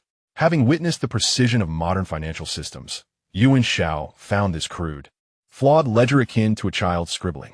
Maintaining his composure, he took a blank sheet of paper and began to methodically reorganize the income and expenditures of 1 month, according to the principles of modern double-entry bookkeeping. In less than half an hour, he had unraveled several clear clues from the chaotic accounts. Nearly 30% of the annual tax revenue and grain tribute of the state treasury was unaccounted for, allegedly spent under the guise of expenditures for military supplies and disaster relief, yet lacking detailed invoices or verification records. The prices for procuring materials were universally inflated, particularly concerning the renovation of official buildings and the manufacture of military equipment, where costs soared to several times the market price. Furthermore, there were multiple small allocations that appeared to be for water conservancy and road construction, which inexplicably funneled into a few established merchants' accounts, with no further documentation. The embezzlement, misappropriation, and fraudulent reporting were truly shocking. Yu Wenxiao set down his pen, a glint of cold light flashing in his eyes. The officialdom of Lingzhou had decayed to its very roots, entangled in corruption. Lu Sihu, the custodian of finances, a corpulent man, was undoubtedly implicated, and behind him, there must be the tacit approval or even involvement of the magistrate, Sun Huiran, and possibly even higher authorities. Suppressing his rising anger, he picked up another stack of documents, which contained a backlog of criminal cases. As he casually flipped through a few rolls, he was further disheartened. Many case records were vague, lacking a chain of evidence, and the judgments were hasty. Wealthy landowners who killed tenant farmers were merely fined. Thugs committed violent acts in broad daylight, yet remained unapprehended. And several cases involving property disputes of affluent families had mysteriously missing key pages. One particular file caught his special attention. The record detailed that 3 years ago, Zhang Xuanju, the only son of a blacksmith in the west of the city, was accused of stealing silver from the wealthy Zhao Yuanwei's household, caught red-handed, and coerced into a confession, resulting in a sentence of exile. The file contained only the testimony of Zhao Yuanwei's servant and a signed confession. It lacked any verification of the stolen silver's origin or detailed statements from Zhang Xuanju. Yu Wenxiao noted that the clerk who recorded this case had scribbled a small note at the end. Zhang the blacksmith repeatedly cried out for justice, beating the drum to appeal, but was dismissed as lacking solid evidence. Subsequently, the blacksmith shop closed down, and he died in despair. Those few words conveyed the tragedy of a family torn apart. Yu Wenxiao's fingers lightly tapped on the small characters, his brow furrowing. The case was riddled with doubts. He recalled hearing during his secret visit yesterday that the Zhao family was a powerful entity in Lingzhou, closely entwined with the authorities. Just as he was lost in thought, a faint sound came from outside the office. The old servant whispered at the door, "Young master, the financial clerk has arrived. Sent by Lu Sihu with urgent accounts needing verification." Yu Wenxiao's eyes flickered. "Let him in." A middle-aged clerk in dark official attire, with a competent demeanor, entered with his head bowed, respectfully placing several new account books on the desk. "Sir, these are the expenditures that require immediate verification this month, as instructed by Lu Sihu. Please review them promptly." Yu Wenxiao glanced at the covers of the account books, which bore titles such as renovation costs for the official offices and transportation fees for autumn grain. He did not open them, but calmly inquired, "How long have you served in the finance department?" The clerk seemed taken aback by the question, hesitating before responding. "Sir, I have served in the finance department for 10 years. 10 years, a long time indeed." Yu Wenxiao's tone remained calm. "You must be quite familiar with the financial transactions of the state office?" The clerk lowered his head even further, his voice cautious. "I only follow the regulations, recording transactions. Specific expenditures are decided by the superiors." "Oh." Yu Wenxiao picked up one of the account books he had just received, casually flipping to a page, and pointed to a record of procuring 100,000 blue bricks for 500 taels of silver, abruptly asking, "As far as I know, blue bricks in the market are merely 3 when each. Thus 100,000 should only cost 300 taels. What accounts for the extra 200 taels?" The clerk trembled, cold sweat instantly beating on his forehead, stammering this. "Perhaps the quality of the bricks differs, or it includes transportation costs." "Transportation costs?" Yu Wenxiao scoffed. "There is another item listed for transportation fees of 100 taels. Clerk, your accounts are rather poorly detailed. Sir, please see reason. Please see reason." The clerk fell to his knees, prostrating himself like a pestle. "I merely followed the old practices of recording as per previous years. I truly do not know the specifics." Observing his panic-stricken demeanor, Yu Wenxiao realized he was merely a minor player, incapable of divulging coarse secrets, but sufficient to rattle the cage. He softened his tone. "Rise. I am new here, and I value clarity in all matters. Previous accounts shall be overlooked, but from now on, all expenditures in the finance department must be detailed and accompanied by complete invoices. Should there be any ambiguity henceforth, do not blame me for acting according to the law." Yes, I understand. I will surely heed your teachings." The clerk, as if granted a reprieve, repeatedly bowed, clutching the account books, nearly crawling out in haste. Yu Wenxiao watched his retreating figure, knowing that his words would soon reach Lu Sihu and even Sun Jizhou. His unconventional approach of directly questioning the details would undoubtedly heighten their vigilance. After concluding matters with the clerk, Yu Wenxiao's gaze returned to the case file of Zhang Xuanju. While the accounting issues were indeed severe, they spanned too broadly and required careful deliberation. Conversely, this seemingly inconspicuous criminal case might serve as a more fruitful entry point. It could clarify the injustice and soothe public sentiment, while also probing the depths of corruption within the Lingzhou officialdom. After a moment of contemplation, he instructed the old servant. Investigate whether any of the constables or officials involved in handling Zhang Xuanju's case are still in the state office, particularly those who might know the inside story or harbor doubts. Yes, young master. The old servant accepted the command and departed. Yu Wenxiao rose and approached the window, gazing out at the desolate courtyard of the state office. The chaos of the accounts and the injustice of the criminal cases were merely the tip of the iceberg, revealing the corruption and darkness of Lingzhou's governance. As a newly appointed official, he felt like a stone cast into this stagnant pool, destined to create ripples. It seemed time to tear open the web of interests woven by Sun Zhizhou, Lu Sihu, and the unseen Zhao Yuanwei. He picked up the file, recording Zhang Xuanju's wrongful conviction, his fingertips lightly brushing over the small characters, a glimmer of resolve flashing in his eyes. Let us commence with this matter. Chapter 74. Establishing authority with 3 fires. News of Yu Wenxiao's intention to re-examine the old case of Zhang Xuanju spread throughout the state office like wildfire.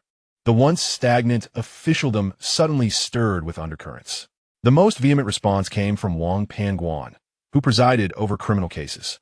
This typically somber and taciturn middle-aged official approached Yu Wenxiao's office for the first time, stiffly advising, Yu Tongji, the Zhang Xuanju case was thoroughly examined 3 years ago, with conclusive evidence.